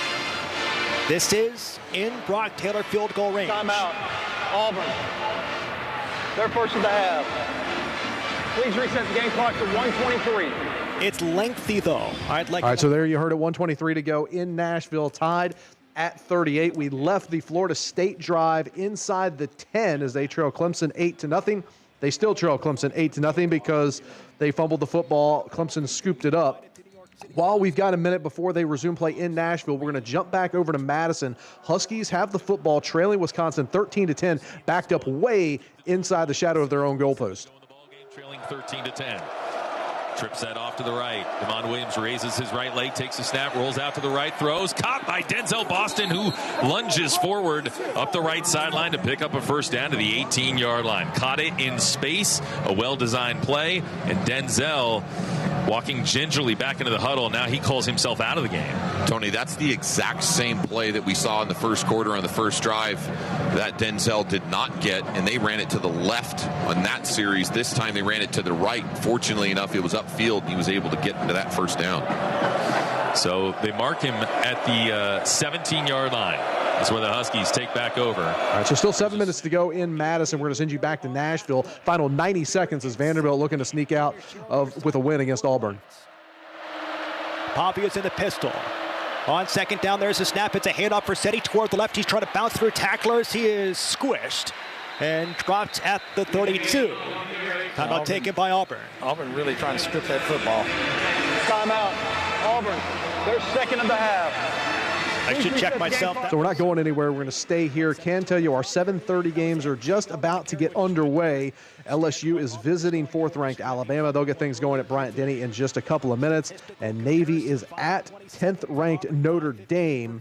Again, they're going to get things going here in just a couple of minutes. Our other 7:30 kick that we'll keep an eye on this evening, Florida visiting Kentucky. Those 3 games, again, about to kick off. We're going to stay here in Nashville with Vanderbilt and Auburn tied at 38. Vandy with the football trying to win it. Going to run the football here, and I won't be surprised if they do. Expect them to run to the right to try to center the football and tell the running back, don't bounce unless it's wide open. With how hard Auburn crashes downhill, it strikes me there's a chance at a play action. We'll see what the call is from someone that has been a Broyles Award semifinalist from a season ago, Tim Beck. 3rd down, 8 to go for Vanderbilt from the 32. They need the 24. We're tied up at 38, 1:17 to go. Inside Auburn territory. Inside Brock Taylor field goal range. Running back is Cedric Alexander. Wonderful blocker if there's a blitz. 2 receivers toward the right. 1 near sideline toward the left. No Stowers in the game. On 3rd and 8, it's a rollout toward the right. Pavia sneaks through the middle. He's going to lower his shoulder at the 25. Diego Pavia is awfully close. Yard short. They're going to mark him a yard short. He says first down. Timeout. Auburn. Their final timeout of the half. Please reset the game clock to 1:12. This timeout will be 30 seconds. Boy, I think that needs a second look. At least that's my wish.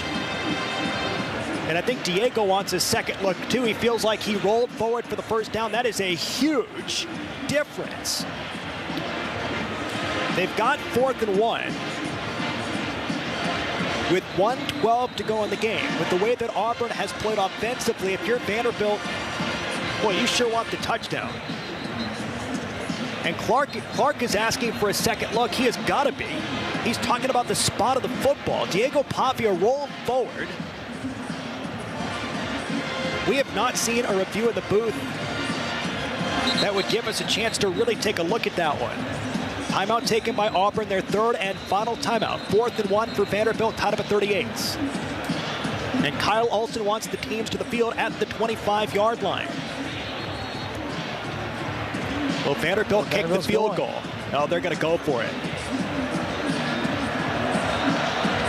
Vanderbilt and Clark Lee have continuously bet on themselves. And they do it again here. 4th and 1. Draw them off right here. I thought about that too. At the 25, Vanderbilt needs the 24, 1:12 to go. Vanderbilt does have 2 timeouts. Play clock at 22. Pavia's in the pistol. Running back is Cedric Alexander. Extra blocking left side of the line. On 4th and 1, they call for the snap. It's Pavia. He rolls toward the left. He stumbles. He tries to keep his feet, and he lost his balance. Auburn football. It's up to the defense with 1:06. Yeah, not because it didn't work, but you've got to look at how much Diego has put out so far today. It's not unusual late in the game to lose your legs like that. Now Auburn has got a great opportunity here. Oh, I think if he keeps his feet, he's got a chance. Up to the defense. We're tied up at 38. Vanderbilt rolled the dice. Snake eyes.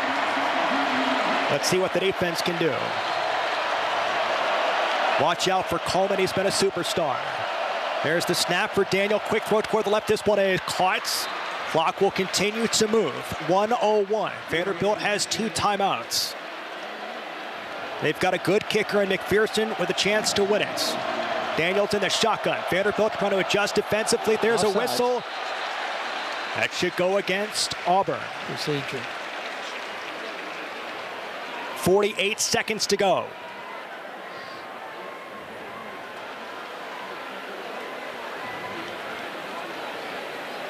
Let's get the call from Kyle Olson.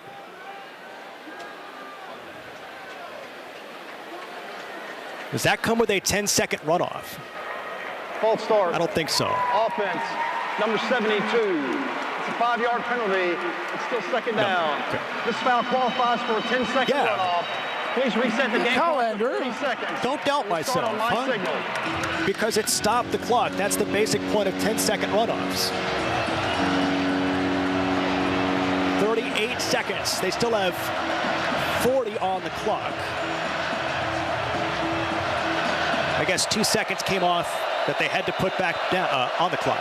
Here's the drop back for Daniels. He looks toward the left. Vanderbilt tries to jump the route. They tackle him inbounds. The clock will continue to move. Catch is made by Thompson. Tackled by Jordan Matthews at the 35. 29 seconds to go in regulation. Tied up at 38. Auburn in the shotgun. Here's Daniels. Shotgun snap. He drops back. He looks toward the left. Nothing is there. They chuck down short. It's caught by Cobb. He is tackled at the 45. Vanderbilt tries to rip it loose. They can't do so. 15 seconds to go. Vanderbilt likely is looking at a clock here from Auburn, but Vanderbilt does get lined up. The officials wind the clock. 15 seconds to go. They snap it and they spike it with 13. Boy, Auburn's got about 1, maybe 2 plays to get into field goal range. Please set the game clock to 14 seconds, please. The kicker is McPherson. Made 6 field goals versus Arkansas. Has a handful here today.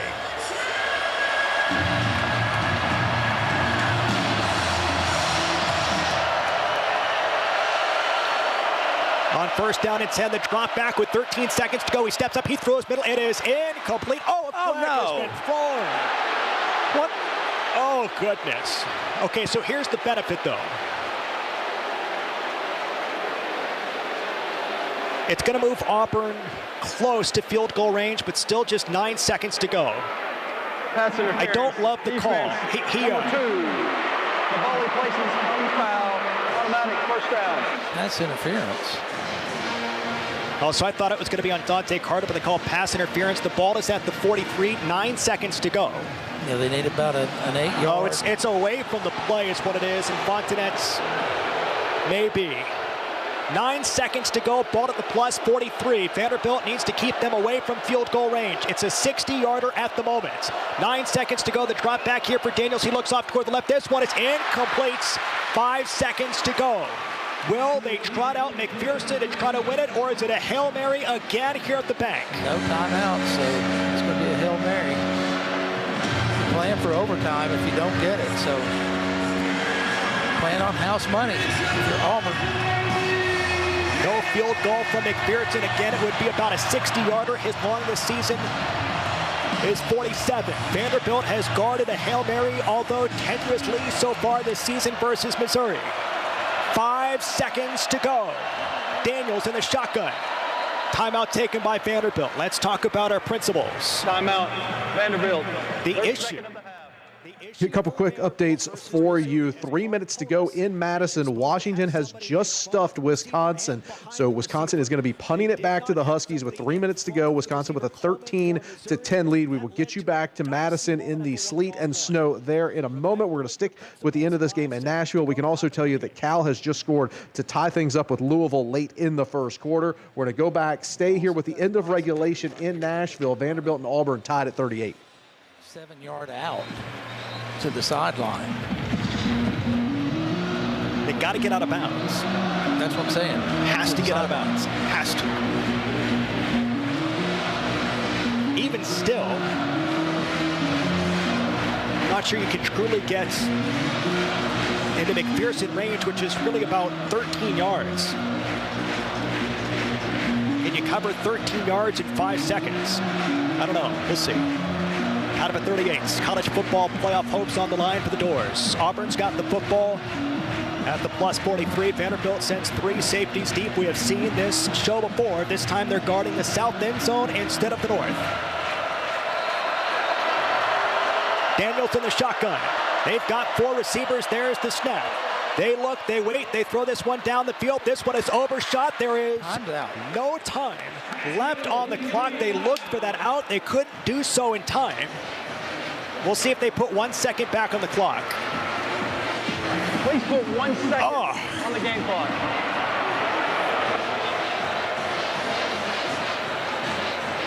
You know, I would think that would be worth a look. I concede that I don't know if it's reviewable.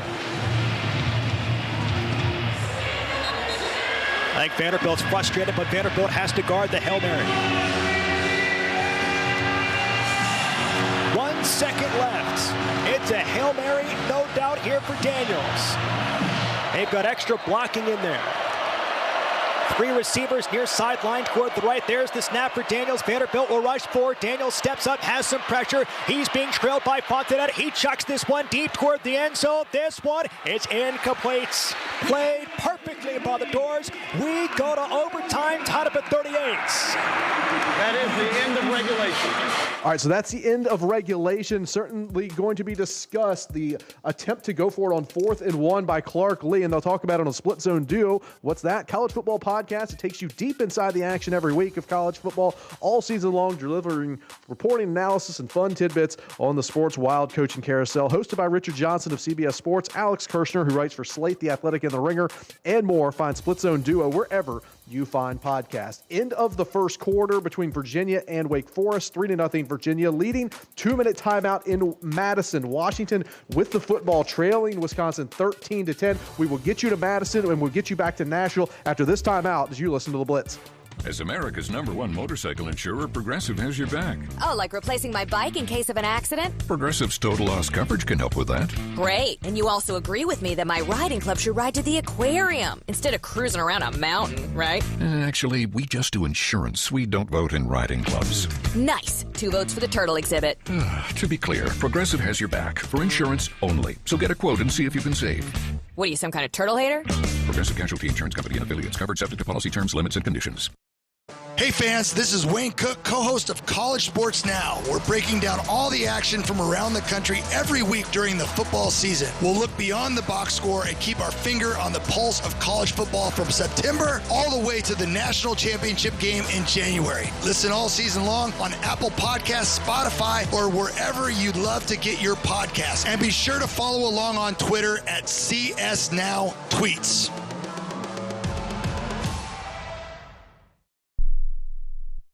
When you're on the move and looking for nonstop college sports action, get the Varsity Network app and take the game with you everywhere. Stream live play-by-play from schools across the country right from your phone, free. Catch hundreds of weekly podcasts, including shows from your favorite teams, all in one place. From football Saturdays to midweek hoops, it's your all-access pass to the college sports world. Whether it's game day or just your daily drive, the Varsity Network app has you covered. Download now and listen live for free on the Varsity Network app.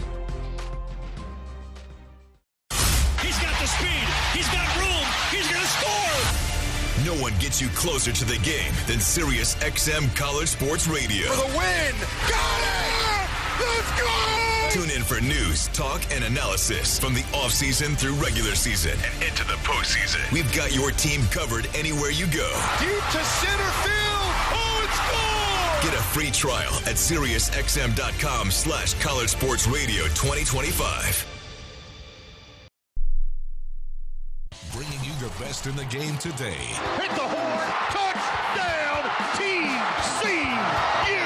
Blockers in front! He's gone! He's gone! Touchdown! Stanford Cardinal! It's It's the College Football Blitz.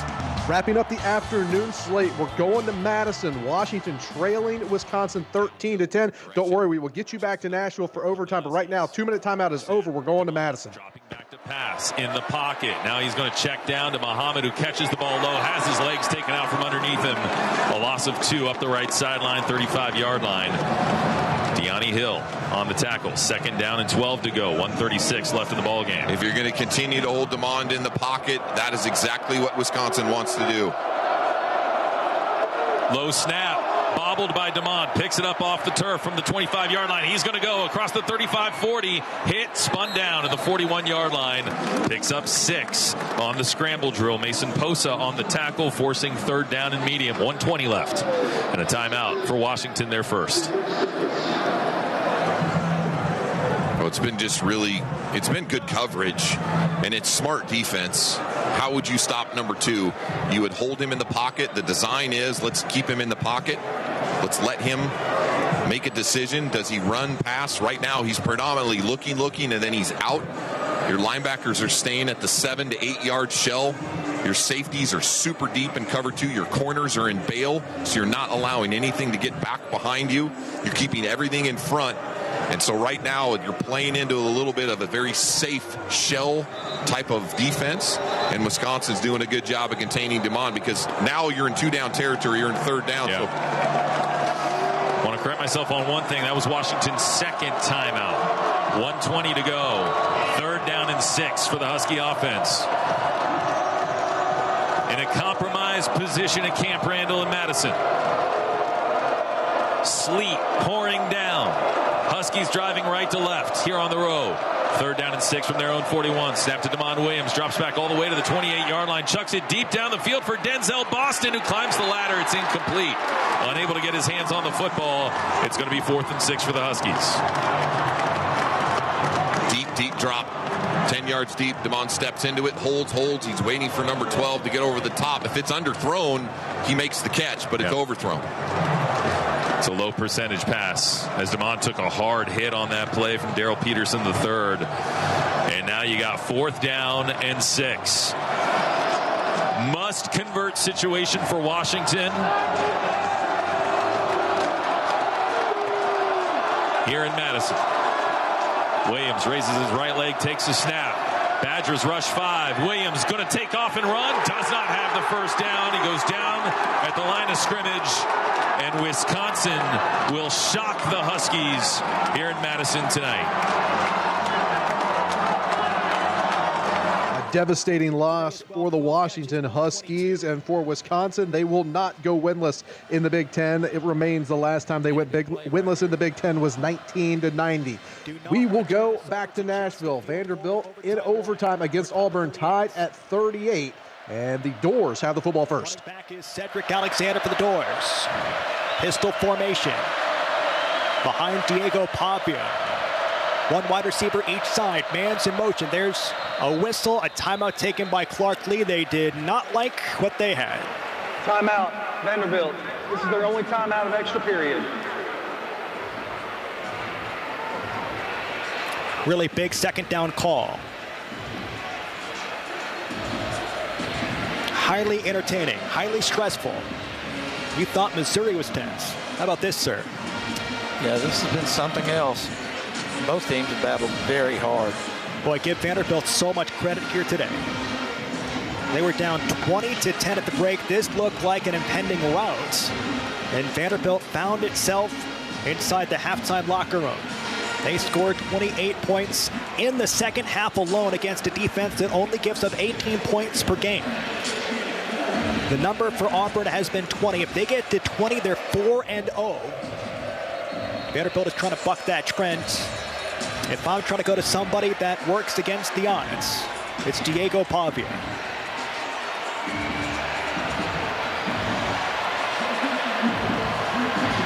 The young man with more than 9,000 career passing yards, more than 105 career total touchdowns, is in the shotgun by himself on 2nd down and 10 in overtime at the 25-yard line. 3 receivers left, 2 receivers right. Auburn shows blitz. On 2nd down, Richardson's in motion. There's the snap. Pavia drops back. It's a pocket, a four-man rush. He steps up. He throws middle. It is caught by Vanderbilt at the 10. It's a first down. Junior Sherrill to the 5. It's a 20-yard pickup. Tackle is made by Robinson and Harris. Will Vanderbilt play fast? Ball is spotted at the 4 officially. The junior just came in, sat down in the middle in front of the safeties, behind the linebackers, made a nice catch right there and good effort to get another yard. Good pocket by the offensive line. Yes. Goal to go from the 4. Now right here, if you're Tim Beck, do you trust Diego to be able to get outside on weak legs that like he showed on the last play of offense? Pistol formation with Cedric Alexander. Gabe Fisher's in motion. There's the snap. It's Pavia. He throws a jump pass to the end zone. They've got it. Cole Spence. Touchdown. Vanderbilt. Overtime 1. The Doors get 6 with number 16. They snuck him behind the defensive line. What a play. What a jump pass by number 2. What a call by offensive coordinator Tim Beck. Here comes Brock Taylor.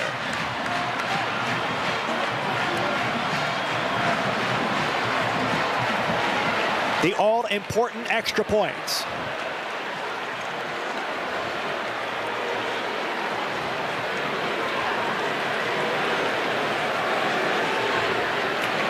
As VU bounces back and forth in the stands. Brock Taylor, he lines up the extra point, 44-38. There's the snap, the hold, the kick is on its way, and it is, you bet, Brock Taylor makes it 45-38. It's up to All right, so Vanderbilt gets the score in the top half of overtime. We'll stay here for the bottom half of overtime. Just a couple of updates to pass along for you. It is officially a final at Camp Randall. They are on the field in the sleet and the snow as Wisconsin wins their first Big Ten game of the season, 13-10 over the Washington Huskies. We're underway at Bryant-Denny Stadium. Alabama goes 3 and out on their first drive. LSU has the football near midfield, still scoreless in that contest. And Notre Dame is already on the board against Navy, 7-0. The Irish in front midway through the first quarter. We send it back for the bottom half of overtime. Auburn needs a touchdown to force overtime number 2. For Vanderbilt if they don't like the call they're in defensively. Listen to this place. Unreal scene tonight under these neon lights of Nashville, Tennessee. First down and 10 for Daniels. Running back is Kahn. First down snap. He drops back. He looks toward the left. He waits. Nowhere to go. He rolls out toward the left. Vanderbilt has pressure. He just chucks it far sideline. Incomplete. Second down and 10. Good pressure. Linus sunk in the face of Daniels. Good effort. Just he had no quit in him. He just kept battling and battling. Intended target was Coleman. Watch him. He's matched up far sideline with Colby Taylor. Yeah, with no help over the top. C.J. Hurd is there, but not a ton of help. Second down and 10 from the 25. Daniels calls for the snap. It's a handoff to the middle here for Cobb. Breaks loose at the 15. He's stripped up. That is close to a first down. They might give it to him. That might be a touchdown. Saving tackle by Marlon Sewell. Good call by Auburn right there. Nobody looking for the run. Vanderbilt 45-38. Overtime number 1. Auburn needs the touchdown. In the shotgun from the 15-yard line for Daniels. He calls for the snap. It's a handoff middle here for Cobb. Vanderbilt snips that one out. That picks up maybe 2 or 3. Second down. Tackle is made by Josh Singh.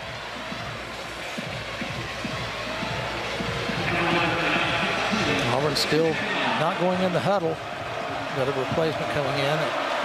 It's like running back. That's Mapson. Slot to the right. 3 receivers left. Second down and 7 from the 12. They need the 5. Play clock is at 14. Overtime number 1. Vanderbilt by a touchdown. Daniels takes the snap. He looks toward the left. It's Singleton. He's got some space at the 10. Vanderbilt in pursuit. They force him out of bounds. It's Brandon Fontenette. No gain on the play. Third down. Obviously, fourth down situation for Auburn, trailing by a touchdown. Yeah, that's just a big-time play by Fontenette. Vanderbilt with substitutions get off the field. On 3rd down and 7 from the 12. Daniels looks to that far sideline to check the protection. Coleman matched up far sideline with Colby Taylor. He's been a game wrecker. From the 12, overtime number 1. Daniels takes the snap. Vanderbilt shows some pressure. Quick throw middle. It is bobbled. It is incomplete. That could have been a game-winning pick at the goal line by Dante Carter. We go 4th down. Yeah, 4th and 7 here, not 4th and goal. So if they get inside the 5-yard line, they can get a first down. Again, it's Coleman. Far sideline left matched up with Colby Taylor. This is ball game. 4th and 7. By himself is Daniels. Looks at the far sideline. They take the timeout. They've got 1. Now they've got 9. Auburn. This is their only timeout of extra period. We thought Missouri was one of the greatest games ever played. At first, quick update for you from Charlottesville. It looked like Wake Forest was about to go in and take the lead against Virginia early in the second quarter. Instead, the Demon Deacons put it on the turf. Virginia scoops it up, forces the turnover. Virginia had the football backed up deep in their own territory, but still leading 3-0. We're going to send you back to Nashville, see if Vanderbilt can get the stop and the win. What a night. Incredible stakes. Vanderbilt at 7-2. With the College Football Playoff Committee making a clear statement, the Doors have had a great season, but more is to be done to get the invitation to the national tournament. This, once again, is the more. Auburn, with an interim head coach with new life, with a new pulse, with a new quarterback, has been ferocious. The Doors, a stunning comeback that sits 4th and 7 away. They pull Kobe. Now they let him go back.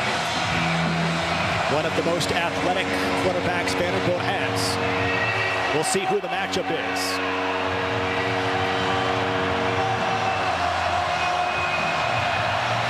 Fourth and ball game from the 12. They need the 5. Coleman, far sideline left, matched up with Matthews. On 4th and 7 in the shotgun here for Daniels. They look far sideline. Running back is Cobb. Vanderbilt shows blitz. Daniels is confused. Back to the line. Play clock's at 10. 4th and 7, OT1 for the ball game. There's the snap, the drop back for Daniels. He looks, he throws back left corner up the end zone. This is incomplete. It is over. Vandy wins it. Final score, 45-38. One of the biggest, one of the most important comebacks in the history of Vanderbilt football. All right, Vandy gets the win. Let's jump to Bryant Denny, LSU, trying to get on the board first. Clogging all the throwing lanes up, and Deontay staying at home on the backside and delivered a shot to Garrett Nussmeier. Damian Ramos on to try the field goal from 31 yards out, right on the far hash, the right hash, high snap, placement's down, the kick is up, and he missed it. So LSU's defense forces a turnover on downs. The Tiger offense drives to the edge of the red zone, but they miss the field goal from 31 yards out, and we remain scoreless with 4:49 to go in the first quarter of play. Alabama. That is Chris Stewart on the Crimson Tide Sports Network, and that is a scoreless football game between LSU and Alabama. Still 5 minutes to play in the opening quarter of that one. Quick update from outside the top 25. We go to the ACC. We go to Death Valley, and the Clemson Tigers with more points. Levnick takes a shotgun snap, gives it to Randall, pitches it back. The club under some pressure, sidesteps the pressure, throws downfield. Look at the end zone.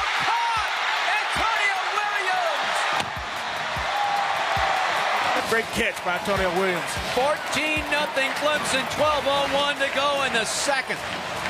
Clemson would kick the extra point this time. They lead it 15-0, 8.5 minutes to go in the first half. It is a final again from Nashville. Vanderbilt keeps on doing it. 45-38. They win it in overtime. An 8-2 record now for the Vanderbilt Commodores. They're 4-2 in the SEC. They are not out of a shot to go to Atlanta. We'll take a break. We'll come back. We'll swing you around the 7:30s that we haven't been to yet here on the Blitz.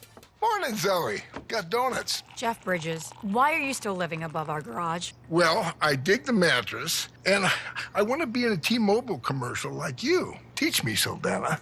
Oh, no, I'm not really prepared. I couldn't possibly. At T-Mobile, get the new iPhone 17 Pro. On them, it's designed to be the most powerful iPhone yet and has the ultimate pro camera system. Wow, impressive. Let me try. T-Mobile is the best place to get iPhone 17 Pro because they've got the best network. Nice, Jeffrey. You heard them. T-Mobile is the best place to get the new iPhone 17 Pro on us with eligible trade-in in any condition. So, what are we having for lunch? Dude, my work here is done. The 24-monthly bill credits on experience beyond for well-qualified customers plus tax and $35 device connection charge. Credits end and balance due if you pay off earlier. Cancel. Finance agreement iPhone 17 Pro 256 gigs, $1,099.99 and new line minimum $100 plus a month plan with auto pay plus taxes and fees required. Best mobile network in the U.S. based on analysis by Ookla Speed Test Intelligence data 1H2025. Visit T-Mobile.com. Hey y'all, this is Michael Felder, co-host of College Sports Now. We're breaking down all the action from around the country every week during the football season. We'll look beyond the box score and keep our finger on the pulse of college football from September all the way through the national championship game in January. Listen all season long on Apple Podcasts, Spotify, or wherever you love to get your favorite podcast. And be sure to follow along on Twitter at CSNowTweets. Progressive knows RV owners like to travel at a nice, relaxing pace. Just like this commercial. They're not rushing to a departure gate at the airport because they depart from their driveway. And they can relax even more knowing they're protected by Progressive. Now here comes the fast part. Progressive Casualty Insurance Company and affiliates. The biggest games. Up to the races 30. Put this one to bed. Angles in. Touchdown. The biggest moments. Number one goes down. And the celebration is on. This is the College Football Blitz. Cal's got goal to go, trailing Louisville 10-7. Bears are 72% scoring touchdowns in the red zone. One of those here would give them their first lead. It's 3rd and goal from the 5. JKS out of the gun, Raphael behind him. Here's the snap, and a whistle will blow this one dead. So once again, false start. You cannot have the false starts. False start. Offense, number 77. 5-yard penalty. So while Cal backs up, we can give you a little more context here. 6.5 minutes to go until halftime. Cal trailing Louisville 10-7. They're inside the 10, trying to go in front or at least make it even here in Louisville. I think JKS clapped it up, and because it's so loud in the stadium, they didn't hear him on the snap, and Bastion Swinney didn't get it back there. So now it's a 3rd and goal from the 10. Raphael jogging right to left. Stops in the pistol with JKS. Now they motion to Jesus.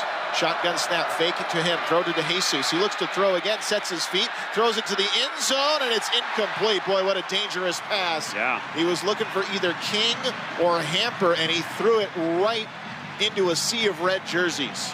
Yeah, on those things, they always tell you, you don't have to throw it. And so guys get in their head they have to throw. And actually, Hamper still had a chance to catch that ball. Probably should have catched that ball. Hit him right in the hands. And so, but that was a risky throw to the back of the end zone. 27-yard attempt here now for Chase Meyer. He missed earlier from 40. The kick coming from the left hash, left to right on its way, and it is good. So we are all square at 10 between Louisville and Cal. Let's send you back to Bryant-Denny Stadium. Alabama and LSU tied at 0. Crimson Tide have already crossed midfield. LSU putting 6 men up front, showing pressure.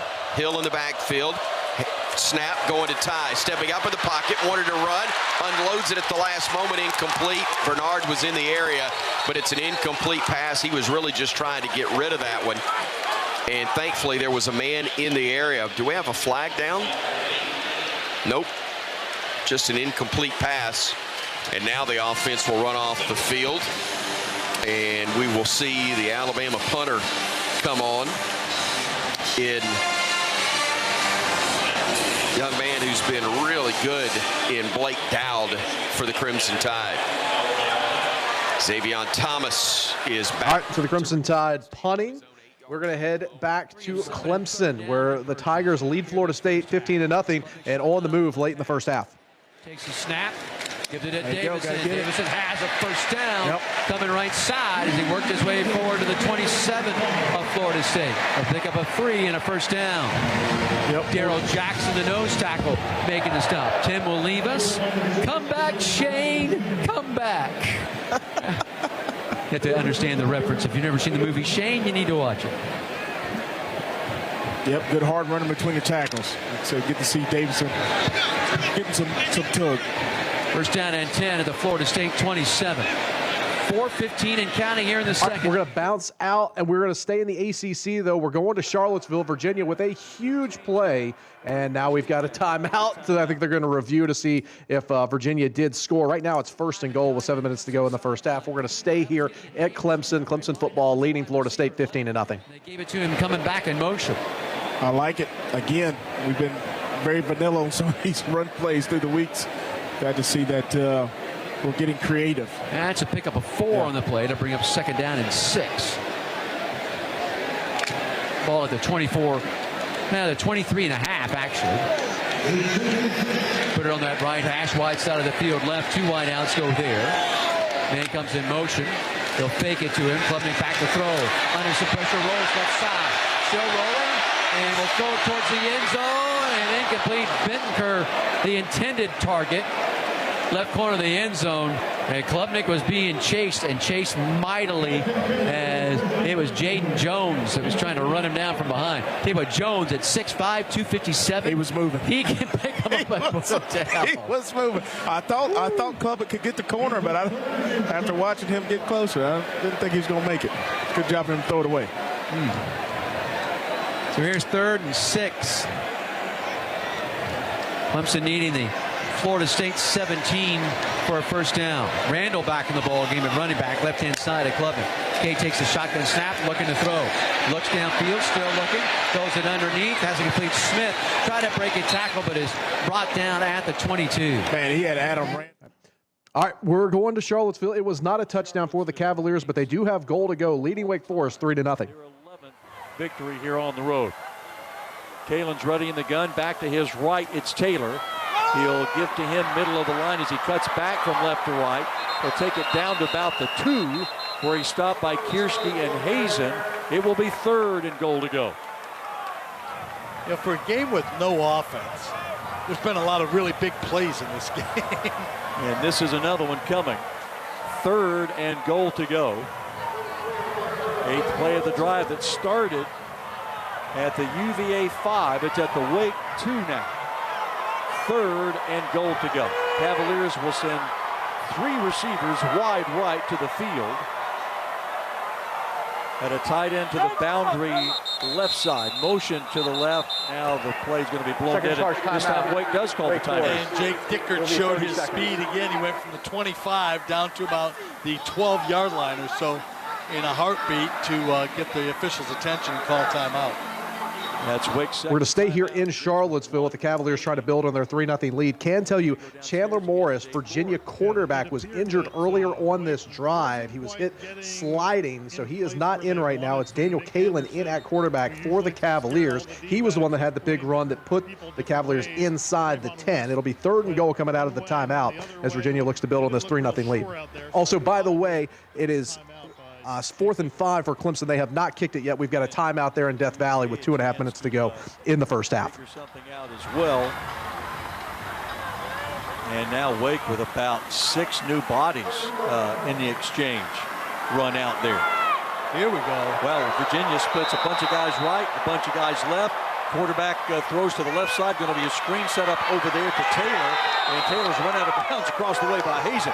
Wake wasn't fooled there. I'm not sure why in the world Virginia would run a play like that here on 3rd and goal at the 2-yard line. Really incredible to believe. Wow. Just really incredible to believe that they would spread out their offensive line like that with the bulk of it out to the right side.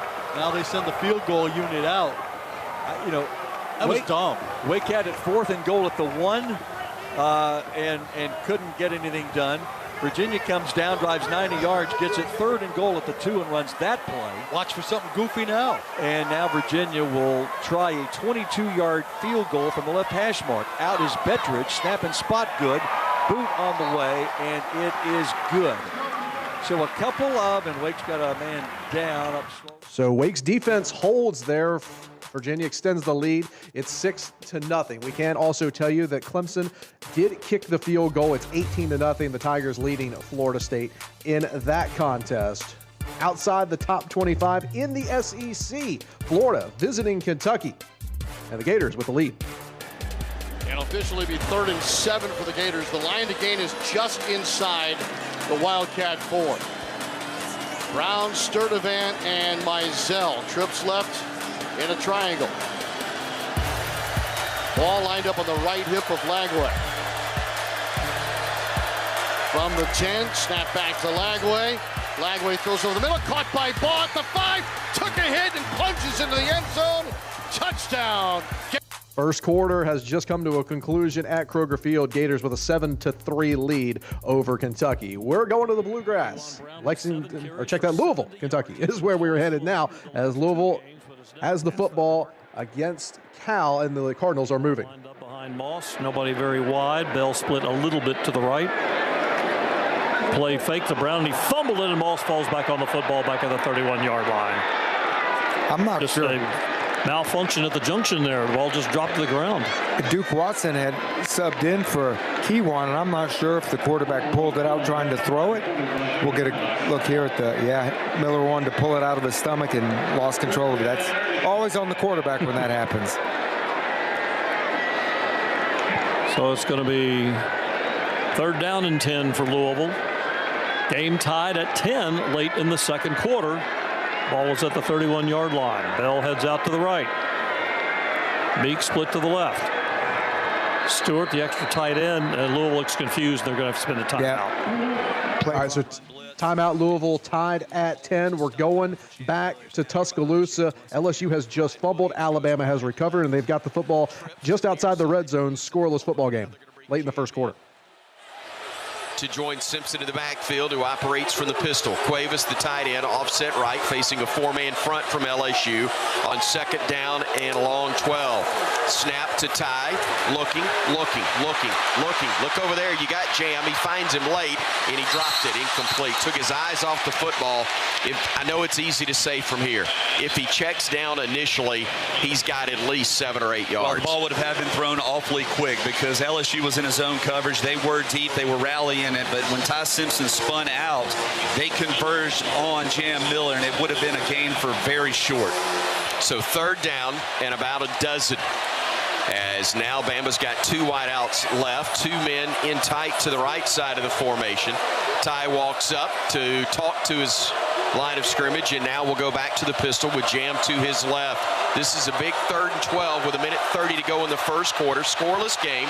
Play clock down to 2. We get the snap off in time. Pressure coming. Ty scrambling left. Ty on the run. Looking downfield. Fires and incomplete. He was trying to connect with Latsier Brooks, but he was well covered across the way. And again, in man coverage, the Tigers this time with a corner, P.J. Woodland, there to make sure there was no chance to make the grab. Well, Ty Simpson runs this play clock all the way down to about 2 seconds before he snaps it because he's trying to identify where the pressure is coming. We still didn't pick it up. Thank goodness he was able to escape the pocket. Who cares about the incomplete pass? We saved about 8 to 9 yards and salvaged a field goal opportunity here. So now you do have a 45-yard try upcoming for Connor Talty, who's 9 of 13. Bama doesn't have enough men on the field and trying to hurry to get another lineman out there. Play clock's at 8. At 7. Now we got everybody set as William Sanders was late getting on. 3, 2, 1, and Kalen DeBoer says the points are too important. Let's get the timeout right here and get it set up right with 1:22 remaining in the first quarter of play. And we're going to keep it right here. That's frustration on the part of the Bama special teams just not having enough men on the field at that time. Yeah, William Sanders was the late arrival and not sure what he's doing because he wasn't on the previous play, so shouldn't have been with the offensive lineman. Know your assignment. Corey, what do you got? Yeah, Connor Talty right there was set and ready to go, and then offensive line's turning around yelling at him that we don't have enough people. Once we finally got Sanders back up there lined up, Talty went back to the football to reposition himself and to walk his steps off again, and that's what ended up costing us time. If he'd have stayed where he was, might even don't kick it, but kicker's got to be comfortable. Do indeed, and now we've got enough players on and almost in the middle of the field. Talty to kick it from the hold of Dowd. Snap and spot are good. The kick is up. It's got plenty of leg, and the kick is good. So LSU has missed a field goal, and Alabama drills one. Your Brombergs scoring drive. So Alabama gets on the board first, 3-0 Crimson Tide with the lead inside of a minute and a half to go in the first quarter. We're going to Lexington. Kentucky's got the football, trailing Florida 7-3. Shotgun snap back to Boley. Hands it off. Dowdell darts for a couple and then grabbed and brought down by the ankles just shy of the line to gain. Oh, they're actually going to move the chains. So a first down for Kentucky now at the 29 of the Gators. Denson was the man that pulled him down from behind. Yeah, they're leaning on us up front and, I mean, just blowing us off the football. 9th play of the drive now. 7-3 Gators. 2-by-2 set. Dowdell at running back. Take the handoff. Off play action. Fires down the right side. Turnaround catch made. Out of bounds. No, he tapped the pylon with his hand. And J.J. Hester has a touchdown against Javari Flowers. Yeah, that's it looked like an RPO. He stuck it in the tailback's belly. Nobody was downfield, though. And threw a really good fade route. I mean, Javari had good coverage. Sometimes it's just a good throw, good catch. Tip your hat. J.J. Hester with his 3rd touchdown. Started at Missouri, transferred to Oklahoma, now here at Kentucky. And the lead back to the Wildcats is 9-7.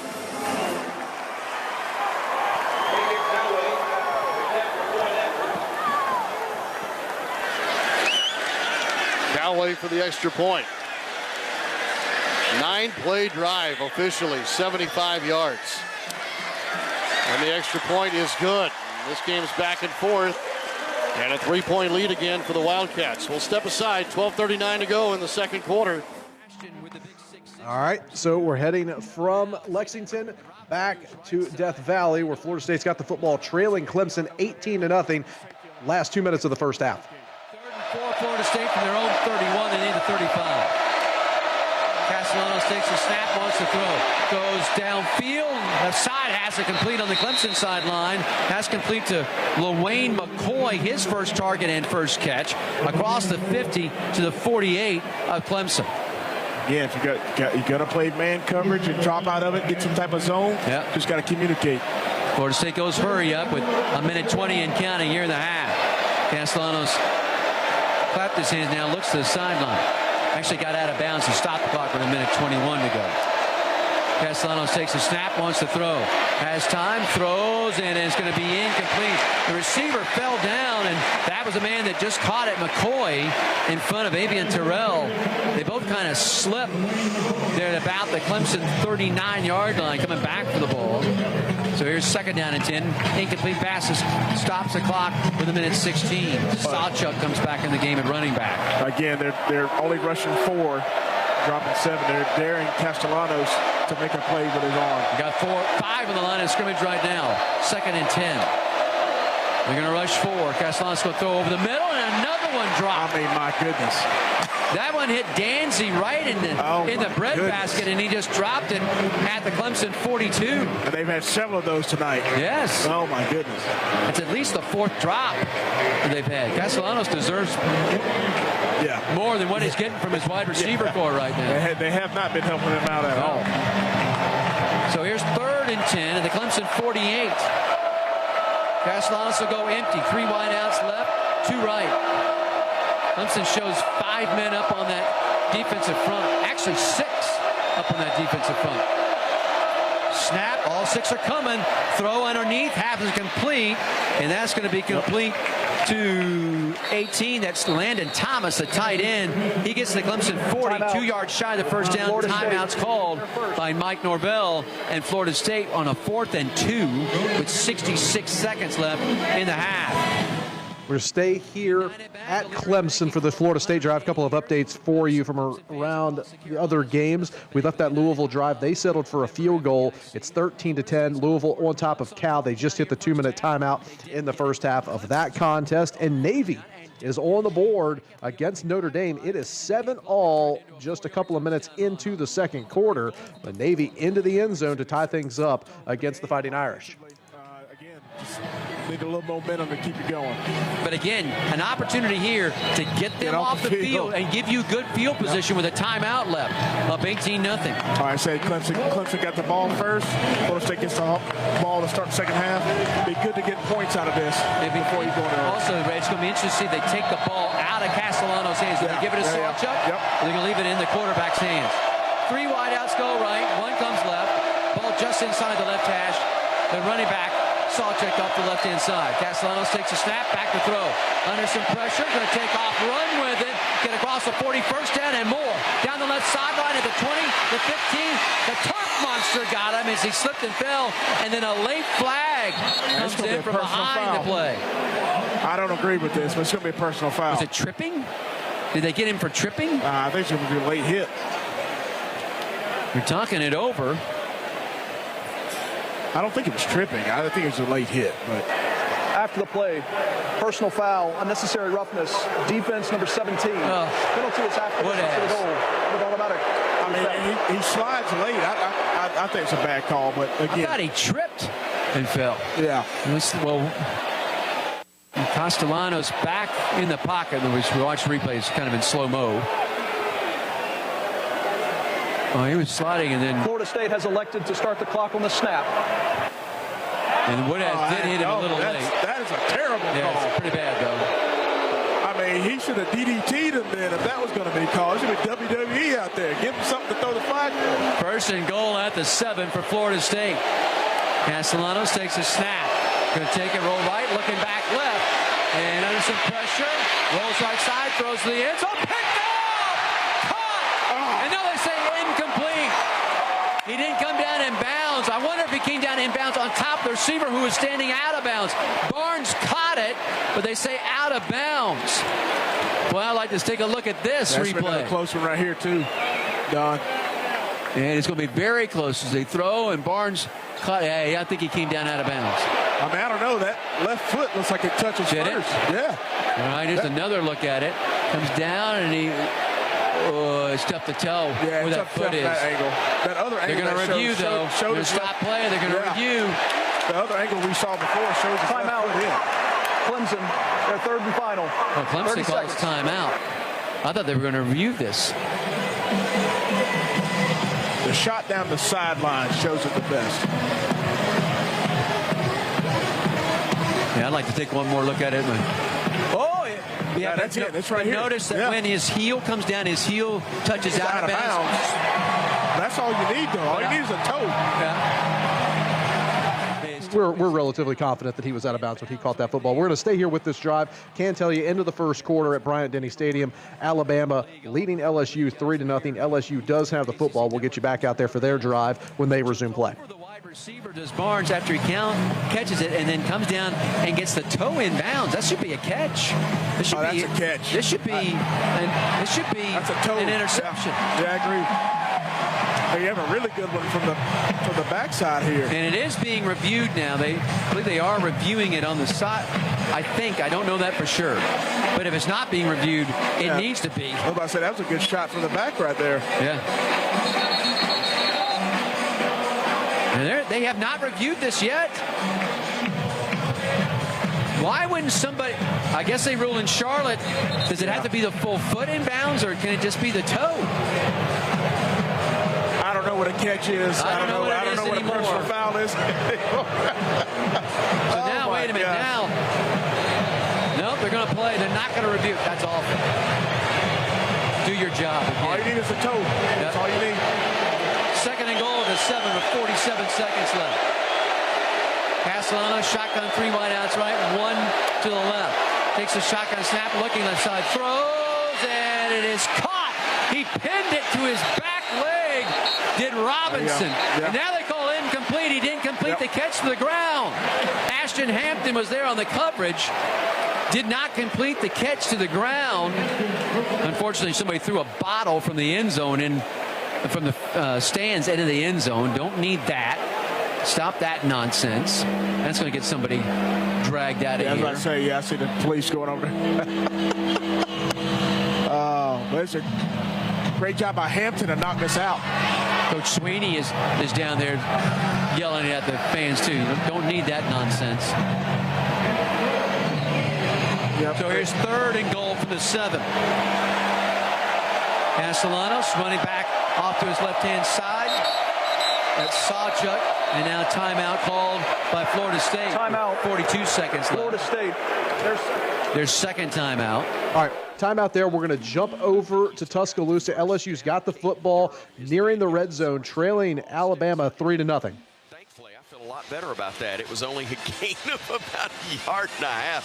I got stuck on the binoculars there and saw the wrong end of the chains. Justin Hill is the man who got the tackle near the line of scrimmage. Need a negative play here. A couple of minutes into quarter number 2, 3-0 Bama, trying to keep it that way as LSU works from the Crimson Tide's 27 pistol formation. Pump fake. Now Nussmeier looking deep. Bama's got a man there in coverage, but it was actually the wide receiver who knocked it away from DeJohn Lee, Trades Green, who was able, with his reach at 6'6", to reach over and knock it away from DeJohn Lee. Man, that was a little bit different. Let's go back for Florida State's 3rd and goal attempt here, trailing Clemson 18-0 late in the first half. Takes a shotgun snap, looking, still looking, now rolling right side, pressure coming, throws back against the grain, caught, touchdown. Caught by McCoy. All that time to throw. Eventually a wide receiver is going to come open. McCoy desperately needed points there for Florida State late in the half. Extra point will make it 18-7. We're going back to Bryant Denny, LSU, trying to get points here to even things up or take the lead against Alabama inside of 13 minutes to go until halftime. I can't tell if he got tripped and it caused the injury or if he just got hit hard and fell forward. But Tim Keenan clobbered him, Corey. Deontay Lawson was right there. That was a tricky little play. Receiver screen coming back with all the flow going to the right. It's a good job by Deontay Lawson staying home. It looked like he got a hand on his foot, tripped him up a little bit, that he might have landed on his hand. He's grabbing it right now. Looks like he's in a lot of pain.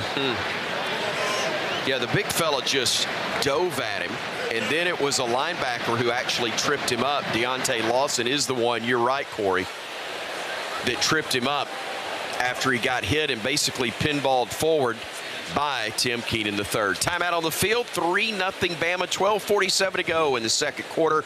All right, injury timeout there. We're going to Charlottesville where Wake Forest has the football, 4th and 1, leading Virginia right now 7-6. We haven't told you why. It was a punt return touchdown for Wake Forest. We've got the highlight. We'll play it for you in a minute, but we're going to the Deacs now as they try and make it a one-score lead, a full one-score lead over the Cavaliers late in the first half. And, you know, maybe you can draw Virginia offsides, get a first down that way here. Good. A little hard count. Don't really see a lot of hard counts with a kicker out there. You can fake it, but take the points. This game right now, take the points. Be a 40-yarder. Cobb will snap it. Racanelli will hold it right at 40. Maybe a whisker shorter than that from the left hash mark for the right-footed kicker. Calvert, the redshirt freshman. Bend, Oregon. Snap, good, spot down, boot on the way, has plenty of leg, and it is good with 40 seconds left in the half, and the Deacs extend their lead to 10-6. Deacons go for the points, they get them. All right, didn't set that up particularly well. Wake Forest extends their lead now over Virginia, 10-7. How did Wake Forest take the lead, you ask? Here's how. Averaging over 48 yards, snap is good. Kick is a high wobbler, not that deep. Hernandez will let it hit, takes it off the bounce, from the 10, now 15-20, breaks a tackle there, 25-30, steps outside the numbers 40, 45-50, gets a block down the boundary, he goes, he might go the distance, he is going to go! Touchdown, Wake Forest, Carlos Hernandez runs it all the way back, and the Deacons are within a PAT of the lead here with 1:33 to go. So it's 10-6, Wake Forest with the lead, 40 seconds to go, first half in Charlottesville. We're going to stay in the ACC. We're going to go to Louisville, where Cal has the football, final 30 seconds of the first half, trailing Louisville 13-10, but the Golden Bears have goal to go. Bears will have a 2nd and goal from the 7-yard line. So I know we're on radio, but all of our Cal coaches today wearing their military green hoodies for this game, obviously in honor of our U.S. military, with Veterans Day coming up November 11th, this Tuesday. Just want to give a shout out to all of our veterans out there. We appreciate what you do for us. My father was 82nd Airborne. I'm connected to a lot of these guys, so we appreciate what you guys do for us. Thank you for your service, and thank you for everything you do for this country. And I think you'll find the vast majority of Americans, one way or another, have a relative or a friend in the armed forces. And we do appreciate every one of you. Bears trailing by 3 with 17 seconds to play in the first half. That was the 2nd timeout used by the Bears, so they still have 1 left. Bears know that they're well within field goal range here, but a touchdown would give them their first lead of the game. 4 receivers, 3 to the right, to Jesus in the backfield. JKS to throw. He's looking to the end zone, throws out to Jesus at the 10, turns to the 5, and can't get to the pylon. Pushed out of bounds near the 3-yard line. Boy, they just take thin slices, don't they? Just the next thin slice, the next thin slice, and all of a sudden they come up with a big play. That ball is about 2.5. The game clock operator. Please put 12 seconds on the game clock. Yeah, hometown game operator. Wilcox was running down, calling timeout right away. And the clock just ran right out here in Louisville. Like, well, that's it. Everybody head to half. Coach Wilcox is saying, what do you want me to do? Right. Well, the officials got it right, but hometown clock operator, something special.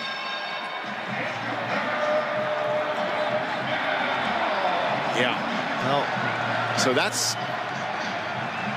was that not a timeout, or are they ruling him out of bounds? No, either way, it stops the clock. Yeah, but they haven't called that timeout, and now we'll have a whistle here, and I think Louisville is calling a timeout. Louisville, they're 2nd and a half. That's 30 seconds. Maybe that's what Coach Wilcox was arguing. A couple of quick updates for you while we've got a moment. LSU has just tied things up with Alabama. A long field goal for the Tigers makes it 3-3 with 12.5 minutes to go until halftime. They are at halftime in Charlottesville. Wake Forest with that 10-6 lead over the Cavaliers. Virginia, the final remaining unbeaten team in the ACC, down 4 at halftime. We're going to keep it, though, in Louisville. It's a 3rd and goal from the 2-yard line here for California. 12 seconds to go in this opening half. It's been a very entertaining opening half. Both teams have traded touchdowns. Louisville with 2 field goals. The Bears have missed a field goal and made a field goal. No turnovers from either side. And the Bears, with 270 yards of total offense, an opportunity to tie or take the lead with the score here. Big one going into half. This is exactly how you want to operate it. Score the touchdown, going in. They don't have a chance to respond. This would be a huge strategic advantage here for the Bears. But, man, substitution after timeout. You got to get that figured out. They're coming on late. Yeah, this is a very late substitution. And 4 different players for the Bears come in. Which means Louisville gets the substitute as well. They do. They're holding the ball for Louisville. 2 seconds on the play clock, now 1. They get the snap away. Raphael the carry up the middle into the end zone for the touchdown, twisting his way for the score. And for the first time in this game, the Bears are on top. It's 16-13 California. Wow, great job by the middle of that offensive line. When's the last time we said? All right, so Cal goes in front, extra point pending. It'll be a 17-13 lead, likely heading into the locker room. We're to go to Lexington. Kentucky might be going for it, 4th and 1, leading Florida 10-7. For their 80% this year scoring. 4th and a yard. Tight splits up front. Foley under center. Jet sweep right side to Law. Got the edge and the first down. Toward the boundary to the right. He's brought down at the 15-yard line, but it's first down Kentucky despite the efforts of Bryce Thornton. Yeah, that's just a little jet sweep. We used to call it be quick back under Coach Spurrier, Jaquez Green. So we went here with 4.5 minutes to go in the first half for that Kentucky 4th and 1 pickup. And just like that, we're leaving because Alabama has just hit a big play. They are just outside the LSU red zone, tied at 3, 11 minutes to go in the first half. Of any tight end in the country, heck of a throw as well by Ty Simpson. Daniel Hill in the game replacing Jam, but it's an empty set at the moment. Now Daniel will come back to join Ty, who works from the pistol. 2 wide outs right. He's got Jeremy left. They'll hand it off to Daniel right up the gut for about 6 yards.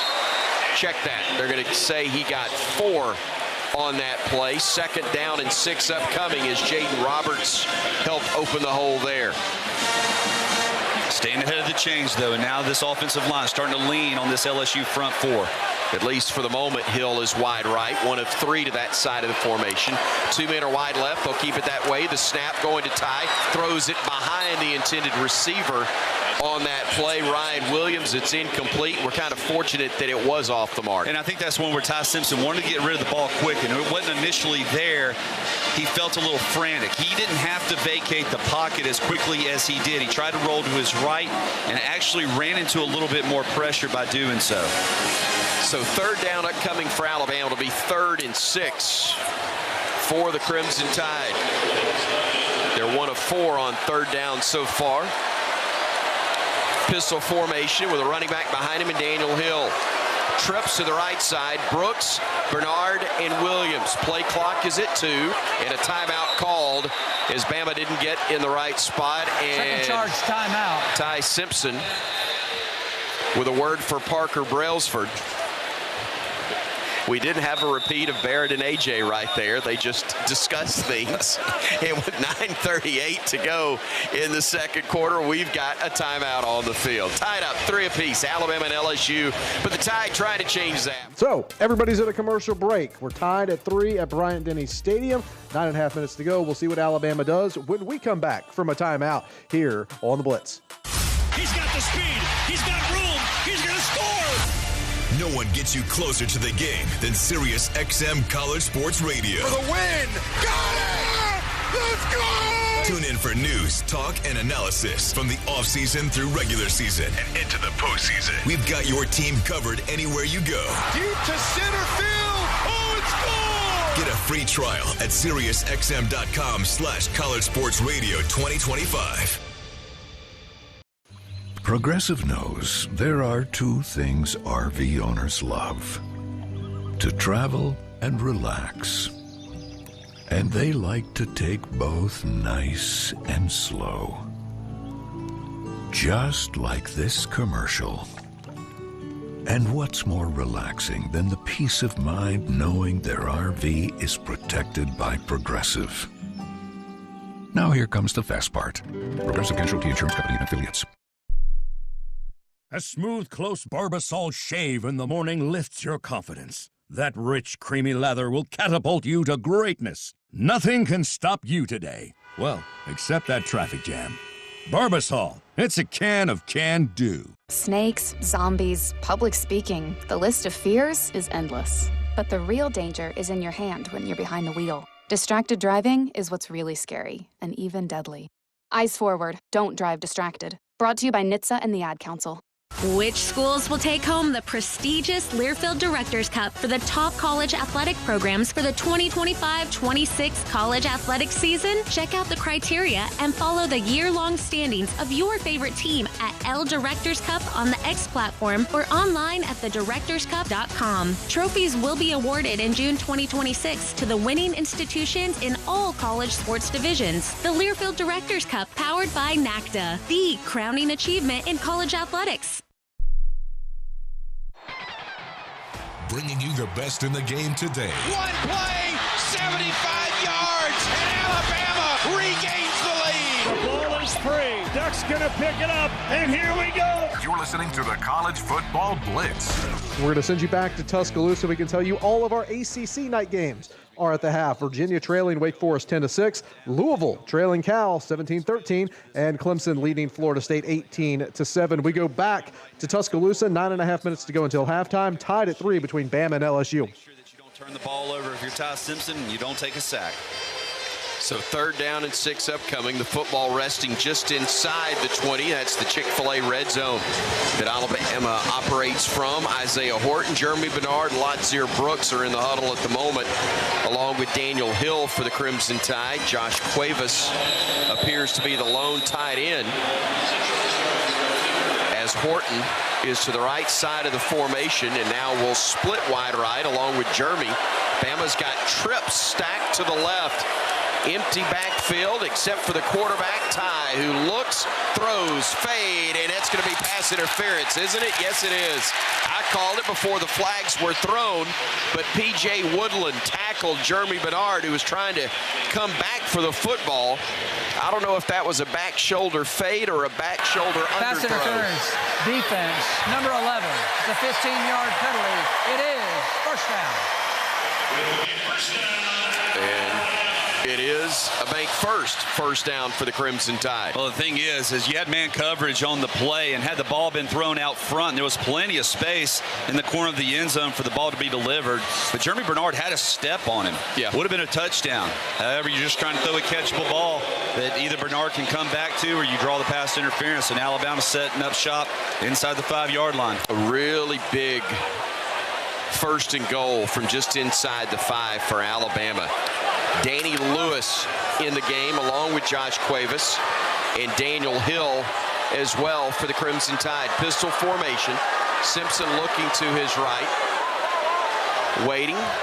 Now Daniel steps right beside him. They'll hand it off to him. And Daniel up the middle, carrying a tackler to the goal line. Is he in? No signal yet. Touchdown, Alabama.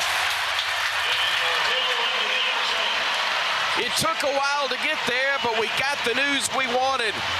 A 5-yard touchdown run from Daniel Hill, and Alabama regains the lead. It's 9-3 with 9:25 to go in quarter number 2. Chris, just looking at the replay here, they're probably going to take another peek. We're going to bounce you out of here and send you to Lexington, where Florida went 3 and out and then had to punt it, and then they've taken a timeout. So we may keep it in Tuscaloosa, but we can also tell you that the College Football Blitz is now streaming live on video. That's right. You can watch us bring the Blitz and the Learfield Studios to life by searching the Varsity Network on YouTube or follow us on X at Learfield Audio. Aaron Bruck here with you tonight. I've got Brennan Beavers pushing the buttons, Trip Hurd telling us where to go. And all 3 of our ACC games we've been on tonight are at halftime. Wake Forest leading Virginia in Charlottesville 10-6. Cal leading Louisville in Louisville at the break 17-13. And in Death Valley, Clemson with an 18-7 lead over Florida State. The other top 25 games we've been following here this evening. We just broke away from Alabama and LSU. 9.5 minutes to go. In the first half, Bama has just scored and added the extra point to take the lead 10-7. Notre Dame with a 14-7 lead over Navy. And Kentucky leads Florida in Lexington 17-7. And another game that we absolutely have not been to in the first half is Nevada and Utah State. It is Utah State with a 34-0 lead. And let's go ahead and just take a quick peek in there. Nevada's across midfield, a chance for their first points of the night. Snap to AJ, handoff Turner, darts up the middle, gets to the 30, gain of 5. So 15 yards to go now. 2nd down and 15 at the 30-yard line. 34-0 Utah State. Yeah, Mike, 53 yards. I don't know why that escaped me. Me too. I thought it was 55. I mean, It's 53. Don't beat yourself up. There's a lot of numbers happening right now, John, and not to our favor, so it's going to throw you off. Oh, my dad's not listening. It's 2nd and 15 at the 30. AJ hands off. Turner Bounces outside 35 up to the 30. All right, so they did not take a break, actually, on the TV side in Tuscaloosa. So we're going to go back 9.5 minutes to go until halftime between Alabama and LSU. LSU got the kick, didn't make it out to the 20, so long field to go here for the Tigers, trailing Bama 10-3. He got to the line of scrimmage as he gets stacked up on the play. A couple of men were there, including Noah Carter, the freshman, getting his name called. A great catch by Roger Hoover on the redshirt freshman from Peoria, Arizona. And London Simmons is really the one all the way from that nose guard position who looped around and was the first guy in red to the ball carrier. Edric Hill, London Simmons along the front, along with Jordan Renaud. They will hand it off, and that was a mistake because they're going to lose 4, maybe 5 yards. And Tyler, we've heard of walkthroughs. That looked like that's what they were doing there offensively. LSU snapped the ball, and it was a little bit out of sorts as exactly what they were trying to do, because it did not appear that all of the linemen and receivers were coming off the ball hard. But I tell you who was, that Alabama front four, second consecutive stop for a loss. Tim Keenan's back out there along with Yanze Pierre, LT Overton, Justin Jefferson, Deontay Lawson. Those 5 across the front. Single set back to the left of Nussmeier. Pressure coming from the edge. He'll scramble, he'll dump it off, and Bray Hubbard will level the receiver. Anderson came back in the games wishing he hadn't. He got clobbered by Bray Hubbard. And Corey, that looked like one of your old hits. I don't know if I could ever do it like that, but that's what you love to see, getting this crowd into this game right there. What a massive play by Bray Hubbard, just coming downhill and just absolutely teeing off. Trying to run that wide receiver under screen again, and he just reads it perfectly and beats the linemen that are running out there trying to get a block. Great play by Bray Hubbard. Grant Chadwick standing 2 yards deep in his own end zone as the Tigers lost 3 yards on that drive. Chadwick's punt, a beautiful high spiraling kick. Fair catch called for and made right at the 40-yard line by Cole Adams for Alabama. So with 7:04 to go in the second quarter, Alabama will have great starting field position.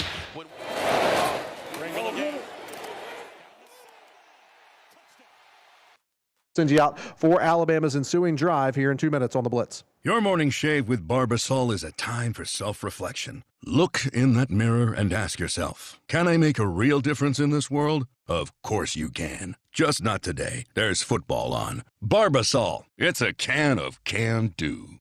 If you can plan barbecues and weddings, you can plan to protect yourself from a natural disaster. Sign up for local alerts, prepare an emergency kit, and make a family communications plan. Get started at ready.gov/plan. Brought to you by FEMA and the Ad Council. When you're on the move and looking for nonstop college sports action, get the Varsity Network app and take the game with you everywhere. Stream live play-by-play from schools across the country right from your phone, free. Catch hundreds of weekly podcasts, including shows from your favorite teams, all in one place. From football Saturdays to midweek hoops, it's your all-access pass to the college sports world. Whether it's game day or just your daily drive, the Varsity Network app has you covered. Download now and listen live for free on the Varsity Network app. Most people in radio commercials talk really fast. But we made this one for RV owners. Progressive knows they like the slower pace of RV life, like this commercial. And they know Progressive will protect their RV at a fair price with discounts. Now here comes the fast part. Progressive Casualty Insurance Company and affiliates. Discounts not available in all states or situations. What's up, fans? This is Roddy Jones, co-host of College Sports Now. We're breaking down all the action from around the country weekly during the football season. We'll look beyond the box score and keep our finger on the pulse of college football from September all the way to the national championship game in January, from the East Coast to the West Coast. Listen all season long on Apple Podcasts, Spotify, or wherever you love to get your podcast. And while you're at it, be sure to give us a follow along on Twitter @CSNowTweets. biggest moments. At the 5, touchdown Arkansas! What a run! Down to the 15, 5, touchdown Indiana! 84 yards! You're listening to the College Football Blitz.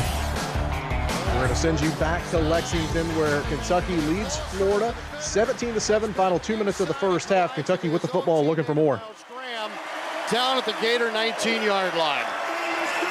Yeah, they're just throwing that out route from the left hash all the way to the right hash. And then it's just one-on-one. Sharif misses the tackle, and he picks up another 10 to 12 yards. Kendrick Law has spent the last 3 seasons at Alabama's having a night. First and 10, Kentucky with 1:35 to go in the half.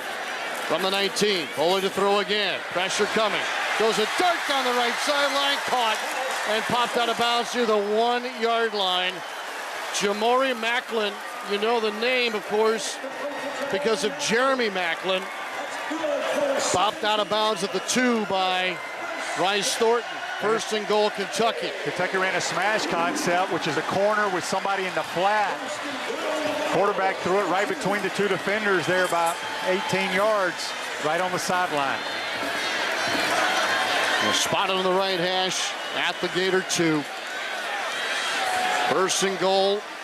Shift 2 tight ends left of the formation. Offset pistol here with McGowan at the running back. We'll hand it off to McGowan. Got a big hole to the right side. Touchdown, Kentucky. Seth McGowan with his 8th touchdown of the year. Yeah, it was way too easy. Nobody even got close to touching him. No. 23-7 Kentucky. Yeah, not good. No. Not good at all.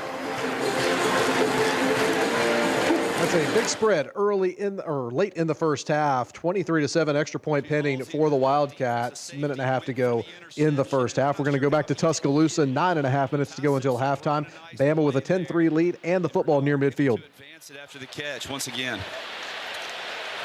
Daniel Hill again in the backfield, now leaves the backfield as Simpson gets the snap. Looking, firing, and it's incomplete. And the reason my voice got more than a little carried away there is because the pass intended for Daniel Hill almost wound up in the hands of DJ Pickett, the corner for the Tigers, and there was nothing but green grass in front of him and the end zone had he been able to reel that one in. Yeah, fortunately, though, Pickett was going for the hit. Once he saw the ball released, he went down playing in zone coverage, went immediately to Hill, and wasn't concerned about where the ball was. 2nd and 10 upcoming for the Crimson Tide.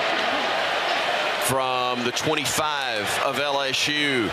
Quick release outside to Horton. Gets a block, gets inside the 20, and gets to the 19-yard line. Jeremy Bernard was trying to spring him for a little bit longer game, but Pickett and Harold Perkins were there to make sure he only got about 5 on the play. It'll be 3rd and 5 upcoming. Still a manageable situation. Now Alabama goes much lighter. Ryan Williams checks in.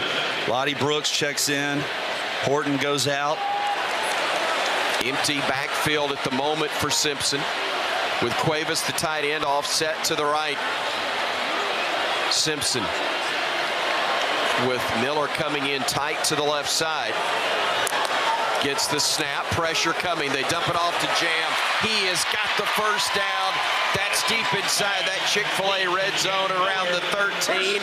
Bama did the math. They saw the blitz coming, Tyler, and called the perfect play. Well, the similar situation on the first drive where Jam Miller rotates in and then you catch LSU in zone, and he just kind of goes out to the flat and sits it down. He gets lost in coverage once again because of the vertical by the slot receiver, forcing that corner off a little bit, playing a softer coverage, and you're able to move the ball once again inside the 15-yard line. Empty backfield at the moment. Nope, here comes Jeremy to the right of Ty. Ty will flip it to Ladzier Brooks, who breaks a tackle in the backfield and then gets stacked up trying to get to the edge. A little misdirection there as they line Jam up in the backfield, faked as though they were going to hand it to him, but instead the little flip to Brooks coming across into formation, and he may have lost a yard on the play. Yeah, we're all the way back to close to about the 16-yard line there, so 17-yard line, so big loss. Right now, Alabama having much more success running right at this LSU front as opposed to trying to get to the edge. A lot of speed. Wearing yellow. 2 wideouts left, and Daniel Hill to the left side of Ty Simpson. The freshman Meadows is the wideout to the right side. Ty with pressure coming, tops it off to Daniel, who gets hit immediately and is brought down at the 20-yard line. It'll be 3rd and long upcoming for Alabama as Jack Pyburn, the edge, applied the hit. You know, kind of unusual to see that edge defender. He plays a defensive end traditionally, kind of sitting back, waiting for the running back on a little screen. If he's able to catch that and get vertical and we don't catch him in that coverage, it's probably a big play. But right now, LSU in all of our screen game has had the answers. Timeout called by Kalen DeBoer as Alabama now is sitting here looking. Final timeout, Alabama. At a 3rd down and 18 to go. The ball on the 20. And again, 3 minutes and 17 seconds remaining in this first half of action. A 10-3 Alabama lead over LSU, but the Tigers trying to make sure Bama gets away with nothing more than a field goal try here. Yeah, you know you're probably going to catch a soft zone by LSU. They're not going to risk anything by going man and getting a pass interference. So you got to be smart with where you are. However, anytime you run zone coverage down here inside the 20, there are vertical seams that will become open if you're able to find. The ball has to be thrown on time, though, in rhythm and accurately. First down marker again, well inside the 5 at the 2. The line of scrimmage right at the 20-yard line. Ryan Williams is wide right. Isaiah Brooks is in the backfield to the left of Simpson with 3 wideouts left, including the tight end Josh Cuevas. They'll swing it out left side. Jeremy wants to throw it. Does, back right side to Brooks. Gets a block. Isaiah Brooks 10 and down to about the 8-yard line. They didn't get it all back, but they got a lot of it as Jeremy caught the lateral from Simpson, who then... We're going to stay here with this Alabama drive as they look to build on this 7-point lead. We are going to get you back to Lexington, though. DJ Lagway has just thrown his 11th interception of the season. Kentucky returned it into the red zone, looking for more points before the half. We're going to keep it in Tuscaloosa for the moment. From the foot of Connor Talty, made one from 45 earlier. Again, this one from 27. High snap, placement's down, kick is up, and the kick is no good. Something's wrong with that goalpost. Yeah, I think so. 2 short field goals, one by each side, have been missed on that end of the field. So Bama comes up empty after that long drive. It stays 10-3 late in the first half. LSU will get the football back, a chance to go down and potentially tie it going into the locker room. 30 seconds to go in the first half in Lexington. Kentucky's got the football outside of the red zone after the DJ Lagway interception. Let's head back over there, see if Kentucky can add some more points before the break. The first of the half. 30-second timeout. The ball came loose, but I think he was down. 1-8. And as we get there, they take a timeout, so we can tell you they are underway in the second half in Charlottesville. Wake Forest leading Virginia 10-6. Also worth noting in that football game, Daniel Kalen is still in at quarterback for the Cavaliers. Chandler Morris, who took a big hit in the first half, the UVA quarterback, has not returned since then. So UVA using the backup quarterback, down 4 early in the second half at home. So 24-7 here. Kentucky and hoping. The ruling on the field is the ball carrier down before losing possession. The previous play is under further review. Okay. Another efficient lead up to a official review.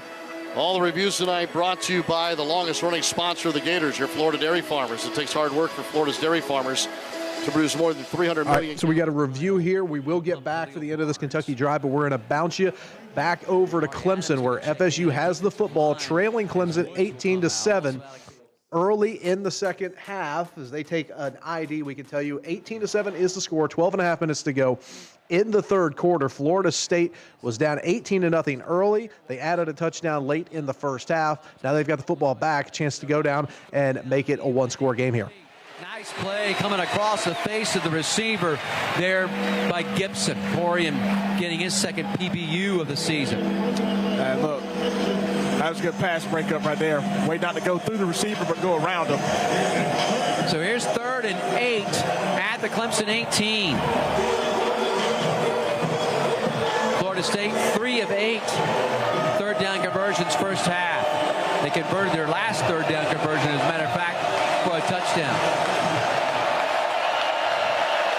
Caslos, 3 wideouts to his right, 1 to his left. That's the big man Robinson, running back to his left-hand side. Caslos takes a snap. They pressure in. They're going to get him and sack him. Avian Terrell came on the corner blitz, got first hands on him, and then they sack him back around the 23-yard line. Yeah, way to dial up the pressure right there. Tim Allen, man, great job. Corner blitz to the wide side of the field. He just doesn't see it. He's going to mark him down at the 22, so that's going to force a 40-yard field goal attempt here for Weinberg. This season, 8 of 10 from 40-plus. He is 1 for 3. 45's is long. Yep. Off the right hash. Snap, hold, kick on the way. Right. And it's a great move. Yep. Wide right. Clemson holds. So the missed field goal, and again, missed opportunity for Florida State. They've been shooting themselves in the foot. Well, the way they were Thank goodness they have. The way they were moving up and down the field, you're having a good score. Clemson defense holds strong inside the red zone. Yep, planning a wedding so festival. Florida State misses the field goal, so the score stays 18-7. Virginia, by the way, opens the first half with a field goal. They now trail Wake Forest 10-9, and they are at the half in South Bend. Notre Dame with a 21-10 lead over Navy at the break. Second half just getting underway in Louisville. And how about Miller Moss throwing an interception on the first play of the second half? Cal gets the interception. They've got the football on a 17-13 lead, 55 seconds into the second half as we send you back to Louisville. And you throw that ball to the outside. Jaden Dixon-Veal back into the game for the Bears. All the way wide left is DeJesus. JKS on a 2nd down and 9 takes the snap. Blitz coming. He looks to the right. He throws that direction and making the catch is Hamper at the 30-yard line. Turns around contact. Gets down to the 25. Has a first down pickup out to the 24-yard line. It's a 12-yard catch and run. What do the old ball coaches say? Block, tackle, run, and catch. The Bears did exactly that on that play. Good blocking up front. Nice throw by JKS. Mark Hamper makes the catch and picks up the first down. This game gets easy when you do the little things right. Second catch for Hamper in this game. 7 different receivers have already been used by JKS. Empty backfield again, blitz being shown. And he throws now, and he just threw it out toward the end zone. And I think he saw that blitz coming, and he just decided to get rid of it. He was looking for DeJesus perhaps, but threw it about 5 yards beyond him. That was one of those as a quarterback where you're not exactly sure where the guy's going. And I think he was hoping that he would run the deep go, the go over the top, but he wasn't sure. He just threw it up there. It's one of those young throws for a quarterback. He actually had to check down on the outside if he could have gotten back to it, if it was in his progression. DeJesus right. Now Morris in motion, stops left. 2 receivers to the left. 2nd down, DeJesus running around the back. He throws to him, reaches out to make the catch, and this play is broken up and blown up. The catch was made, but right on top of him was Antonio Watts to make the tackle for a loss of a few. Mark Hamper out there. He's supposed to be the guy that creates that block. And one of the things that receivers need to know is if you don't block, you don't get the rock. And Mark Hamper that time, just a whiff on the outside, the Olay block, and left DeJesus out to dry. There have been a couple of missed blocks on plays like that in this game. That's up 3rd down and 13. After great field position following the interception. Pistol formation now for JKS. The Bears are 5 of 8 on 3rd downs. He drops to throw. He steps up into the pocket. He throws over the middle, and a juggling catch is made right near the 1st down marker by DeJesus, and they'll move the sticks to the 13-yard line. That was a frozen pea into a tight window. JKS absolutely drilling down. A little pick route, a rub route. Picks are illegal. So a little rub route out there, and he fed that ball to DeJesus on the bottom of his face mask, exactly where it had to be for him to make that catch in coverage. Mike, that's his 11th or 10th catch of the day. For a little guy, he carries a lot of the load, doesn't he? The completed catch is under review.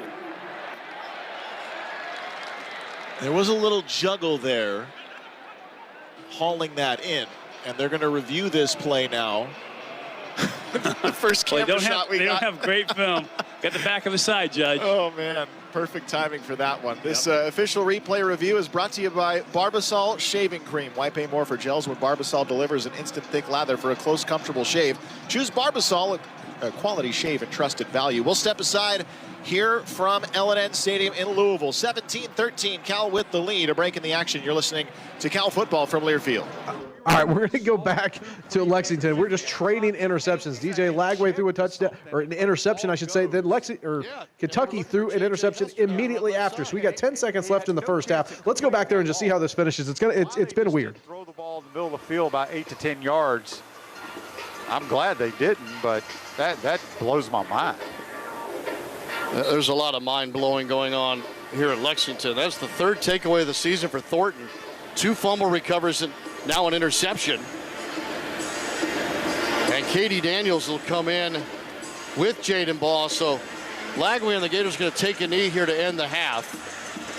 Kentucky will have a lead and the ball when the third quarter begins. All right, so that first half mercifully ends there. There's 2 interceptions on back-to-back passes. So first half is going to come to an end. Kentucky's going to take the lead into the locker room 24-7. We're going to send you back to Tuscaloosa. Final minute of the first half between Bama and LSU. 10-3 lead for the Crimson Tide. Can hurry to the line of scrimmage and get the play off. Set him up inside the Chick-fil-A red zone. Simpson with Miller to his right. Waiting, setting things up. 33 seconds to go, and again, no timeouts left.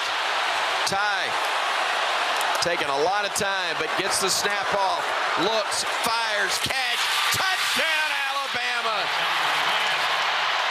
Ryan Williams making the grab. Hooray for Hollywood as Bama extends the lead to 16-3. Boy, that's what we wanted on the previous possession, but we got it here because of clock mismanagement by LSU. Go figure. That's something we've never talked about down in Baton Rouge, is it? But heck of a job by Ty Simpson, throwing that ball to Latsier Brooks. Talk about turning on the burners to run that one down and set up a scoring opportunity here for Ryan Williams.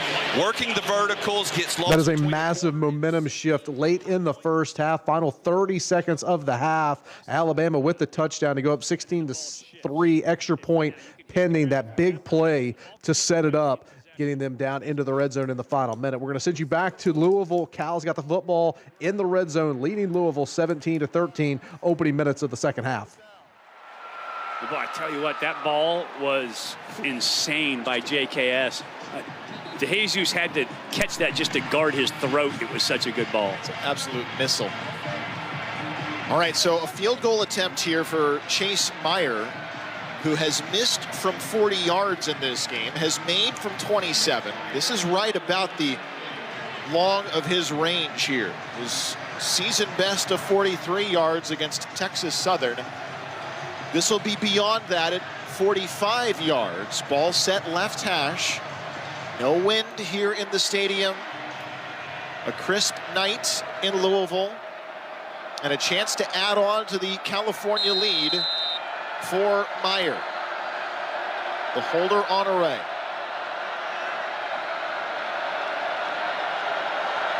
Meyer is ready.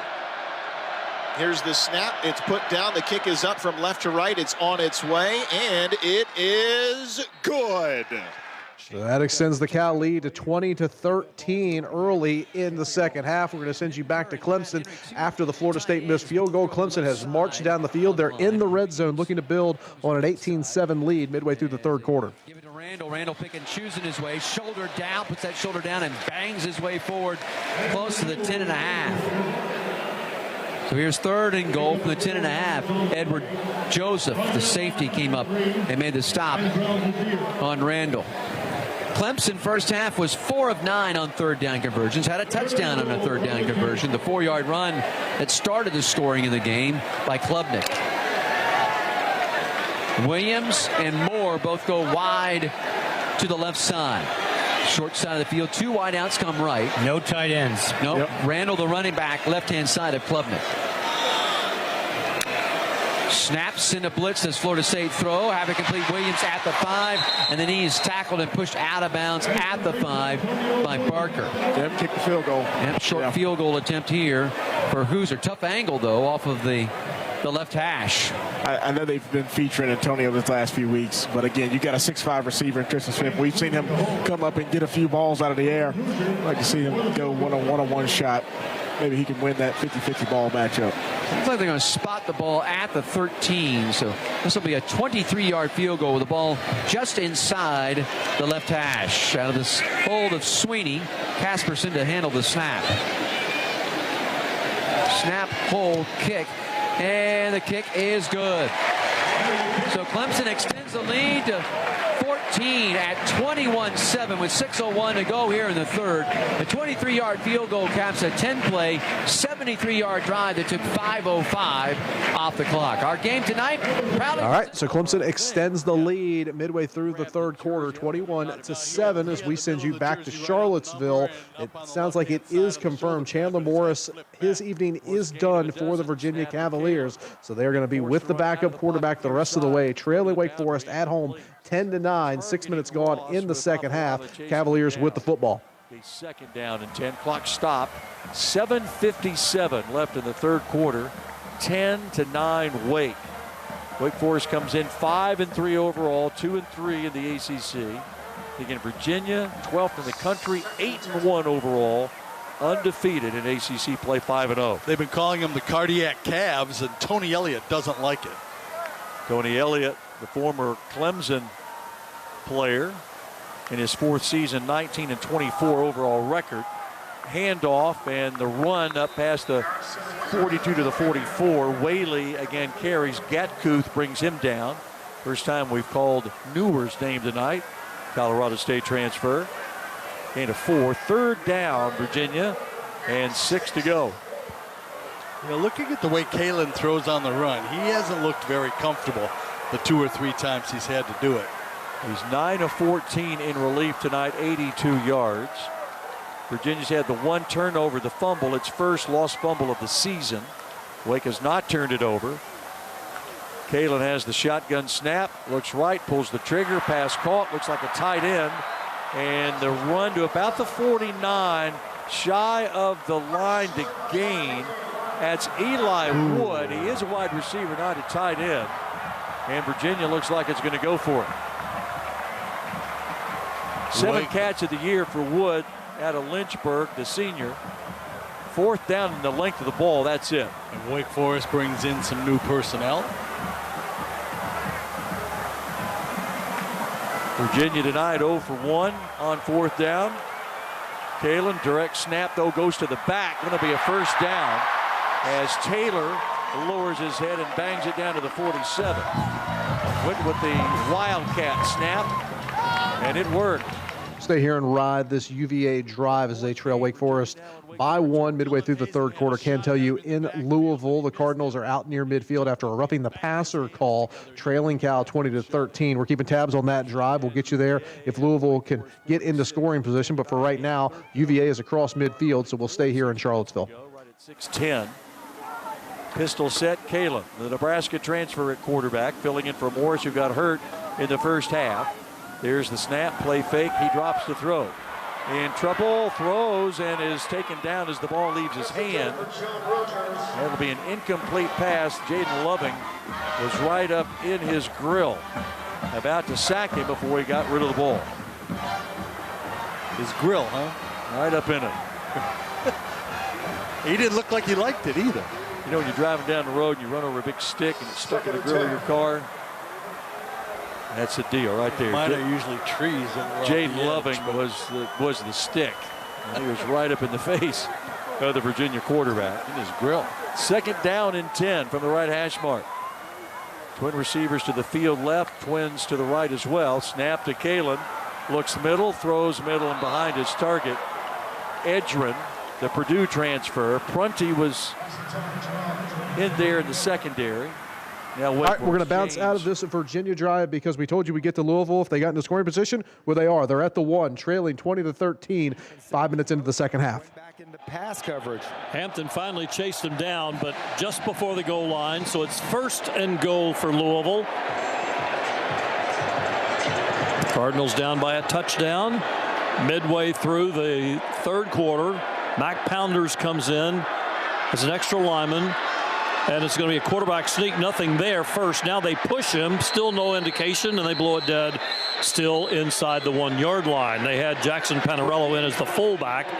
Moss got nowhere when he first hit the line. Then he got a push from behind, but they still couldn't get him in. Yeah, Cal stunned him right away, and Moss was never able to get his shoulder pads down and going forward. So even though they hit him from behind, he wasn't able to burrow through. 2nd and goal for the Cards. 8:03 to play in the third quarter. Wide receiver Hurry comes out to the left. Bell and Lacey both to the right.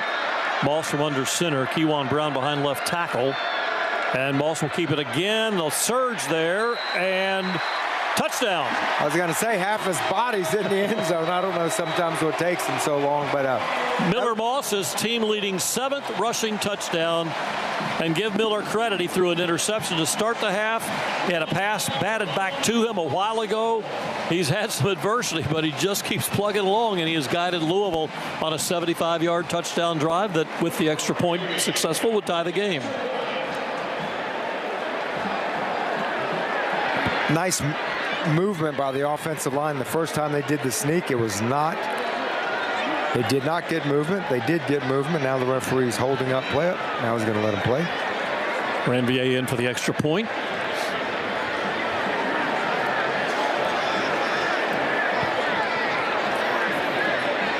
Chapeau is the holder. The snap is right there. And so is the kick, and we've got a tie ball game.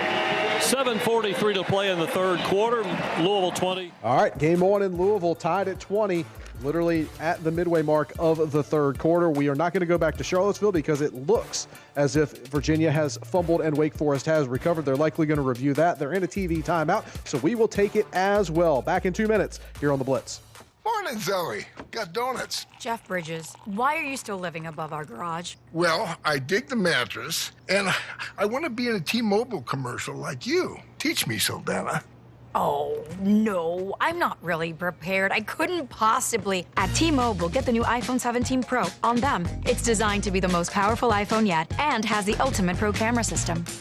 Wow, impressive. Let me try. T-Mobile is the best place to get iPhone 17 Pro because they've got the best network. Nice, Jeffrey. You heard them. T-Mobile is the best place to get the new iPhone 17 Pro on us with eligible trade-in in any condition. So, what are we having for lunch? Dude, my work here is done. 24 monthly bill credits on Experience Beyond for well-qualified customers plus tax and $35 device connection charge. Credits end and balance due if you pay off early or cancel. Finance agreement iPhone 17 Pro, 256 gigs, $1,099.99 and new line minimum $100 plus a month plan with auto pay plus taxes and fees required. Best mobile network in the U.S. based on analysis by Ookla Speed Test Intelligence data 1H2025. Visit T-Mobile.com. He's got the speed. He's got room. He's going to score. No one gets you closer to the game than Sirius XM College Sports Radio. For the win.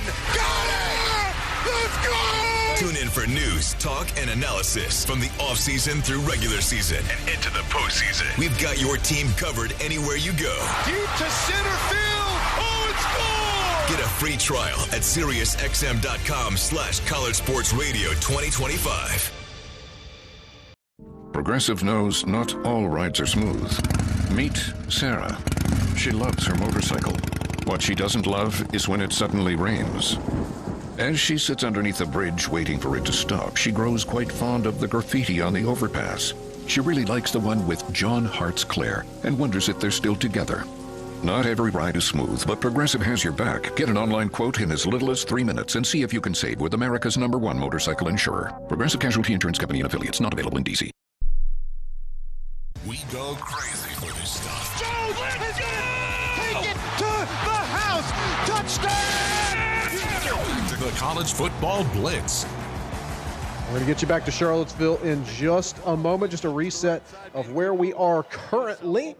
A lot of ACC action tonight that we've been on. Wake Forest leading Virginia in Charlottesville 10-9. Wake Forest has the football after that Virginia fumble. We're all tied up in Louisville, 20 apiece between Cal and Louisville. 7.5 minutes to go in the third quarter. Late in the third quarter, between Clemson and Florida State. It's Clemson 21, Florida State 7. They are at halftime in a couple of our ranked games. Alabama with a 17-3 lead over LSU. Alabama with that touchdown late in the first half to make it a 2-score lead. And Notre Dame a 21-10 lead over Navy.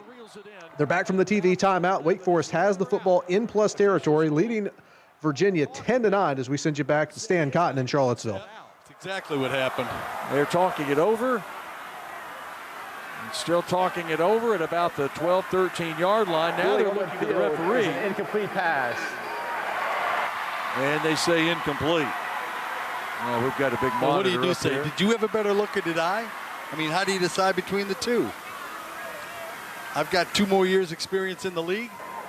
The ruling on the field of an incomplete pass is under further review. Going to take a look at it. The right foot is the deal. Was it on the line or not? And so that's what will be looked at in this close shave instant replay. Brought to you by Barbasol Shaving Cream. Why pay more? Why? For those gels when Barbasol delivers an instant thick lather for a close, comfortable shave. Choose Barbasol. Quality shave, trusted value. Well, you guys are watching the monitors. What do you think? I think he's in. But ESPN just sent a reporter down there that showed a divot in the field in inbounds. Well, part of the divot is inbounds. Part of that divot was on the side of the line. But the divot started inbounds. So that's touch. All right, we're looking at it. And let's go downstairs. It looks pretty good, really.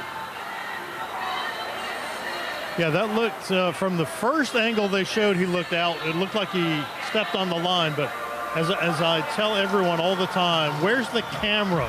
The camera is mid-end zone, the other side. We'll keep tabs on this review, let you know if it is indeed a catch. If it is, Wake Forest will be inside the red zone. For right now, though, we're going to keep it in the ACC. We're going to go back to Clemson, where the Tigers have the football. 3.5 minutes to go in the third quarter, leading Florida State 21-7. Yard shy, maybe a full yard shy. I don't know if they got anything. The way the line judge is coming across, he didn't get anything. Well, I was about to say, looking at it, he probably should have stayed play side instead of bouncing it back. Yeah. They're going to go for it. They're going to bring in the heavy package. Pennington comes in, Parks comes in, Bittenker comes in, Woods comes in, Randall comes in. They're going to go heavy here on 4th and 1. Clemson 1 for 1 in 4th down conversions. Yep. Did it on the first drive of the game. Clemson going to check them under center. They go I set. Double tight ends. Mano a mano. Handoff Woods. Wow. Sam Bam Cunningham worthy for the first down. I don't think anybody wanted to catch Great call. Great analogy. I tell you what. We know who Sam Bam Cunningham is. That's why, Tim, nobody else is like, who? I tell you, we saw some athleticism on that run. Yes, we did. Big boy. A pickup of 3 to the 39-yard line. First down and 10. We'll keep it right here in Death Valley for this Clemson drive. Running back for SC fullback. And that was exactly what he would do at the goal line. He would just dive for touchdowns. Changed the future of Southern football. Yes, he did. First black man to play in the South for SC at Alabama. First down and 10. Davison in the game at quarterback. They go play action. Clemson going to throw it right side. Have it caught and complete across at the 25 by Smith for a first down. Smith was catching it crunch as he was kind of crouching down and just went right to the turf as he caught it. But a first down for Clemson. Clock rolls 1:45. Didn't get all that in there last time. That Wake Forest review was upheld. It was an incomplete pass. So it's Wake Forest football still 10-9 lead over the Cavaliers. 3rd and 10 coming for Wake Forest. We're going to keep it right here for Clemson just outside the red zone, leading 21-7 over Florida State. One of our most electric guys. First down and 10 to Florida State 25. Davidson still the running back, left-hand side of Klubnik. Williams goes in motion. They fake it to Williams. Kate keeps it and gets destroyed for a loss. Back to the 28-yard line. Carrying the linebacker, just coming through and making the play. Yeah, it sounds like they had a planned blitz too, and it's, again, trying to check out of that play, do something else, keep yourself from off the turf. Don't take the candy away from Reggie, okay? Always make sure he has the candy. I just, again. Second and 13. It's frustrating. I'll get you, buddy. Klubnik goes shotgun. Off that right hash, takes a snap, back to throw. He finds it underneath, gets it to Pat Henry, and he'll be stopped. Right at the line of scrimmage, no gain. And we throw a tight end screen. Again. Barker coming up from the safety position to make the stop. And there's a man down. For an injury to a defensive player. Florida State player is down in front of the Clemson bench area.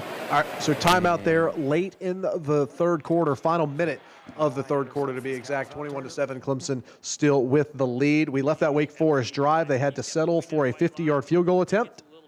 They got it.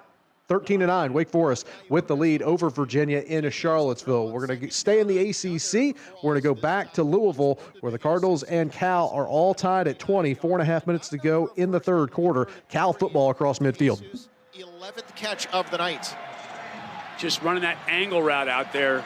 The quick one underneath, sticking his guy to the outside, and then coming under, and then that was a great catch because that ball was actually on his back shoulder. So a good job to reel that ball in, ensure the catch first.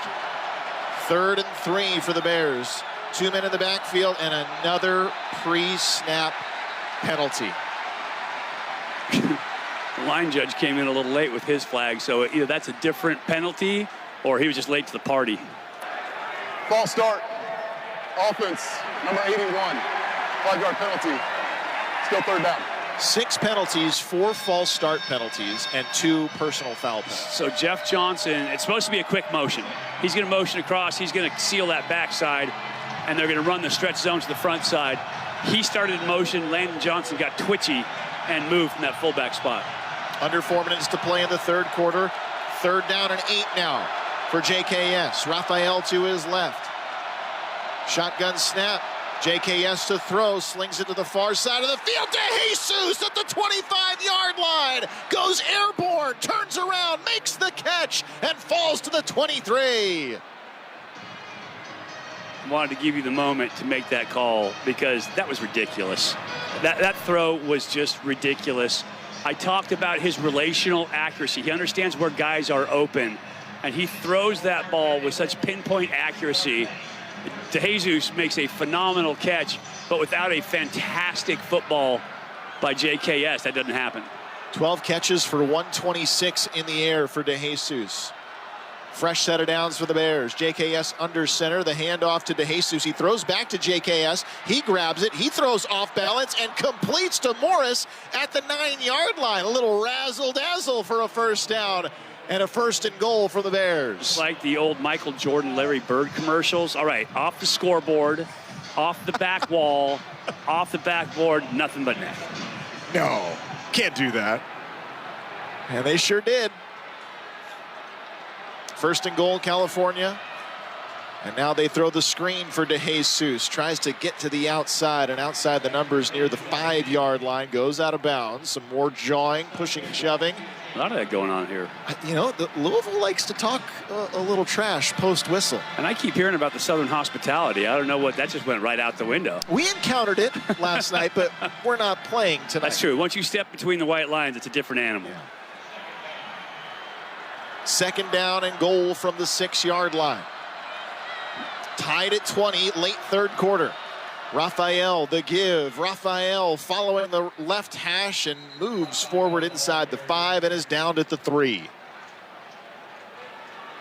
Good push by that offensive line. Just get that surge. If you can move that line of scrimmage, again, I think Cal has, I don't know how many Nobel Prizes in physics or in fields thereabout. Get lower, right? And lower gives you leverage. That leverage helps you move the offensive line. I never took physics, so you can tell in my language. I couldn't do the math on that, but that's generally how it works. It's hard to keep those Nobel Prize stickers up to date on the back of the helmets for the Bears. Under center now on 3rd and goal from the 3. Toss play to Raphael. Catches tripped up in the backfield. Great play on the edge, just one-on-one. Holloway cuts down Raphael, and it's 4th and goal. This is one of the things that drives a coach crazy. You have blockers, free blockers on the outside looking, pulling around, and they run right past a dangerous jersey. Your blocking assignment is hit the first dangerous jersey, and yet 2 offensive linemen out there who were unscathed, and they let somebody come in the back backfield and make the play. Offense is staying on the field on a 4th and goal from the 4-yard line. Basha cleared out of the backfield, and another pre-snap penalty. Landon Morris again. False start. Offense, number 81. 5-yard penalty. 4th down. And that changes things up. Yeah, it has to. You got to kick it now. I mean, 4th and 4.5 was going to be pretty long anyway. So I thought that they were just going to try to get him off sides, get that snap.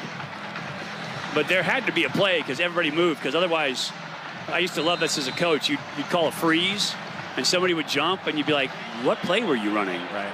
So there had to be a play because guys were moving 2 blocking assignments. 26-yard attempt, ball on the left hash for Meyer. Kick coming from left to right, nearly blocked. Somehow it got through on its way, and it's good. Louisville is flummoxed why they didn't block that. Are we sure that didn't come off somebody, that it wasn't tipped a little bit? Because that ball was... They were it right had a weird there. trajectory, and it was soft. Yeah, it did get blocked a little bit. Blocked, but it went through. 23-20, they did get a piece of that ball, but through the uprights for Cal to reclaim the lead, 23-20, final 30 seconds of the 3rd quarter. We've got a field goal attempt in Death Valley for Clemson, looking to extend a 21-7 lead as we jump over there very quickly. From 43 out, and Clemson extends the lead to 24-7 with 14:18 to go here in the 4th quarter of play. So that missed field goal by... The field goal is good for Clemson as well. They extend the lead to 24-7, just a minute into the second. Check out the 4th quarter there. Also tell you that Notre Dame into the end zone again. Jeremiah Love with his 2nd touchdown of the night. It's 28-10. Notre Dame with the lead over Navy early in the 3rd quarter. Virginia has just punted it back to Wake Forest late in the 3rd quarter. Final 10 seconds of the 3rd quarter there. Wake Forest will have the football leading 13-9 when they resume play in the 4th quarter. We're going to send you back to Lexington, where Kentucky leads Florida 24-7, underway in the 2nd half. Kentucky has the football. Fred Ferrier, the second. Jordan Castell was the nearest defender, and it's the 2nd first down on the drive for Kentucky. Well, that's the play they've been killing us all night long, is the out route to the wide side of the field. The ball is on the right hash. That's a long throw. Cutter Boley showing his arm strength, but an easy pitch and catch for the Wildcat offense. And a 13-yard gain. Gators trying to get lined up defensively with Graham and Childs as the linebackers. Offset pistol, handoff McGowan. Running to the right, comes around the right tackle. And a decent run here to the 38. That'll be a gain of 5 yards on the carry by McGowan. Tackle made by Sharif Denson. Yeah, our safeties are having to make too many tackles, Sean. They just ran a counter play. They blocked down, pulled 2 offensive linemen in the tight end to the right. And our DBs are having to come up to make the play. 2nd and 5. Out of the shotgun, Kentucky averaging 5.6 yards per play. Snap back, handoff, McGowan, whole right side. Runs into Childs at the line of gain, gets another. First down, Kentucky to the Gator 32-yard line. A gain of 6 on the play. McClain and Graham come in to help Childs. And again, that big push up front by the Kentucky offensive line, who was 3rd most combined starts to enter the season in all of FBS. 1st and 10 at the 32. Wildcats moving right to left, and from the right hash, Boley ready in the shotgun. Takes the snap, handed off again. McGowan this time left side, cuts back inside, broke a tackle. Takes 2 defenders inside the 25. It's a gain of 9 yards to the 23-yard line. They'll stick with this Kentucky drive, but can tell you that Alabama and LSU are underway in the 2nd half. LSU has the football first to start the 2nd half, trailing 17-13. They just picked up a first down, so inching their way towards midfield, but we're going to stick with this Kentucky drive as they lead Florida 24-7 early in the 2nd half. In the middle of the formation, handoff McGowan. And he should have a first down at the 21-yard line. Gain of 2. Now the drive continues. First down, Kentucky. Kentucky's run about 4 plays tonight. They run the counter play. Yep. They run the split zone, and they run the mesh, and they're in the deep out route from one hash to the other. and they're just going up and down the field. I'll add one more play. That wheel that you talked about in the second quarter. Very true. Yeah, that's it. That's all I can think of to add. 1st and 10 at the Gator 21. 24-7 Kentucky. Opening drive of the third quarter. Handed off to Dowdell. Got a hole right side. Cut down by Javari Flowers at the 16-yard line. They give McGowan a break. Dante Dowdell out of Picayune, Mississippi with the carry. Just outside zone play. Blocked real well. Javari Flowers made a good tackle. That's an easy touchdown. So far, 11 plays, 59 yards on the drive for Kentucky. It's already eaten up 6 minutes and 13 seconds. Clock will be near 8 minutes when they snap this, left in the third quarter. 2nd and 5. Motion long, right to left, handed off, blasting through the hole. Dowdell, 2 broken tackles. 1st down and goal to go for Kentucky as he's finally brought down by Flowers at about the 5. Yeah, they're just bringing their wide receiver in motion and running in the split zone, and he's responsible for the end man on the line of scrimmage. But the big guys in the blue jerseys are just blowing us off the football. Road grading. Pete, Braun, Burton, Farmer, Wolschlager, left to right on that Kentucky offensive line. 1st and goal at the 5. Direct snap to McGowan, and a big hole to the right side, and for the 2nd time tonight, McGowan easily into the end zone. 1st time from 2 yards, this one from 5, and it is 30-7 in favor of Kentucky. Yeah, it was a direct snap to him, and I think we were mislined on the defensive front. And I mean, nobody even put a finger on it. They pulled the left tackle to the right and had an easy kick-out block here. Yeah, just a power It was the left guard, beg your pardon. Yep. All right, so the route is on in Lexington. We're going to jump back to Clemson, where Florida State faces 4th down, trailing Clemson 24-7 early in the 4th quarter. 4-down territory the rest of the way for the Noles.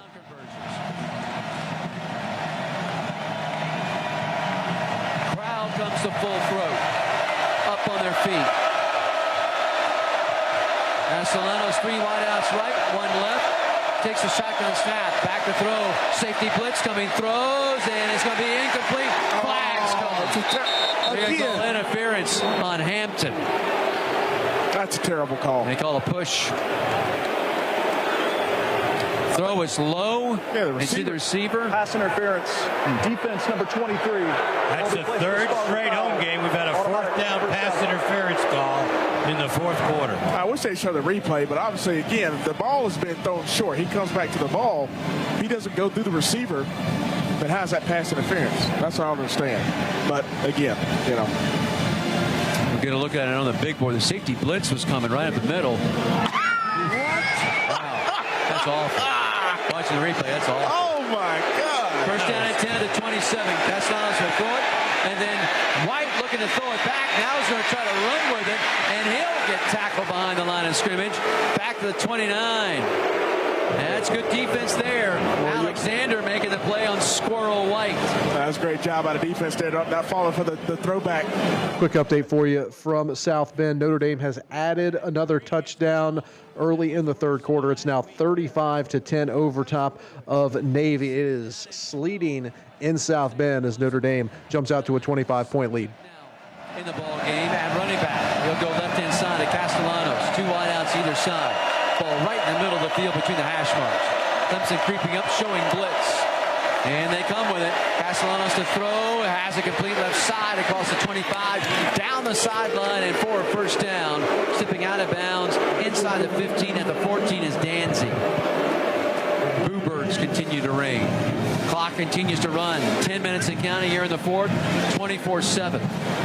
All right, we're going to keep tabs on this Florida State drive, but they trail Clemson 24-7. We're going to go back to Tuscaloosa early 3rd quarter. LSU has the football in plus territory, trailing Alabama 17-3. If he stays there, he will, and he'll go play action, rolling to his right, looking. Now he's going to tuck it and run, and he's going to get brought down, and a flag's going to come in, and that's a tough break for Alabama and Jordan Renaud, who's guilty of grabbing the helmet He didn't grab the face mask. I didn't think. I may be completely wrong. I know the helmet came off. Face mask, grabbing the helmet opening.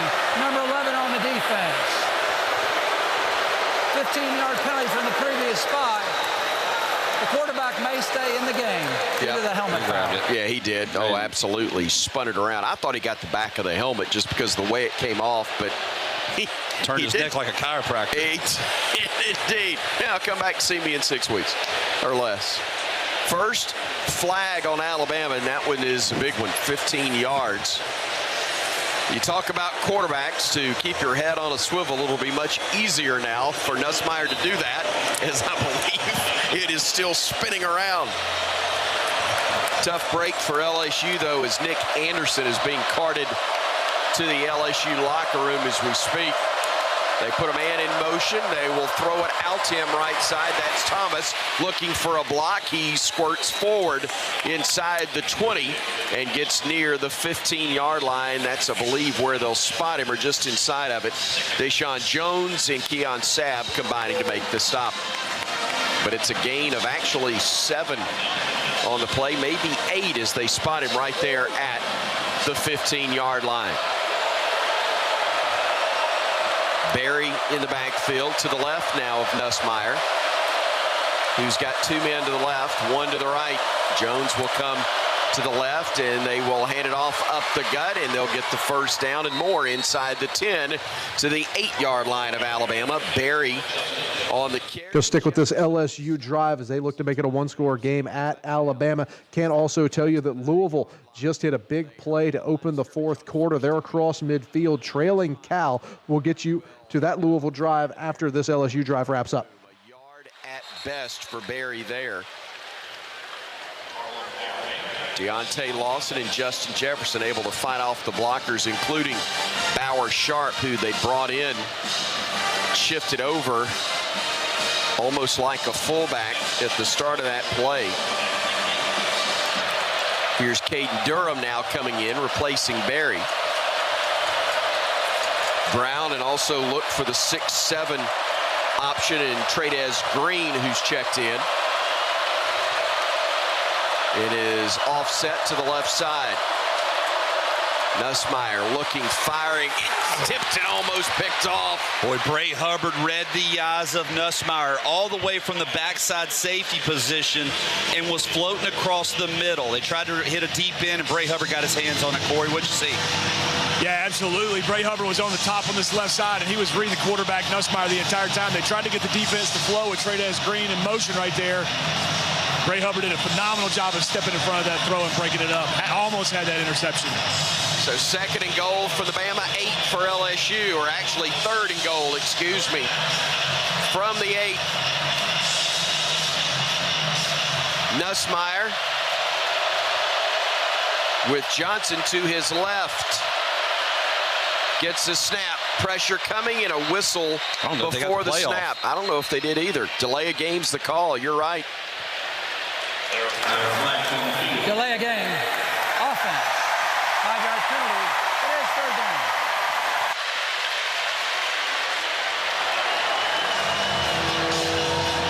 Fifth penalty. Total of 40 yards. Right now, Chris, it's about applying pressure to Nussmeier. There'll be more room, more space for his receivers. Although they haven't pushed the ball downfield all night long vertically, if you can get in Nussmeier's face right here, you can force the ball out quickly, rally to it, and force a field goal. 2 wideouts right, 2 left. Single setback to the right of Nussmeier. We've got a timeout. First LSU. Timeout, LSU. First time out of the half, and an important sequence right here, Tyler, and I think Frank Wilson, the interim head coach, realizing you don't get down here very many options, or many times. You got to go ahead and take advantage. 30-second timeout gives us a chance to tell you Florida State concluded that drive at Clemson with a field goal. So 7.5 minutes to go, fourth quarter. It's 24-10. Florida State trails Clemson. Can also tell you that Virginia got across midfield on their first drive of the fourth quarter, stalled out, had to punt it back. So Wake Forest has the football, 13 minutes to go in regulation with a 13-9 lead. We're going to stick here with this LSU drive, see if they can punch it in, trailing Alabama 17-3, 5 minutes gone in the second half. I think that's how you're thinking.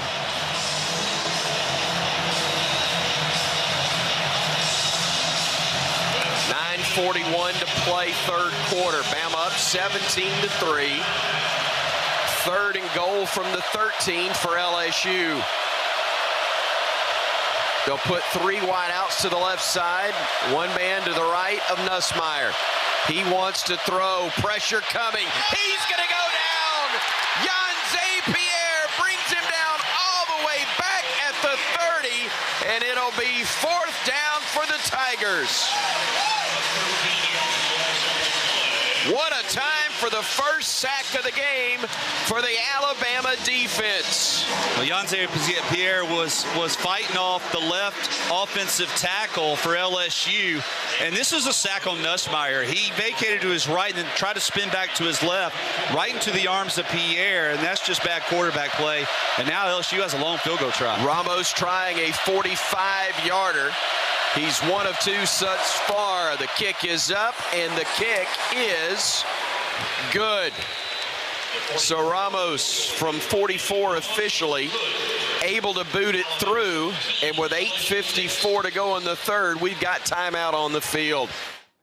Well, LSU fortunate to get points out of that drive after that very, very big loss on the sack. 17-6 the score. In Tuscaloosa as they begin play in the second half. We're going to send you back to Lexington. Florida's got the football trailing Kentucky 31-7, 4 minutes to go in the third quarter. Quite a few weeks now, over a month, in there playing behind Caden Jones. Cost the Gators 15 yards. And it'll back it up to the 46 of Kentucky. It'll be 1st and 10 here after the dead ball penalty. I didn't mean to cut you off, partner, but that was a significant moment there. Yeah, it was, but we still got a new set of downs. Yep. You know, it's only 1st and 10. It's not 1st and 25. Jones takes the snap. 4 on the rush for Kentucky. And Jones has got to throw it away, and this is in danger of being illegal grounding. I don't know if he got outside the tackle box.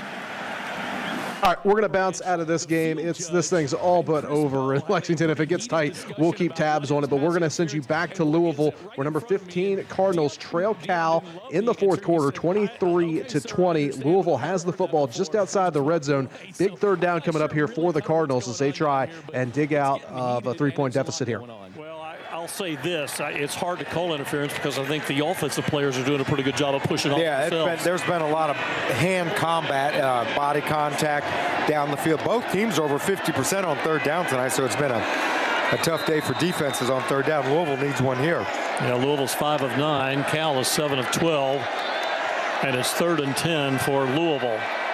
They are at least within field goal range that would tie the score. A lot of time left. Kuriski motions left, handoff to Brown, and he's hit, but he gets a little extra more and can only get though to the 21-yard line, and it's going to be 4th down. I see the thought. Key one, you get him through the line of scrimmage, cross him up a little bit. Maybe he pops out of there. He was close. They were able to drag him to the ground, though, but here we go for another field goal that will tie this game once again. Cal has kicked 3 field goals. This would be Louisville's 3rd. And did somebody call a timeout? Injured play. There's an injured player. We have an injured player. Yeah, it's right at the N and L and N, so it's hard to see. Yeah, it is a California player, and that is Cam Sidney, the nickelback.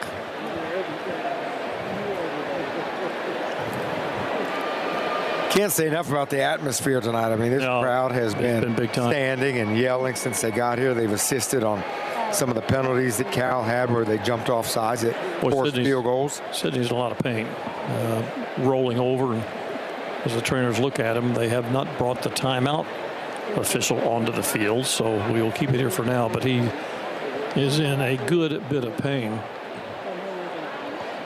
Sidney had a career-high 9 tackles in their game last week. Junior nickelback. Again, Cal is playing with without one of the most disruptive players in the conference, Cade Uluave, second in the conference in tackles with 81, 10 tackles for loss, 3 sacks, 5 pass breakups, 19 tackles during Virginia.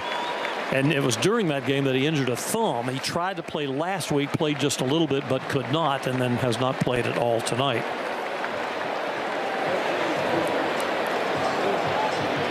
Cal has 364 total yards, Louisville 314.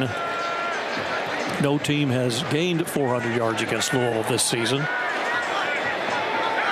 He is now over to the sideline. Sydney is, and Louisville will attempt a 40-yard field goal. Ball at the left hash. Ranvier has 2 tonight already. Here's the kick. Plenty of distance. He stays perfect on the night. He's 3 for 3. Freshman Cooper Ranvier is now 14 of 16 in field goals this year, and he has just tied the game. Louisville 23, Cal 23, 11:08 to play, and we'll take a timeout. It's another big field goal there, ties us back up. A lot of ACC here tonight on the Blitz. You know he'll be talking about it on Monday, the Split Zone Duo Guys College Football Podcast. It takes you deep inside the action every week of the college football season and delivers reporting, analysis, and fun tidbits on the sport's wildest coaching carousel. Hosted by Richard Johnson of CVS Sports, Alice Kirshner, who writes for Slate, The Athletic, The Ringer, and more. Find Split Zone Duo wherever you find your podcast. ACC night here on the Blitz. We're going back to Charlottesville. Wake Forest has the football. 9 minutes to go in the fourth quarter. A 13-9 lead over UVA. The Cavaliers still perfect in the ACC. Wake Forest trying to change that. Devin Kalani, he was on the Jake Dickert show this past week. He's like a really good young man. Second down 6 for Wake after the gain of 4. Ashford's got the snap, hands the ball off again. Claiborne tackle right at the line this time. Good penetration there by that Wahoo front. Jason Hammond in there to make the hit. Already 3rd down again. Seems like it's always 3rd down. Clock at 8:19. One eye on the clock. One on the field. Big play. Ball at the 50. 3rd down 6, Wake up 13-9. Empty backfield. Robbie Ashford, the quarterback. 3 receivers to his right, 2 to the left. Has the snap, throws to the left side, pass caught. Falai, the tight end, right at the line to gain, right at it. Should be a 1st down, and it will be at the UVA 45. Seriously, how much did he make that by? A foot. About a foot. Yeah. One. Maybe. 1 foot. Oh, okay. Is this a signature call now? I'll put that on a T-shirt. Just have the imprint of a foot. No, that would look too much like something Carolina. All right, 1st down 10 Wake at the 45. You know, the Tar Heel deal. You know what I'm talking about. All right, snap to Ashford. Looks right. Throws a deep one down the boundary for Hernandez, just over his fingertips at about the 10-yard line. Did not miss by a whole lot. Corey Costner had the coverage. Oh, man. Had a step. He had a step. That'll stop the clock. 7:18 to go. 2nd and 10 for Wake at the Virginia 45. It's a good shot, though, downfield. Wake Forest 13, Virginia 9. The Cavaliers without a touchdown tonight. 3 field goals. Play number 11 of this Wake Forest drive at the UVA 45. Yeah, to get it to the 45. Ashford in the gun. Fakes the reverse, now runs it straight up and into the 2nd level. Look at him push off and get about 3 when nothing was there initially. And here we go, 3rd down. Jake Dickert not too happy about the fact that the whistle blew while he felt that Ashford still had some momentum going, and as you said, he picked up about 3 more. Well, they marked him down, though, now. The ball is spotted at the 43, so they gave him 2 yards there, and it's 3rd and 8. Wake again goes empty. 3 receivers wide right. That's the field. 2 to the boundary left. Snap to Ashford, being forced to run with it. 40, Down to the 35. He's got another first down. Robbie Ashford on the ground picks up a new set of downs for Wake. Looked like he was going to be stopped about the 37 or 38 yard line, and he just put it into another gear, took a couple guys on, and gained a couple more. And it looks like Wake is at about a yard or two, 1 to 3 yards maybe away from Calvert's range with the two 50-yarders we've seen, 50 and 51. 51 today or tonight. But it's a first down, though, at the Virginia 34. So Wake's not thinking field goal, that's for sure. Snap to Ashford, looks to the left side, and that's a throw and catch over to about the 30-yard line. Racanelli reels that one in. Platt had the coverage. The Army transfer at corner, gain of 3. Clock runs, 5:35 to go. He tried to jump the route for the interception. Somehow Ashford got it in. I think Virginia is thinking that play was not right. The field was a completed pass. The previous play has been reviewed, and replay has determined it is an incomplete pass. Well, that was a quick review, incomplete. There was no close shave. They just said no. It was a review and reverse. So it's going to be second down and 10. Clock will stop with the incomplete pass. 5:26. 13-9 Wake. Second and 10 of the 34. That's where we were at the end of the third quarter. No points here in the fourth. Wake would dearly love points. 7 for sure. Virginia, well, 3 points would make it a 7-point lead for Wake. Virginia doesn't have a touchdown tonight. Here's the snap and give. Claiborne left side trying to get to the corner and cannot. He is going to get tackled back at the 35-yard line, right about the line of scrimmage. Good job by Platt again. He's another North Carolina kid, Ragsdale High School from Jamestown. Went to Army and then transferred into UVA. And looky here, it's third down again. Third down, 11. Tall order for the Deacons here. Wake does not go empty this time. That's Claiborne back there with Ashford on third down, 11 yards to go. Virginia showing blitz. Snap, quick pass right side, screen to Barnes, and cannot break through. Great tackle on the edge to the near side there by Prevard. Again, the nickel. And now Wake faced with fourth down and a field goal from here, not quite 50, something like that. You know, that could have been a much bigger play, but even the 3 yards or so that it gained made a big difference. Calvert tonight has hit from 40 and 51. He's 2 for 2, 13 for 17 on the year. This is right at 50. Again, Cobb will snap it, Racanelli to hold. Snap good, spot down, kick on the way, has the height, has the length, and it is good. Again, Calvert is, wow, he's just turning into a weapon from a long way away. And that field goal makes it 16-9 now, a difference of 7.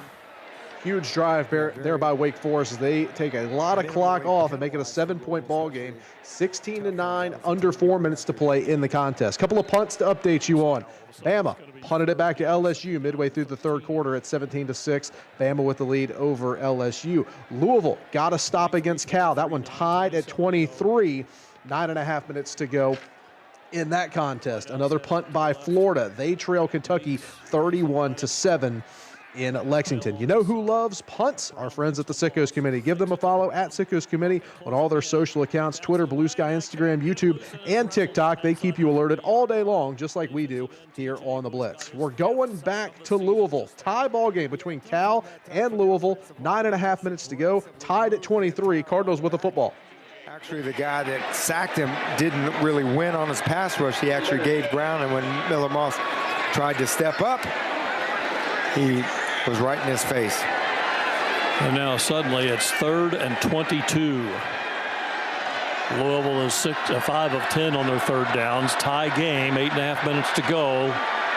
Cards back at their own 30. Here's Moss throwing a pass out to the left to Lacey at the 30. Darts to the 40. Got back to the original line of scrimmage.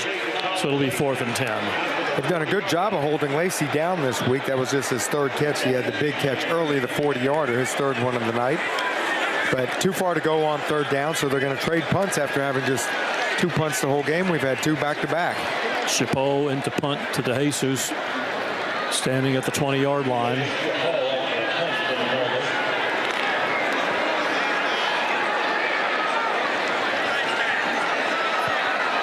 Coach off the long snapper, sends it back. Right at chest high, left-footed kick is high, and a fair catch will be taken at the 19-yard line. No return. All right, so Louisville has to punt it back to Cal. It'll be Bears ball, 8 minutes to go in the 4th quarter. Game tied at 23. Florida State still down 2 scores to Clemson. It's 24-10, ticking towards the 2-minute timeout. Florida State is going to be facing 4th down here, a must-have for the Noles if they want to have any chance. 24-10. Yep, get off the field. 4th and 14. Florida State at Clemson 36. Castellanos, shotgun, 2 wideouts either side, back to his left-hand side. Takes a snap, back to throw, pressure coming, they flush him, and he's going to fall down and be sacked. It was Terrell. They sent again on the sack, and it caused Castellanos to lose his balance and fall down. Yep, the 2nd sack of the night for Terrell. Yep. I cannot remember ever a cornerback having 2 sacks in the same game. Yeah. I'll tell you what, he just got enough of them. Just enough of them to trip him up. Loss all the way back to the 43. Clemson will take over there with 2:51 to go in the contest. You gotta stop on 4th down, finally. Yeah, finally. I tell you what. All right, that's likely going to do it for Florida State as they cannot pick up that 4th down. 2-score lead for Clemson inside of 3 minutes to go in Death Valley. We are going to go back to Tuscaloosa. Looks like LSU just picked up a big 3rd and long to extend a drive against Alabama. About 5 minutes to go in the 3rd quarter. It's 17-6, Alabama in front of LSU. The official to get all the way down to the headset than it did for them to figure it out. That's not a knock at Matt Leffler, who would beat me in a foot race any day. But that was clear by the time he got there that was indeed an excellent catch on the part of Xavier Thomas. He too a Mississippi State transfer. Caden Durham in the backfield to the left of Van Buren, or the right of Van Buren. He will go play action. Van Buren rolls, fires, and that one is going to be caught, I believe. Yes, it is. Another low throw, but another great catch. This one from Kyle Parker, Allen, Texas native in his 2nd year in Baton Rouge. And the Tigers are moving the sticks. 16 yards on that throw and catch. We're jumping into the middle of this LSU drive, but it's worth noting that Michael Van Buren is in at quarterback for LSU. Garrett Nussmeier is on the LSU sideline, does not appear to be injured, but Van Buren is in at quarterback, 3 for his first 3 through the air, 16 yards, and he's got LSU out near midfield. The sideline, the ball was definitely underthrown, but I think Kyle Parker was able to get into this one as well. Or maybe not. Yeah, we were shielded by green on that one, that angle that we were able to just see in the booth. Let's get one more look and see. Showing 2 different angles. This might come back. Yeah, I think it did. That ball hit the deck. Yeah. It wasn't by much, and he made a great effort, but that was, I think, an incompletion. I don't know who called for it, but I'm glad they did. All right, we're going to keep tabs on this LSU drive, but we're still at the 3rd quarter in Tuscaloosa. We are with 3 minutes to go in the 4th quarter in Charlottesville, where 14th ranked Virginia trails Wake Forest at home 16-9. Virginia just ripped off a big play to get into plus territory. They've also just been called for a holding to back them up 10 yards, but Virginia in plus territory, down 7 with 3 minutes to go.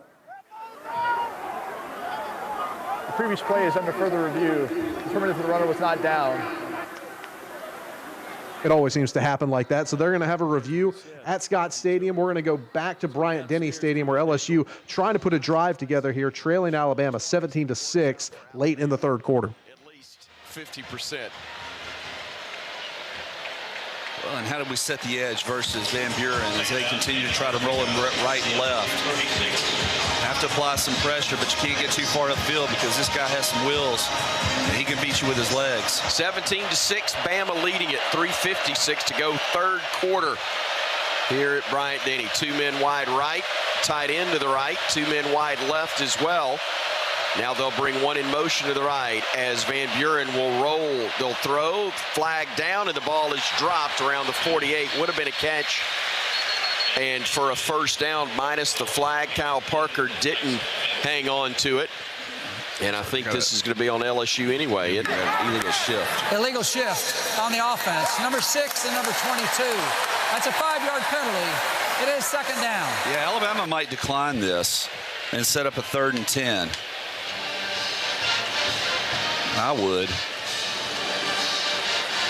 Especially the way they've been finding holes in this secondary. Correction. It is declined. It is third down. Tyler, nice job. Matt Leffler, I didn't know, was tuned into our broadcast. The wiring must have gotten crossed here in the stadium. All right. 3rd down and 10 for LSU from their 36. Bama showing pressure, bringing about 7 men to the line of scrimmage. Play clock at 3, at 2, at 1. They just get it off in time, or did they? Timeout called by LSU. Before the snap, timeout, LSU. Only got 1 left. 30-second timeout. 3:51 remains in this third quarter. And so all right, we'll let you know coming out of the timeout, but we're going to send you back to Charlottesville. They're back from the TV timeout. Again, it's Virginia football across midfield, trailing Wake Forest 16-9. Also, before we go back there, we can tell you that Louisville just forced a Cal punt. So with 6 minutes to go in Louisville, they're still tied up at 23. It'll be Cardinals football. We'll keep tabs on that one as well. Native of the Woodlands, Texas, in the Houston area, comes up with a massive play for this Wake Forest defense. Not sure he didn't miss the punch. You know how guys like to punch straight onto the ball, and he got his hand in front. But when he realized that he didn't have the ball, he just ripped it and pulled it. Out-muscled it. He just pulled it clean out of his hands. Wake Forest had 10 takeaways all season long coming into the game tonight. 3 tonight. All fumbles, and Virginia had not fumbled or lost a fumble all season long. 3 of them tonight. And Wake will have the ball at its own the 26-yard line with 2:52 to go. And Wake leading by 7, 16-9. 2 backs in there beside on either side of the quarterback. Ashford will turn and give to the middle. Claiborne with an angle now left to right up to about the 28, so it gets a couple. Brought down on the near side by Marcellus and First timeout, Virginia. It will be 30 seconds. Took its first timeout right there. All right, so we got back late before that review was concluded. Wake Forest punched the ball out. That was what precipitated the review before the TV break. So Wake Forest forces the turnover, the 3rd of the night by the Cavaliers, and now Wake has the football. A first down basically wraps this thing up. Virginia has all 3 timeouts. They had all 3 timeouts. They just burned their first. But Wake Forest is going to try and just run this clock out. A first down can basically wrap this up and hand Virginia their first ACC loss of the season. Trip, you want to go to Louisville? All right, we're going to keep tabs on this Wake Forest drive, but right now we're going to send you back to Louisville. Tie ball game between the Cardinals and Cal. Louisville football, second down coming, 4.5 minutes to go in regulation. Backs up to the 25, 35 rather, throws downfield, and it is caught. Collins grabbed that one up at the 47-yard line. It's going to be 3rd and medium, 3rd and about 6. Yeah, got a little bit, but a good job. Cal's done a good job on those underneath crossing routes. And after the ball's been completed, to breaking back and making good tackles. Good play by Forelli on the tackle then. 3rd down and 6 for Louisville. Game tied with 4 minutes to play. Watson to the left of Moss. Miller drops the throw.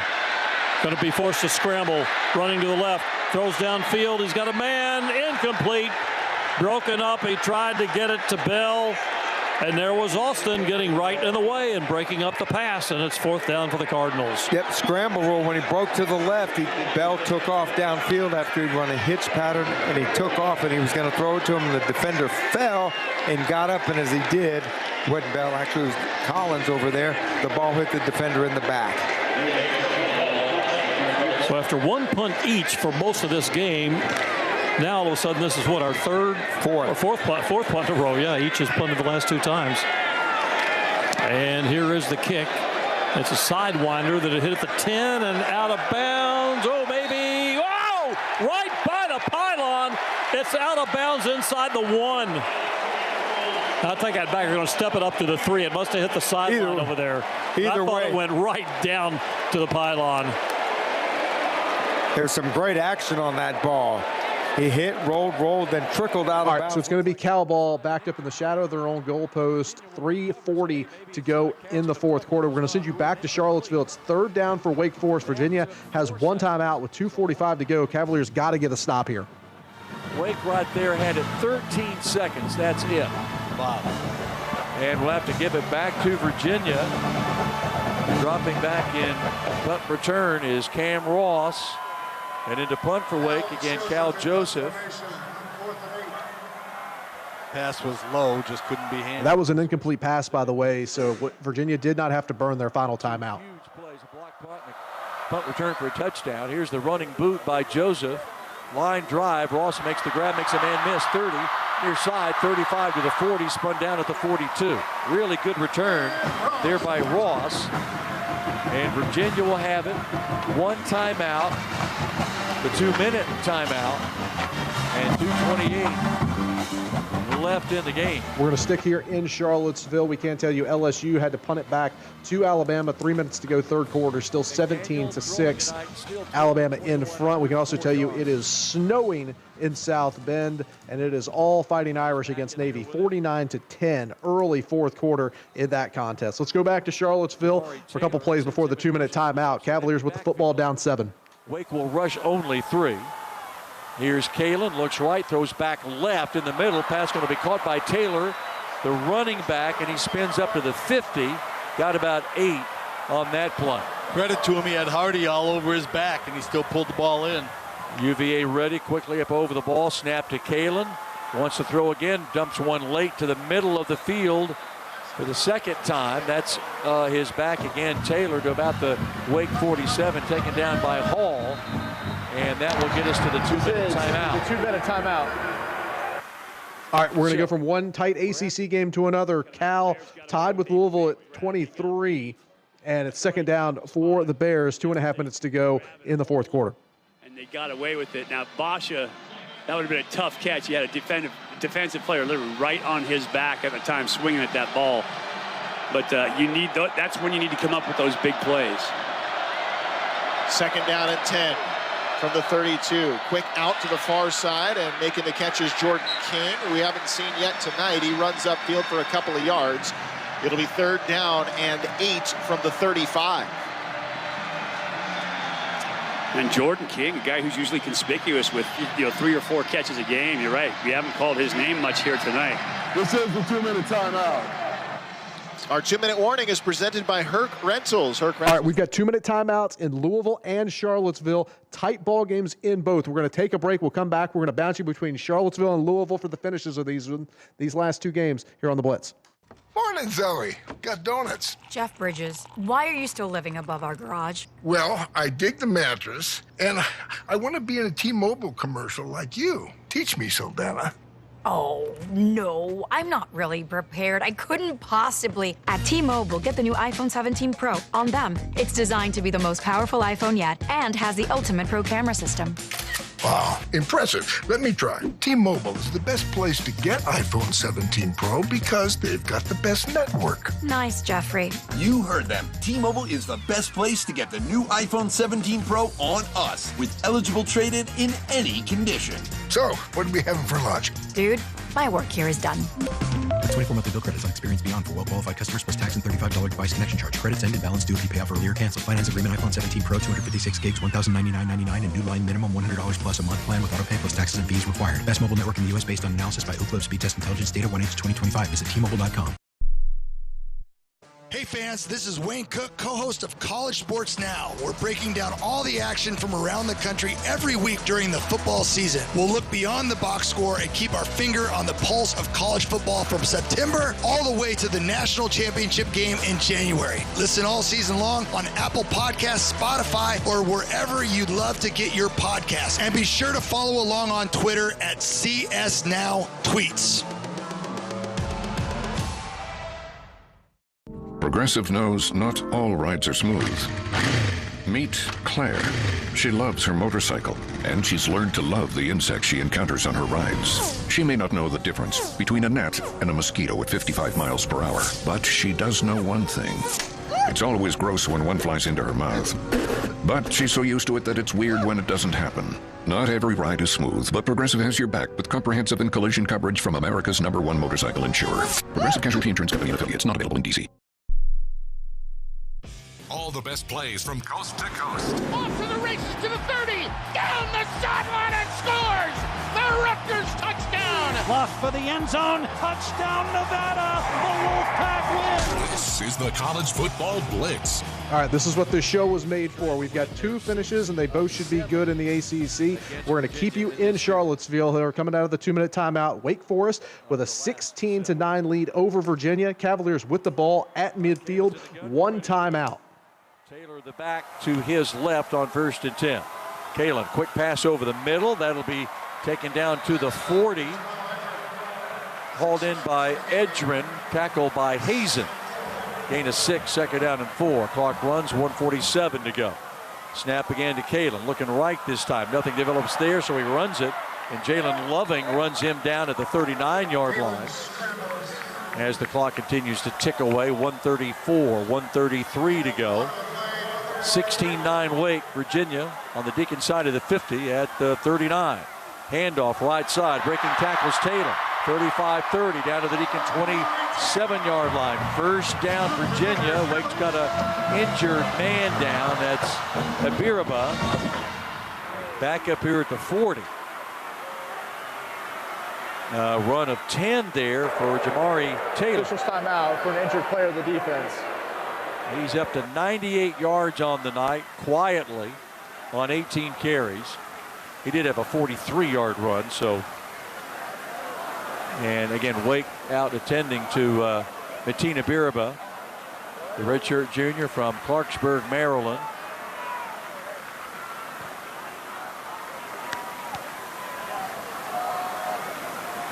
We're going to hang here in Charlottesville again. Virginia has 1 timeout, down 7, 1:23 to go. We were going to send you to Louisville, but the Cardinals have just called a timeout. Cal's got the football.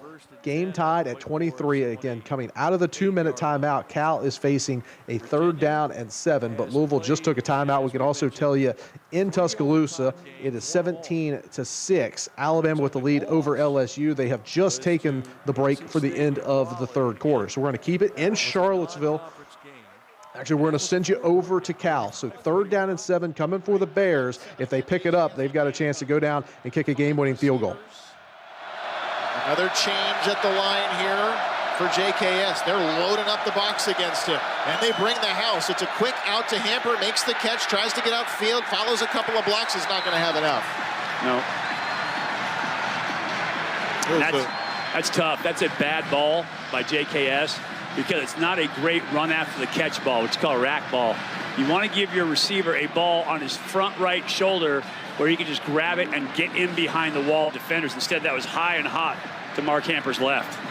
And the Bears going for it here. What are the odds that we're just going to get a hard count? All right, so Cal is going to have to punt. The 1:45 to go. in regulation. UVA's got the football, down 7, coming out of the injury timeout here. First catch for the tight end tonight, out of Tallahassee, brought down by Hall. Ball spotted where exactly? At the 11 or so, 12 or 11. Handoff right side, nothing there. Taylor gets it wrapped up by Lohovichin with a clock at a minute to go and running. Still running. Keep running. Gonna be what? Second down right at 10.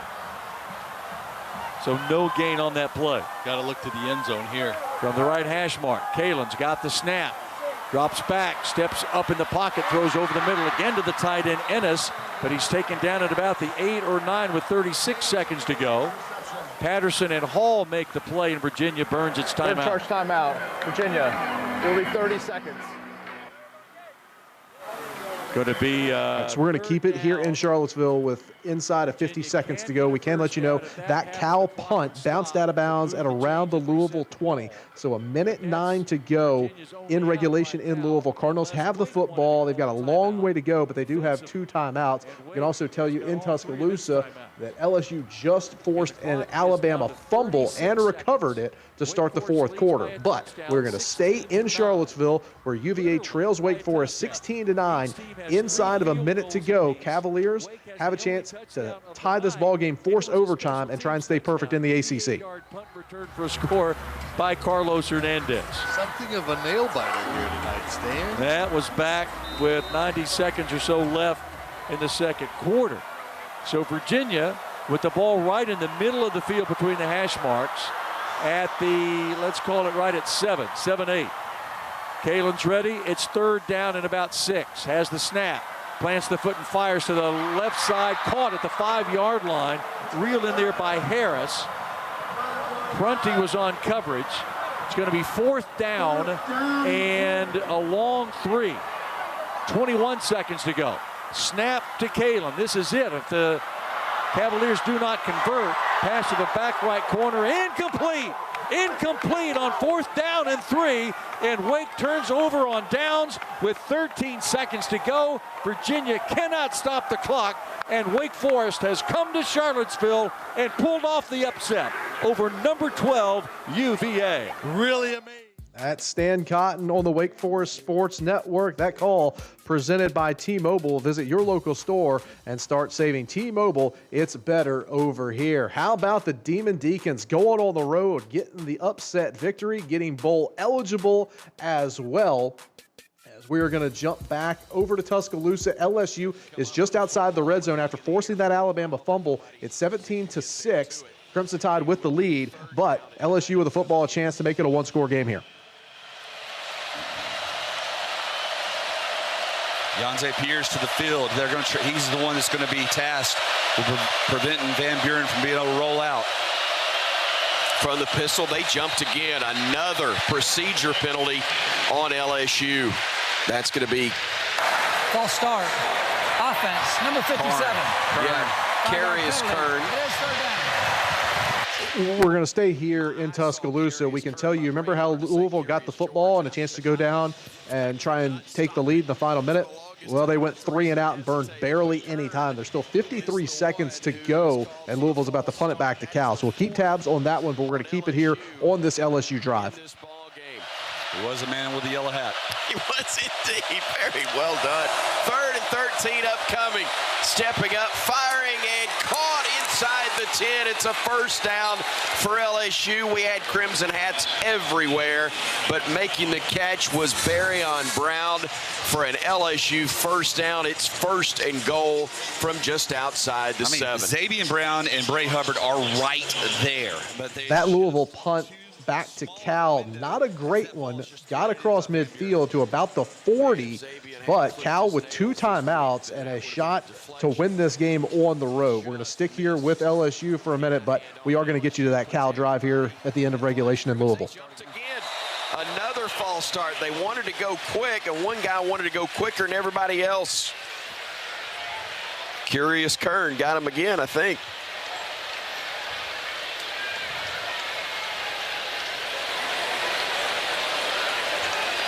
Still talking it over.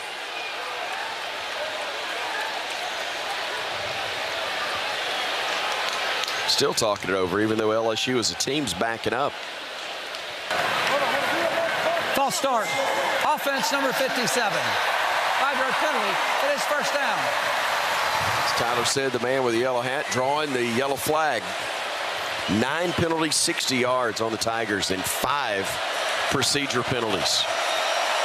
Well, they have struggled with that offensive line like we have seldom seen for the men in the Bayou. They'll operate under center on 1st and goal from now back at the 12. And did they move again? There's conversation about something. I think they're going to reset the play clock. Please reset the game clock to 12:24, and please reset the play clock to 25 seconds. And wind the clock on my ready.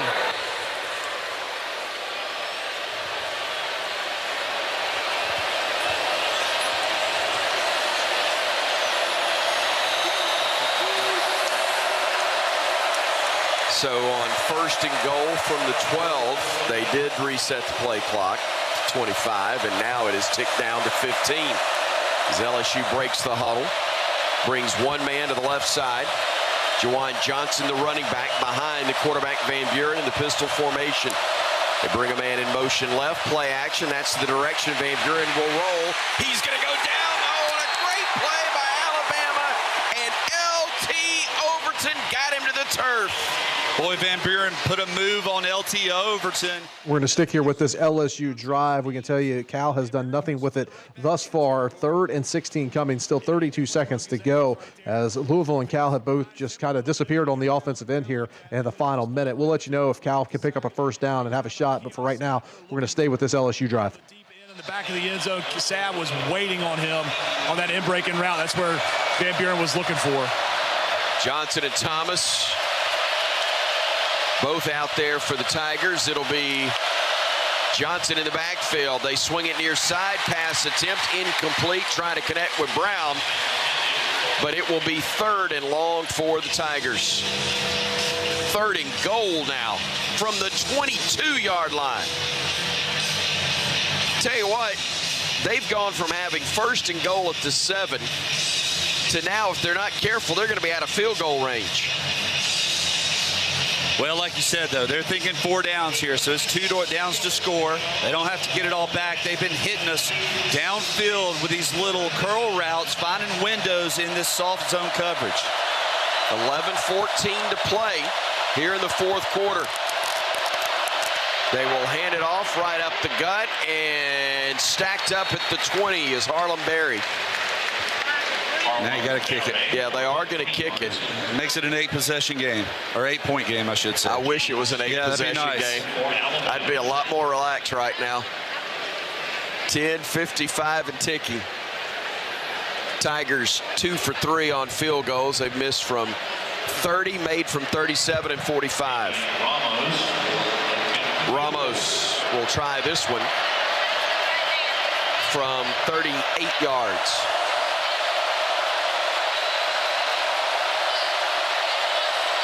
Snap, spot are good. Kick is up, enough leg, and that one is good. And the Tigers are to within a touchdown. All right, so LSU gets points. They make it an 8-point game. It's 17-6. Still a lot of time left in this football game, over 10 minutes to go. Cal is punting it back to Louisville with less than 30 seconds to go in a tie game. It's 23-all. Let's go to Paul Rogers on the Louisville Sports Network for the final 23 seconds. See if Louisville can get a big play. If not, they're going to overtime in Louisville.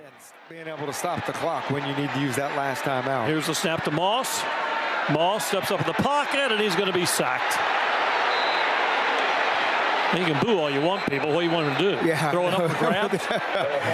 Don't boo the offense. I mean, their 4 guys knew it was going to be a pass, and they just got after the quarterback, just as Louisville's defensive line did. When you know it's going to be a pass, it's easy to get after the quarter, and it was good coverage. It was good coverage. They dropped off in the loose zone, and you definitely don't want to throw a turnover there. Second sack tonight by Cal. Louisville has sacked them 3 times. Jody Demling. You can tell if he got above the face, but they just show the replay. His hand was across there. I don't think he grabbed his face mask, but that's what they were booing at. They say Miller They got his? In his face mask, okay, yes. Because I didn't see that. But after the sack, it's going to be 2nd down and 15 with 16 seconds left. Louisville they do have still a timeout left, so they can throw it anywhere down the middle of the field or on the sideline if they can get. Well, they are at a time. I'm sorry. Yes, it showed 1. It just clicked over to 0. So you got to be probably to the sideline. Here's Moss back to throw. Lets it go over the middle to Lacey, but he's hemmed in, and Lacey will go down, and we're going to run out of time. Yep. All right, folks, we're going to play. Well, Louisville's line up to run a play real quickly, maybe. They do spike it, but I think 1 second. They're going to have another play, so they can at least try Hail Mary.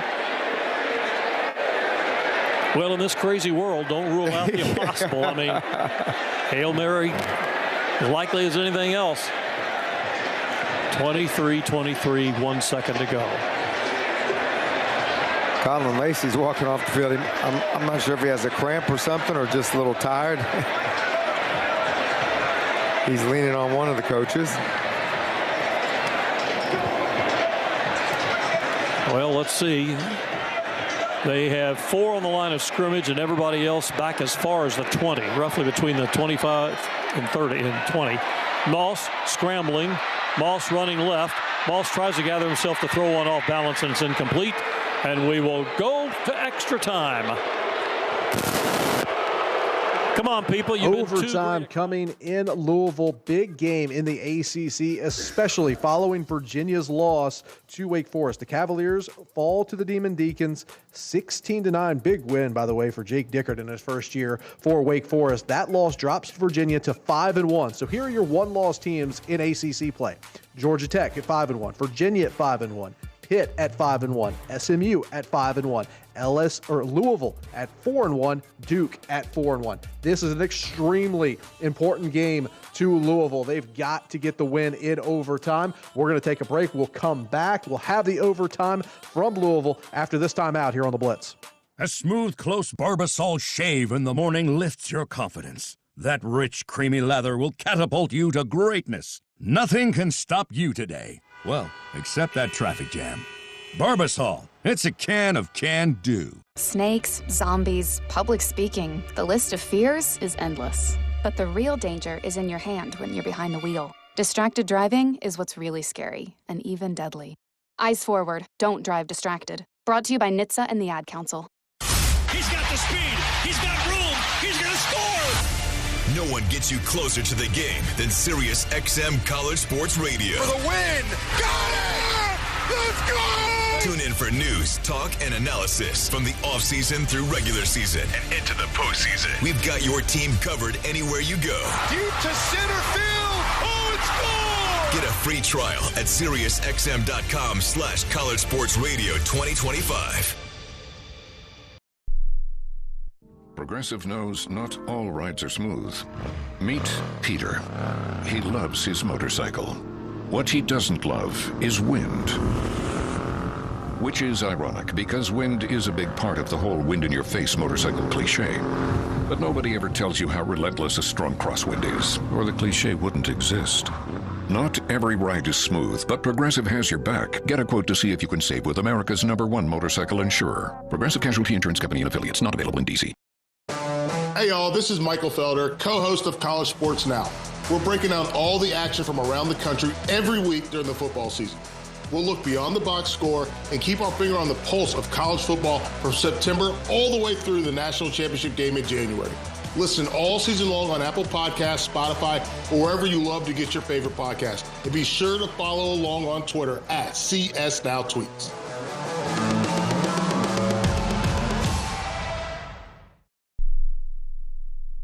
You're listening to the College Football Blitz. It's caught! It's caught! He's got it! He's in the end zone! Touchdown! Ole Miss! Touchdown! And Wake wins it! All right, we're going to get you to overtime in Louisville. It's tied at 23 between Cal and Louisville. But for right now, we've got 10 minutes to go in Tuscaloosa. It's a one-score game after the LSU field goal, 17-9. We're going to jump over to Alabama for a couple of plays before we get you back to overtime in Louisville. With the hit. West Beats, the tackle for LSU. Got to emphasize because you got West Weeks and Whit Weeks, the two brothers out there, and you got Zach Weeks, the third one as well. Thanks, partner, for the reminder. He's a linebacker also. Simpson from the pistol, empty backfield. Pressure coming from the edge, throws downfield near side. It's deflected and incomplete. Isaiah Hort, the intended receiver. P.J. Woodland there in coverage. All right, overtime, Louisville. Louisville's got the ball first. Let's go right to Paul Rogers. It was a big collision. He sprinted through the line of scrimmage, but it was a 9-yard dead-ahead sprint. That was Drew Polidor, who has 10 tackles in the game tonight, leading them in that department. 2nd and 1 from the 16-yard line. Lacey heads wide to the right. Bell just outside the tight end on the right. Give again to Brown. Tries to get outside and can't. Flag comes down. I think we're going to have a hold. Brown was wrestled down by Luke Farrelly, the linebacker. This is going to go the wrong way. Going to call it on Kariski, and he was on the direct opposite side, blocking on the defensive end. Illegal block below the waist. Offense number 85. It's a 15-yard penalty. Replay 2nd down. So can only linemen block below the waist like that? Yes, he came from outside in. Right. He was not in the interior line. Well, he was in the backfield. I assume that's why. I don't know that he was outside, but he was in the backfield. Yeah, he was lined up as a fullback. But I guess you can only do it as a lineman when you get blocked below. A lineman, and you can't. He was lined up as a fullback. Yeah. Let's take a look here. Yeah. Here's the snap, and Moss wants to throw it. Hit as he throws, and it's incomplete.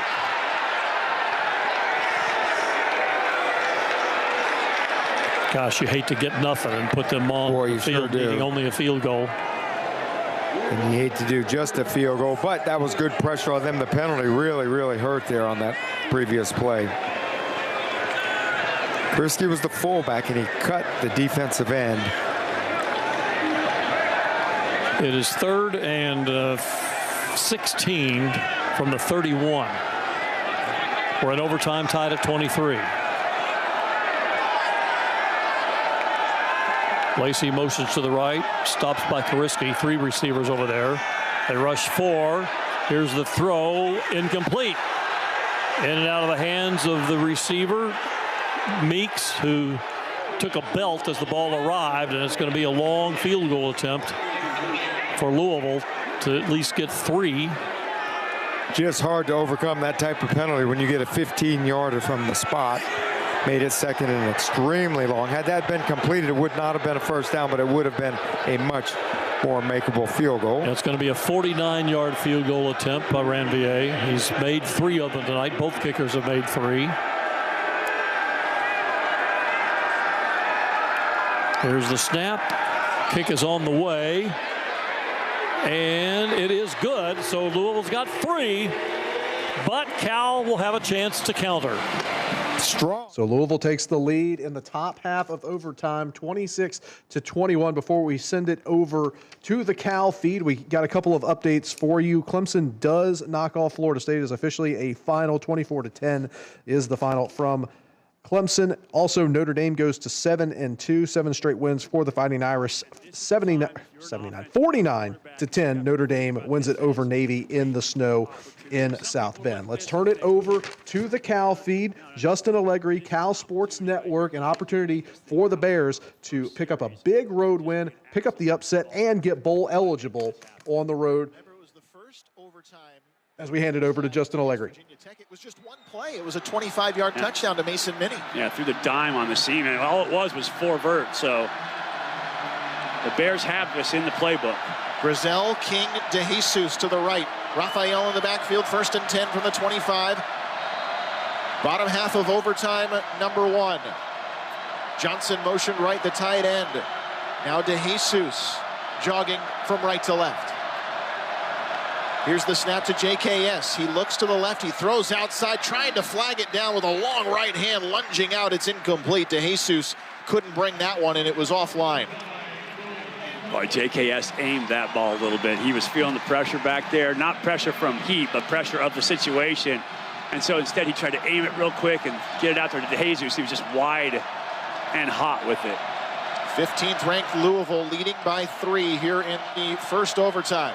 JKS pressured again, throw to the flat, juggled by Raphael. He somehow makes the catch, gets past 2 defenders, gets to the 20-yard line, and then pushed out of bounds.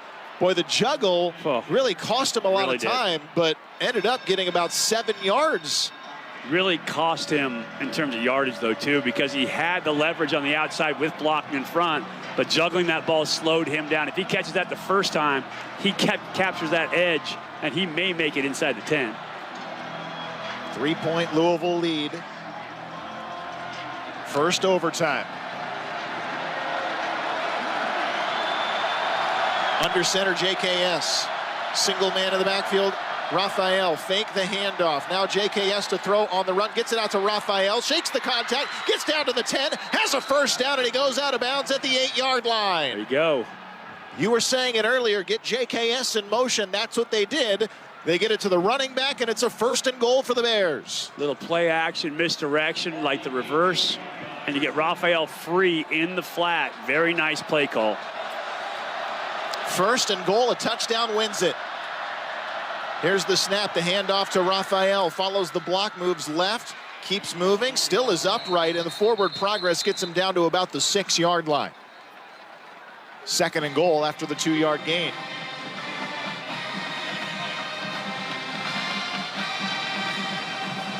Bears just need 6 yards to win it.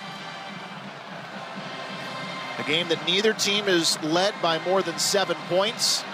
It was tied 3 different occasions.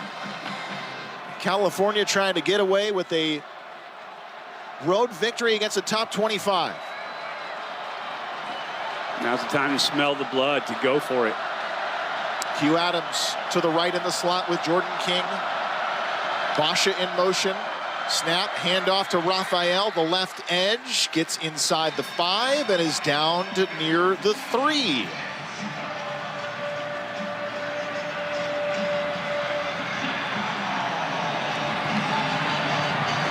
This is the value of going 2nd, too. Yep, you know what you got to get. You get that touchdown, this thing's over.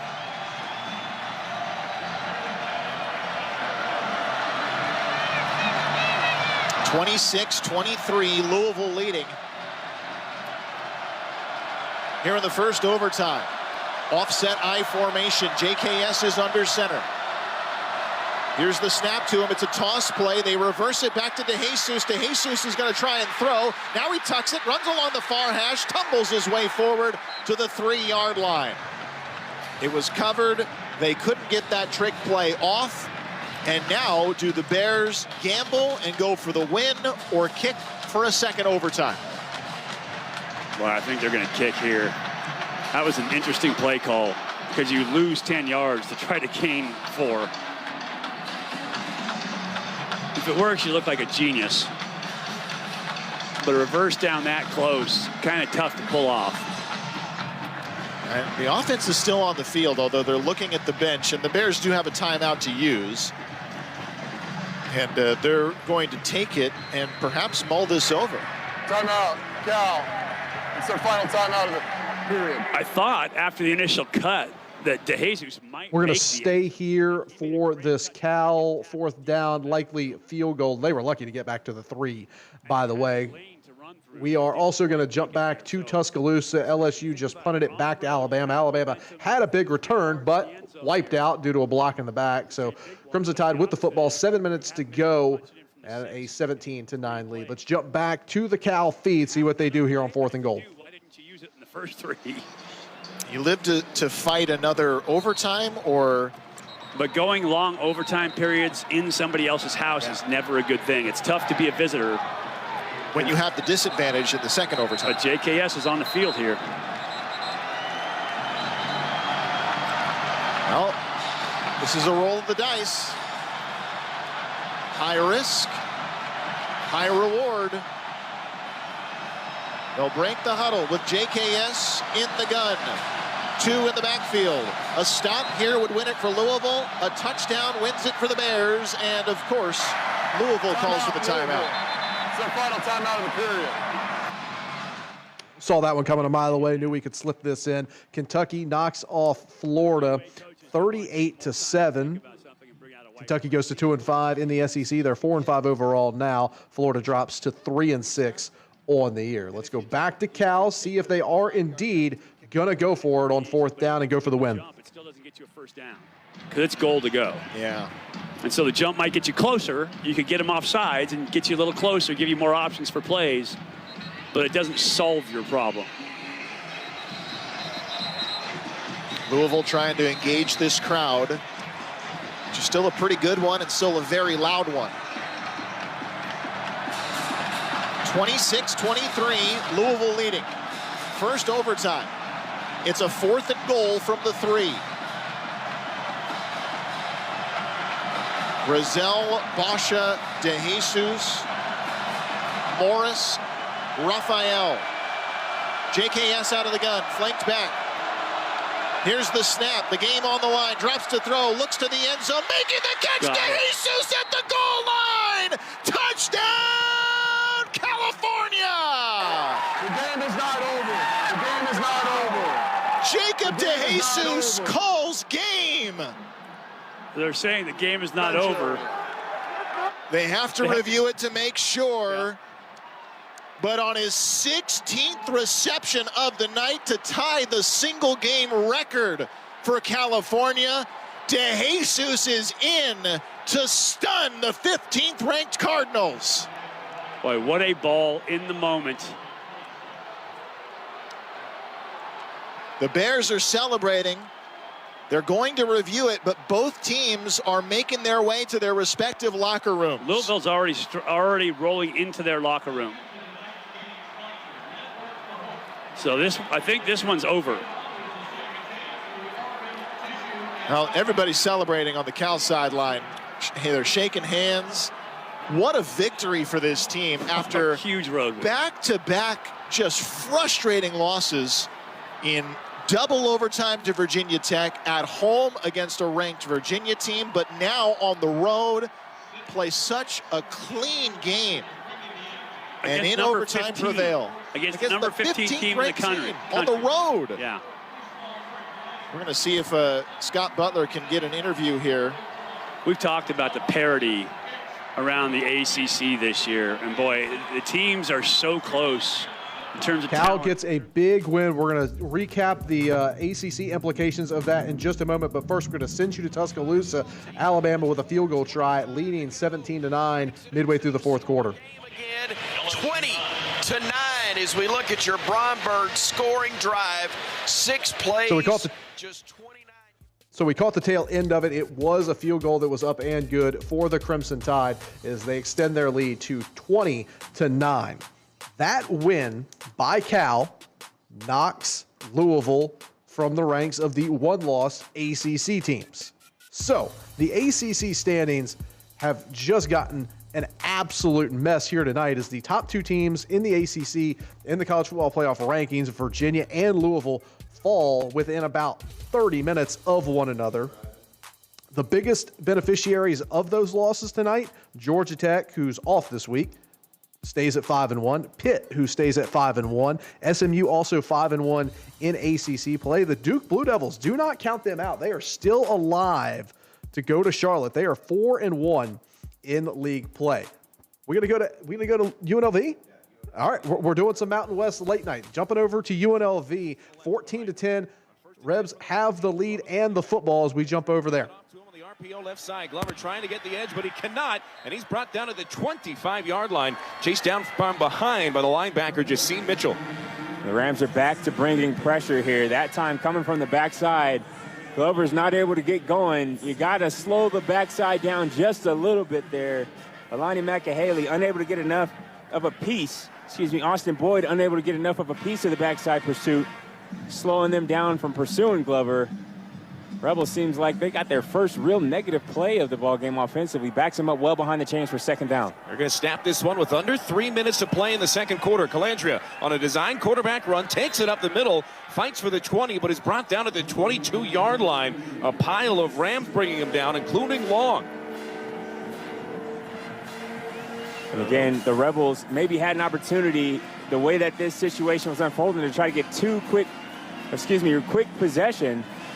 before the half, but now I think the concentration has sort of flipped here. They want to try to keep the clock running, get inside of 2 minutes offensively before trying to put up some points here. 3rd and 12.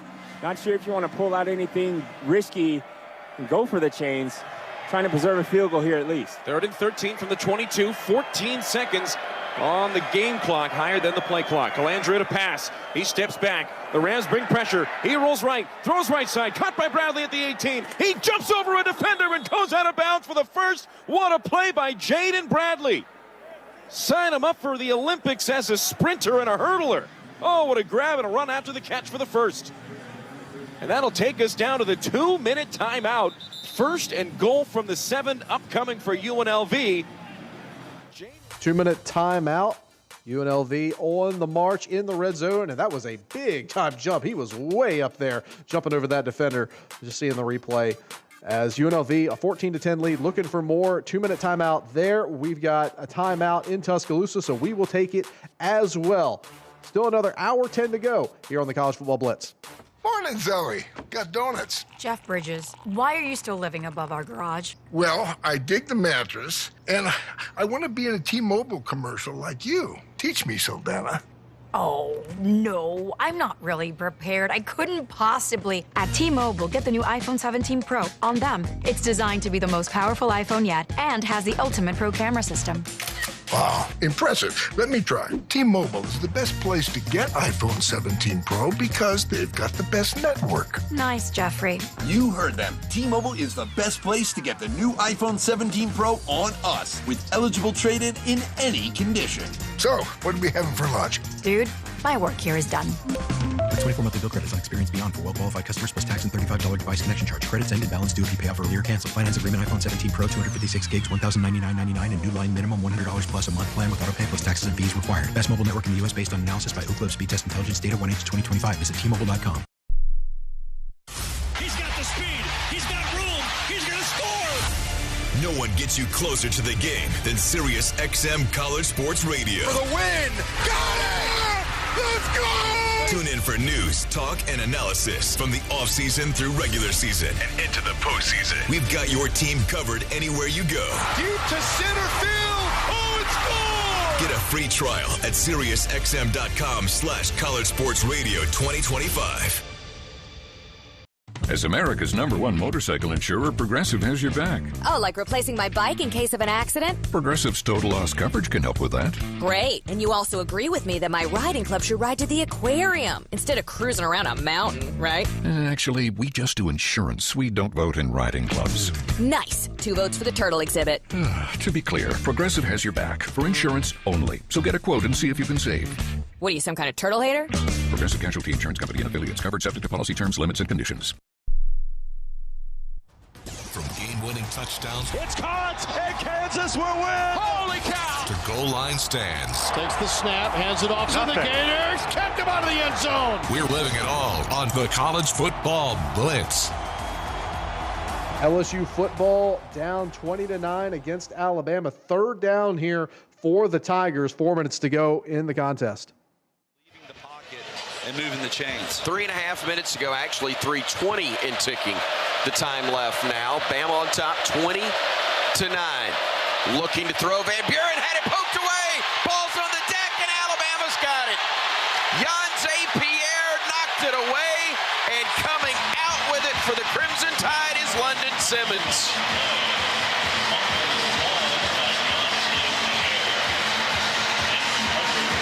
Well, we talked in the pregame broadcast about the impact that Jan Pierre could have on this game here tonight against an offensive line for LSU that has really struggled to be able to hold up against the speed rush. And here late in this ball game, he has gotten a couple of stops as he goes around the left deep or offensive tackle and gets to Van Buren and swats the ball loose before London Simmons is able to fall on it. Second lost fumble by LSU tonight. Bama's lost one as Cuevas and Edwards are in as tight ends for Alabama. Bernard goes wide to the right side. Daniel Hill is the running back to the left of Ty Simpson. Bama trying to put this one away, handing it off. No, Simpson will keep it himself. He'll stretch forward, and he might have gotten a yard. But Corey on that last play, again, a great job by the Bama defense, forcing the takeaway. Yeah, it definitely was. I mean, you got Yonze Pierre, who's made 2 massive plays this game, going up against the freshman left tackle right there. Does a good job with a bull rush. Pulls him down, be able to get that arm swatted, get that ball loose from Van Buren right there. What a phenomenal play. Great play indeed, and LSU just used its final timeout of this second half, so the only time. We're going to bounce you out of Tuscaloosa, and for the first time tonight, we're going to go to Oregon State and Sam Houston. 10-0 lead for the Beavers. They've got the football as we say hello to Mike Parker on the Oregon State Sports Network for the first time tonight. Turnover margin. But the defense stiffens, the kicker missed the field goal, and now the Beavs go to work on first down with Anthony Hankerson getting 5 yards to the 25-yard line, brought down by C.J. Brown, a third stop for C.J. in his collegiate career, Bowling Green in northern Illinois. 2nd and 5 for the Beavs. Nice open field tackle, because there was really a crease created by that right side of the offensive line, and Anthony saw that, had 5, and he was just trying to make, he knew he had to make a move, and he was unable to do so. Out of the shotgun, Van Wells over the ball at center, hand to Hank, jump cut, tries to get to the outside, and some big bodies get Hankerson down at the 26, a gain of 1, leaving the Beavers with a 3rd down and 4. But a nice job by Dylan Frazier again, and had help from Tokyo Gordon. So it is a 3rd and 4 for the Beavers here, leading 10-0.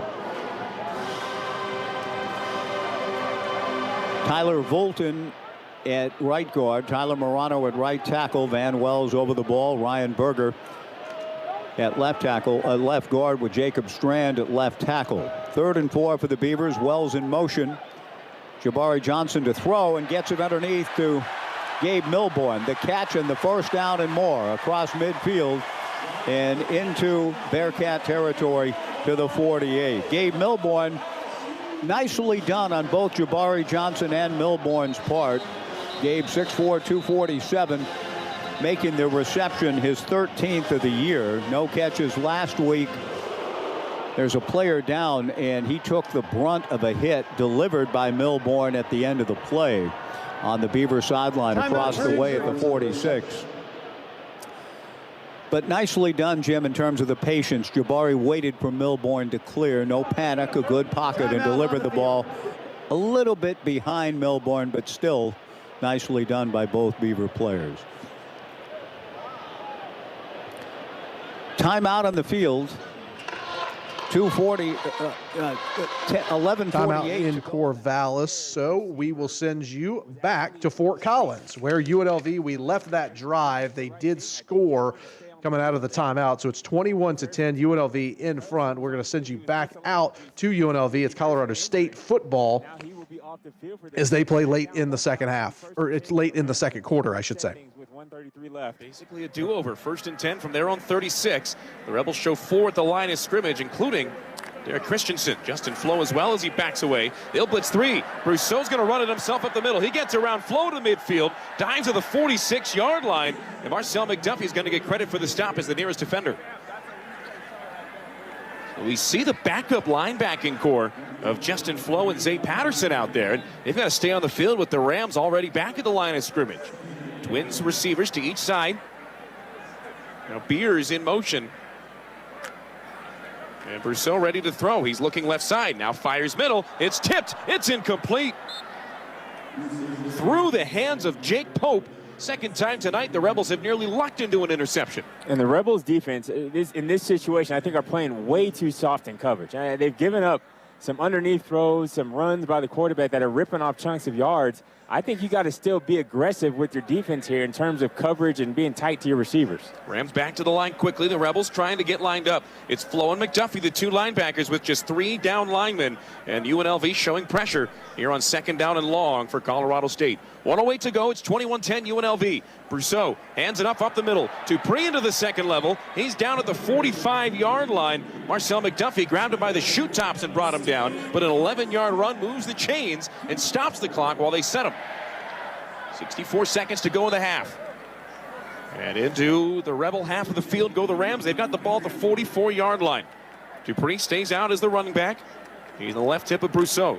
2 receivers each side. Brousseau backing up. He's pressured. He throws left side. That's caught by Antwi at the 40. Down to the 35 on the far sideline. Out of bounds at the 29 with Terrence Welch chasing down Kojo Antwi, the former Ohio State Buckeye, on the grab. Rebels bringing pressure here with this package, and I think that's why we're seeing the linebacking that we're seeing. They're letting Justin Flo really pin his ears back and become a pass rusher here, but they're giving up soft things underneath on these shallow crosses. Rebels with just 3 down linemen, and Logan Christensen out there wearing number 28 as well. They're the 4 to blitz as Brousseau steps back to throw. Checks it down over the middle. That's caught by Tay Lanier, and he's brought down quickly at the 29-yard line. He might have lost a yard there. And that's Marcel McDuffie that time. Another tackle. Sniffing out the crossing route, getting there just as the ball does. Negative yards, as you mentioned, partner. 2nd and 11 for the Rams, and the clock continues to run. Marcel McDuffie with his 7th tackle of the game. Oluwalu Tuiolomotu with the game high 8. 2nd down and 11, and as that play gets snapped, it's blown dead.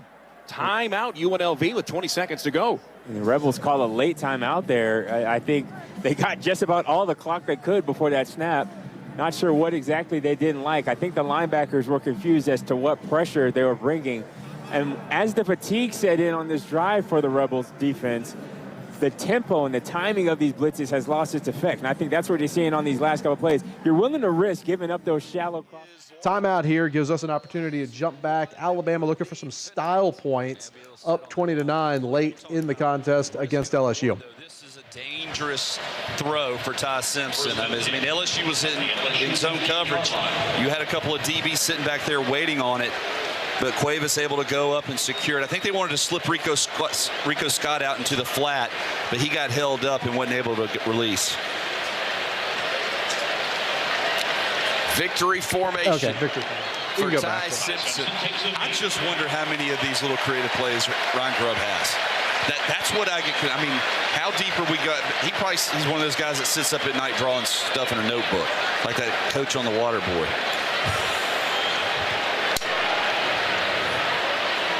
All right, so victory formation for the Crimson Tide. They're going to win it over LSU 20-9. Let's jump back over UNLV, Colorado State, final 30 seconds of the first half. Crunched Brousseau on the sack. Colorado State calls their final timeout with 17 seconds. They want to talk it over ahead of a 3rd and 16 from the 34. What timeliness on the sack from Rudolph. And keep in mind, we talked about the timeout situation. That's their final timeout. I didn't hear the official's announcement there if he announced it as the final timeout for the Rams.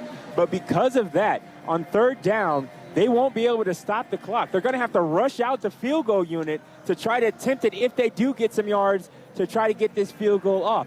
On the flip side of that, this may mean that on this 3rd down, they're going to have to take a shot to the end zone to quickly try to get that, and then an incomplete pass, and then you'll see what you do on 4th and long. But just timeout situational awareness, that is a crucial sack at a crucial time for this Rebel defense, who's given up a lot of yards, bending but not breaking here, coming up with another negative play at a crucial time. They can prevent points here. That'd be a huge win for this Rebel defense. And you and I have seen Brousseau begin to step up in the pocket more as this game has progressed. Rudolph sniffed that out and stepped right in front of him. Here we go, 3rd and 16 with 17 seconds to go in the half. Rebels trying to hold the Rams scoreless after 10 in the first quarter. Brousseau on 3rd and long, drops back to pass. He's pressured out to the right, checks it down over the middle. That's caught, that's in bounds. Tackle made by Amaris Brown, and now here comes the field goal unit. 6 seconds. I don't know if they're going to get this one off. 4 seconds as the ball is lined up at the 25-yard line. 2 seconds, 1 second, and they snap it. The kick is not off. The punter, Brian Hansen, rolling to the right. He throws end zone. That's incomplete. What a sequence, and what a cluster at the end of the first half. The Rams try to sprint the field goal unit on, and there was confusion, to put it lightly. You call that the fire drill. Whoa. if you're an opponent trying to get your field goal unit on in a quick hurry like that, college fire till you practice it, but anything can go wrong, especially the mechanics there. Punter trying to get that hold down, can't quite get it. The chaos ensues. They almost actually had a receiver. I'm going to give that a D for clock management. Not a great way to end the first half for the Rams. UNLV will take a 21-10 lead into the locker room. We'll bounce you back over to Corvallis. Oregon State, a 10-0 lead over Sam Houston, and looking to add to it inside of 9 minutes to go until halftime. The backfield with Jabari. On second down and long, a pass to the outside to Trent Walker. Trent makes the catch and goes out of bounds at the 25, getting the lost yardage back. And it'll be 3rd down and 10. Actually, they marked it at the 26. So 3rd and 11. And a nice job in the open field by C.J. Johnson, transfer from Navarro College in Memphis. 10-0 Beavers, 7:50 to go in the half. In field goal range for Caleb Ojeda, but the Beavers are hungrier for more than that. They go trips left with Reddix, Walker, and Wells. Jabari Johnson with a pump and go. Now he's trying to go, and down he goes at the 30. There is a penalty flag downfield, and once again it looks as though it's something that will end up hurting Sam Houston State. It'll be defensive holding against the Bearcats, which will mean an automatic first down. And isn't that the way? Holding defense, number 13. 10-yard penalty, automatic first down. That's John Love telling us, isn't that the way it goes, Jimmy, when you're having a rough year? And especially, and we've had this happen to us where, look, by the time the flag came out, the Jabari was already had tucked the ball and was running and was being tackled, and when the flag came out. Now maybe the hold came earlier, but it just is one of those ones where we're saying, man, it wasn't even part of the play. The 10-yard penalty takes the football to the Bearcats 16. A fresh set of downs for the Beavers, leading 10-0. Anthony Hankerson started up the middle, bounces it left, takes it to the 13 for a gain of 3. 2nd down and 7. Let's go below to Ron. Reddix came off the field limping slightly. He's being looked at right now, guys. Thank you, Ron. It's after that penalty, right? Yeah. That's on that play. Gabe Milborn out, Trent Walker in. Eddie Freeoff, boy, he's a big target.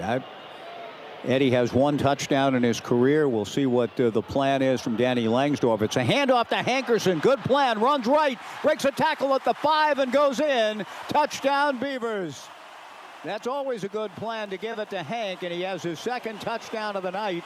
6:53 to go in the first half. The Beavers 16, Sam Houston nothing.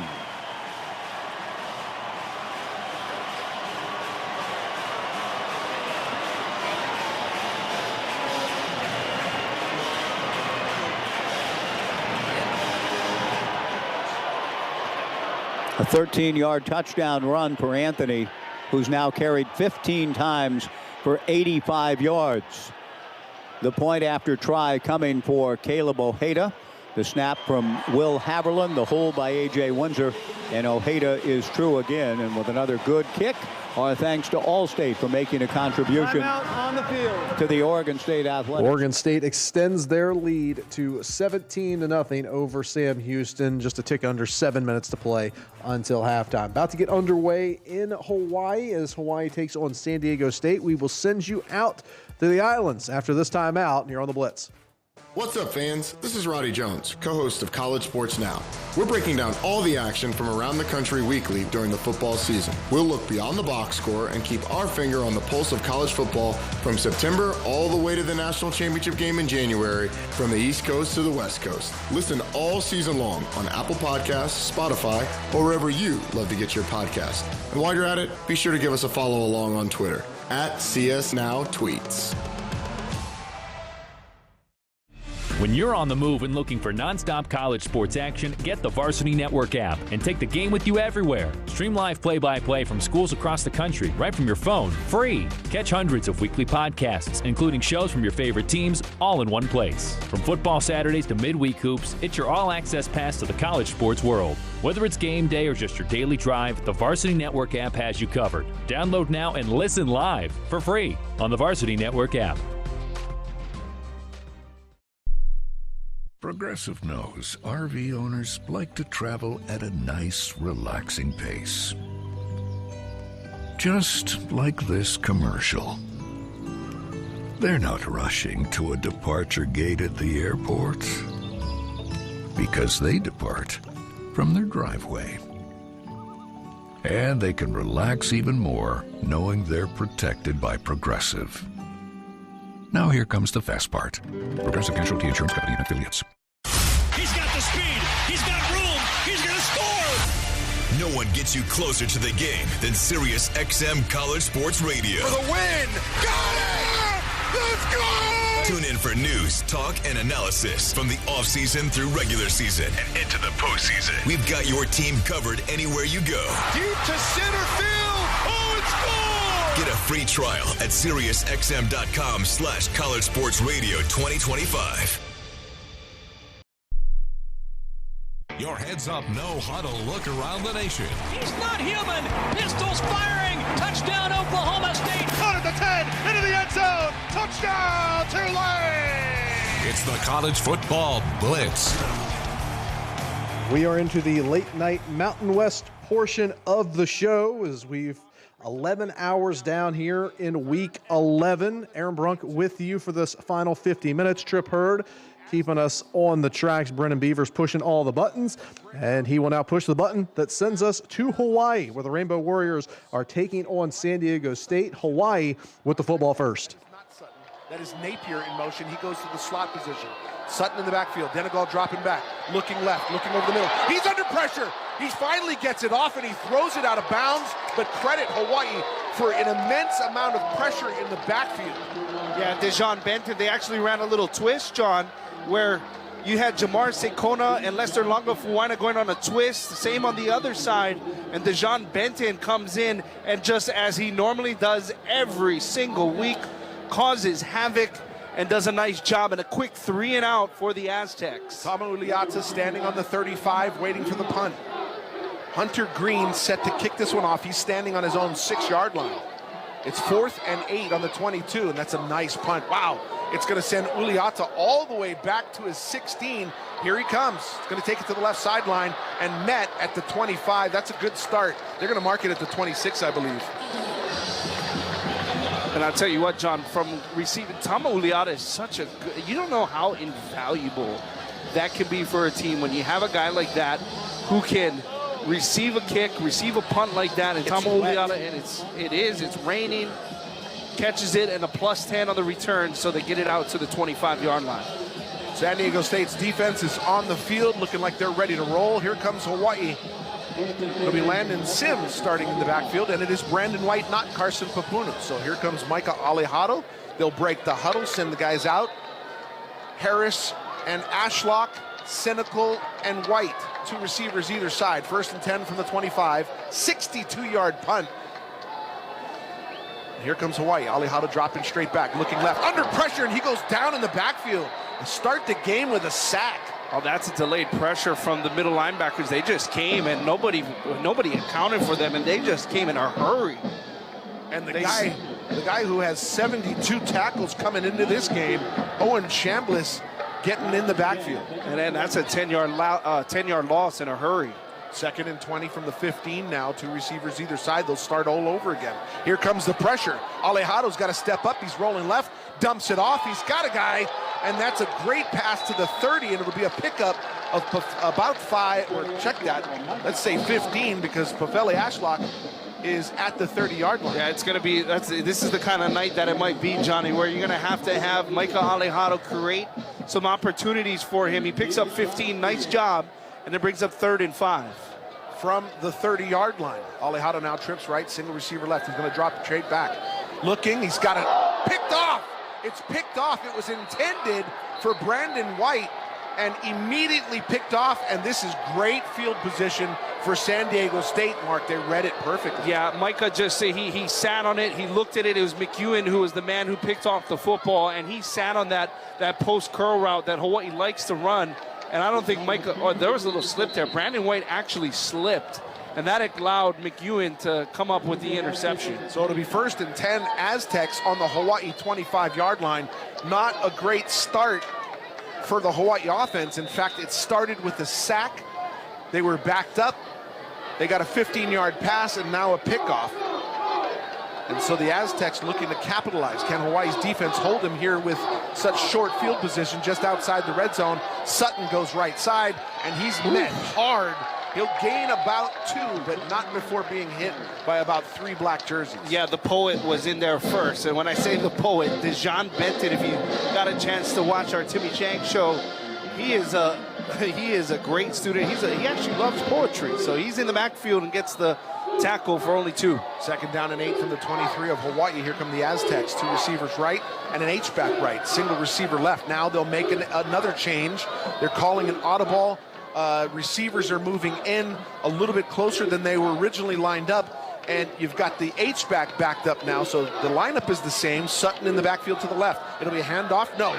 Denegal pulls it. He's in pressure, and he will gain nothing. Forced out of bounds by Jalen Smith. Denegal running for his life. Yeah, the great job by Jalen Smith. They go RPO, and they use that H-back to come on the motion to kick out the end. So Jalen Smith is on an island by himself with the quarterback, but he keeps outside contained. John does a nice job and makes sure it's actually a loss of a yard. It brings up 3rd and 9. From the 24 of Hawaii, trips right.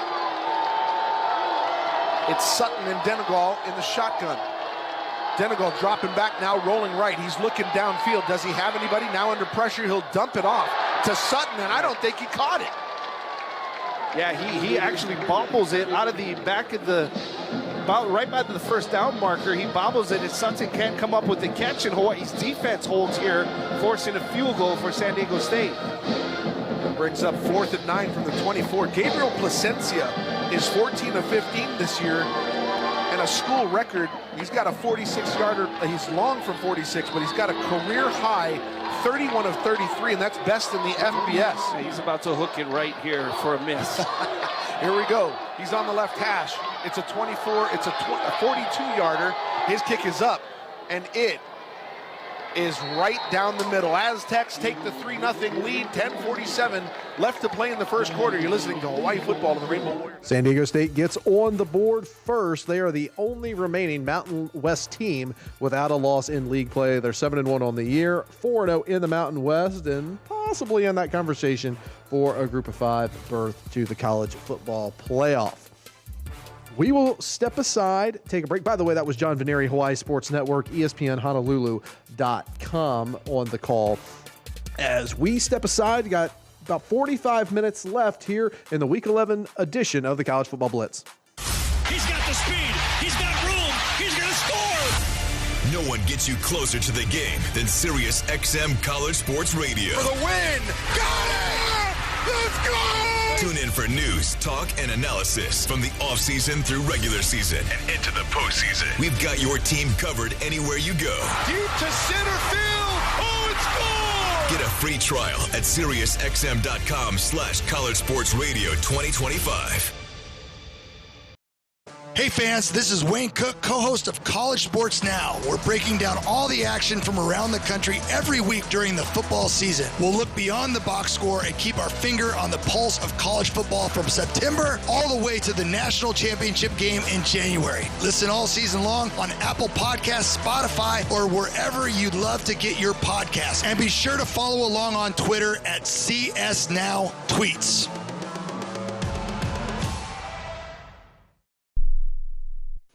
Progressive knows there are two things RV owners love: to travel and relax. And they like to take both nice and slow. Just like this commercial. And what's more relaxing than the peace of mind knowing their RV is protected by Progressive? Now here comes the fast part. Progressive Casualty Insurance Company and Affiliates. When you're on the move and looking for nonstop college sports action, get the Varsity Network app and take the game with you everywhere. Stream live play-by-play from schools across the country right from your phone, free. Catch hundreds of weekly podcasts, including shows from your favorite teams, all in one place. From football Saturdays to midweek hoops, it's your all-access pass to the college sports world. Whether it's game day or just your daily drive, the Varsity Network app has you covered. Download now and listen live for free on the Varsity Network app. the best plays from coast to coast. Touchdown Carolina. Shoot and score. Pass is picked off on the right sideline. 15, 10, 5. Touchdown Beavers. This is the College Football Blitz. Hanging out with you for another 40 minutes or so. Trip Hurd producing, Brennan Beavers on the board. I'm Aaron Brunk, giving you a quick recap of where we're at in the top 10 of the college football playoff teams here in the first week since the release. Pretty much what you would expect out of the top 10. Ohio State, no problems with Purdue today. A 34-10 victory for the Buckeyes to start the day. Indiana nearly upset on the road by Penn State. Omar Cooper makes a toe-tapping touchdown grab in the final minute as Indiana escapes Penn State with a 27-24 victory to stay perfect on the season. Texas A&M, no issues with Missouri, basically eliminating Missouri from any conversations of the college football playoff. 38-17. The final score in that one. Georgia also no problem on the road. They knock off Mississippi State 41-21. The Bulldogs host Texas next week. Big game coming in the SEC there. Oregon, tight one against number 20 Iowa today at Kinnick in the rain, in the sleet. But the Ducks sneak away with an 18-6 victory.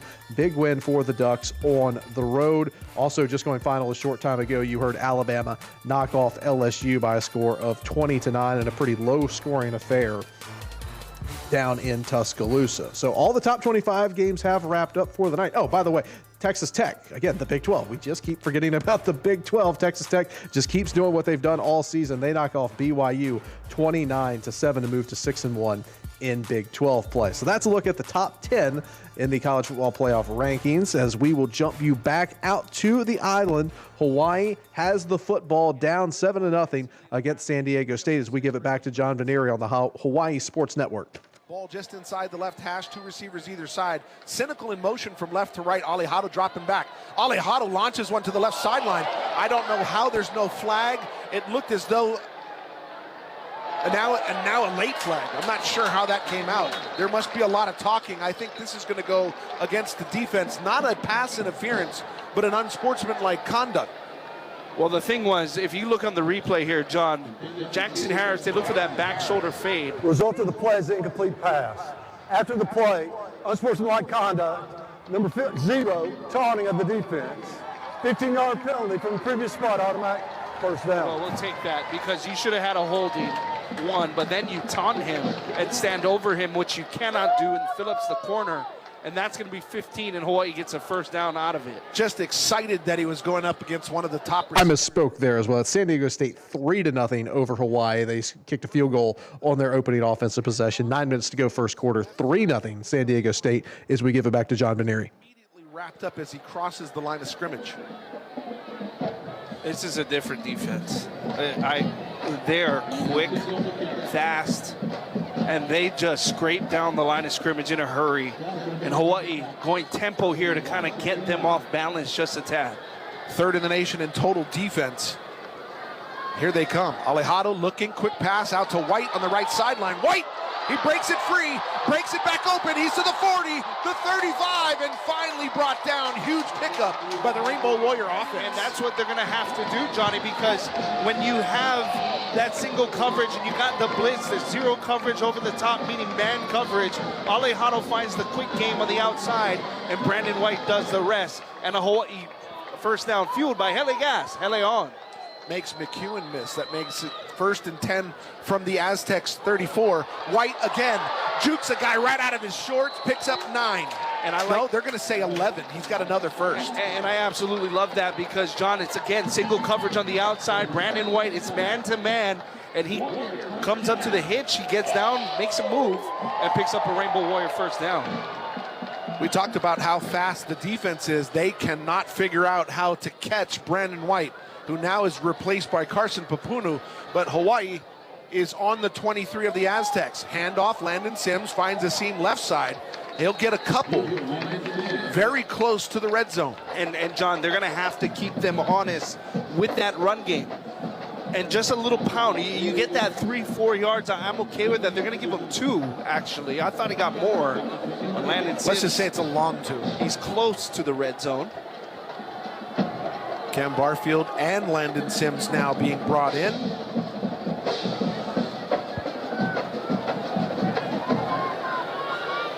Tauefa into the game. He'll go in motion from left to right. 2 running backs in the backfield. Tauefa stops at the H-back. Sims in motion. Handoff Barfield right side. He's got some room to run. To the 15, the 10. Finally knocked down inside the 10. Call it the 9. Oh, beautiful design there. They use, on the motion, they use Landon Sims, and then he's the kick-out block, and they go outside zone to the right. And the Rainbow Warriors have found prime real estate and are in the red zone. Brought to you by Taniguchi and Associates of Keller Williams, Honolulu. 12-yard pickup makes it 1st and goal from the 9. Ball on the right hash. 2 receivers either side. What do the Warriors draw up? Landon Sims in the pistol behind Alejado, who's in the shotgun, now moves to his left. Alejado, quick drop. Throws to the end zone. Jackson Harris, does he got it? They're going to wait. They're going to wait. And they call it a touchdown. Jackson Harris in the left corner. He hauls it in. They're going to look at it. They're going to wait and see if this actually does. And they're saying yes. You can hear the crowd. A 9-yard TD strike to Jackson Harris. Over the shoulder catch. The foot is in, and that's to the Halle for the touchdown. Jackson Harris in the back corner. What a throw by Micah Alejado for the touchdown. Is that touchdown brought to you by BMW Honolulu, the ultimate driving machine. And Johnny, what a response from Micah Alejado after the interception. Drives the Rainbow Warriors down the field, gets the touchdown pass to the #1 receiver in conference, Jackson Harris. And let's talk about, with the rain coming down, the touch pass from Alejado.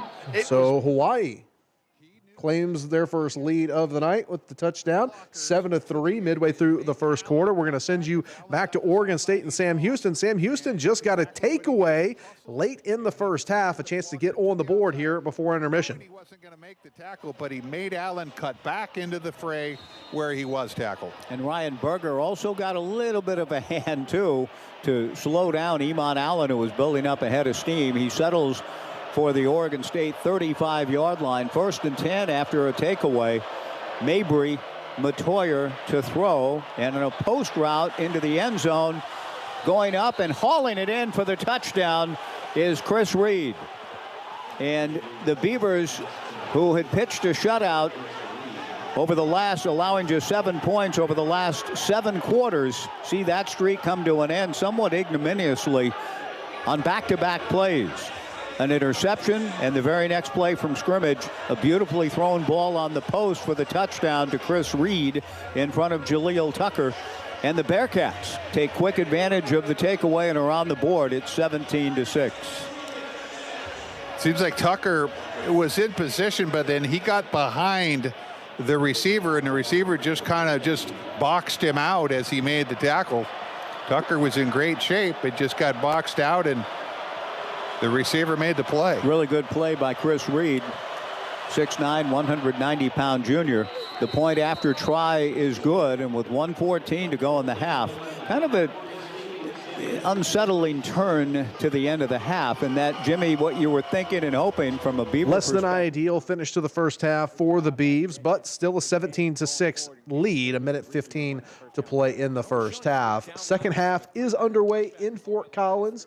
UNLV with a 21-10 lead over Colorado State. As we send you back out to Fort Collins, UNLV has the ball to start the second half as we give it back to Matt Neverett on the UNLV Sports Network. Big strike play. Lyons has been a big strike receiver. High risk, high reward. Calandra taking the shot. I think he had the coverage he wanted. Goes to take the shot on the slot fade and unable to connect. But he had a completion on the shallow cross once again. Situationally, where you are on the field, I think taking that completion is what I would have liked to see. But again, sometimes you got to roll the dice and threaten the defense deep. Calandra took a shot on that 2nd and long. Rebels are 4 out of 6 on 3rd down today. They've got 3rd and 8 upcoming from their own 10-yard line. Rams show pressure. They've got 7 men on the line. They bring pressure. Calandria throws near sideline. Back shoulder looking for Reynolds. That's incomplete. Nowhere near the area of the intended receiver. A miscommunication, and the Rebels go 3 and out coming out of the locker room. It'll be a 4th down with the punt unit. The Aussie Cam Brown leads them out. And again, understanding the situation. I just talked about how Calandra's been on fire. He's been dialing things up. in the first half. I think he got greedy on second down, understanding the situation, backed up, just try to get that first down. Brown standing in his own end zone. It's a low line drive down the near sideline. Javion Kennard standing on his own 45. He's got it on the logo. He's got an alley at the 50 to the opposite 40 into Rebel territory. He breaks a tackle at the 35 before eventually being stopped. A good return by Kennard, and the shortest field of the day for the Rams. They'll start this drive at the UNLV 34-yard line. And the disaster start. I guess the worst possible scenario you could have dialed up, short of a turnover for an immediate defensive touchdown. The Rebels go 3 and out, punt it away, give up a huge return, and now the Rams have life here, knocking on the door of a scoring opportunity to start their first offensive drive. 45-yard punt, 22 yards on the return from Kennard. Kennard motions from right to left. The handoff goes up the middle to Dupree. He gets past Kamaihua. Marcel McDuffie grabs on and tackles him. Jaheim Joseph combining on a gang stop after a pickup of 5. Sets up second down and medium. And that's Blessing Alualu Tuialamotu had a chance at the line of scrimmage for no gain or a loss. And again, misses the tackle. Shoots his shot and just completely misses the tackle there. Got him in the right position. Just got to finish as a linebacker. Borders, Lee, Fuller, and Adeleo, the 4 defensive linemen for UNLV from left to right. Brousseau rolling right. Fuller chasing him down, airs it up to the far sideline, and that's out of bounds in the intended area, or in the area rather of the intended target, Brown. Nothing going there, and Fuller showing off the track sprinter speed as he raced down against Brousseau, who aired it out of bounds. 3rd down and 6 from the 29. And a good job showing restraint there. A lot of time big boys get out there chasing the quarterback. They want to hit him so bad they don't let off once he lets it go. Good job by Fuller, though, avoiding a personal foul, bringing up a Raising Cane's 3rd down on the first defensive possession for the Rebels. Now, the Rams have struggled on 3rd down this year. They are 1 out of 7 today as well. UNLV has 7 men lined up on the line, and they bring 6. Brousseau rolling right through pressure, throws to the far sideline, incomplete, intended for Beers. There was never an option there as the Rebel front got home. I think the Rams were trying to set up a slip screen there to Dupree, who actually slipped himself. And that's why the floodgates opened up for the Rebel defensive front. Looks like the Rams are going to trot out the field goal unit. The last time they were out, obviously, the botched snap resulted in not even getting the kick away. But this one's going to be from about 48 yards once it's teed up, going into the wind if there was any. But it's died. The flags have died so far. Isaiah Hankins puts boot to ball. This one's got plenty of leg, but it's no good. He missed it wide to the left. He misses his 4th kick of the year, and now from beyond 40 in his career, Isaiah Hankins is 16 of 35. And the Rebel defense breathes a sigh of relief. They go 3 and out offensively and then force a missed field goal for Colorado State. The Rebels on top 21-10 with 13:05 to go. So UNLV has a less than ideal offensive start to the first half, but they catch a break as Colorado State misses the long field goal try. It stays 21-10. 2 minutes gone in the second half. Final 30 seconds or so of the first half in Corvallis. It's still 17-7. Oregon State leading Sam Houston, and Hawaii leads 7-3 over San Diego State. About 5 minutes to go in the opening quarter. Let's go. They just took a break in Hawaii. We were going to send you to the islands, but they took a commercial break. So we'll go ahead and sneak away and grab one ourselves. Back in 2 minutes here on The Blitz. Morning, Zoe. Got donuts. Jeff Bridges, why are you still living above our garage? Well, I dig the mattress, and I want to be in a T-Mobile commercial like you. Teach me, Saldana. Oh, no, I'm not really prepared. I couldn't possibly. At T-Mobile, get the new iPhone 17 Pro. On them, it's designed to be the most powerful iPhone yet and has the ultimate pro camera system. Wow, impressive. Let me try. T-Mobile is the best place to get iPhone 17 Pro because they've got the best network. Nice, Jeffrey. You heard them. T-Mobile is the best place to get the new iPhone 17 Pro on us with eligible trade-in in any condition. So, what are we having for lunch? Dude, my work here is done. The 24 monthly bill credits on Experience Beyond for well-qualified customers plus tax and $35 device connection charge. Credits end and balance due if you pay off early or cancel. Finance agreement iPhone 17 Pro, 256 gigs, $1,099.99 and new line minimum $100 plus a month plan with auto pay plus taxes and fees required. Best mobile network in the U.S. based on analysis by Ookla Speed Test Intelligence data 1H2025. Visit T-Mobile.com. Most people in radio commercials talk really fast. but we made this one for RV owners.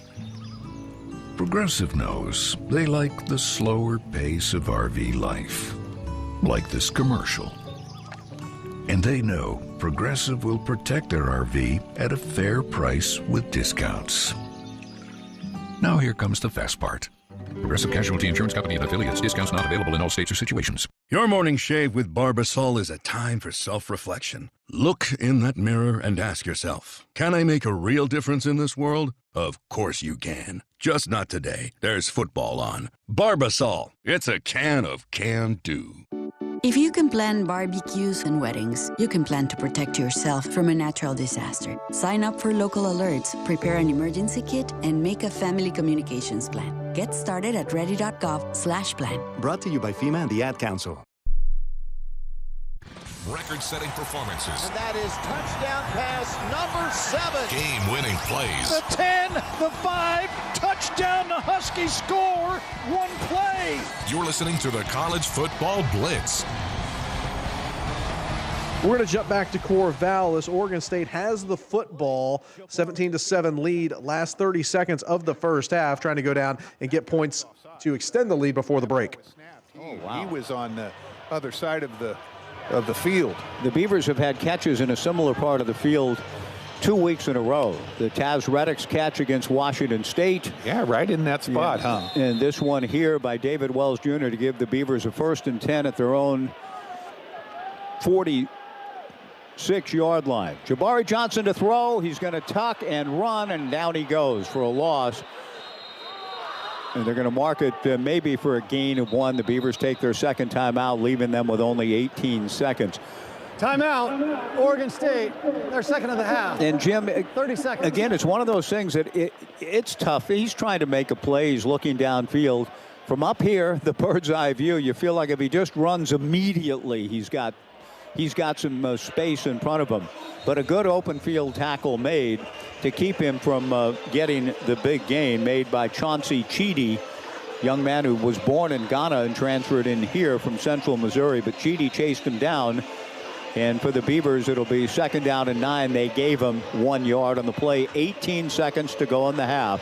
1 timeout remaining, leading 17-7. I think there's got to be something in that dig route, something in that 20 plus. I mean, but the sidelines is going to be tough. Something where you can get it down the middle. David Wells Jr. to the boundary left. Walker at a slot inside of Zachary Card to the right. Jabari Johnson rolls to his right. Jabari sets up and breaks away from another sack attempt. Spins away at the 45. Down to 8 seconds as he gets to the 35 and runs out of bounds at the 32-yard line of Sam Houston with 6 seconds to go in the half. Now he's gotten himself into Caleb Ojeda's range with, once again, some great escapability. It looked as though he was dead to rights with Dylan Frazier about to grab him. And then Jabari Johnson is able to get to the 32. 6 seconds to go, 1 timeout. Do you run a play to get a little closer? Well, I'll tell you what, this very situation, except for move the ball out about 10 yards, they lost to Jacksonville this year on a last-second field goal. They were going to, instead of a 58-yard field goal, Jacksonville says we're going to run one more play. They allowed the short out to the short side. Jabari Johnson to Walker. Go Walker's down. running 2 seconds. 1. Does he get out of bounds? I think he didn't get out of bounds in time. And I think the half has come to an end with Walker trying to race out of bounds instead of going down. Because they have the timeout. They had the timeout. If you they take a called knee, it. that constitutes end of play right there. You can get your timeout. He tried to run out of bounds. The scoreboard shows zeros across the board. The Beavers are at the 24-yard line with zeros on the board, and the officials are talking about it. I don't think Walker got out of bounds in time, Jim. I don't. They're going to review it, I think, because you remember the Rick Neuheisel did that same thing. But anyway, that's how Jacksonville, instead of kicking a 58-yard field goal with 6 seconds left, they threw an 8-yard out. And then the next play kicked the game winner. This time, the mistake the Beavers made was they went to the long side of the field. Here comes John Love. The previous play is under review to check the clock when the ball was dead. Yeah. No, they're just gonna break it down the minute he gets out.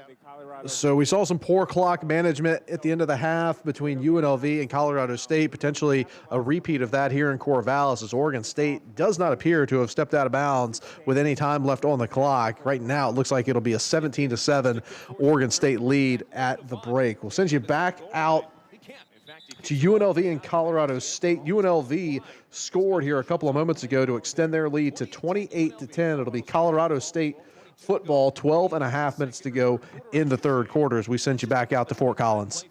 It is their third play of the day of over 50 yards, scoring on 2 of them, and that's kind of been the theme of this game and really of this offense when they're at their best. Also one of Coach Mullen's 3 coaches' keys coming into this one. Jackson Brousseau lines the offense up from right to left, and he'll stand in the pistol. He'll take the snap and hand it off to Justin Marshall on the right side. He's got a gap into some space at the 30, gets around McDuffie at the 35, spins by Jaheim Joseph, and is pushed out of bounds on the far sideline at the 38. Marshall able to get 11. That's a first down run, and the chain's moving for the home side. Colorado State not afraid to go with tempo as they've done all evening long. And at the 12-minute mark with the clock moving, Brousseau takes the snap, hands it off to Dupree. He cuts it into some space at the right side. Falls across the 40-yard line down to the 41 before he's tackled. Mo Altayeb and Marcel McDuffie combined for the stop.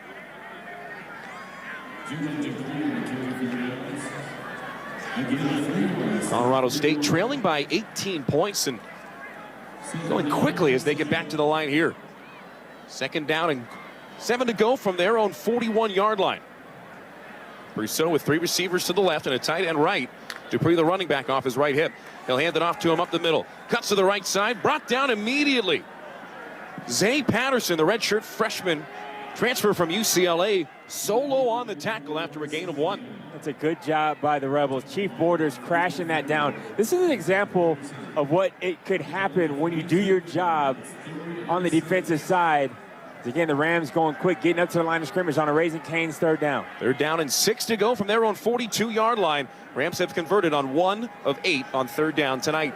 2 receivers to each side of the formation. The tight end Beers moves off the left tip of the left tackle. Brousseau to pass. He throws left side, looking for Beers, and it's incomplete. Not enough on it. He threw it at the feet of his target. And here comes the Colorado State punt unit once more. 3 and out forced by the Rebel defense. Great job by Jaheim Joseph in coverage on Beers.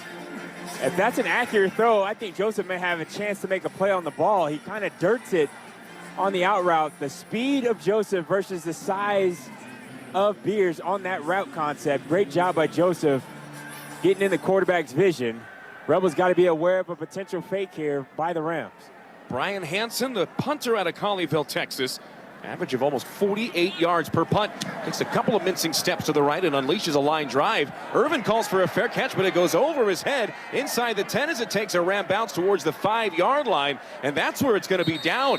That's why you punt it a low line drive like that, and Irvin did the right thing there. He didn't have slow-moving clock here to start the second half. Both teams have had 2 possessions to start the second half. We've played less than 5 minutes of the second half in Fort Collins. They have gone to the half in Corvallis. They did say that there was 1 second left, so Oregon State lined up for a field goal and missed it badly. So score remains 17-7 as they go to halftime in Corvallis. As we send you back out to Hawaii, where the Rainbow Warriors have a 14-3 lead. San Diego State has the ball, about a minute and a half to go in the first quarter. Linebackers are pumped. Brings up 2nd and 10 with no gain. Still on the 33 in the right hash. Hawaii with that 4-man front my brother Mark loves so much. 3 receivers left. Single receiver right. Handoff Sutton. Sutton goes right side. Finds a seam. He's inside the 30. Hit really hard. So hard his cap comes off. And he'll have to come off to the sideline. That'll bring in Caldwell Jr. And Jemai Otis again in the backfield in a hurry. And Hawaii, the backers for Hawaii's been flying downhill. And now another third down for San Diego. And Hawaii's been playing pretty tough here on third down. We're under a minute left to play in the first quarter. Hawaii leading at 14-3. 3rd and 6 on the 29 of Hawaii. Ball right hash. 2 receivers right. H-back receiver left. It's Caldwell Jr. in the backfield next to Denegal. He'll hand it off. Denegal, no, he'll pull it. He'll throw it out to Brown. Brown tries to get to the sideline, and he's short of the first down, and you can thank Peter Manuma for driving him out of bounds. Oh, that was a beautiful hit. It was good blocking on the outside by the San Diego State receivers, but the safety in Peter Manuma just comes flying out of nowhere and hits Brown out of bounds, and this brings up fourth down, and it looks like San Diego State is going to stay on the field on fourth down. It's 4th and 2 on the Hawaii 25. The Aztecs are looking over to the sideline like they might have to call a timeout, and they're going to walk over to their own sideline and talk it over, and it's also because the game clock is to 5. And so they'll just let the first quarter run out. We'll have second quarter action for you momentarily right after this quick break. So 1 quarter in the books. Hawaii leading San Diego State by a score of 14-3. Aztecs just outside the red zone when they resume play in the second quarter. About 15 minutes to go here in the Week 11 edition of the College Football Blitz. We'll step aside. We'll come back, wrap things up here in 2 minutes. He's got the speed. He's got room. He's going to score. No one gets you closer to the game than Sirius XM College Sports Radio. For the win. Got it! Let's go! Tune in for news, talk, and analysis from the offseason through regular season and into the postseason. We've got your team covered anywhere you go. Deep to center field. Oh, it's gone! Get a free trial at SiriusXM.com/College Sports Radio 2025. When you're on the move and looking for nonstop college sports action, get the Varsity Network app and take the game with you everywhere. Stream live play-by-play from schools across the country right from your phone, free. Catch hundreds of weekly podcasts, including shows from your favorite teams, all in one place. From football Saturdays to midweek hoops, it's your all-access pass to the college sports world. Whether it's game day or just your daily drive, the Varsity Network app has you covered. Download now and listen live for free on the Varsity Network app. A smooth, close Barbasol shave in the morning lifts your confidence. That rich, creamy lather will catapult you to greatness. Nothing can stop you today. Well, except that traffic jam. Barbasol, it's a can of can-do. Snakes, zombies, public speaking. The list of fears is endless. But the real danger is in your hand when you're behind the wheel. Distracted driving is what's really scary and even deadly. Eyes forward, don't drive distracted. Brought to you by NHTSA and the Ad Council. Progressive knows not all rides are smooth. Meet Sarah. She loves her motorcycle. What she doesn't love is when it suddenly rains. As she sits underneath a bridge waiting for it to stop, she grows quite fond of the graffiti on the overpass. She really likes the one with John Hart's Claire and wonders if they're still together. Not every ride is smooth, but Progressive has your back. Get an online quote in as little as 3 minutes and see if you can save with America's #1 motorcycle insurer. Progressive Casualty Insurance Company and affiliates, not available in D.C. Your heads-up, no-huddle look around the nation. Touchdown! Game-winning touchdown, Illinois! Hit immediately, ball comes free, covered up by Missouri. It's the College Football Blitz. All right, we're going back to Fort Collins, 28-10, UNLV with the lead and the football 6 minutes into the second half. UNLV backed up in the shadow of their own goalpost. This is why the hidden yardage is such a big deal. D'Angelo Irvin makes the right decision. That ball was just coming too hot on the punt. Getting out of the way is the right decision there. Avoiding disaster with a muff or mishandled, bobbled catch attempt. But because of that special teams play, UNLV essentially has to waste an offensive possession just playing it safe and trying to survive it. And a low punt from Cam Brown does take a Rebel bounce to midfield, literally at the 50. Now it rolls a couple of feet towards the Colorado State end zone, and it'll be stopped in Ram territory at the 48-yard line. So not the best punt for Cam Brown, but the Rams do start in their own territory by just a couple of yards. And the Rebels defense has played a stout second half so far. The Rams have had great field position up near midfield here. They were on the plus side of the 50 on their last offensive drive. We did not make it back in time for the field goal try for San Diego State at Hawaii. It was good, a 43-yard attempt up and through. So San Diego State chops the deficit to 8. It's 14-6, 4 seconds into the second quarter. We're going to stick here with this UNLV-Colorado State game. Colorado State with the football, trying to get something going offensively here in the second half. They trail 28-10. Fuller closes in on him. Brousseau rolls back to the left side now. Donovan Spellman chases him down. Brousseau's going to keep it. And Blessing Oluwalu Tuiolomotu brings him down after a gain of 1.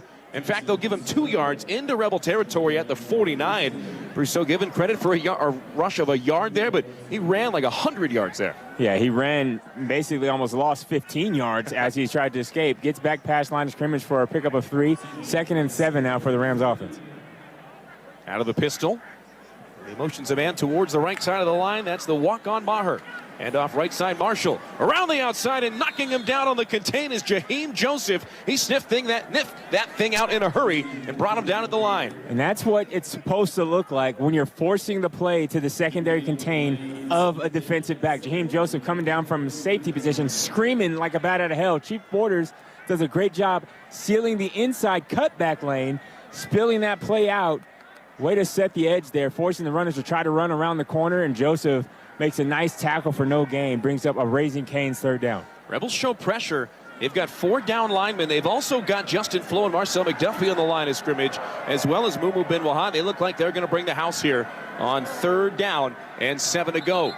And a timeout called. Brousseau and Colorado State did not like the look that the Rebels presented them. And there's some confusion in terms of running the player. Now, there was some confusion getting lined up by the Rams, really wasted most of the play clock. Brousseau looked and realized that there was some confusion. Good awareness by him, looking up at the play clock, calling a timeout. But I think the head coach is upset with him for calling. He wants him to run the play. He thinks he likes the look that he got out of that empty formation. Brousseau obviously wasn't comfortable. I'm going to take this opportunity to commend the Colorado State design of this stadium here. They've got 4 different play clocks. And usually it's an adventure as a quarterback to try to find where your play clocks are. They've got 4 well-lit, very good contrast play clocks where you have a clear picture of what the play clock is as a quarterback. I tell you, some stadiums, it's like finding a needle in a haystack trying to find a play clock. But good job by Brousseau. Obviously, he knows where they were. This is his home stadium. But he's aware of the play clock, calls a timeout. You know, Calandre's had issues in the past with being aware of that. He's showed a little more urgency and awareness of that play clock as well. So the Rams will try it again. 3rd and 7 from the UNLV 49-yard line. And UNLV showing the pressure at the line of scrimmage. They bring the house. Brousseau throws left side, caught by Lanier, brought down immediately by Andrew Powdrell. That's going to be 2 yards short of the line to gain. That'll bring up 4th and 2 in Rebel territory, and it's decision time for interim head coach Tyson Summers and Colorado State. They're going to keep the offense out on the field. You kind of got to like the aggressiveness. This is kind of a must-go for it here. Colorado State, 1 out of 3 on 4th downs, and they try to get that one off quickly. They weren't set. Left side of the line took off way too early there. False start. Offense, number 72. 5-yard penalty. Still 4th down. And now the decision made a whole lot easier for this coaching staff. Backed up 5 yards. They're going to send the punt unit out there with Brian Hansen trying to do it again in terms of backing the Rebels up deep. They're going to go safe punt return here are the Rebels. And a good play again by Andrew Powdrell making that tackle. We'll bounce out of Fort Collins and we will head back out to Hawaii. Rainbow Warriors with the football. Early 2nd quarter with a 14-6 lead over San Diego State. Gets around the left end. Barfield to the 50. Gets to the sideline. Barfield 35. Now finally down at the 31, but there is a flag on the field. It's on the 40, near side. That might mean holding. We'll find out from the Whitecap. Position on defense. Oh, illegal substitution. Results of play, 1st down. Did they not get the 3 guys off the field in time? They did not. I was looking at that, John, as they were coming off, and they didn't. Hoy quick snapped them, and Cam Barfield gets to the outside and picks up the 1st down. So on the sideline meant they couldn't get the guys off, and Hawaii takes the big pickup and the penalty yards. It was a 26-yard gain. Makes it 1st and 10 from the Aztecs 30, ball on left hash. 2 receivers either side. Barfield in motion. Alejado dropping back, looking left over the middle. He's got a receiver. Oh, man. And the entire crowd feels the crunch as it's McDougal. Nick Delgadillo gets hit over the middle. He makes the catch, though. That's the most impressive thing. But there is a penalty flag on the far side of the field.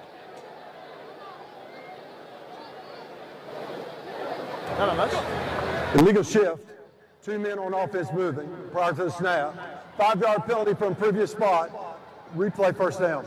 So Nick Delgadillo's first catch and he suffered for catching it, is going to be brought back anyway. And this is going to hurt a little bit, Mark, as they bring this back all the way to the 35-yard line. Well, good thing it's first down. That's the main thing. 1st and 15 with Hawaii on the move in Aztec territory at the 35-yard line. 1st and 15 on the 35, left hash. Pofele Ashlock moves from left to right, makes it trips right, single receiver left. It's Landon Sims to the right of Alejado, who drops straight back. Alejado down the left sideline. They've got coverage over the top. Jackson Harris at the 3 and into the end zone. Touchdown, Hawaii. 35-yard touchdown.